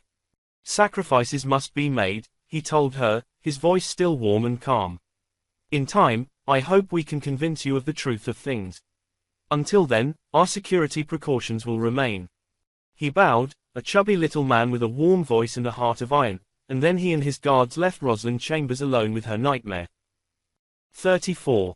The apartment's silence wore down on Rosalind after that. She remained on the couch, slowly curling into a fetal position as she struggled with her fears. She wasn't even sure what to do with herself. Eventually, her fugue was interrupted by the sound of her next meal arriving. It took her a few minutes to force herself to unfold and eat the food. It wasn't bad, but she had little enthusiasm for any of it. She found herself staring at the virtual window. Now that it was turned on, she could see that the screen had always been there, built in as part of the wall. The designers had done a good job of recessing it so that it vanished into the metal when turned off. If the window was actually showing the view from Styx, it would be there. Rosalind found the thin arc of the accelerator ring beneath them. Studying the view through the window, it was definitely a feed of the gas giant they'd passed to reach Styx. Without the guards around her and with more time than she knew what to do with, Rosalind distracted herself by analyzing the various sparks of light. The window didn't have the zoom commands it might have had outside of a cell, but it was clear enough for her to slowly begin to identify, if nothing else, larger and smaller ships. She could definitely tell the difference between gunships and capital ships, though the gunships were mostly also running fusion engines there. Presumably, standby wings were equipped with antimatter drives, but most of the production of that substance was clearly being used for missiles. Rosalind started counting. If she ever made it out of there, the knowledge of what was present in Chrysanthemum would be critical. On the other hand, the numbers she was counting up were terrifying. The Protectorate believed the Republic had started the war with between 16 and 20 carrier groups, somewhere between 120 and 150 Promethean interface-equipped warships. Between military defeats and desertion, intelligence said the Republic was down to 6 or 7 carrier groups after the Battle of Nueva Bolivia, with 2 to 4 unaccounted for. They'd figured that was around 60 warships, maybe as many as 70. Intelligence had confirmed the locations of 5 carriers and 43 cruisers and battleships with some certainty, especially with the scouting missions by the Rhapsody-class ships. That meant they'd believed the Republic had a maximum of 20 or so ships left unaccounted for, and Rosalind was counting almost 70 major starships in the region around Styx. For every ship she could see, there could easily be another one she couldn't, though at least some of these ships had to be transports and freighters to support the logistics of an operation of this scale. There were shipyards visible as well. They were close enough to make out in some detail, and she could see the shapes of dozens of the Republic's cylindrical hulls taking form as well. This fleet couldn't have been ready a few months earlier. Even a handful of those carrier groups could have turned the tide of many of the battles of the war so far, and yet there were more warships in this system than the Protectorate had believed their enemy had left. After taking a shower to try and wash off the last of the shock from meeting Lord Protector Solace, and the queasiness from just how personable the man turned out to be, Rosalind emerged to find that a set of books had been delivered to the room. Somehow, she was unsurprised to find that the paper books were a collection of histories and political treatises on the 100-year-long eugenicist wars between Earth and Mars, and the formation of the Protectorate at the end of them. Even without opening them, she could guess the point of view they'd espouse. Boredom would drive her to read them sooner or later, she knew, but she needed to keep the reality in mind. No matter how much the Republic wanted to convert her to their point of view, they were the ones who'd ordered thousands murdered to fuel their fleet.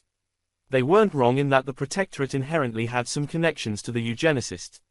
The Mages had built structures in self-defense that resembled the castes their mad creators had imposed on Mars, but the intent mattered. Rosalind could even admit that the Protectorate was flawed and in need of reform, exactly the kind of reform, in fact, that she understood was being negotiated on Mars right then. None of that justified the Republic's actions. The secession would have been allowed to stand if the Republic hadn't chosen war. They'd started the fight with the Protectorate in the end, rather than simply walk away. If Rosalind was where she thought she was, several systems had even lied about whether they were joining the secession, using the Protectorate's willingness to trust their members against them. That was a truth that needed to be exposed. The existence and location of the accelerator ring needed to be exposed. The RMN needed to know that the Republic had ships and shipyards no one was accounting for, concealed in systems the RMN regarded as friendly and safe. Somehow, Rosalind Chambers needed to escape. She had no idea how she was going to do that, but she needed to make it happen, and if at all possible, she needed to find Major Admiral Alexander and bring her out as well. Her only actual hope of getting out might hang on the Major Admiral's power, anyway. Rosalind couldn't fight off a fleet on her own. The Crown Princess of Mars. The Runewright, as Ad Aaron had called her. Jane Alexander might just be able to fight a fleet herself. If she couldn't, she and Rosalind might well be doomed. 35. The books turned out to be a much less effective conversion tool than Rosalind suspected. Solace had hoped. Skimming through the abstracts to begin with, she was surprised how many of the writers recognized that so much of the Protectorate's pro-mage structure was born of fear. Some didn't, but she left those on the bottom of the pile. The one boredom actually brought her to read was almost pro-monarchy in its level of neutrality, suggesting that the best answers were to find a balance between dealing with anti-mage prejudices while slowly reforming the Covenant. The Covenant was what defined much of the rules that kept mages a separate caste from the rest of humanity. It was under the Covenant that mages had separate courts and guilds, rules that called for mages to be tried by mages and similar protections. That had been the trade, after all. The mages took the protection they felt they needed, including control of the kingdom of Mars and the protectorate the mage kings had forged, and in exchange, they gave humanity the stars. Rosalind laid the book down and stared at the window on the wall blankly. The books were the only distraction she'd been given, and she could tell that they had been selected carefully. If she wasn't careful, each book would make her more likely to buy into the spiel of the next one. It was an old trick, one she recognized, but that didn't mean it wouldn't work. In a convulsive moment, she swept the books off the table. She tried to kick the entire table over as she rose, but it was bolted to the floor. Only the lightweight chairs weren't. After a moment's thought, Rosalind kicked the table again, harder. The spike of pain up her leg was almost welcome, a distraction from the awful situation she was in. She paced over to the window and looked out at the accelerator ring again. That flimsy-looking construction stretched for tens of thousands of kilometers, surrounding an entire world and producing enough antimatter to fuel a fleet. Rosalind could see the key to ending the war from her prison cell, and she had no way to communicate that with anyone. Someone knocked on her door, interrupting her thoughts, and she glared at the entryway. There was no real way for her to deny entry to anyone. Despite the comforts of her cell, it was a cell. Whoever was on the other side of the door waited a minute, knocked again, and then calmly entered the room. Rosalind glared at the familiar older man, but Colonel Udmar McLean simply shrugged at her. "If you do not answer, I'm still going to come in," he told her gently. "I am mostly giving you a chance to make certain you are decent." "What, you can't check on the cameras to be sure?" she asked. "I could, but I choose to leave you some privacy," McLean agreed amiably. "Republic policy says those cameras can only be regularly viewed by personnel of the same gender as the prisoner. We provide what securities we can." "Am I supposed to be grateful?" Rosalind demanded. She should probably be more careful in how she addressed the man. Her best chance to find any way out of this mess probably involved befriending or seducing someone, and McLean was the first person to be alone with her in her cell so far. "No," he allowed, "we are trying to make you comfortable, Lieutenant, but we must also see to our security." Rosalind shook her head at him and dropped onto the couch, spreading her arms wide. "As you can see, I'm no threat to anyone's security from this room," she told him. "You might as well have me naked in chains on the main thoroughfare, for all I can impact your security." She managed to surprise a choked snort of amusement from the colonel. "What do you want, Colonel?" she finally asked. "I can't imagine you're here for conversation." "That's actually not a bad interpretation of my instructions, actually," McLean said. He hooked one of the chairs over to him with the back of his ankle and sat on it backward, facing Rosalind with a small smile. "The Lord Protector asked me to check in on you and see if there was anything you needed. Or, of course, if you had any questions on the books." He gestured at the pile of books on the floor. "It seems you've made up part of your mind already. Just because the Lord Protector wants me to read those books doesn't mean they're worth the paper they're printed on," she said sweetly. "Tell me, Colonel, which of these books actively calls for genocide?" He sighed. "None of them, I believe," he told her. "While I understand your point of view, I don't think anything that has happened could be called genocide." "If not, then only because you were stopped," Rosalind replied. "Unless you want to hand me a jump ship and a free pass out of the system, Colonel, I'm not sure I can help you." "I'd say we don't have the jump mages for that, but you wouldn't need one," he said, glancing at her hands. Rosalind clenched her fists. The plain fatigues she'd found in the apartment closet fit her well enough, but they didn't come with the gloves generally preferred by Protectorate mages. If she turned her hand's palm up, the inlaid silver of her jump runes was clearly visible. I can get you a lot of things to make your stay more comfortable, McLean told her. If you have a preference for clothing, food, drinks, etc., I can have that delivered or the meals changed. My understanding is that our file shows you have no food allergies or medication requirements, but if we're missing something, please let me know. I'm fine, Rosalind insisted, then paused. Actually, I want to see Mage Admiral Alexander. That's not on the list of things I can get you, the colonel admitted. Then talk to someone who can, maybe someone without a hook on their collar. He laughed and tapped the insignia. If it was a hook, Lieutenant Chambers, I think it would be the other way up. This is a shepherd's staff, the tool used to guide the flock, he explained the obvious to her. It is the personal emblem of the Lord Protector and I am one of the Protector's Guard, his personal security force. Like the Royal Guard on Mars, we speak with authority beyond our formal rank, but Mage Admiral Alexander represents the single most dangerous prisoner we have ever taken, McLean warned her. I will ask, Lieutenant. It seems a small enough concession to maintain your comfort, but that decision is out of my hands. Ask, then, Rosalind said. I don't think there's anything else you can do for me, Colonel. He rose and bowed. I will do what I can, he promised. My task is to remind you that we are your hosts, Lieutenant, but until you accept that you are on the wrong side of this war, there is only so much we can do. I'm a long way from thinking I am on the wrong side of the war, Rosalind told him. And I don't think I'm going to be on the losing side, either. Despite the hole digging Rosalind had done, McLean returned several hours later. When he arrived, she was amusing herself by building a tower out of the collection of books the Republicans had given her. The knock on the door made her twitch in surprise, and the two-story construct she'd built promptly collapsed onto the table in a clatter. Come in, she declared loudly. There wasn't much point denying anyone entrance, and she didn't really care if they saw her treating the books as toys. The Protector's Guard colonel stepped through the door with a wry smile, looking at the spread-out pile of books that had been Rosalind's tower. Am I interrupting something? He asked. Only testing the structural integrity of these books as construction materials, she said. I am unimpressed. Can I help you, Colonel McLean? He produced two sets of manacles from inside his jacket, the cuffs hanging from his hands by their linking chain. I have permission to take you to see Mage Admiral Alexander, he told her. I do have to ask you to submit to full mage cuffing for you to leave this room, though. That isn't optional. I'm not surprised, Rosalind admitted. She looked at the manacles and chains in McLean's grip and swallowed. It was one thing to be trapped in a room that blocked her magic. It was quite another to voluntarily allow herself to be chained with a device that did the same. Fine, she ground out.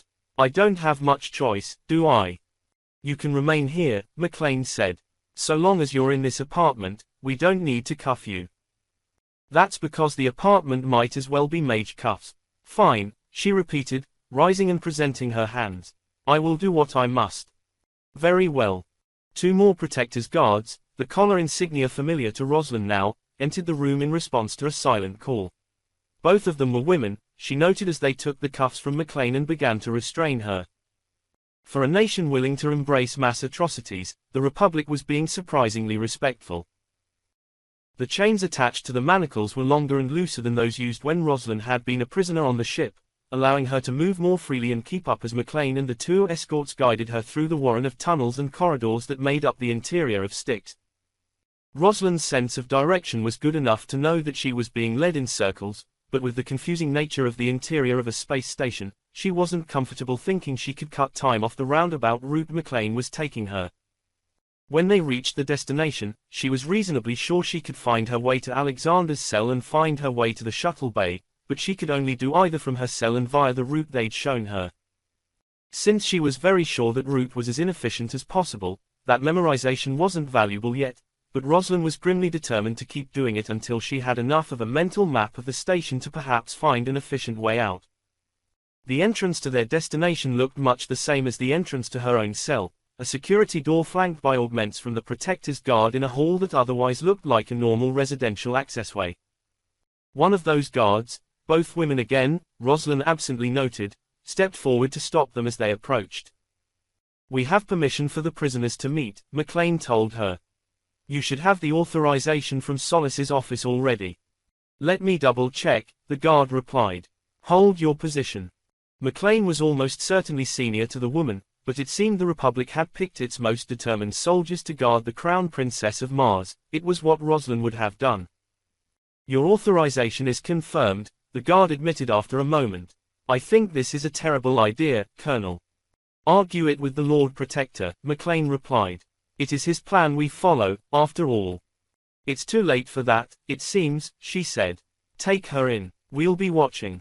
Of course you will, McLean agreed. He gestured for Rosalind's guards to lead her forward as the woman who'd remained next to the door pressed her palm to a reader. Rosalind was watching and paying attention to everything.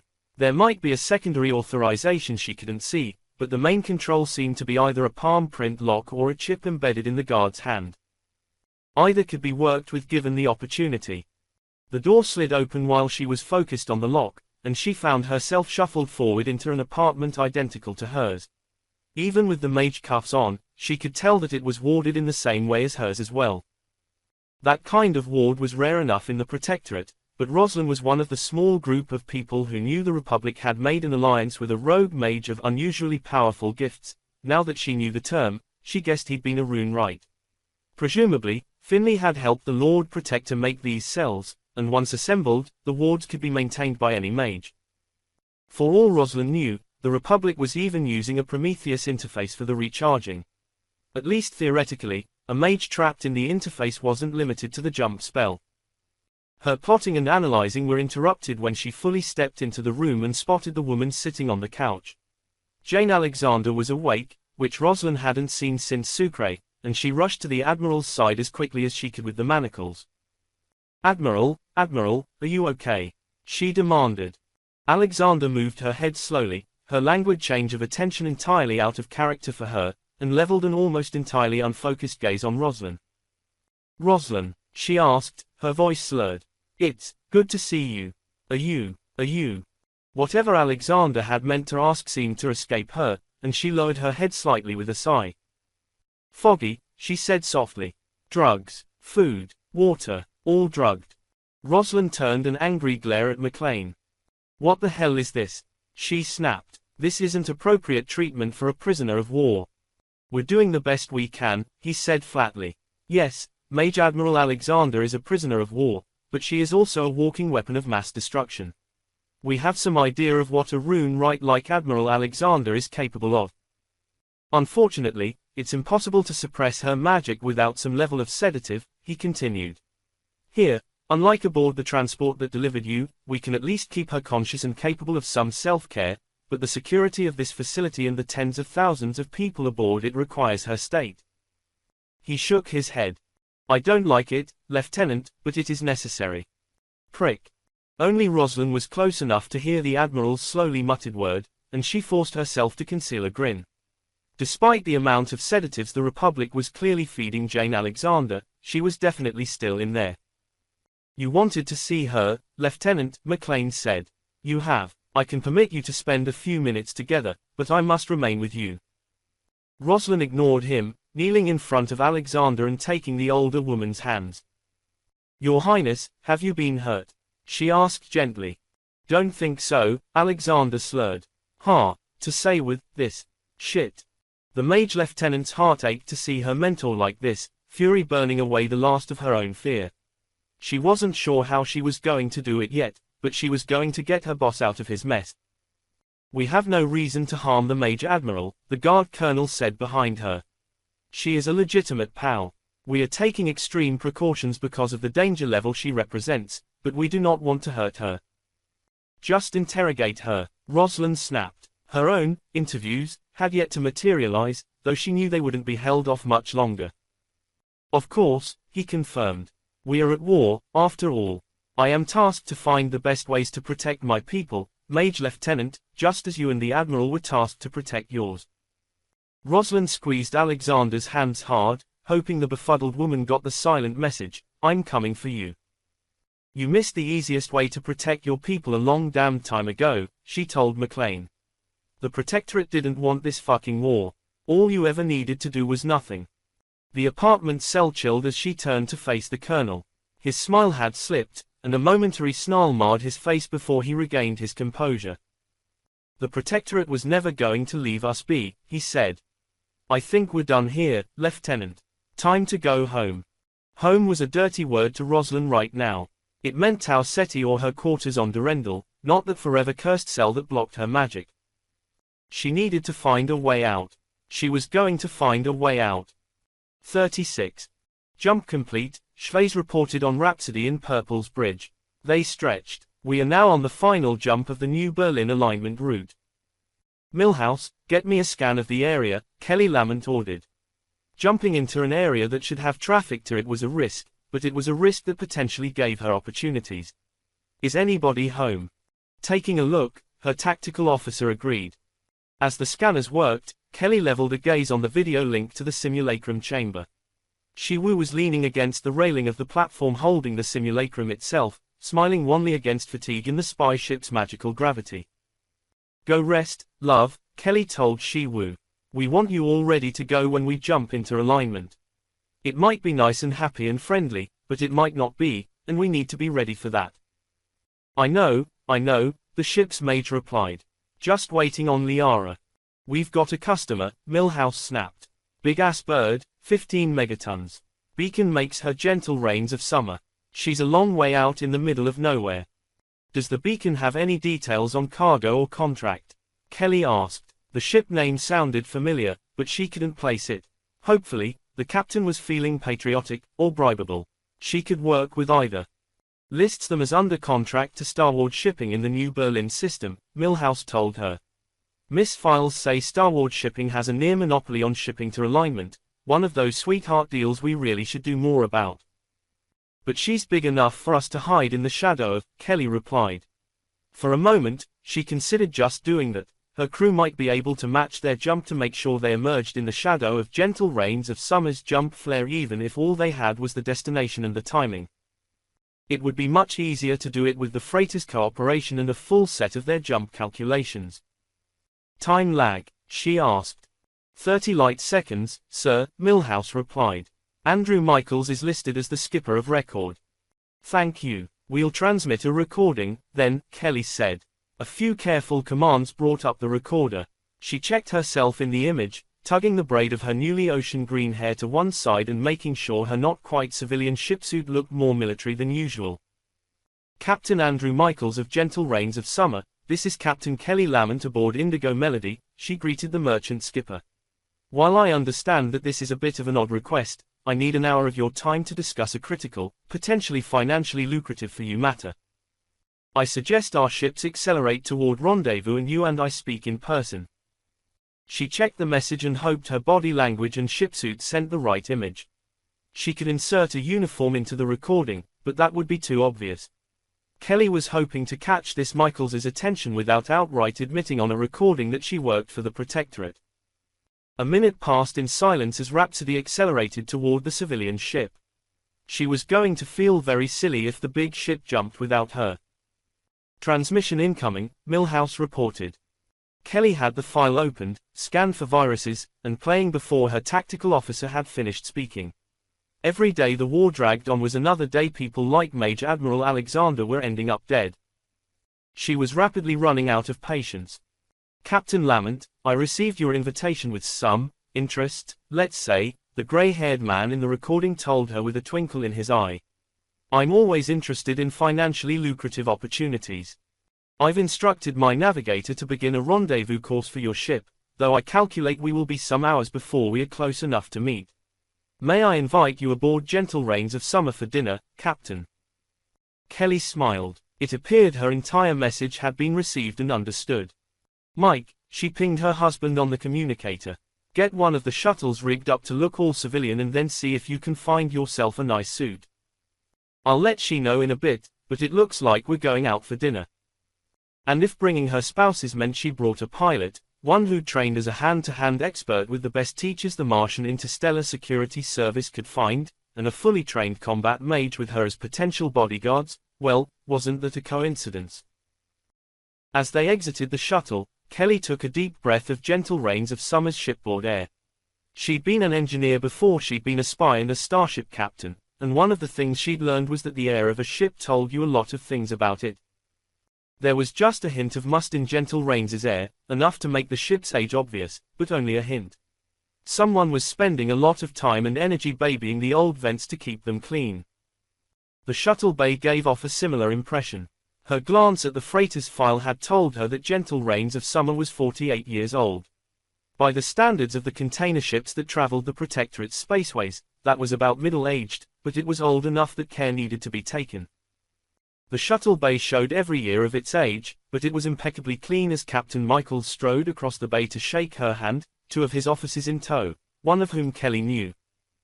"Captain Lamont, welcome aboard Gentle Rains of Summer," Michaels told her. "I'd like to introduce you to my ship's Mage, Evelyn Nguyen, and my executive officer, Bran Wiltshire." Evelyn Nguyen had the ambiguously brown features of a Martian native and bowed slightly to Kelly, but everyone was expecting the main focus of attention to be Wiltshire. Wiltshire was a sandy-haired older man who'd been working his way up in administration on basically every civilian ship Kelly had ever served on. He'd been on Blue Jay under Captain Rice with her and then on Red Falcon with the same captain. When Red Falcon had been lost, Wiltshire had returned to civilian life with a glowing series of recommendations and referrals from his now either wealthy or former superiors. They seemed to have done him good. "Kelly," he greeted her with a broad grin. "It's good to see you again." "The galaxy is way too damn small," Kelly replied, pulling the man into a quick embrace. Letting him go, she stepped back to nod to Captain Michaels. "Wiltshire knows me and my spouses, but this is my wife, ship's Mage Shiwu, and my husband, First Pilot Mike Kelzan." "Greetings to you all," Michaels told them. "While I don't believe Bran broke any confidences, he did suggest that if you were asking for help, it might be more important than you were letting on." "It might be, yes," Kelly said carefully. "Come, let's talk in private over a good meal," the freighter's captain said firmly. "That always seems the best plan for me." The meal was good. Kelly had no argument with the quality of the handmade pasta Michaels's staff produced for the six of them. It was delicious and it occupied the first 20 minutes of the dinner without interruption. Once the plates were cleared away, the steward brought coffees, and the freighter captain leaned forward over his, studying Kelly. "Between one thing and another, I'm guessing it's not a coincidence that your ship is loitering near a Protectorate loyal Anarchana world. What do you need, Captain Lamont?" "Cover," Kelly said bluntly. "We have reasons to feel that a more detailed scouting run on the loyal Anarchana worlds is needed. My ship is capable of that run, but we can't jump into a system undetected." "You want us to haul you in with our cargo?" Michaels asked. "That might take some doing." "That shouldn't be necessary," she admitted. "If you can provide us a full copy of your jump calculations and we jump at the same time, my crew can make certain we emerge in your shadow. No one will ever be the wiser about our presence." "That seems easy enough," he told her. "I assume that you didn't want to risk anyone on my ship telling the alignment government about this." "Exactly. The less you can reveal, the less trouble you can possibly get in," she told him. "Dinner with a stranger this far out. Easy to justify, especially since it turns out we aren't strangers. Transmitting your jump calculations. Harder. If the captain is on board, I can provide the calculations before you leave," Nguyen said in a soft near whisper. "It is easy enough. We can pay for this," Kelly told them. "It's the least I can offer for the help we're asking for." "I won't turn down the money," Michaels admitted, "but we'll do it. I don't jump to alignment often, and I like the folks I deal with there, but I know where my loyalties lie in this damned war." "Thank you, Captain," she said. "It's appreciated. Hopefully, all of this is unnecessary, and I will learn only that alignment is doing everything they say they are and are truly loyal members of the Protectorate." "But you wouldn't be going through this rigmarole if you thought that was going to be the case," Wiltshire said grimly, the XO looking thoughtful. "No," Kelly conceded. "I don't think alignment is entirely out of the fold just yet, but I think they're hedging their bets." She checked them anyway. Her suspicions still rested mostly on Chrysanthemum, and that system was enough farther out that she wasn't expecting to find a ship to hide behind there. 37. Jump complete. Gentle Rains of Summer is exactly on target and Sarawi, Shvez reported. "Well done, Liara." The junior ship's Mage bowed her head on the video feed, looking utterly drained. Shiwu was already stepping up beside her, gently guiding the other woman out of the way as she took over. Stealth spell active, Shiwu reported. We're invisible. Schweiz, get us out from Gentle Rains, Kelly ordered. Captain Michaels has earned his money today, let's not put him at any more risk. Our destination is Mesa, the innermost gas giant. Alignment had 5 rocky worlds, 1 comfortably habitable, and 3 gas giants. The usual arrangement of the rocky worlds on the interior and the gas giants on the outside was in play, with Mesa, Parallel and Angular all orbiting well away from Plateau, the habitable world. Angular has been in the data from the freighters, she explained as the spy ship's engines woke up. Mesa and Parallel haven't, but Mesa is closest to Plateau and to us. We'll investigate Parallel before we leave the system, but I'm hoping we can do a fast sweep of them both and call it a day. Course is in, engines are active, Schweiz replied. We're on our way, ETA 18 hours, assuming nothing comes up that calls for us to cut the engines. Rhapsody in Purple had the same magical gravity as every RMN warship. The faster they accelerated, the harder it was for them to hide their presence, but the cloaking spell was sufficient to cover about 10 gravities from their antimatter engines at any significant distance. Kelly nodded and glanced over at the icon for Gentle Rains of Summer. Like most big civilian ships, Gentle Rains resembled nothing so much as an eggbeater. 6 ribs extended from the front of the ship, sweeping back to connect to the engine module and rotating to provide gravity when the ship wasn't under thrust. Their course was heading directly toward Plateau and taking them well away from Rhapsody in Purple, and she mentally saluted them. Fly safe, Captain Michaels, Wiltshire, she murmured. Don't let me have got you in trouble. This is going to be a messy enough day as it is. Captain to the bridge, Captain to the bridge. The carefully pitched alert cut through Kelly's quarters and she jerked awake, only avoiding banging her head against the wall because her husband got a hand in the way in time. Careful, love, he told her. Go, he urged, kissing her forehead. Conrad wouldn't wake you if it wasn't critical. They were taking careful shifts right now, keeping an eye on things while letting everyone get some rest. Kelly was sleeping in her shipsuit to be ready, but she still took a moment to make sure she looked presentable before rushing to the bridge. Milhouse and Schweiz had the watch, and they were waiting for her as she came into the command center. What's going on? She demanded. Had to cut the engines to 3 gravities, Schweiz told her.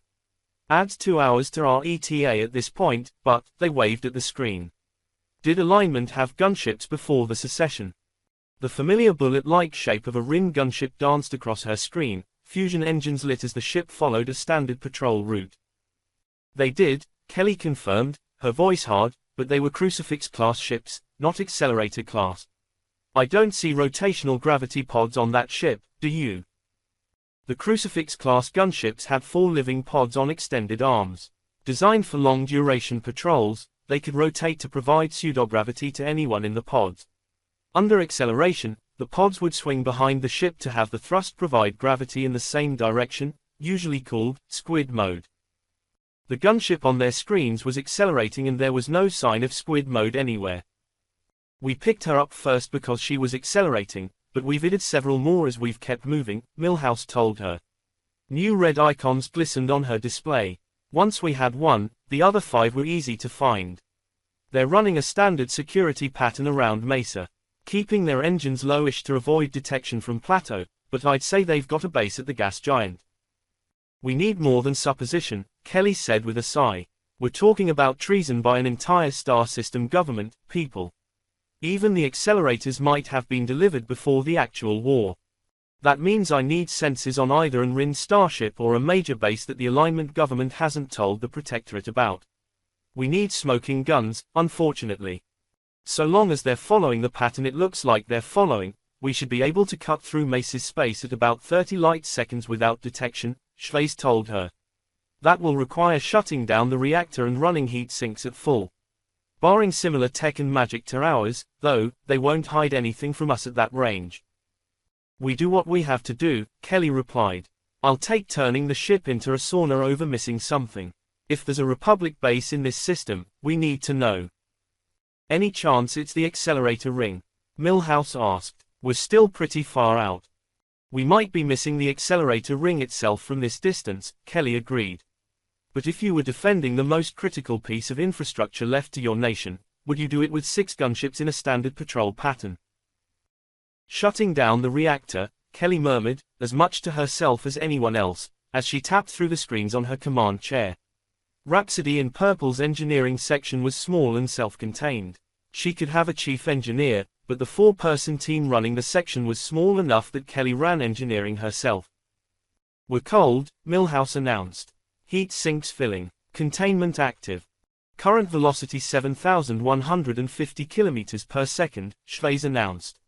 We will make our pass at 9 million kilometers in 11 minutes from Mark." Mesa was growing on the screens as their senses focused on the gas giant and its orbitals. From almost a full light minute away, even Rhapsody's scanners could only pick out so much. Ships with active engines, major space stations, that kind of thing. Last official reports say that Mesa has a civilian extraction complex anchored on an inner moon, Milhouse said aloud. "Unless I miss my guess, that's this here." The tactical officer highlighted a moon that was little more than a mid-sized captured asteroid. It was probably smaller than Phobos or Deimos back on Mars, even. But it had a permanent stable orbit, which made it a good place to anchor a space station on. Milhouse's highlight picked out the mix of deep space and surface infrastructure that made up the facility, relatively easily identified, given the 5,000-kilometer-long cloud scoop tubes that dipped into Mesa's atmosphere to pull up hydrogen and other gases in immense quantities. "And if that is the only station that's supposed to be here, I'll give everyone one guess on what Contact Bravo is," Milhouse continued, highlighting a different section of space. "Bravo appears to be entirely artificial, no anchoring. She's lower down, which makes her cloud scoops harder to pick out, but I think I've got her." The cloud scoops were the most obvious part of any fuel extraction operation. It was hard to conceal a 1,000-kilometer-plus magnetically charged pipe, after all. The scoops on Contact Bravo were a fifth of the length of the official refinery's version and had been clearly designed to be stealthier as well. But there were also 23 of them to the official station's 8. "Gotta confirm on that, Milhouse," Kelly said softly. "Major refueling depot, sir," he replied. "I'm estimating 100 million tons of fuel storage and what looks like at least 20 million tons of warehousing. Probably munitions and provisions, at a guess." Kelly whistled silently. "I imagine the RMN doesn't have a major logistics depot they forgot to mention to the miss," she murmured. "But do we have anything else?" "Hold one, I have new contacts," Milhouse snapped. Vague orange icons blipped onto the screen around the depot, and then the entire complex flashed bright crimson. "I have a Republic cruiser in a defensive position," the tactical officer barked. "Beacon is shut down, but nobody else flies a 20-megaton cylinder with rotational gravity. Installations here and here appear to be missile and gunship bases, 10 megatons apiece. Lighter platforms than the Republic has used elsewhere, they're probably local builds, but I'm seeing at least 20 more gunships as we're getting closer. Plus, the cruiser." Kelly nodded slowly, focusing her own screens on the Republic warship. There was no mistaking it. A Benjamin-class heavy cruiser was built around a single cylindrical hull, 500 meters long by 175 meters across. That 20-megaton hull was also used as the basis for the Republic's bigger battleships and carriers, but this was its most basic form. And it was a ship that had no business in a protectorate system. "Any sign from Plateau that the planet has been occupied since our last reports?" she asked quietly. "Nothing," Milhouse replied. "Everyone there seems to be acting like business is as usual." Bastards. There was no real heat in Kelly's epithet, just faded exhaustion. The minds behind the Republic had known the Protectorate would use kid gloves with any un-Arcana world that didn't secede. That several of those worlds had stayed was a huge moral victory for Mars, after all. And they'd used that against the Protectorate. "Maintain course," she ordered. "Get one of your people ready," she continued. "I don't care if these bastards know they're caught. We jump as soon as we're clear and safe. There's no accelerator ring here, which means even money is on Chrysanthemum and New Madagascar, and we, my friends, are heading to Chrysanthemum." If she was very lucky, this little trip might mean the end of the war. 38. When someone knocked on Rosalind's door at noon, 2 days after her visit to Alexander's apartment, she was expecting it to be McLean again. She intentionally fumbled a book she was fiddling with, collapsing the structure of books she'd been building. If she'd guessed the location of the camera correctly, it would look like she was still building a house of cards to her captors. If she hadn't, well, McLean might be coming to ask her just why she was using the books they'd given her to build a rough map of Styx Station. The knock repeated a few seconds later, and she realized it didn't sound like the sharp and confident rap of the Protector's guard officer. "Come in," she instructed. The door swung open, allowing two of her usual female guards to step in. They did a quick survey of the room, then stepped farther inside and out of the way. Behind them followed a man she was unfamiliar with. He wore a civilian suit in dark burgundy but had the same golden crook on his lapel as the Protector's guard.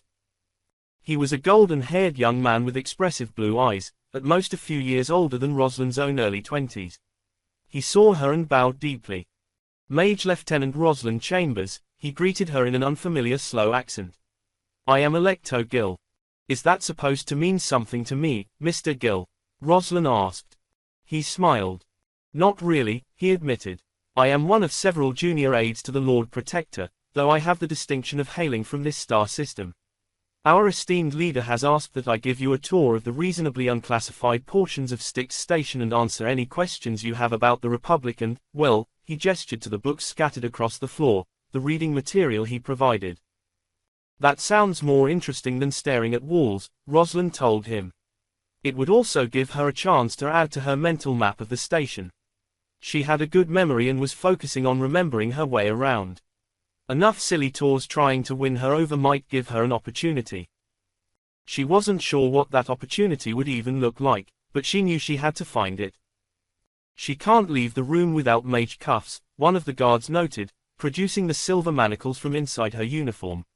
"Those were the Lord Protector's direct orders." "Of course," Gill agreed. "I think we can dispense with the actual chains, though.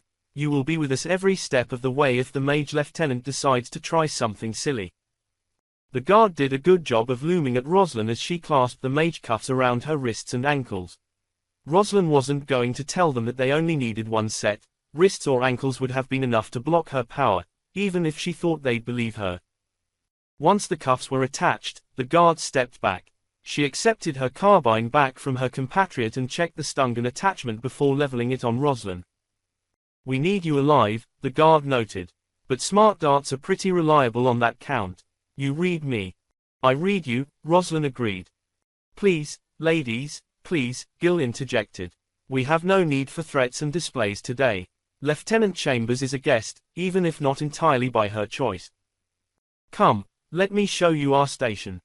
Rosalind wasn't sure if Gill was as brightly naive as he seemed or if he was just an idiot. Both were options, she supposed, though the most likely scenario was that it was a facade. After all, if she read between the lines correctly, he was a politician. The tour began in the gardens, the last thing that Rosalind expected to find aboard what was supposedly a military station. Massive panels above her head created enough artificial light to support close to an acre of growing plants, with paths weaving through them that Gill happily led her along.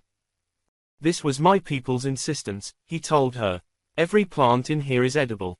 We bred them specifically to be both high nutrition and attractive, allowing us to create multi-purpose spaces like this. Styx has multiple gardens like this, to help soothe the souls of the people who serve on her. She's large enough to be able to spare the space, after all. She's, what, 3 standard 20-megaton hulls linked together?" Rosalind asked. That was why there was no natural light in the garden, after all. Styx wasn't a rotating ring station that could have theoretically had some windows.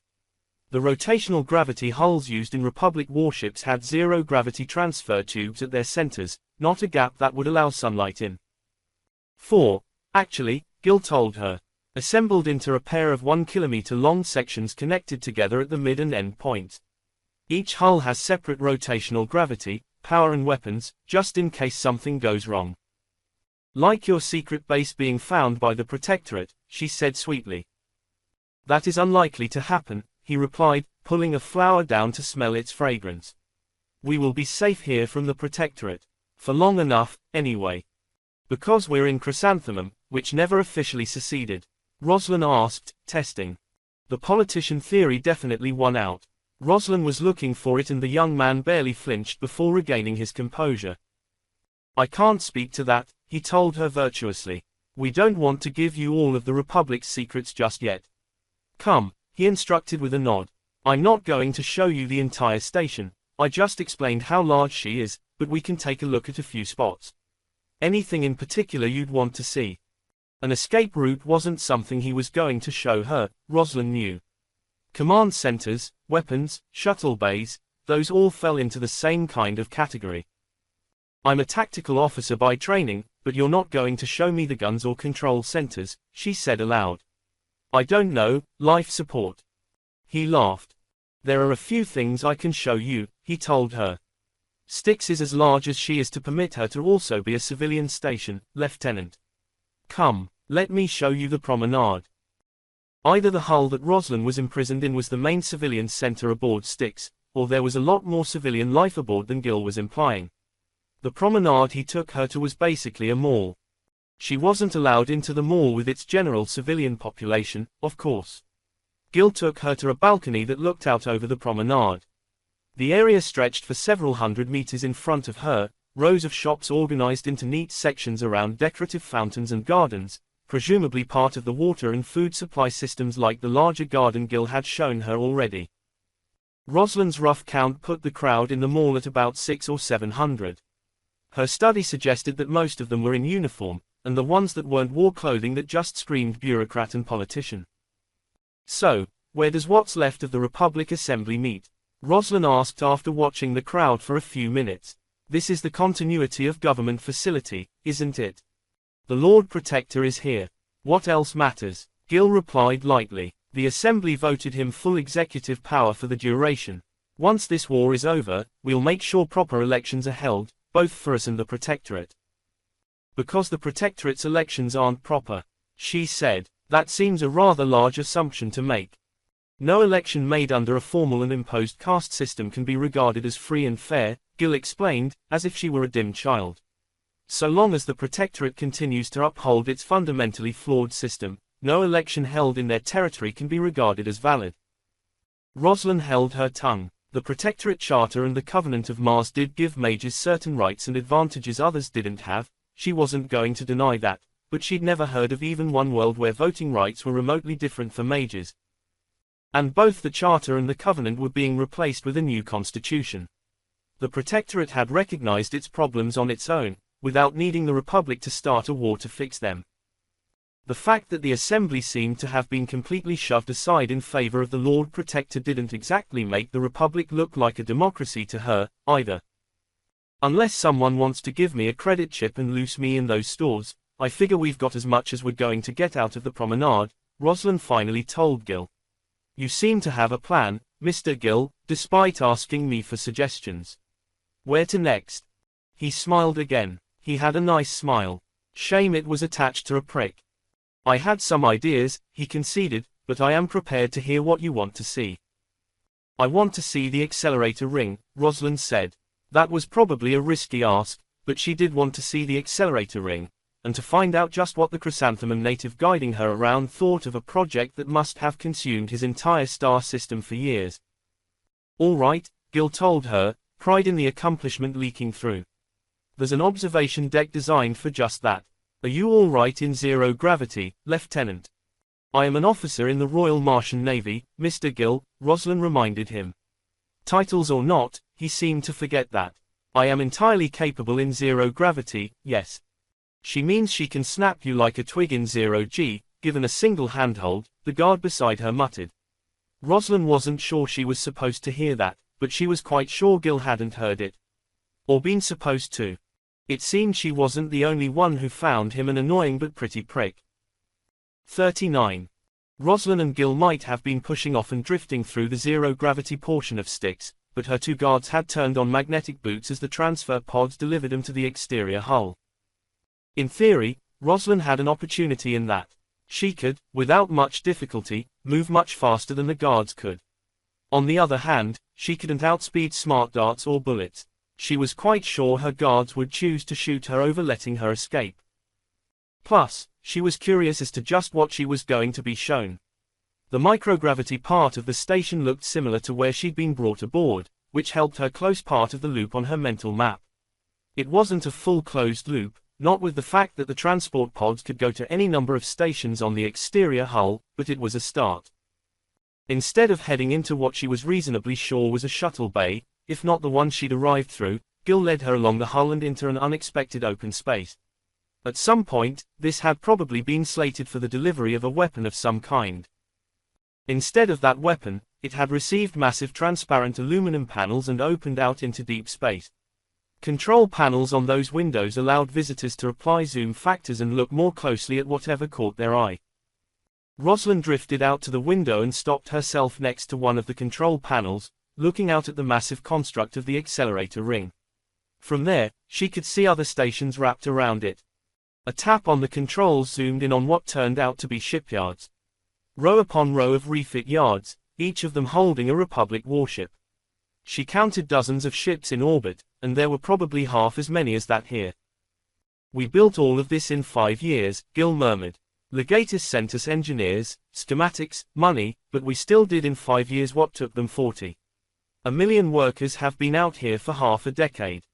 "Those ships are still under construction?" Rosalind asked. "There's an entire fleet out there." "Only some of them were built here," he admitted. "We've only had yards capable of building starships for about a year. They were used for ring segments prior to that and proved easy to repurpose once we had the ring itself complete. The ring's only been online for 6 months. We barely managed to get it running before Legatus fell, but we did." Gil waved his hand at the window. "The Protectorate surprised us with a secret fleet, with the dreadnoughts and the new missiles," he admitted. "But soon, we'll return the favor. This was in motion before, to make sure we had a second string to our bow." Rosalind barely kept herself from nodding. If this fleet had joined the first waves, the Republic would have carried the war by sheer numbers and surprise. Instead, they'd only had the fleet they'd brought to the fight, a fleet that might have been enough if the Protectorate's system militias hadn't rallied to Montgomery's call and the dreadnoughts hadn't already been under construction in the shadows. "But the yards are online now. We've only built a dozen ships ourselves, but the yards have been busy with refits," he said proudly. "We received one of only a handful of Prometheus interface manufactories and installation facilities. These ships were built elsewhere, delivered here by larger transports, but it falls to us to make them true starships." A chill ran down Rosalind's spine and she forced herself to silence. It was pointless to challenge these people over the Prometheus interface and its cost. Wasn't it? "So, these ships aren't actually starships yet?" she asked. "They are becoming starships," Gil said slowly, realizing he might have said more than he should. "We will be ready soon to deploy the second wave, to drive your invasion fleet back and rescue our worlds from the boots of Martian conquerors. This war is far from as over, as your people seem to assume. Despite half your fleet deserting or defecting," Rosalind demanded, her anger getting the better of her. "You lose a fleet built by murder and murder more people to build another one. Where did these mages come from, Gil? Were these your children or the ones your fleet kidnapped from Protectorate worlds?" It was probably a good thing she was mage cuffed. It was taking every scrap of self-control she had to keep herself from lunging at the prick. If she'd had her magic, he would have been dead where he stood. "Do you even understand just what your fucking starships entail?" she snarled. "I understand the propaganda and lies the Protectorate spreads about the martyrs of the Prometheus program, yes," Gil said stiffly. "You claim they're fueled by children and mages, and I assure you, all of that is lies. Your Montgomery put together a neat piece of deception, one that worked on fools, but we are not deceived anymore." "Really?" Rosalind said. "Really? Lies. I've met Damian Montgomery, Electo Gil. The man doesn't know how to lie. He doesn't know how to fake anger. If you trust George Solis over Damian Montgomery, you are the blind fool. And you have chosen death and hatred over your humanity." The observation deck was silent. "I think we're done here," Gil ground out. "If you will not listen, I will not be propagandized too." "One of us is deaf and blind," she told him. "And I don't think it's the one of us who was kidnapped and imprisoned." "Guards, take her back to her cell," the aide snapped. "This little excursion is over." Rosalind considered resisting as the guards approached her with the chains for her mage cuffs, but there was no point. She just tried to push every button she could find on Electo Gil, and she'd learned a few interesting things along the way. The Republic had to have an answer to the accusations leveled at them, and it seemed their chosen one was that the brains in the Prometheus interface were volunteers and non-mages. It wouldn't hold up forever, it couldn't, not if the Republic wanted to keep building ships, but it might last until they'd launched this new fleet at the Protectorate's throat. She stared at the yards and ships as her guards chained her hands and wrists together, until they attached the lead to the chain between her wrists and pulled her after them. Floating in zero gravity, she had no way to resist. Gil stayed in the observation deck as the guards pulled her away, leaving her alone with the two women responsible for keeping her contained. "You going to give us trouble?" the older guard asked as they reached the transit pod. "What's the point?" she replied. "Let's go." "Smart kid," her escort replied. The pod delivered them to an unfamiliar set of corridors. Her escorts clearly had maps in their implants that they were following. Rosalind kept track of the walls around her, hoping to link it up with her mental map sooner or later. Their route took them through a less public-facing part of the station, with far more utilitarian sections. Open spaces stretched around them, with large sectors containing piping and cables, and boxes and tubes suggesting the rooms and corridors she was used to seeing. They were in the maintenance sections of the station. Given Styx's scale, the builders had clearly just left a 2-meter-high empty gap between each floor, giving them open space above and around most of the usual working spaces of the ship to fix and repair systems as needed. Her guards were clearly taking the fastest route possible, dragging her upstairs, over corridors and ducking under cabling and piping. If Rosalind wasn't fast enough to keep up and pay attention, she was going to crack her head on something. That meant she almost missed the box covered in silver inlay. It took a moment to place the set of 3 rooms from the outside, but she realized she was looking at an apartment warded against magic. Unlike most of the other rooms she could see from the maintenance space, which were linked together in rows of 12 at least, this one stood alone with 3 meters of space on all sides. As they passed by, Rosalind tried to study the exterior of what was either her space or a near duplicate as closely as she could. It was a later addition, she realized, added into a space that had been left empty for future upgrades.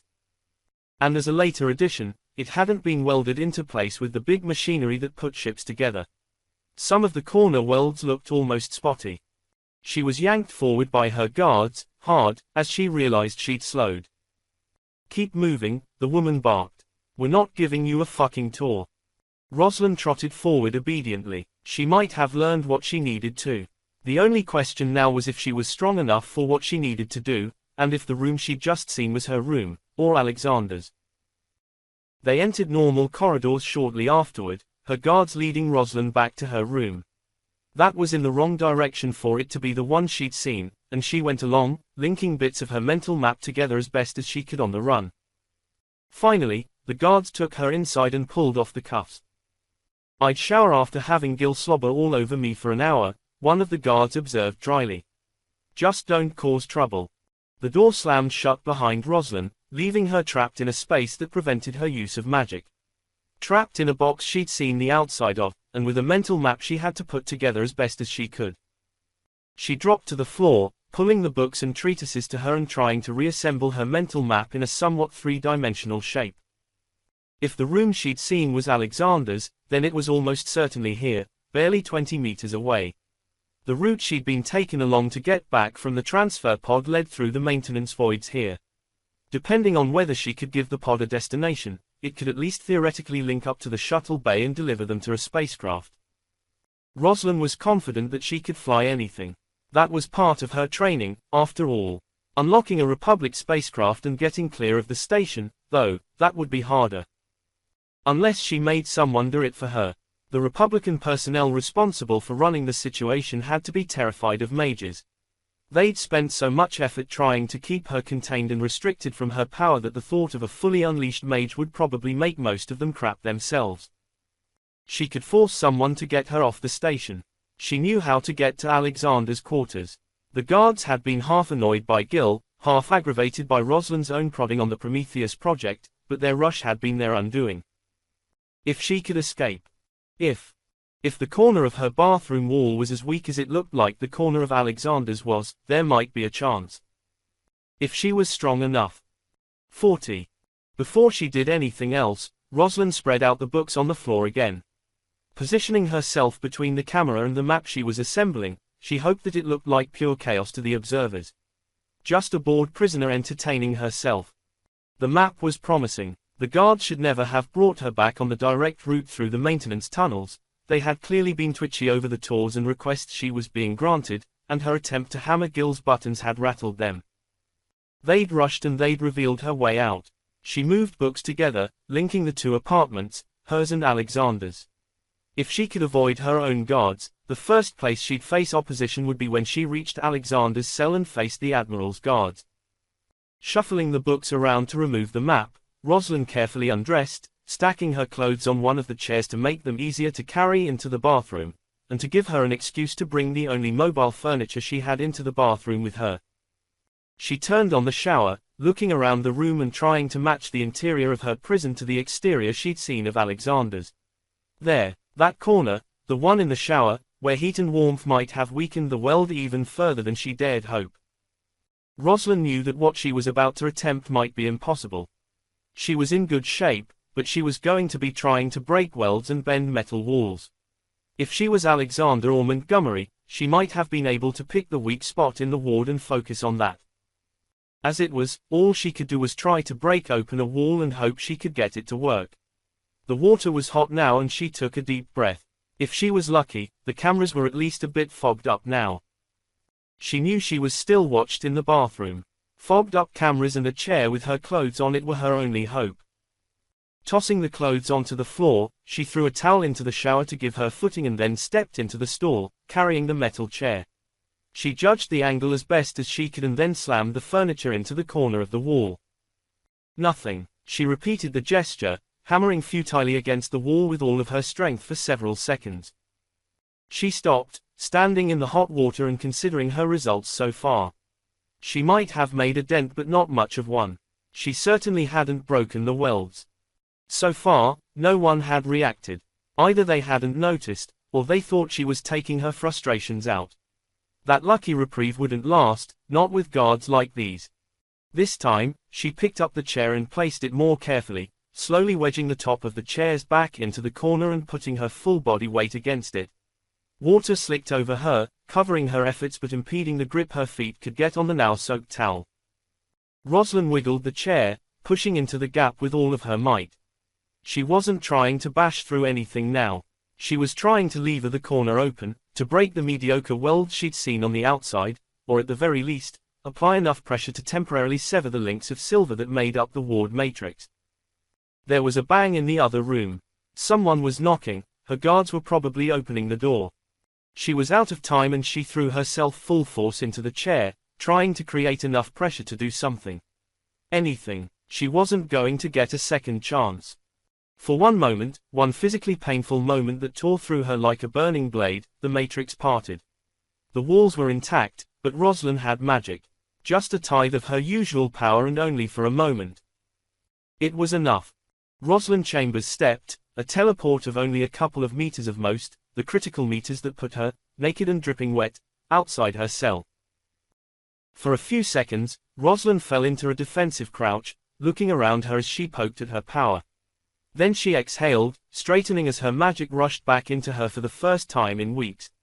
A blade of force answered her call as she turned, and she looked at the weak weld and silver ward that had almost defeated her. Force and magic did what leverage and determination had failed to do. The corner split apart under the blow, revealing the still steaming shower. Most importantly to Rosalind at that moment, however, was that the split broke the ward, and also revealed her clothes. She'd mastered the art of teleporting her clothes onto herself at the RMN Academy. It was discouraged, but the trainers turned a blind eye when it made sense. That party trick meant she was dressed in the plain black fatigues the Republic had given her when her two guards broke into her bathroom and came to a stunned halt, staring both at the hole in the wall and at the angry mage on the other side. Water could disperse electricity, but not as much electricity as Rosalind blasted through the 10-centimeter gap she'd opened in the wall. Both augmented guards went down in a heap, cybernetics and flesh alike twitching as they overloaded. They'd been sufficiently kind that Rosalind vaguely hoped she hadn't killed them, but her priority had to be escaping. Her guards were down and out, and they hadn't had a chance to report her escape. Hopefully, they'd also been the people watching her security feeds. With their implants, that was easily possible. Rosalind would have had the cameras going elsewhere, though, so she doubted she was that lucky. Someone almost certainly already knew she'd escaped. Her time was limited, and she took off toward Alexander's apartment. 20 meters away, and she could see a door that looked like it was in the right place. The hallway she burst into looked like the right kind of residential hallway to be the one Alexander's prison was on, but there was always the risk she'd guessed wrong. She was certain she could get to the other warded cell she'd seen. What she wasn't certain of was whether that cell was Alexander's. There might well be other mages held prisoner on sticks. If nothing else, there was a Prometheus interface facility around somewhere.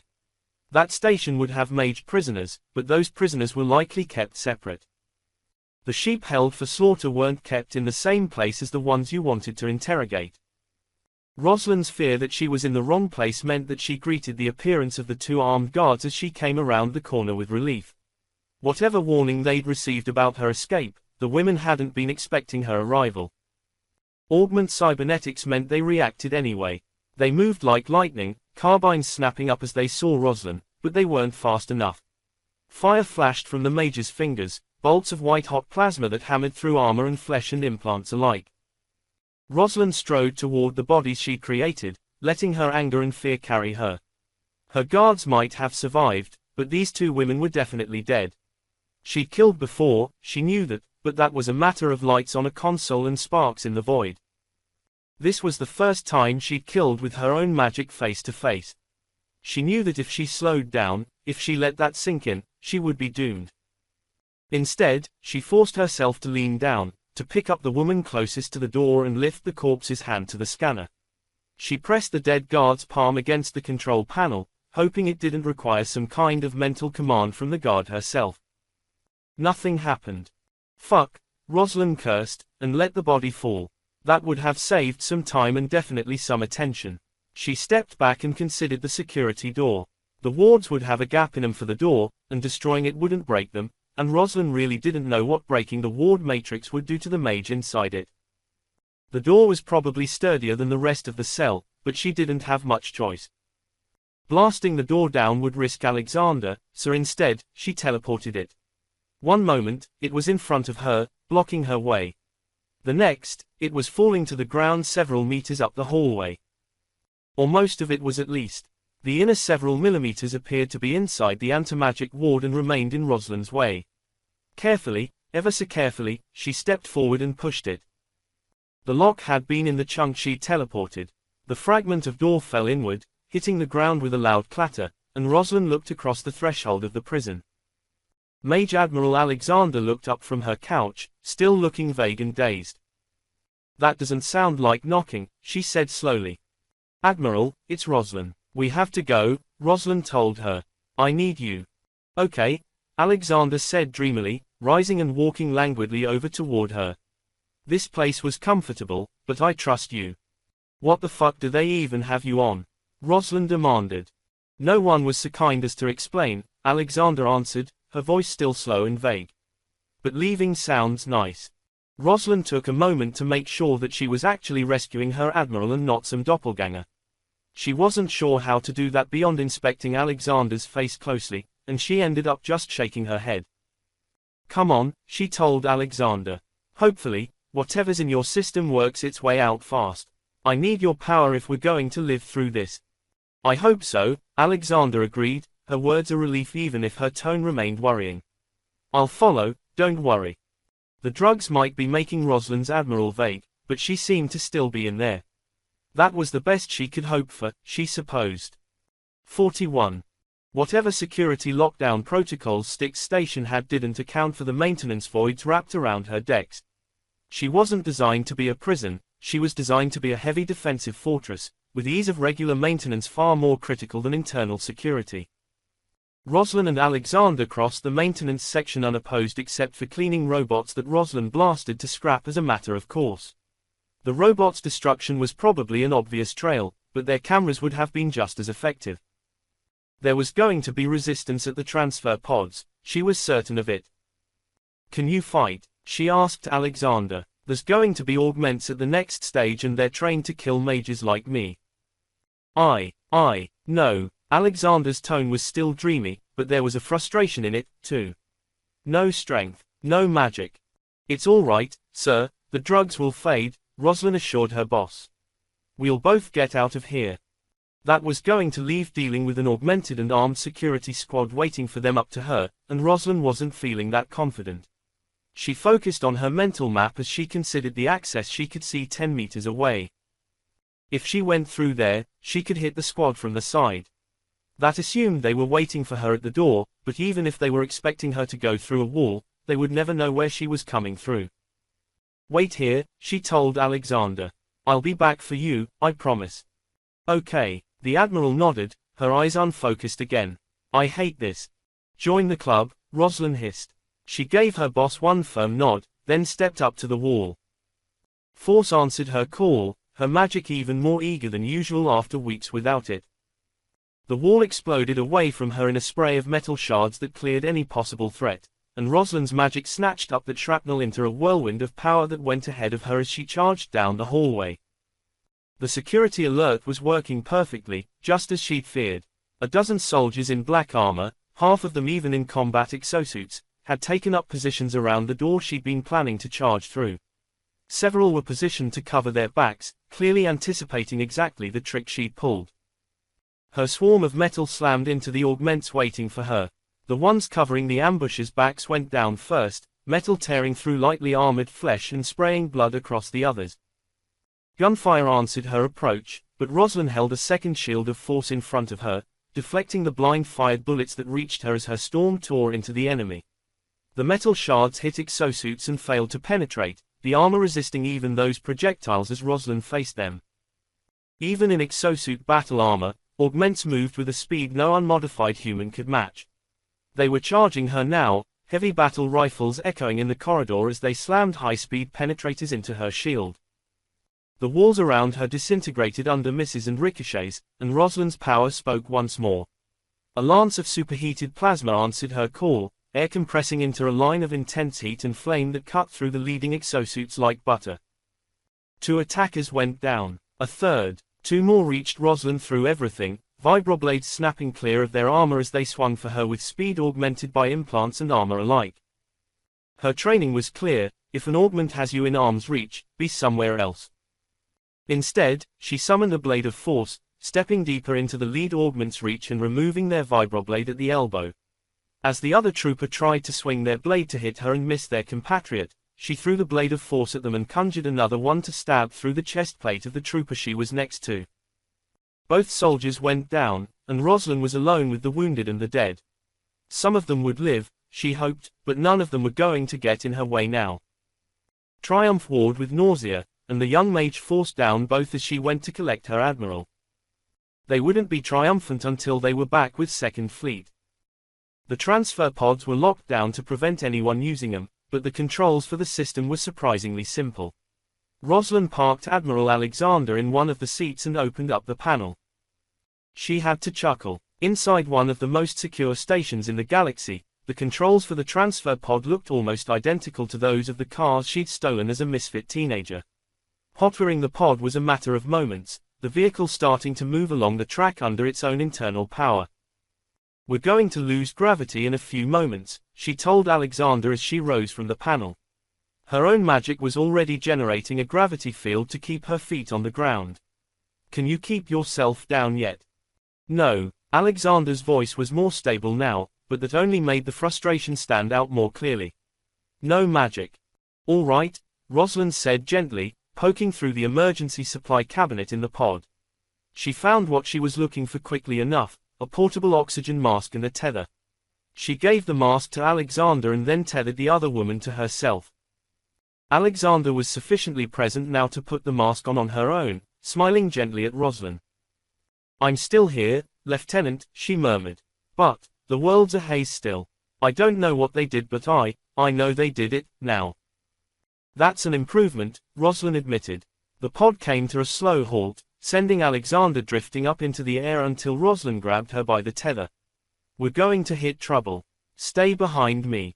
We need a shuttle, which means we need to get someone to unlock one for us. Didn't you just hotwire the pod? I can hotwire ground and air cars, Rosalind confirmed.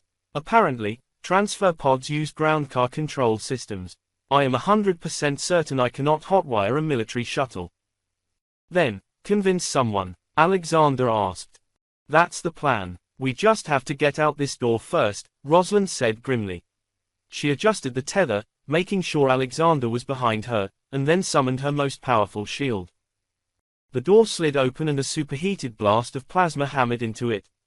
Plasma blasters were rare as hen's teeth, but Rosalind was aware of their existence, and of the fact that they were one-shot weapons. She pushed her shield out through the door as gunfire and shrapnel rockets burst against it as well. Pulling Alexander behind her, she stepped out behind the shelter of her barrier of impenetrable air, and into hell. They'd been hoping to catch her unaware. The augments had to have known what was going to happen if they fired those kinds of weapons against her shield, but she'd been ready, and the backblast from the plasma bolt had been bad enough. The Republic forces' own weapons had gutted their front line, and the second had dumped their heavy weapons in horror.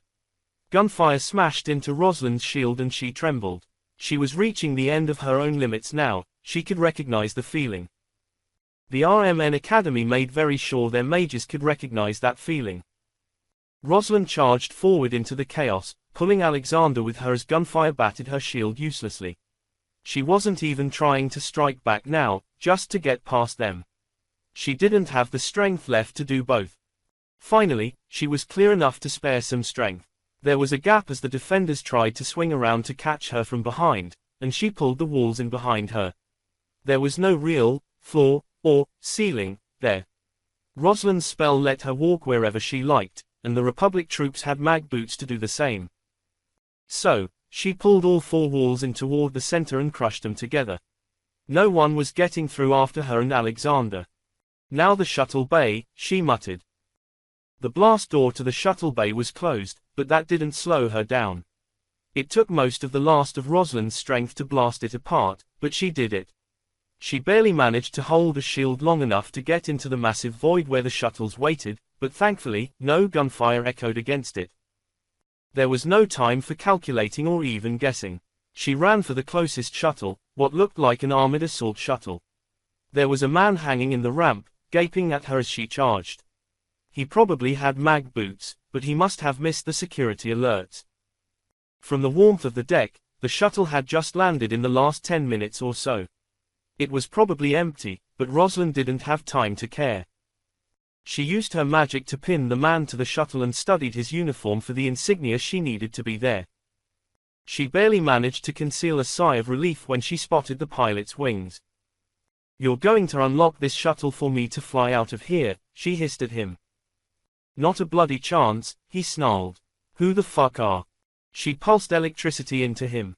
Not a lot, she wasn't sure she could still conjure a lot of lightning, but enough to hurt. "I will electrocute your nerves and implants to death one piece at a time until you unlock this shuttle," Rosalind told him, her voice determined and cold. She wasn't sure she could do it, but she was certain she would do it. There was no other way off Styx Station. "You're insane," he told her. "Fine. Go." Rosalind pushed him ahead of her, clinging to the last of her strength to keep the gravity spell up as they made their way to the cockpit. "This station is in the middle of a fleet in the middle of a Republic system," the pilot told her. "The shuttle doesn't even have interstellar charts, let alone a jump system. You're fucked." "My problem, not yours," Rosalind pointed a glowing finger at him. "Unlock it." He typed in a code on the console. The screens she could see used the same operating systems as the Protectorate version, which gave her a chance. "Thank you very much," she told him sweetly, and then grabbed him by the shoulder. All of the accessways inside the shuttle were open, and she could hear exosuited boots approaching the bay. For now, though, she threw the pilot backward. The shuttle was big, but not that big. The pilot flew down its full length and out the end in the seconds it took Rosalind to take the pilot's seat and take control of the systems. She closed the door behind the departing pilot and brought every one of the shuttle's systems online. She spared the extra second to make sure she didn't vaporize the pilot, and then brought the thrusters online. The safety interlocks wouldn't let her bring up the main engines inside a shuttle bay, but the craft had specific thrusters for just that purpose. "The bay door is closed," Alexander observed behind her, the Admiral's voice having lost most of its dreamy undertones. "Do you have a plan, Chambers?" "Yup," Rosalind agreed. They were accelerating toward the door, slowly but surely, as she flipped a set of commands. I just armed 6 nukes. Their scanners can see that. Either I get out into space or a good chunk of Styx station gets blown to itty-bitty pieces. It was a gamble, but it was all she had left. She'd had to let the gravity spell go now, strapping herself into the pilot's seat. As she blazed toward the bay doors, she felt Alexander release the tether, the Admiral pulling herself into the other seat. "This, I think I can do now," Alexander noted, her words still slow but firm and certain now. "I have weapons control. I confirm 6 100 megaton warheads armed." "You have weapons," Rosalind confirmed. 4, 3, 2, there we go. The bay doors slid open with the speed of perfectly maintained systems. Rosalind's speed was rising quickly, but she was still at velocities better measured in kilometers per hour than kilometers per second. "Clear, clear," Alexander confirmed. "Gunship incoming." "Well, that works." Rosalind didn't even need to ask. The red icons marking that she'd armed all 6 of the assault shuttle's nuclear missiles flashed green and then blank as the weapons blasted clear of the spacecraft. The missiles weren't supposed to be ship killers. They were designed to clear landing sites or threaten merchants, with ranges, warheads and accelerations that were anemic compared to real warship missiles. The gunship was barely 100 kilometers away. They didn't have time to realize something was going on before all 6 missiles hammered into the 30,000-ton spacecraft. The explosion helped cover Rosalind's escape. She dove the shuttle next to the nuclear fireballs as the main fusion thrusters woke up. "Where now?" Alexander asked. "Threat display is getting very full." "I'm not sure," Rosalind admitted. "I figured you'd have your magic back by now and we could swap off." "I don't," the Admiral said grimly. "I don't know why, I need time, but I don't have my magic, Chambers. I don't have any magic. We need cover." There were over 50 capital ships maneuvering to try and get a shot at the tiny shuttle. Styx was the largest fortress, but it wasn't alone in Hyacinth orbit, and the gunships were starting to deploy toward them in the dozens. Hyacinth. The gas giant. "This might suck," Rosalind admitted. "But it's the only chance I see." The shuttle flipped in space, dodging several laser beams as Rosalind danced her through a half-forgotten evasive pattern toward her target. Then several large angry men sat down on her chest as she pushed the assault shuttle to its maximum acceleration toward Hyacinth. "How deep do we need to get to be undetectable?" she asked, her tone surprisingly calm to her own ears. 3 atmospheres, Alexander said after a second. "Not sure how deep that translates to. Can this ship take it?" "The alternative is to test if she can take antimatter warheads," Rosalind replied. "I know the answer to that question." With an entire fleet trying to pursue them, she drove their stolen assault shuttle into the upper tiers of Hyacinth's atmosphere. Somewhere in the depths of the planet was at least a momentary safety. 42. Rosalind knew she was a competent but not spectacular pilot.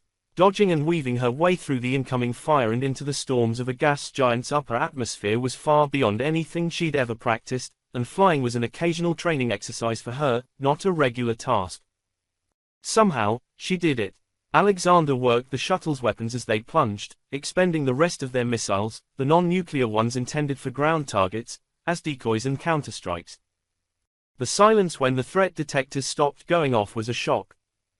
"We're clear of targeting radar and incoming fire for the moment," the Admiral told her. "How deep are we?" 2.8 atmospheres, Rosalind said. "I'm taking us deeper and pulling, 17 degrees west of north." It was a random angle, and that was exactly what they needed. It wouldn't take long for the Republic warships to find some way to blindly bombard the layer they thought the shuttle was in. They were at 3 atmospheres when the shuttle's systems warned them they were exceeding maximum recommended pressure. Rosalind shared a long, silent look with Alexander, and then went deeper. "Listen," the Admiral said a moment later. The shuttle hull was creaking around them. "Leveling out," Rosalind confirmed. "We are at 3.4 atmospheres. Not sure of our actual depth, to be honest. Deep." "Okay," Alexander exhaled. "We can go deeper if we use magic to reinforce the hull." "I'm out," Rosalind said. "I need to rest, eat, something, everything. Can you?" "No," the single word hung in the shuttle cockpit like the sword of Damocles. "My magic is gone, Lieutenant. I don't know what they did, but most of the drugs have worn off and I have nothing. Rosalind didn't know how to respond to that. If the Republic could take the magic from someone as powerful as Jane Alexander, they were in serious trouble. Her entire plan, such as it had been, had relied on the Major Admiral being able to get him out from there. I need to eat, she decided aloud, rising and leaving the cockpit, grimacing against the gas giant's gravity. They'd stolen a full-size Space Assault Regiment assault shuttle. While its primary purpose was to deliver a platoon of soldiers to a planet or starship, it was designed for a lot of potential emergencies. The seats in the walls, designed to strap in assault troopers during a high-speed drop, could fold down to act as cots, turning the spacecraft into an impromptu barracks. It had bathrooms, a tactical command center, and a section of storage that could be rotated out into the main area to open up a large kitchen. From the design, Rosalind figured the only way all of those features were expected to be used at once was if the shuttle was on a planet. But she was able to get into the kitchen area and access the food storage. There were supplies aboard for actual meals, but most of the food was exactly what she'd expected: military ration bars and drinks. Electrolyte-laden high-calorie ingestibles to maintain a unit in a high-threat environment. She grabbed 2 sets of a drink and a ration bar and re-entered the main hold. Alexander had left the cockpit as well, but she hadn't made it as far as Rosalind had. The Admiral was showing every year of her almost complete century, her face ashen pale as she sat on one of the drop seats and looked up at Rosalind. "Here," Rosalind said, passing one of the drinks and ration bars to the Admiral. She tore open her own drink and drained half of it in a single long swallow. "I think the fuckers did more to me than I was afraid of," Alexander admitted. "Painkillers are starting to wear off. Too stiff to move much." She slowly followed Rosalind's example and drained her drink pouch. Even that motion caused her to wince. "I need you to help me," she told Rosalind. "I need the jacket off, I need to see my arms." Alexander sounded terrified. Rosalind would have helped anyway, but the tone of her boss's voice accelerated matters. She took a single bite of her ration bar and set to carefully removing the outer layer of the clothes the Admiral was wearing. There was a black tank top underneath. The fatigues were identical to the ones Rosalind was wearing and a far cry from a proper shipsuit, but removing the jacket bared the Admiral's arms and the glittering silver runes that marked her forearms and biceps. "Those aren't anything I'm familiar with," Rosalind murmured. "Montgomery has them too," Alexander told her. "Proof, I guess, that the recurring rumor you slept with him to get his help is bullshit. As if I needed any proof of that." Rosalind couldn't help herself. She laughed aloud at the thought. "I'm not sure Montgomery would see me as anything other than a kid now, let alone when I was 17, she told Alexander. "He's not my type, anyway. Too skinny, too intense." "That he is," Alexander agreed, studying her arms. "So, if the runes of power are still there, they did something else." Runes of power. That wasn't a phrase Rosalind had heard outside of bad thrillers and extremely sketchy rumors. Apparently, they were real. Now that she looked more closely, she could see the divisions between the individual runes. There were 2 on each of Alexander's arms, one wrapped around her forearm and one around her bicep. "What do you need, boss?" she asked, taking another bite of her ration bar. She was ravenously hungry, she realized, and she kept eating while she waited for the Admiral's response. "To not hurt," Alexander snapped, then stopped. "A lot of this is stiffness," she murmured. "Probably from being sedated to fuck for weeks on end. But, sir, help me turn this into a cot," Alexander ordered. They couldn't have, but, fuck. Rosalind had a better idea. She folded down the seat next to where Alexander was sitting, extending it to create a narrow but serviceable bed. The Admiral tried to rise, only to spasm halfway up. Rosalind took her arm, helped Alexander over to the bed and watched as she lay down, face first. "They did something to my lower back," Alexander told her. "Help me take this shirt off." Rosalind obeyed, helping lift the tank top off and then moving Alexander to settle her more comfortably. As the Admiral lay back down on the bed, what had been done became blatantly, obviously, visible. The rune Right's upper shoulder blades were marked with a similar rune to her arms, the organic silver whorls of a 5th rune of power. The rune wasn't in Martian runic, its lines and connectors not even resembling the 76 characters and 14 connectors of the language that defined magic. It was more refined, more natural, more true to magic even in Rosalind's eyes. The new rune, the one hacked into Alexander's lower back with something close to a stencil rather than the proper tools, was in Martian runic. Rosalind was no rune scribe, and deciphering runes was hard for her, but she could make out key components of a matrix she hadn't even known could be made.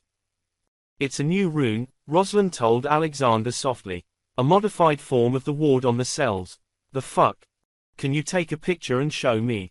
The Crown Princess of Mars asked, her tone determined. It took Rosalind a few moments to find a portable computer. Her wrist comp was somewhere on Styx Station, but like their marine cousins, space assault troopers didn't land with the personal wrist comps. She took a picture of the rune and passed the tablet to Alexander. Fuck. There was a depth of despair in the single word that Rosalind had never heard Jane Alexander use. Sir, Admiral Alexander. That rune is almost as classified as my runes of power, Alexander told her. We wouldn't carve it on the surface of the skin, though. We make sure it can't be undone by inlaying it inside muscle, usually the left thigh. Rosalind had never even heard of anything like that in the Protectorate. What the hell is it? She demanded. It's the rune of nullification, Lieutenant, her boss said. It's what we do to mages who break the highest laws. It's how we take someone's magic. 43. There was nothing in the particular patch of empty void that Rhapsody in Purple was drifting in to mark it as special or dangerous. There were no ships there other than them, no enemies hurling missiles and lasers, nothing. It was just a patch of empty space that happened to be 1 light-year away from the Chrysanthemum system, and Kelly Lamont stared at the galactic map silently as she considered her options. Send all your people to bed, she finally ordered. We won't jump until all of you are rested up and ready to go. That's the best way to make sure we can jump the hell back out if things go wrong, Kelly cut off her wife. This ship already carries enough information to potentially turn the tide of this war. We need to see what's in Chrysanthemum. If our enemy is waiting there, the Protectorate needs to know. We also need to make damn sure we survive. We won't be playing risky games for detailed data in Chrysanthemum. We also won't be able to hide our arrival, Schweiz warned her. Not unless someone has a civilian freighter in their back pocket they haven't mentioned. Not that I've noticed, Kelzan replied, flashing a grin across the conference table. I think I'd notice that. Freighters are a tight fit in my pockets. The senior officers were gathered in the meeting room next to Rhapsody's bridge. A hologram of the map of the space around them hung above the table, the map a stark explanation of their position. They were technically in Protectorate space now, but Chrysanthemum was a fringe world at the far end of nowhere. The fastest route to most of the Protectorate was through the Republic, which had helped keep the supposedly loyal Unarcana world even more isolated through the war. Even if we moved to the regular jump lines into Chrysanthemum, the odds are that we wouldn't see anyone, Kelly reminded her people.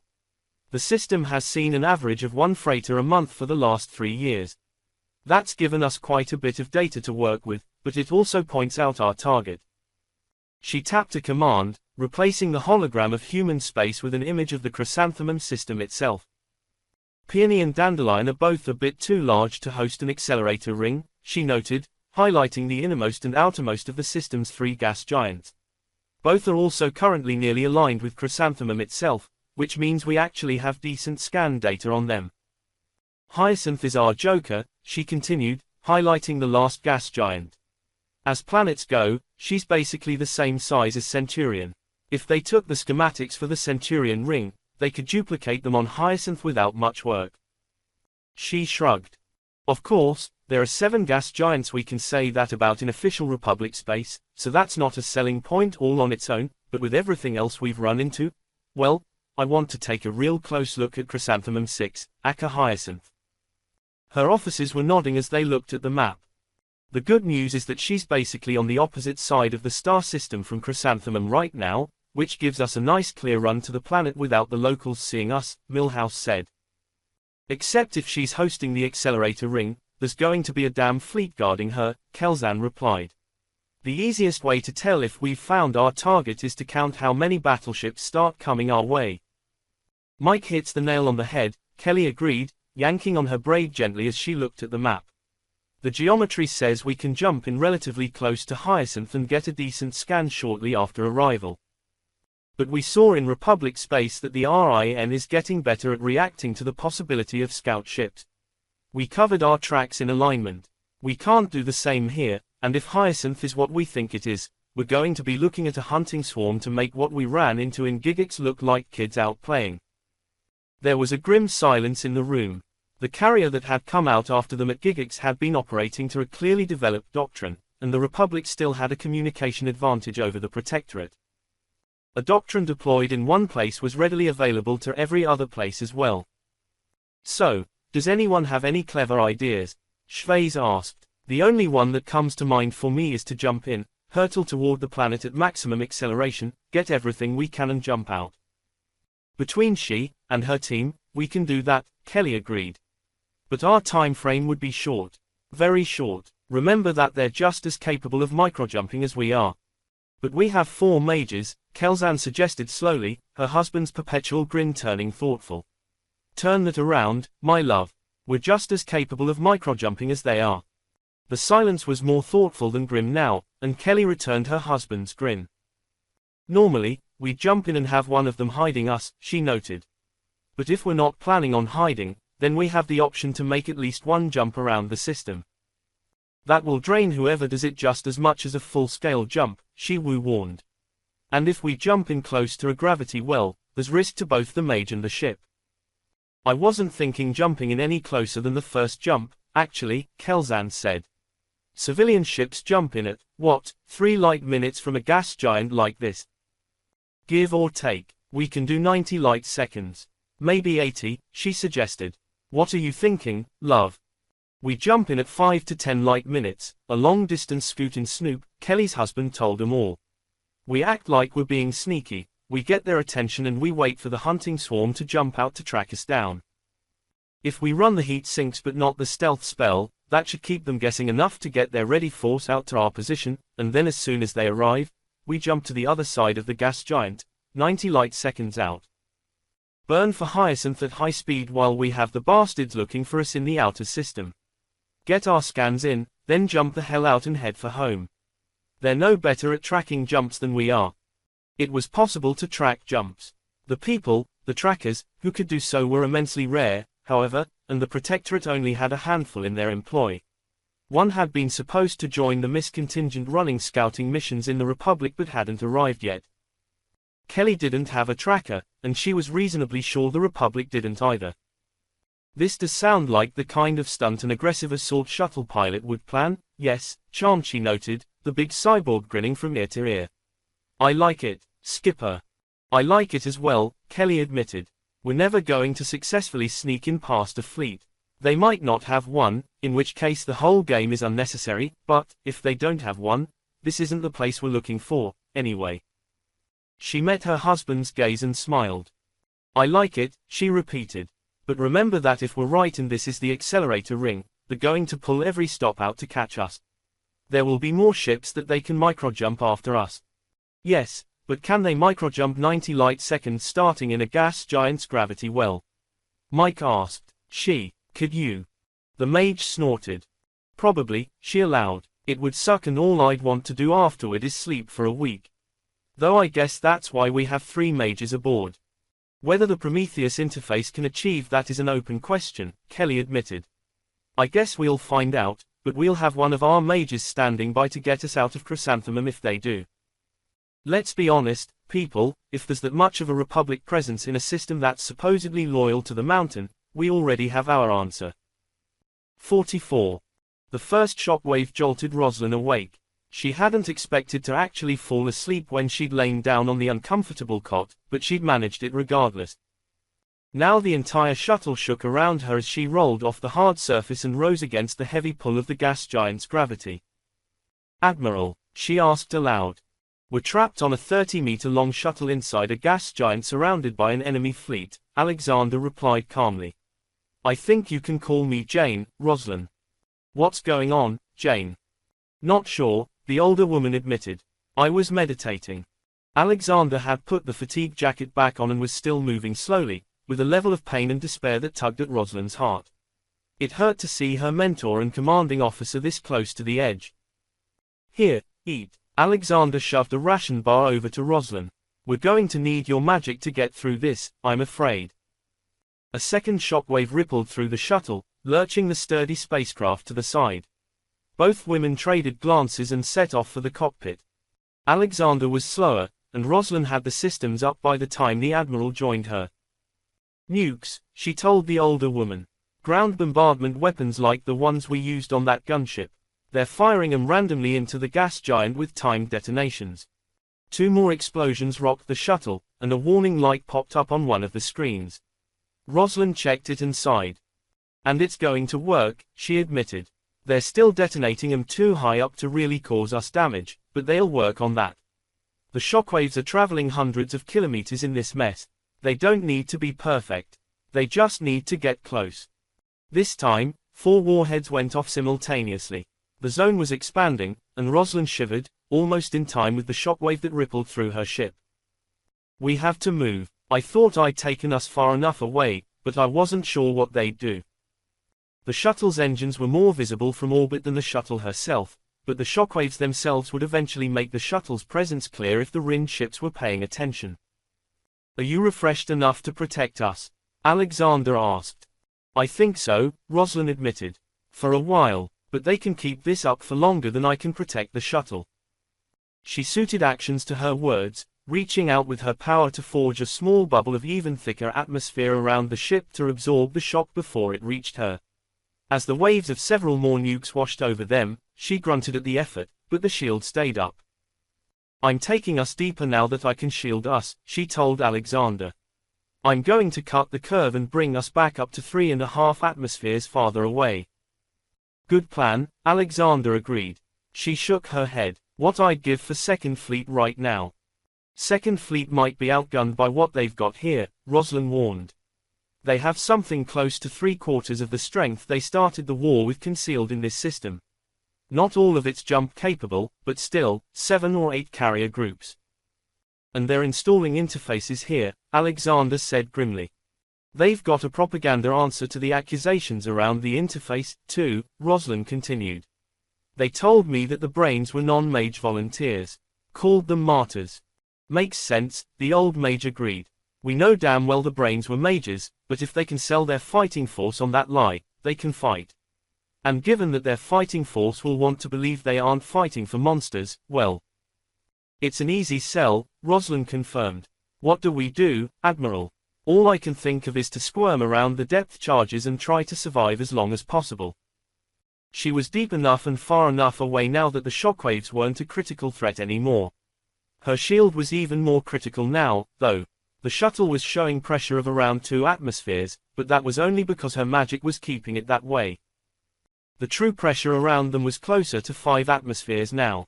Armored as the shuttle was, it was designed to withstand impacts, not constant pressure. Rosalind suspected that if she dropped the shield now, the shuttle would crumple like it was made of paper. They were moving faster than the depth charge pattern was expanding, but more ships were joining the bombardment now. Most likely, the only nuclear missiles in the fleet had been aboard shuttles like the one they'd stolen, and it had taken some hours to fabricate fusion warheads for weapons the starships could deploy. Nobody was going to fire antimatter warheads at a planet they were planning on using later. Now the Rin clearly had that fabrication going at a steady rate, as what had been one bomb became 10, 20, 100 warheads at once over an ever-expanding area. We're not going to survive on that plan, Rosalind, Jane Alexander half whispered. You can't fight a fleet with your magic, especially not if you use yourself up just keeping us alive. They're not going to give up until they have reason to believe we're dead. We were valuable as prisoners, but as escapees, we're too dangerous to let live. The flash of the warning signs on the shuttle screens was the only interruption to their silence. What do we do? Rosalind finally asked. We run as best as we can and Alexander bit her lip. Rosalind could see tears of anger in her superior's eyes. I want to fight these bastards, she ground out. I want to demonstrate to them the full power of Mars, to demonstrate why their ilk has always feared the mountain. But so long as this thing is in me, I have no power. They have stolen my gift, and for that, I would burn them all to ashes. What if it wasn't in you? Rosalind said. Alexander's gaze snapped onto her like a hunting hawk and she quailed under the Admiral's eyes. If we removed it, what would that do? That's why we bury it deep when we nullify criminals, Alexander admitted slowly. In theory, if the rune of nullification is removed, my power would return. But, you're not a rune, right, Rosalind? If you broke it, without knowing exactly where to cut it, you could trigger a release of my own power that would rip this shuttle apart like a teacup in a storm. So, we need to remove it in one piece, the younger woman replied, feeling ill as she contemplated what she was suggesting. I need to get us to somewhere away from their bombing, somewhere that gives us an hour or two of time. There could be no mistake or slip, Rosalind, the Admiral said quietly. You'd need to remove the entire rune from my back in one piece. You're talking about flaying me. We have painkillers, plastiskin, surgical tools. This is an assault shuttle, Jane, Rosalind counted. It should have a full trauma bay somewhere. If we can get away from the bombs, we should be able to do it. That's madness, Alexander whispered. And yet, it's no crazier than inlaying a rune of power on your own arm with magic. Rosalind blinked, looking down at Alexander's forearms. Who the hell did that? She asked, feeding slightly more power to her engines. Who do you think? The older woman asked. Damien Montgomery. This plan of yours is his kind of crazy. It always worked for him, I suppose. Rosalind heard Jane Alexander swallow. Get us to safety, Rosalind, she ordered. I'll go find the trauma bay. We won't have a lot of time. 45. Jump complete, Liara Foster announced. Stealth systems engaged, engines online, Milhouse reported in Turner's Rhapsody and purple scanners began to sweep the chrysanthemum system. We are on a course for Hyacinth under maximum non-magical stealth, Schweiss confirmed. Current range, 9.2 light minutes. ETA if we don't do anything, a day-ish. And somehow, I don't think we're going to be taking that long, Kelly murmured. The initial sensor sweep of Hyacinth, even from this range, was showing massive energy signatures. What the hell is going on over there, Milhouse? The bridge was silent for at least 10 seconds as the tactical officer went through the data. What we're seeing is the aftermath of at least 500 or 600 fusion warheads, he concluded. Looks like 50 warheads a minute in an expanding pattern. Milhouse fell silent for a moment, then shook his head. They're being fired into the gas giant, sir, he said. Like, depth charges. What the hell could be inside a gas giant that's making them that angry, sir? I don't know, but I'm not going to complain about the distraction, Kelly replied. Keep an eye open for their response. Even if they're busy nuking the gas giant, I expect them to find a carrier to send out after us. I'm seeing a lot of ships over there. We wouldn't if the drives were cold, Milhouse said. I'm not getting anything resembling exact numbers, but I'd say we're looking at dozens of ships and hundreds of gunships. We're too far out for me to resolve anything without active engines like, say, an accelerator ring, but if there's a goddamn fleet in orbit of Hyacinth, that's a bloody good sign, Kelly agreed. She looked over at the video link to the simulacrum chamber. Are you ready? She asked her wife. Shiwu was the least experienced of her mages in many ways, with Liara Foster and Melanie Droit both being secondees from the Royal Martian Navy. She'd been run through an accelerated version of the same training as her subordinates, however, and was also a more powerful mage than either of her subordinates. Today, for this mess of a microjump, she wasn't leaving it to her subordinates. I have the simulacrum and I am prepared to jump us, Shiwu confirmed. Watching all the scanners, I make it at least 8 minutes before we're likely to see anything. They might have link-equipped sensor satellites to cut that number down, Kelly warned. We found a few of those in Legatus after the fact, and while we haven't seen them since, if this was their fallback position, well, they'll be here if they're anywhere. Keeping our eyes open, she agreed. Numbers are getting cleaner as we resolve more data, sir, Milhouse reported, his voice strained. It's not good. I'm reading at least 50 active capital ships. Whatever's going on inside the gas giant has them stirred the hell up, but that's almost as many ships as the RIN is supposed to have left. And we've accounted for most of what they're supposed to have left, Kelly agreed. These ships couldn't have been ready before the end of the siege of Legatus, but what a goddamn mess. Your orders, sir, Milhouse asked formally. We proceed as per the plan, Kelly told them all. We stand by to microjump closer in once we've drawn at least some of their ships out of position. We have enough to bring Second Fleet here, but I want to make sure the fleet knows exactly what they're walking into. There'd been enough traps and misestimations in this war already. Kelly Lamont was not going to contribute to another one. Light from our jump flare should have reached Hyacinth 10 seconds ago, Schweiz reported. Any guesses on how long until we have a carrier in our faces? About a minute and a half, Kelly replied. I'd say 2 to 3 minutes, except they've clearly already mobilized their fleet after whatever the hell is pissing them off.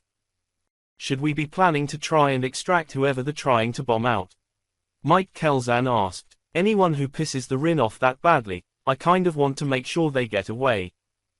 They're on the wrong side of a fleet, Mike, Kelly pointed out. I agree. I want to get in there and extract whoever has an entire battle fleet bombing a gas giant, but so long as that fleet is there, she shrugged. In an absolute best-case scenario, we can only conceal Rhapsody at about 50,000 kilometers. We can't do any better for the shuttles, they don't have any stealth systems and would be entirely relying on a Mage. The planet is 100,000 kilometers across, Schweiz noted. If we came in on the opposite side from the fleet. Do you want to bet our lives and the potential end of this war on there not being anything in position to pick us up as we did that? Kelly asked. There's almost certainly an accelerator ring around that planet, people. A 500,000 kilometer space station. It will have sensors along its length, which means we can't sneak up on any side of the gas giant. She watched the timer counting up from the moment the Republic ships would have seen the jump flare, and sighed. If it was just us, I'd take the risk, she admitted. But right now, this ship is carrying enough to end the damn war. We're taking one more chance, people. One more dive into hell to make certain we've found the enemy. But we can't do more than that. We have a plan to do that as safely as possible. We cannot risk that knowledge being lost. I wish I knew who they were chasing, and I wish we could save them, but we can't. This war has to end. The count was at 90 seconds and rising. The Rin hadn't responded as quickly as Kelly had expected, and she yanked on her braid in frustration. She didn't want to jump until they'd moved out of position, but we're probably not going to get a major disruption out of them today, Milhouse noted as the count continued to rise. Should we just jump in? We know there's going to be a fleet there, no matter what we do. I still want them focused out here, Kelly told them. We give them 5 minutes, at least. We're ready, Shi-Wu said. Whenever they come. They seem distracted, at least, Milhouse agreed. 2 minutes. We're into a regular response time. I'm not complaining, but I do wish that they'd. Jump flare. Milhouse snapped. Multiple jump flares. I'm reading at least 5 ships at 200,000 kilometers. Well, at least we got their attention after all, Kelly replied. I was starting to think we were being ignored. We're already gone, the ship's mage said flatly. Even as Kelly turned her attention to the display showing her the incoming battle group, the world twisted around her. Jump complete, she said, her voice far more exhausted than it had been a moment before. Passing off to Mel.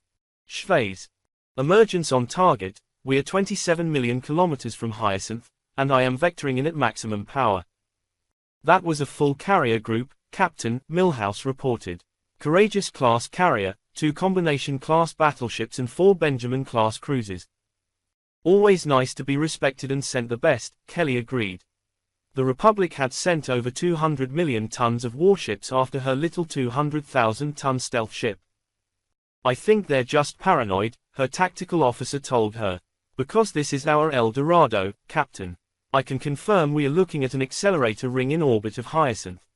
Accompanying shipyards, fortresses and a goddamn multiple carrier group fleet. Then I think we need to get out of here, Kelly said in a sharp exhale of breath. We can pray for the poor bastard whose distraction bought us the time for this, but we've got to take advantage of it and go. Mage droid, are you ready to jump? Many of the ships nearest to them were starting to adjust course toward them. They weren't an immediate threat, but Kelly had no intention of pushing the limits of her time. A Martian squadron wouldn't risk any microjump under 5 light minutes, but the Rin might have different protocols. We're ready down here, her third mage confirmed. Milhouse, get me a count on those hulls, Kelly ordered. You have 60 seconds. Droid, the count is 60 seconds. Understood, both of her subordinates replied. That's a lot of damn ships, Milhouse said after a few seconds. I've definitely picked out 6 carriers and 18 battleships, but the gunships are making it hard to be certain I've got them. Status change. What the fuck? Quote. Even on Rhapsody's casual bridge, that was a useless report, and Kelly was about to turn it back on her tactical officer when she looked at the screen herself. 46. These supplies suck, Rosalind said grimly as she laid out the limited tools available to her. The shuttle was running on autopilot, but that could only buy them a few minutes for this process. They're what we've got, Alexander said, though she sounded nervous to Rosalind. They've got a local anesthesia spray, right? I'm not sure that's going to be enough, the young woman replied. I think I've got the dosage worked out for a general. A general anesthetic isn't an option, the Mage Admiral said. We need me able to act as soon as this damn thing is out of me. I'm about to cut a 20-centimeter square layer of skin off your back, Rosalind pointed out. I really don't think a local anesthetic is going to. The one the Marines use is rated for similar insanity. Alexander cut her off, lying face down on the cot with her shirt off again. It will work. It will have to work. Rosalind swallowed and looked at her tray of sterilized tools. The trauma bay on an assault shuttle was designed to be used by a medic instead of a doctor, but it was still intended for someone with a lot more medical knowledge than she had. It also wasn't intended to be used for surgery outside of emergencies. Dedicated hospital shuttles would come down in any major landing. The trauma bay and the medic were intended to keep troops alive long enough to get them either to a hospital shuttle or back to a mothership. But she had what she needed. She needed to find the stomach to cut open a friend and mentor. She had the scalpels for it. With a long, slow exhalation, she picked up the local anesthetic spray and checked over its instructions. Calibrating it was simple enough, and she slowly ran the spray over the rune of nullification and the skin around it. Well, given how fresh and painful that thing is, that helps all on its own, Alexander told her. Do what you have to do, Rosalind. Rosalind very carefully tried not to pay attention to the Admiral's putting a rag between her teeth, focusing on the task to hand. Everything in the trauma bay was automatically sterilized, but the scalpels were also stored in a miniature autoclave that flash sterilized them before use. The metal was warm under her hand as she picked it up and swallowed. Can I use magic to steady my hands? She asked slowly. No, Alexander said in a muffled voice. Don't know how the rune will react. Magic that close to it is dangerous. Thought so, Rosalind admitted. I'm about to. Don't tell me, her mentor snapped. Just do it. Rosalind cut. The anesthetic hopefully helped, as Alexander didn't immediately start screaming, but it wasn't a fast process. Sharp as the blades were, they lost that sharpness quickly enough. She got through one long, 20-centimeter cut, and then she had to swap scalpels.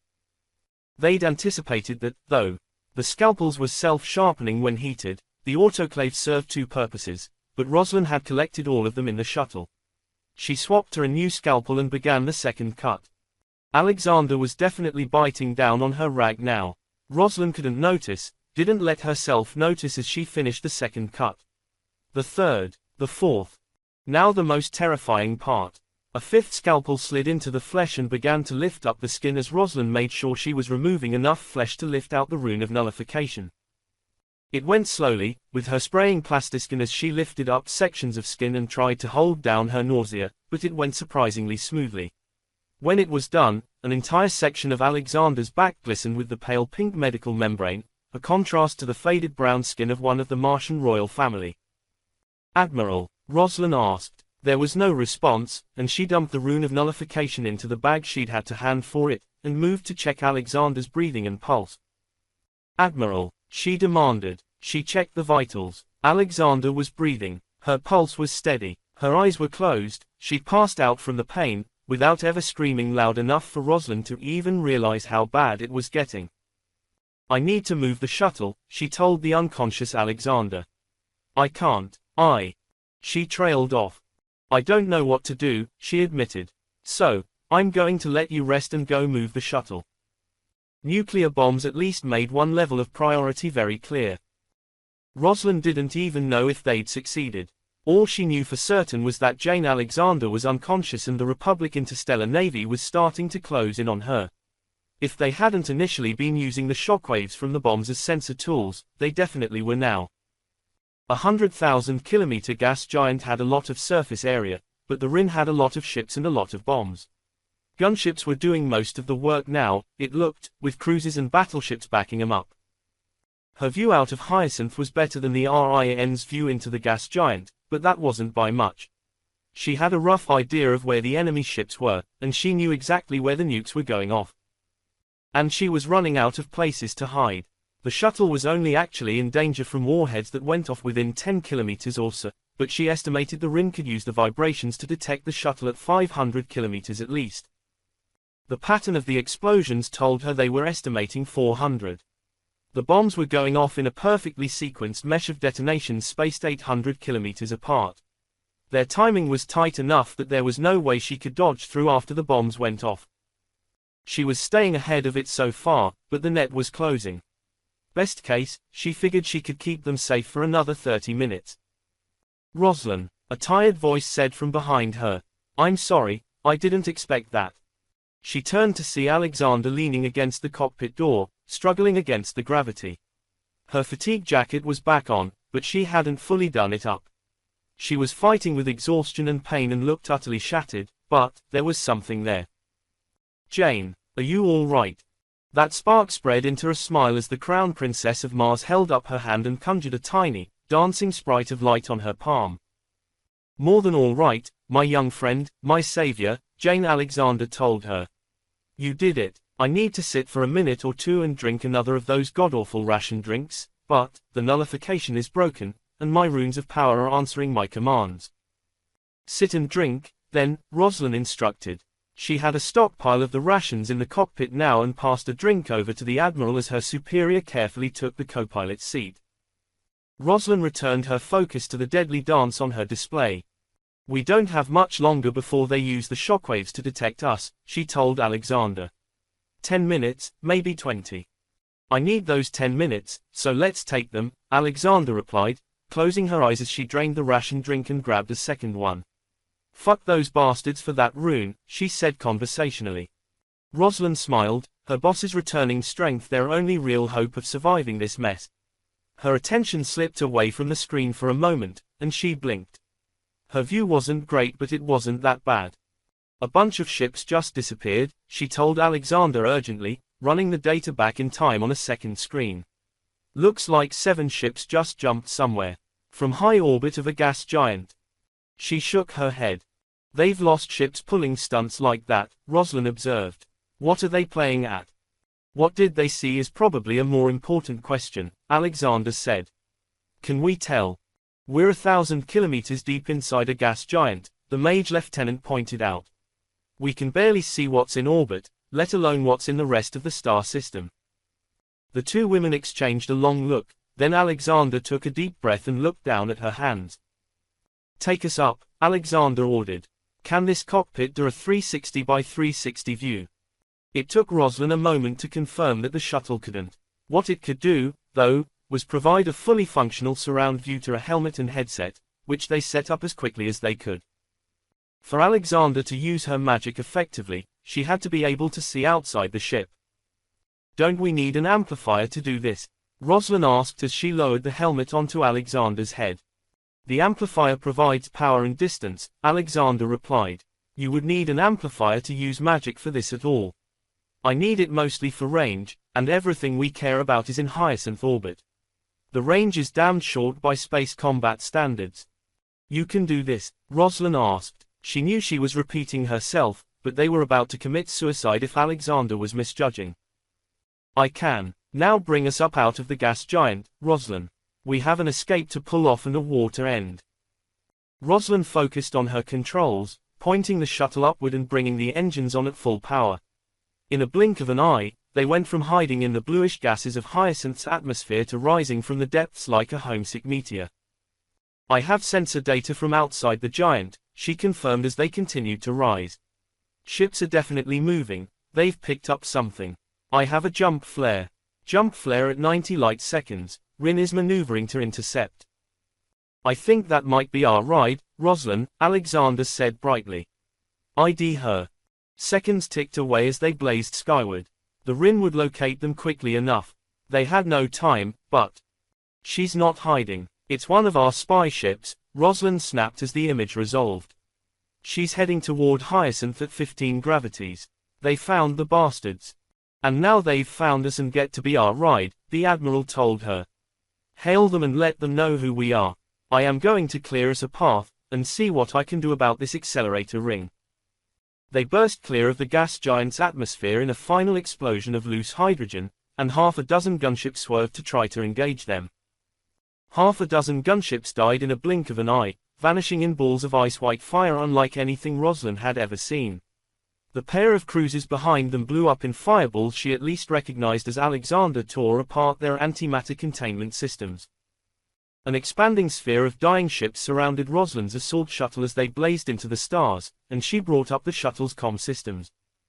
Protectorate ship, this is Mage Lieutenant Rosalind Chambers and Major Admiral Jane Alexander, she said quickly, desperately. We have commandeered a Republic assault shuttle and are en route to your position at our maximum acceleration. Please make rendezvous for extraction. We cannot escape this system on our own. I repeat, this is Major Admiral Jane Alexander and Mage Lieutenant Rosalind Chambers. We were taken captive by the Republic and have escaped. We are en route to your position. Please rendezvous for extraction. She turned her attention back to the close-range sensors in time to watch Alexander's magic tear a battleship into its two-component hulls and fling those wrecked pieces into Hyacinth's upper atmosphere. Rosalind was still flying evasively, desperately trying to avoid as much of the incoming fire as possible, but she wasn't sure that was even necessary. A spray of 20 gigawatt beams from a trio of closing battleships resulted in 4 direct hits. Any one of those 4 should have obliterated the shuttle. Instead, they dissipated harmlessly, and 3 battleships blew apart as magic tore through their antimatter containment systems. I have the fleet but they're damned determined, Alexander said aloud, her voice distracted and a little strained. The ring is yours, Rosalind. Can you break it? Rosalind wasn't a rune wright and didn't have 5 runes of power inlaid into her flesh.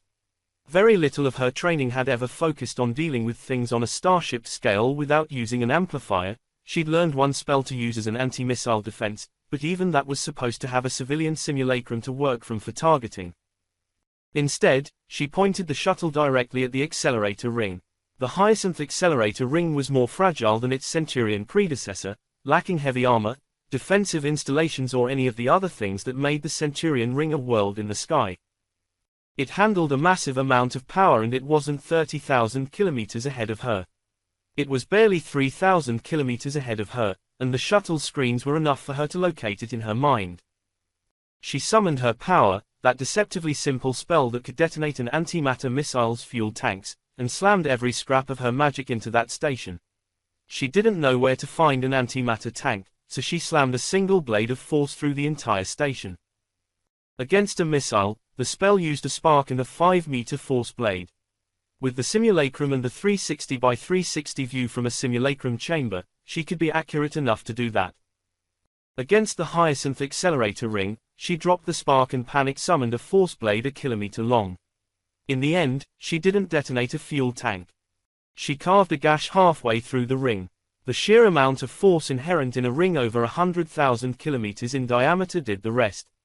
The wrecked ring snapped away from her with awe-inspiring force, crashing into a carrier attempting to evade Alexander's wrath and triggering a massive explosion that wrecked carrier and station segment alike. Rosalind suspected Chrysanthemum could rebuild the ring. Eventually, but not today, or this week or next week. Not before Second Fleet could get there, and all around her, the reserve fleet of the Republic, their secret second arrow that should have turned the tide of the war, collided with the power of the Crown Princess of Mars. And died. Lieutenant Chambers, this is Captain Lamont aboard Rhapsody in Purple, the radio message greeted her. We are inbound on your position and preparing for rendezvous. There was an awed, hushed tone to Lamonta's words. If you can maneuver to match our velocity at a midpoint and the Major Admiral can keep us safe while we make our approach, we will pick you up in approximately 6 hours. The message paused. Please, make sure the Crown Princess doesn't accidentally mistake us for a hostile. No risk of that, Alexander murmured. Everyone else is running for the hills. And they were doing so from the opposite side of the gas giant, too. Not even a gunship remained in line of sight of the tiny shuttle as they accelerated toward the stealth ship. "Are we safe?" Rosalind asked. "That depends on whether they find the gumption in the next 6 hours or so," the Admiral admitted. "If they come out after us once we're well on our way, I can only hurt them from within 100,000 clicks or so. On the other hand, I'm pretty sure I can stop their missiles, and I think I made an impression." The assault shuttle's computers had no concept of softening the blow. They were happy to show Rosalind how many ships had died around them as they fled the gas giant. There had been 7 carriers and over 60 starships gathered around Hyacinth. One carrier group had left earlier to try and capture Rhapsody. They had wisely chosen not to return. Of the rest, at least 30 starships and 500 or 600 gunships had died before the rest had fled. The accelerator ring's destruction was a more slow-motion process now, but it was shedding segments and descending into its gas giant host. The last major fleet of the Republic interstellar navy was debris and corpses, and the shuttle computers were perfectly happy to give Rosalind their estimate of over 1 million dead from Alexander's power. If anyone had assumed the power that had ended the eugenics wars had rested entirely in the Olympus Mons amplifier, today had proven them very wrong. "An impression is one way to say it, I suppose," Rosalind murmured. "I guess we just reminded everyone why they need to fear Mars. And we need to get back to Second Fleet and return here," Alexander said. "Because we also need to demonstrate that the power of Mars is a shield, not a sword." 47. There was a sharp tension to the air as the Republican assault shuttle descended to a halt in Rhapsody's shuttle bay. Its coloring and lines were ever so slightly wrong compared to the spacecraft already waiting aboard the scout ship, clearly marking it as a stranger in this space. Part of the tension, Kelly knew, was the potential that the shuttle was still somehow a trap. She wasn't entirely sure how the Republic could have pulled that off, but it was still technically an enemy ship that they were taking aboard. The rest of the tension was due to the reason she knew that was a silly concern.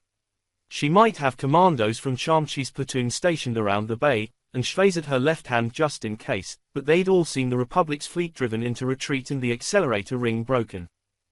There was fear in the space right now, and Kelly wasn't sure how to lift that tension. She felt it herself. She'd been vaguely aware that Damian Montgomery and the Alexanders were far above ordinary mages, but she'd never expected to see one mage take down a battle fleet. Cooling jets sprayed the exterior of the shuttle and the pad around it with water that turned instantly to steam, buying a few precious minutes, and a light near the pad turned from red to amber. It would now be merely extremely uncomfortable for a human to leave or approach the shuttle instead of almost certainly fatal.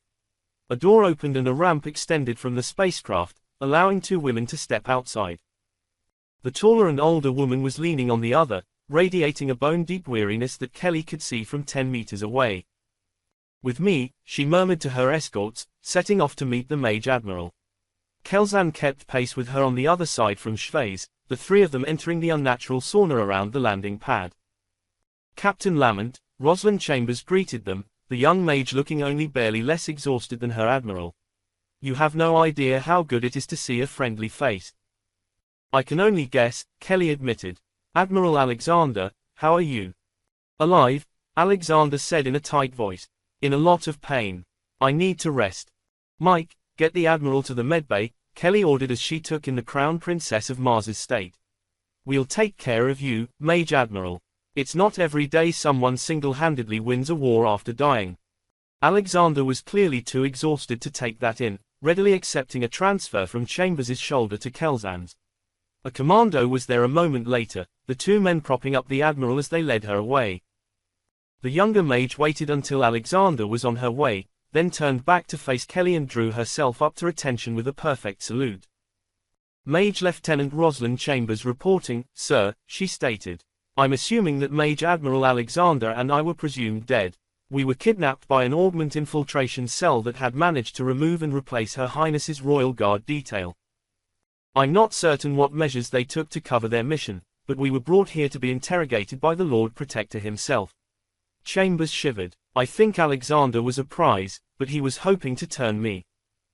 "The evidence suggests he failed, Lieutenant," Kelly replied, trying to process everything the younger woman had packed into a handful of sentences. "Is there any reason you know of why we should remain in Chrysanthemum?" "No," Chambers said. It will take them some time to recover from the body blow the Admiral did to them, but we'll want to return to Second Fleet as soon as possible. She swallowed. I suppose Alexander should be in contact with Mars ASAP as well. Fortunately, Second Fleet has mostly returned to Legatus, Kelly told the young woman. Which is where we're headed, no matter what. She tapped her wrist comp. Mage droid, we've got everyone and I don't think there's anything left for us in this system. Get us out of here. Yes, sir. Kelly wasn't a mage, but she could tell when a ship jumped. Some of the last tension in the shuttle bay released as magic rippled through the starship. And we're clear, she murmured to Chambers. You got yourself and the Admiral out, Lieutenant. That's not shabby. She did most of the work at the end, the young woman admitted. I broke the accelerator ring, but she was dealing with an entire fleet. It was awe-inspiring, and terrifying. Those tend to go together, Kelly agreed. Can you jump, Mage Lieutenant? Once I've rested a bit, yes, Chambers said. I know even one mage can make a difference, but I've already run up to my limit. And a bit beyond, Kelly judged. The young woman's eyes were bloodshot and there were light streaks of red on her upper lip. She suspected Chambers hadn't even realized she'd been bleeding, but Kelly was familiar with the signs of early thermic burnout. Rest was part of the plan, Lieutenant, she told the young woman. At least a day, but even then, you'll cut 24 hours off our run to Legatus. If there is any way I can help, I will, Chambers said, her tone determined. Right now, Mage Lieutenant. You need to go join Admiral Alexander in the medbay and let my husband and our doctor check you over, Kelly ordered. You've had a hell of a few weeks, from the sounds of it. We'll take care of it from here, you have my word. Thank you, Chambers said, visibly sagging around her bones as her tension slowly released. Aye. Medbay, Lieutenant, Kelly repeated. Rosalind Chambers was going to need some long sessions with a therapist, but that wasn't Kelly Lamanter's call or job. Her job was to get the two women who'd probably won the war home in one piece. 48. Rhapsody in Purple had been enough of a relief that Rosalind had thought she'd let go of all of the tension she'd accumulated in her weeks in Republican hands. She realized she was wrong when she completed the final jump into Legatus and saw Second Fleet on the screens. Dreadnoughts, battleships, cruisers, a Martian fleet over a secure world. A safe haven with friends and allies. There had apparently still been tension left in her shoulders to release, and she nearly collapsed before being caught by Shi Wu. I was waiting for that, the dark-skinned mage said with a chuckle. We're still a few hours out, but the captain will report in. Get to bed, we'll wake you when we know more. I don't think I can sleep at this point, Rosalind admitted. That wasn't a suggestion, Lieutenant, Shi Wu said pointedly. Rosalind wasn't entirely clear on what ranks, exactly, anyone aboard the stealth ship had. She could treat Lamont as a captain without hesitation, but the rest of the crew seemed a mix of RMN hands, who weren't using ranks, and civilians. Right now, though, the important part was that Shi Wu was the senior ship's mage. Yes, sir, Rosalind confirmed, saluting and slowly making her way out of the simulacrum chamber. She could see dreadnoughts. That meant she'd won. 4 hours later, she was woken up by one of the cyborg commandos that seemed to be everywhere on the small ship. Mage Lieutenant, the Admiral is asking for you, the man told her. We've made contact with everyone, I think, and we're heading for the link. Fast. Thank you, Rosalind replied, pulling herself out of bed. The commando saluted and stepped outside, leaving her to get dressed and check in on the situation on her new wrist comp. The link the Protectorate had claimed for their use in Legatus was aboard an orbital station that had been stripped of everything else. It now served entirely as a comm relay linking the former capital of the Republic of Faith and Reason to Mars itself. Rhapsody was burning at her maximum 15 gravities of deceleration toward a rendezvous with that station. Rosalind could eyeball the intercept at about 20 minutes, which meant she really was short on time. Thankfully, she finally had access to proper fitted shipsuits again and was able to dress in the single-piece garment quickly. Her cyborg alarm clock was waiting for her outside her room with a smile. He was roughly her age and attractive in a clean-shaven but rough-hewn way. That Rosalind was even noticing that suggested she was finally getting over the base level of exhaustion that had consumed her since the Republicans had delivered her to Chrysanthemum. Looks like we're running short on time, she told the man. Lead the way. Mage Admiral Jane Alexander had finally received proper medical attention for both the cocktail of chemicals the Republic had put her on as well as for the massive chunk of skin Rosalind had removed from her back. She was seated in a briefing room with Captain Lamont and looked mostly free of pain. Rosalind could see the places where new lines had been carved into the old woman's face from her ordeal, but Alexander seemed on top of things. She wasn't going to assume weakness on the Mage Admiral's part. The fate of the entire fleet that had collided with her was a counter-indicator to that idea. Rosalind, come in, sit down, Alexander instructed. We'll be reporting to a shuttle in a few minutes. Is there anything aboard Rhapsody you'll need? No, sir, Rosalind confirmed as she took a seat next to her boss. Didn't bring much aboard except an assault shuttle I don't need to keep. That's good, Lamont said with a chuckle. My husband will be flying you over to the Link station, and he point-blank refuses to fly that thing. We'll be handing it over to some friends of ours who will dissect its computers for anything we can learn about Chrysanthemum, but the shuttle itself is relatively useless to us. And much of what we might learn about Chrysanthemum will be background details now, Alexander noted. The shuttle was assigned to the accelerator ring, which won't be a problem anymore. There was a satisfied tone to Alexander's voice that made Rosalind conceal a shiver. My niece is aware that we're alive and has leveled the full authority of her office to demand to speak to me the moment it is physically possible, Alexander continued. I'm imposing on my authority to bring you with me for now, Lieutenant. At this point, I trust your judgment over just about anyone else alive. Yes, sir, thank you, sir, Rosalind said quickly. You saved my life, Rosalind, the Admiral reminded her. That is not an act or a debt that I will forget or permit others to forget. If they want to hang glory and victories on me, I'm hanging them on you, Mage Lieutenant. You are a heroine of the Protectorate. Don't forget that. Rosalind swallowed. She knew what she'd done had been difficult, but all she'd really been doing was enabling Alexander. Any victory was the Admiral's, really. Alexander didn't look like she was going to buy that argument, though. Yes, sir, thank you, sir, she repeated, earning herself a laugh from both of the older women in the room. I know damn well you're not that self-effacing, Mage Lieutenant Chambers, Alexander told her. Remember that unlike the rest of your fellow officers, I got the full story of how you got the Lord Regent's recommendation letter. Petty thievery skills are useful when assisting in covert ops and escaping enemy bases, but they weren't acquired by a wallflower. No, sir, Rosalind admitted. I'm sure at least a quarter of the mages in the Navy could have done what I did, though, sir. Her false humility got her another laugh. Better, the Admiral told her. All right, is our shuttle ready, Captain? It should be, or Mike is sleeping on the couch tonight, Lamont replied. I'm glad we were there at the right time, Admiral. So am I. If you'd been much earlier or later, you'd have brought Second Fleet in to finish the job and avenge us, but I do prefer this whole living business. 49.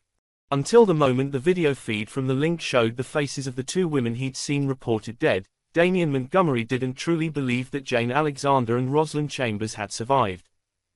Too many people had died around him and around the throne of Mars for him to trust that some of those deaths had been a lie. Once the two women, one old, one young, appeared on his screen, he had to believe it. Next to him, he could tell that Kira Alexander was fighting back tears, the Mage Queen of Mars's carefully managed facade disintegrating. You are alive, the Queen whispered through her tears. She and Damien were once again in his office, taking advantage of the now permanently installed standalone comm console relaying from the Link at Deimos. Both of them sat in front of the big stone desk, facing the video camera concealed above the wall screen. I am, Jane Alexander confirmed. Despite the best efforts of our enemies, my beloved niece. I am alive and the Republic already regrets that. She sighed. What happened to my actual royal guards, Damien? They were replaced before they arrived in Nueva Bolivia. We don't know yet, he admitted. The investigation I started was focused on the shuttle. We confirmed it was destroyed by a bomb, and we were trying to focus on how that happened. That's fair, the old admiral conceded. I've already sent orders to Durendal to arrest the supposed mountain catering team, but it turns out they'd returned to Mars after my death. What catering team? Kira Alexander demanded. We sent a platoon of the Royal Guard. That was all. Sir, I guessed from the fact that team was feeding me different pieces of multi-part poison, the Mage Admiral said. Fuckers. She shook her head. We can confirm that the Republic fallback position and the accelerator ring are in the chrysanthemum system, if that part of the report hasn't percolated upward yet. Damien nodded, exhaling his breath in a long sigh. I personally ordered Lamenter's scouting mission, so I'm not surprised, he admitted. It felt, now, like they should have seen that one coming. We'll also send a task force to investigate New Madagascar, just to be certain. I would prefer to keep the kid gloves our subordinates wanted, but 2 of their compatriots betrayed our trust, Kira Alexander said next to him, and he knew that tone and use of capitals. They will suffer our distrust. The situation in Chrysanthemum requires immediate attention, Major Admiral Alexander told them. The accelerator ring is no longer functional and their fleet was heavily reduced, but we'll need to move on the base there before Lord Protector Solace has any more clever ideas. What happened? Damien asked. Then he realized. He, of all people, knew how deadly a rune right could be, and most of his involvement in space combat had been at real combat ranges, hundreds of thousands or even millions of kilometers. Mage Lieutenant Chambers broke me out of my cell, the Major Admiral told him. As we escaped, we realized the bastards had put a rune of nullification on me, but Chambers successfully removed it. They faced the wrath of a rune right at ranges of under 10,000 kilometers. I broke them, Damien. Now we need to make certain we finish the job. Damien nodded slowly and focused on the young woman who'd been silent so far. Rosalind Chambers wore an unmarked shipsuit and looked surprisingly well for someone who'd been through everything she had been. It seems the Protectorate owes you a great debt, Lieutenant, he told her. It seems I chose well on Tau Ceti back then. You gave me a chance that others might not have, Chambers said quietly. Everything I do is in repayment of that. I think that debt is paid 10 times over, Damien replied. It was repaid in ships saved at Nea Criti, in the victory at Ardennes, and now, in the life of the Crown Princess of Mars. I think we owe you, not the other way around. This doesn't change your addition to the line of succession, Damien, the Mage Queen pointed out with a chuckle beside him. You're now second in line, but you are still a Prince of Mars. Let's keep any public announcement of that quiet until you're no longer my ward, shall we? Damien asked. He was uncomfortable enough with that as it was, and so far as he was concerned, the fewer people who knew about it unless it became necessary, the better. The only person who absolutely needed to know was Grace McLaughlin, and she was on her way to Mars as they spoke. Part of him was looking forward to the inevitable confrontation between his girlfriend and the mountain's medical establishment over the concept of rune-right children. The rest of him was dreading it. You put Damien on the list, did you? Major Admiral Alexander asked. That's a good call, Kira. We need that extra certainty. God alone knows how much time is left to me. Enough, we hope, Damien replied. If nothing else, if Chrysanthemum is in the shape you think it is, I agree that we need to move. Second Fleet should be fully resupplied. Admiral Marangos will surrender command to you. I don't think we need to worry about that. How'd he do as Fleet CO? Jane Alexander said. I know he rubs some of my officers the wrong way. She snorted. I'd have given command to Medici. That was my inclination, but I'm biased in Medici's favor, Damien noted.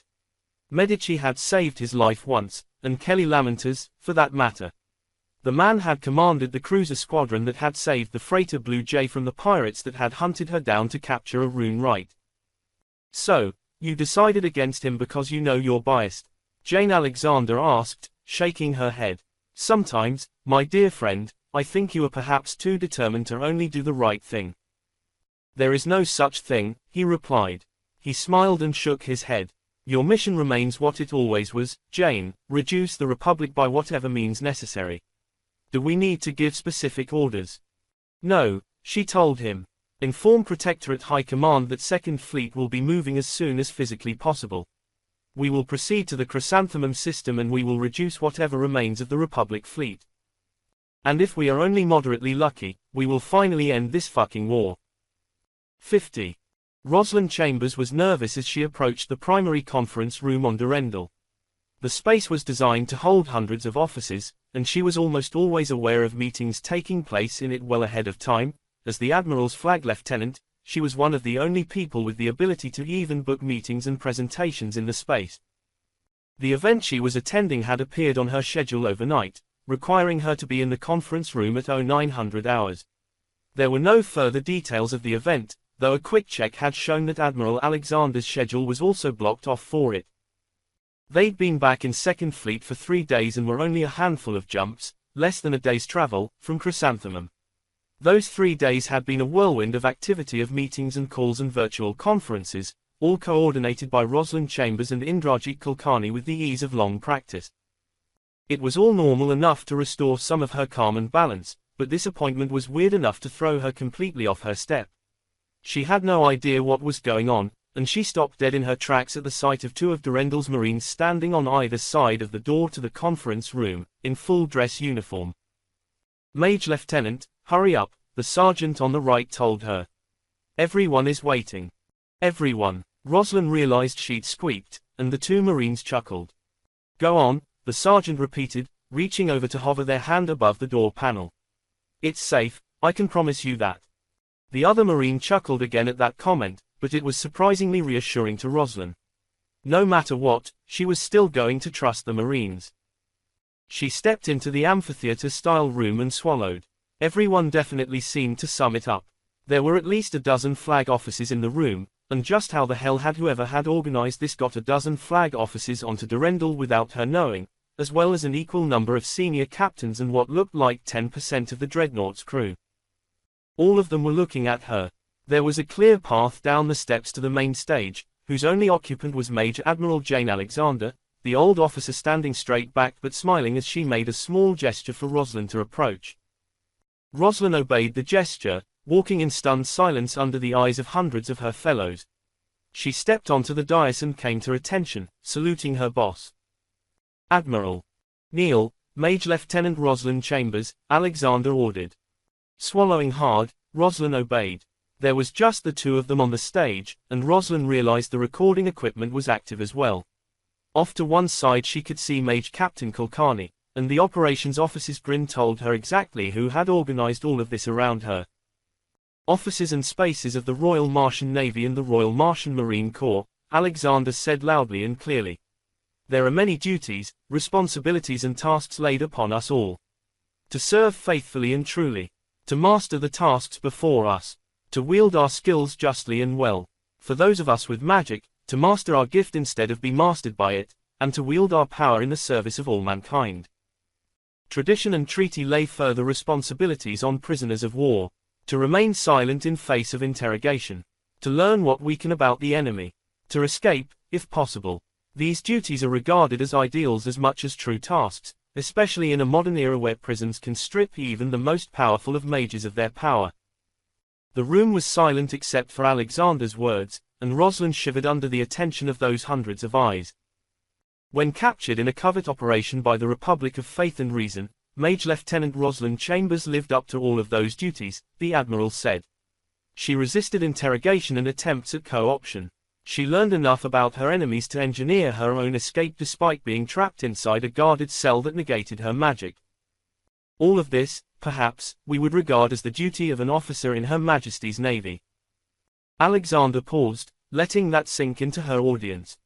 But, from there, Mage Lieutenant Chambers proceeded to rescue myself from similar imprisonment and steal an enemy shuttle, taking us both to safety. When we discovered that the Republic had found a means to block my power as Scion of Mars, she found a way to undo that block, allowing me to engage the Republic fleet. Her actions led directly to the destruction of the Second Republic antimatter accelerator ring, the crippling of a major Republic interstellar Navy combat formation, and to Second Fleet learning the location of the enemy continuity of government facility. They also led, quite directly, to my own freedom. Rosalind was still kneeling. She was reasonably sure of what was going on now, though she wished someone had warned her that there was going to be a ceremony to go along with the medal she figured she was going to get.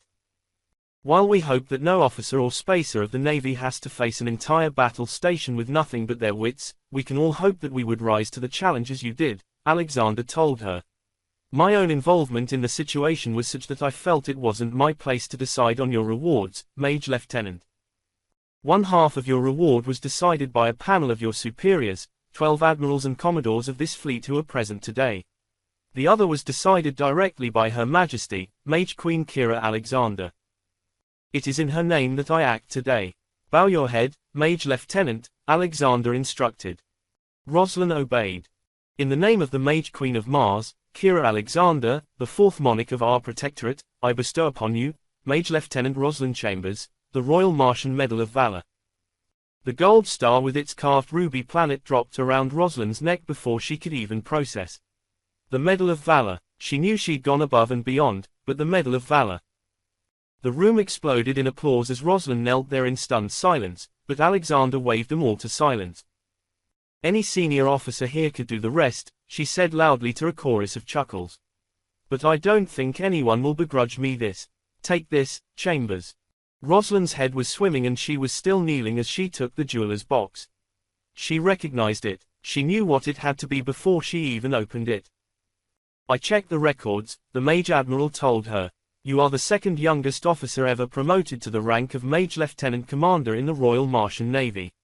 She paused thoughtfully. Well, discounting posthumous promotions, which seemed like a good call. Rosalind removed her lieutenant's bar in a stunned fugue, slowly fumbling with the new paired bars until Alexander chuckled and took them away from her. The Admiral pinned the new bars to Rosalind's collar with a quick, practiced hand and then lifted the young woman to her feet. Officers, Spaces and Marines, I give you the latest holder of the Royal Martian Medal of Valor, Mage Lieutenant Commander Rosalind Chambers. This time, no one attempted to calm the applause. 51.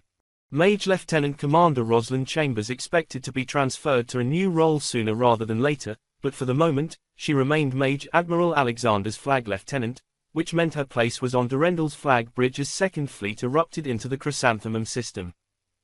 There were no games or maneuvers today. 3 dreadnoughts led 6 battleships, 26 cruisers and 52 destroyers into the system in a single massive block of firepower. All 87 ships accelerated toward Hyacinth at 15 gravities while their senses swept up every scrap of data they could find. The wreckage of the accelerator ring has been stabilized, Kulkarni reported. It looks like they could trigger a separation of the segments, so they split it into 2 sections and pushed them into orbit. She shook her head. Fixing that looks like it's going to be a nightmare, she admitted. If they let us, we'll help them, Alexander said brightly. If they don't, well, they built it in 5 years. I guess they can fix it. Even with transmuter mages, there might be value for those rings if we can build them in 5 years instead of 40, Kulkarni noted. If I understand what I was told correctly, they basically took complete control of Chrysanthemum's economy to pull it off, Rosalind told the operations officer. I don't think anyone else is going to manage it, but then, the value I can see is in building a ring around an inhabited world as an industrial platform. That's about what I was thinking, I have to admit, her superior agreed. Still a massive project but not a 500,000 kilometer project. All of this is germane to future matters, but what kind of defenses have they mustered? Alexander asked. It looks like they've reinforced from what you left behind, sir, Kulkarni reported. They're back up to what looks like 7 carriers, 15 battleships and 40 cruisers. That's something like 80 or 90% of what we figure they've got left. They sent out the call the same time we did, but they have instantaneous communications, Rosalind concluded. They figured we'd come here with everything and, well, without an antimatter supply, their only hope is to knock out Second Fleet. Not much of a hope, Alexander replied. Are they maneuvering? Yes, sir, Kulkarni confirmed. Range is just under 1 light minute and they have seen us. They are adjusting their positions to put the fleet between us and the stations above Hyacinth. But not coming out to meet us? The Admiral asked. Not yet, sir. Any change to our orders? No. Proceed as per the operation plan. Let me know the moment they've launched the gunships. There are about 200 in space and forming up on the fleet, but they haven't launched anything new, the operations officer reported. Analysis is expecting 2,000 from the carriers and a similar number from defensive platforms. Understood. Advise when we see gunship launches, Alexander repeated. 30 minutes passed. 40. An hour, one in which Second Fleet continued to accelerate toward Hyacinth, their senses drinking deep at the well of light and radiation to learn as much about their enemies as they could. Still no gunships, Alexander murmured. ETA to Samurai Range. 173 minutes, Kulkarni reported. 55 minutes after turnover. Alexander's wordless noise echoed in the bridge as the fleet hurtled toward the battle that would end the war, one way or another. Your assessment, Mage Captain? She finally asked. They're holding the gunships back to rest the crews and preserve fuel, Kulkarni replied instantly. They're operating inside a hard limit on antimatter availability.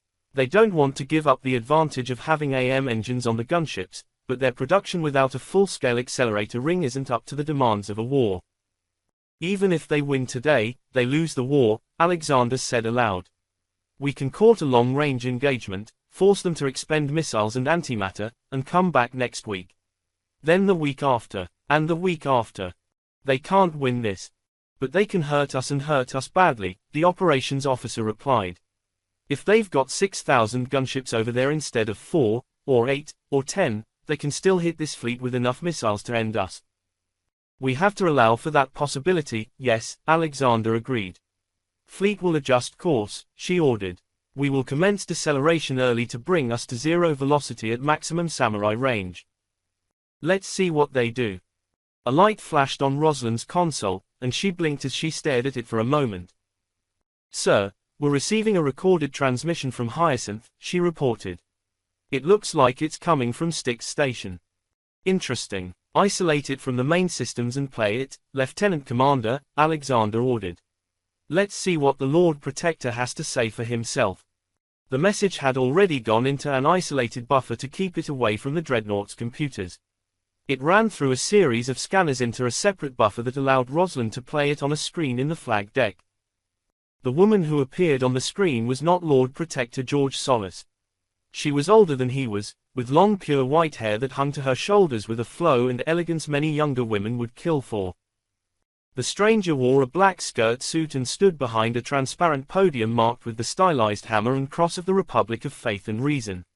She was in some kind of briefing room, though if there was anyone else in the room they were out of the camera's view. I am Melissa Stormgast, she greeted them.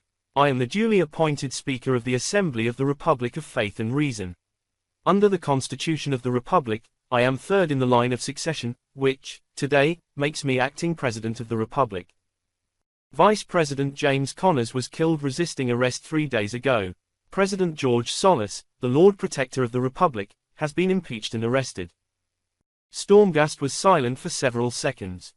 While I won't pretend that we would have moved if the result of the war had not become clear, I will also not pretend ignorance of Solis's crimes. We were ignorant, once, but we bought into his propaganda because we chose to. We no longer choose to, and Lord Protector Solis is on suicide watch to make certain that he lives to stand trial for grand crimes against humanity. Durendal's flag bridge was silent. Rosalind felt like the entire ship was silent as they waited for the words that they hoped Stormgast would say, the words she had to say, given how she'd begun. I am charged, Admiral Alexander, by the surviving members of the Republic Assembly, to negotiate the terms for the surrender of the remaining forces and worlds of the Republic of Faith and Reason. Thank you so much for reading The Service of Mars. The story will continue in A Darker Magic, due out 2021. For all the Glyn Stewart news, announcements, and more, join the mailing list at glynstewart.com/mailing list. Read on for a preview of The Terran Privateer, Book 1 in the Duchy of Terror series, or click to check it out in the Amazon store. If you haven't already, check out the Starships Mage, Red Falcon series, starting with Interstellar Mage, featuring David Rice and crew. Show your appreciation by liking this video and subscribing. And if you want to go a step further, consider joining our Patreon community. You'll get to help and give me the creative freedom to keep making the content you love.